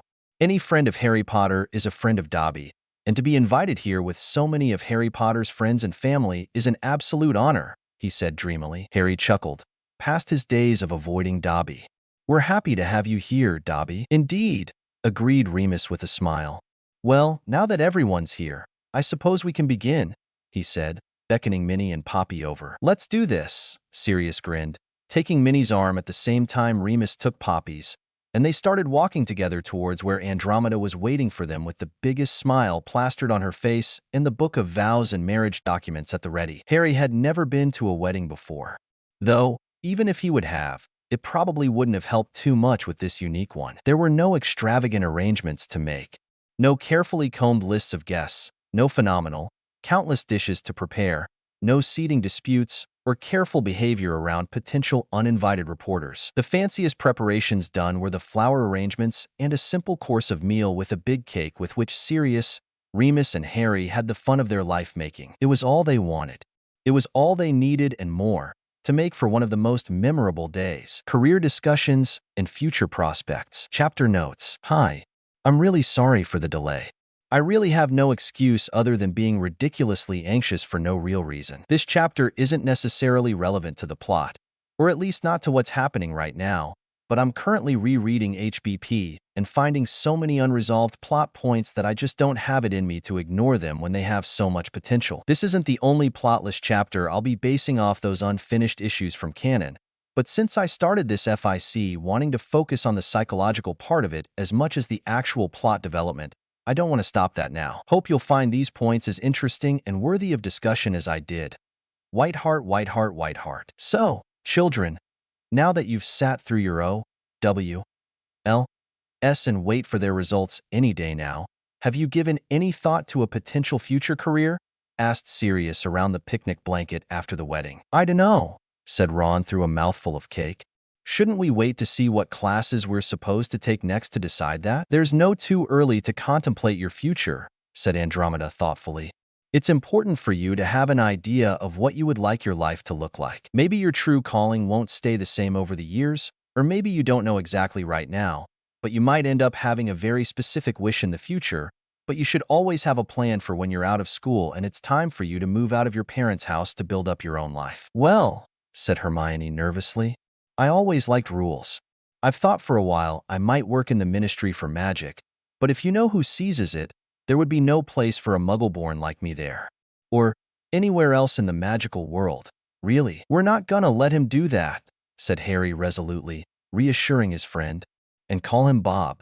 He doesn't deserve our fear of his titles. Hermione smiled waveringly at him, trying to cool down her nerves. She was by far the most stressed out by the prospect of the O, W, L results coming soon, but her friends, especially Harry, had been dutifully trying to help her get through it as safely as possible. "You also like books," pointed out Neville. "You can always open up a bookstore or something." "Could I?" Hermione frowned. "I mean, where do we take all our school textbooks from? In Diagon Alley? Where do we find the most entertaining novels during Hogsmeade weekends?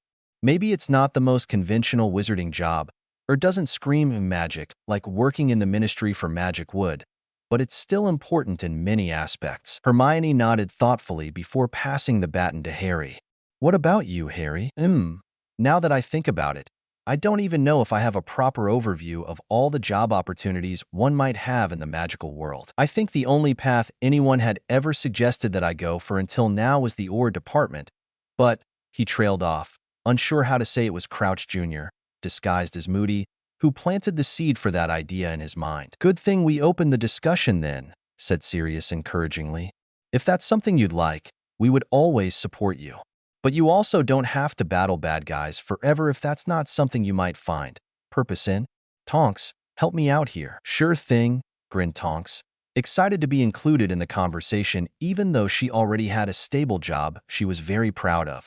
"I, for one, absolutely enjoy kicking some asses who ask for it. That's not to say only around half the people who enroll in aura training end up finishing it, because they learn over time that that's not their calling, and that's more than all right. Our supervisors actually encourage people to drop out if they don't feel like it. It's better to have fewer dedicated aurors than lots with dubious loyalty to the job description. And I suppose that's the situation with most types of jobs. Of course, just because something's harder than expected doesn't automatically mean you have to give up. What you have to know, however, is if it makes sense for you to continue or not. If you can see yourself doing that job in the future and be proud and at peace with yourself." "That makes a lot of sense," mused Harry. "I don't know if that's what I'd want to do all my life. Don't get me wrong. I respect you and all your work. It just, maybe it wouldn't also feel like the best option for me. I want to help people and build a community, but maybe not like that. Even though defense against the dark arts had always been one of my favorite coursework. You can always take over the defense teaching position at Hogwarts after you graduate if the professors keep changing as much as they did back when I was in school. Or think of other careers that require fighting off evil, like Bill's curse breaker job. What about other classes you might like?" suggested Tonks. I don't know. I found that potions are more enjoyable if I associate them more with Grandpa Monty's journals than Snape's classes. So, maybe that? I also love Quidditch very much, though that's not really a class. Can I even make a career out of that? Why not? If you find a good team to work with that has a free seeker spot, you can always go for it, pup, said Sirius. "I also want to be a professional chaser," declared Ginny. "My dream's always been becoming and playing a part of the Holy Head Harpies." "That's very nice, Ginny," Remus smiled at her. "I hope that dream comes true for you." "Thanks," she answered excitedly, before moving on to Luna. "How about you, Lou? Still thinking about exploring the world for fantastic beasts like Newt Scamander did?" "Yes," Luna answered happily. "And I might as well have a companion on those trips." "Oh? How so?" asked Ginny, raising a curious eyebrow. It turned out that Neville happened to be the one to blush and clear his throat to answer that. "Well, you know I'm very good at herbology and wish to do something in that field in the future. Maybe even contribute to the magical academic field at some point. Or just restock Harry's storeroom if he chooses to do something related to potions. So, as plants and animals often go hand in nature, we thought and discussed traveling together for a while would be a good idea for me and Luna." "That's an excellent idea indeed," said Andromeda, "as well as an admirable dedication to your chosen interests." "Thank you," answered both Neville and Luna, then smiled as they looked at each other with that kind of innocent adoration only such a young couple could show. "What about us? Isn't anyone going to ask us?" asked Fred, with that mischievous glint in his eyes. Are you planning any career change?" "I thought you were decided on the joke shop," said Sirius cautiously. "Oh, yes, we are. We just wanted to be included in the conversation," said George. "But, of course, boys," said Sirius, looking rather relieved. "I was going to ask how it's working after the talk with the younger one. But please, do tell now, and we can go back to the other subject in a moment if it's all right with everyone." The others all nodded, excited to hear everything about the joke shop, how Fred and George plan to run it and design new products, as well as every other little detail. "Okay, then, we have one more to discuss," said Remus, After an extensive explanation about exploding rocks, Ron, yeah, leaving behind all classes and grades and whatnot, what would you like? Is there anything at Hogwarts that you can associate with a future career? If I'm being honest, not really. As I heard Fred and George once say, I guess my future lies outside of academic achievement. Beyond that, I don't know. You're very good at chess, suggested Harry.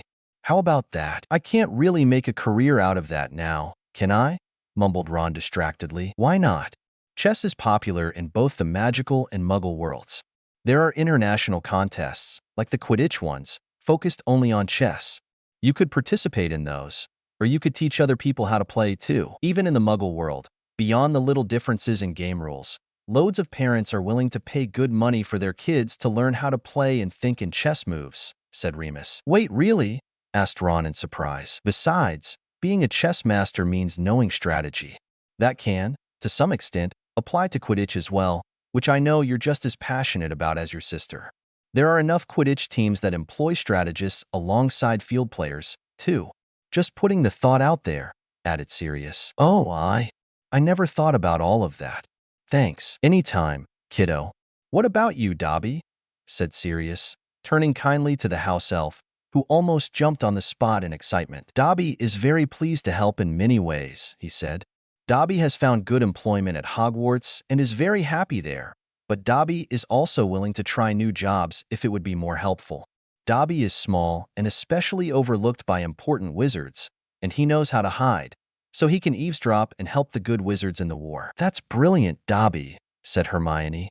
If only more house elves thought like you. You're right on one aspect, Hermione, said Sirius carefully. We would have more help from the house elves if they had Dobby's mentality, but we can't also completely erase their history and common mind. If you want to give them freedom, you also have to accept their freedom of choice. Dobby chose to be a free elf, and through Harry, he got that wish. But it's his choice to make to live as he does now.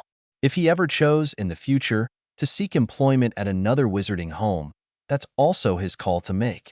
And that wouldn't, or at least shouldn't, take away his freedom. But wouldn't at least the older ones want a better life for themselves if they could have it? Hermione, think about it this way. Take Creature as an example.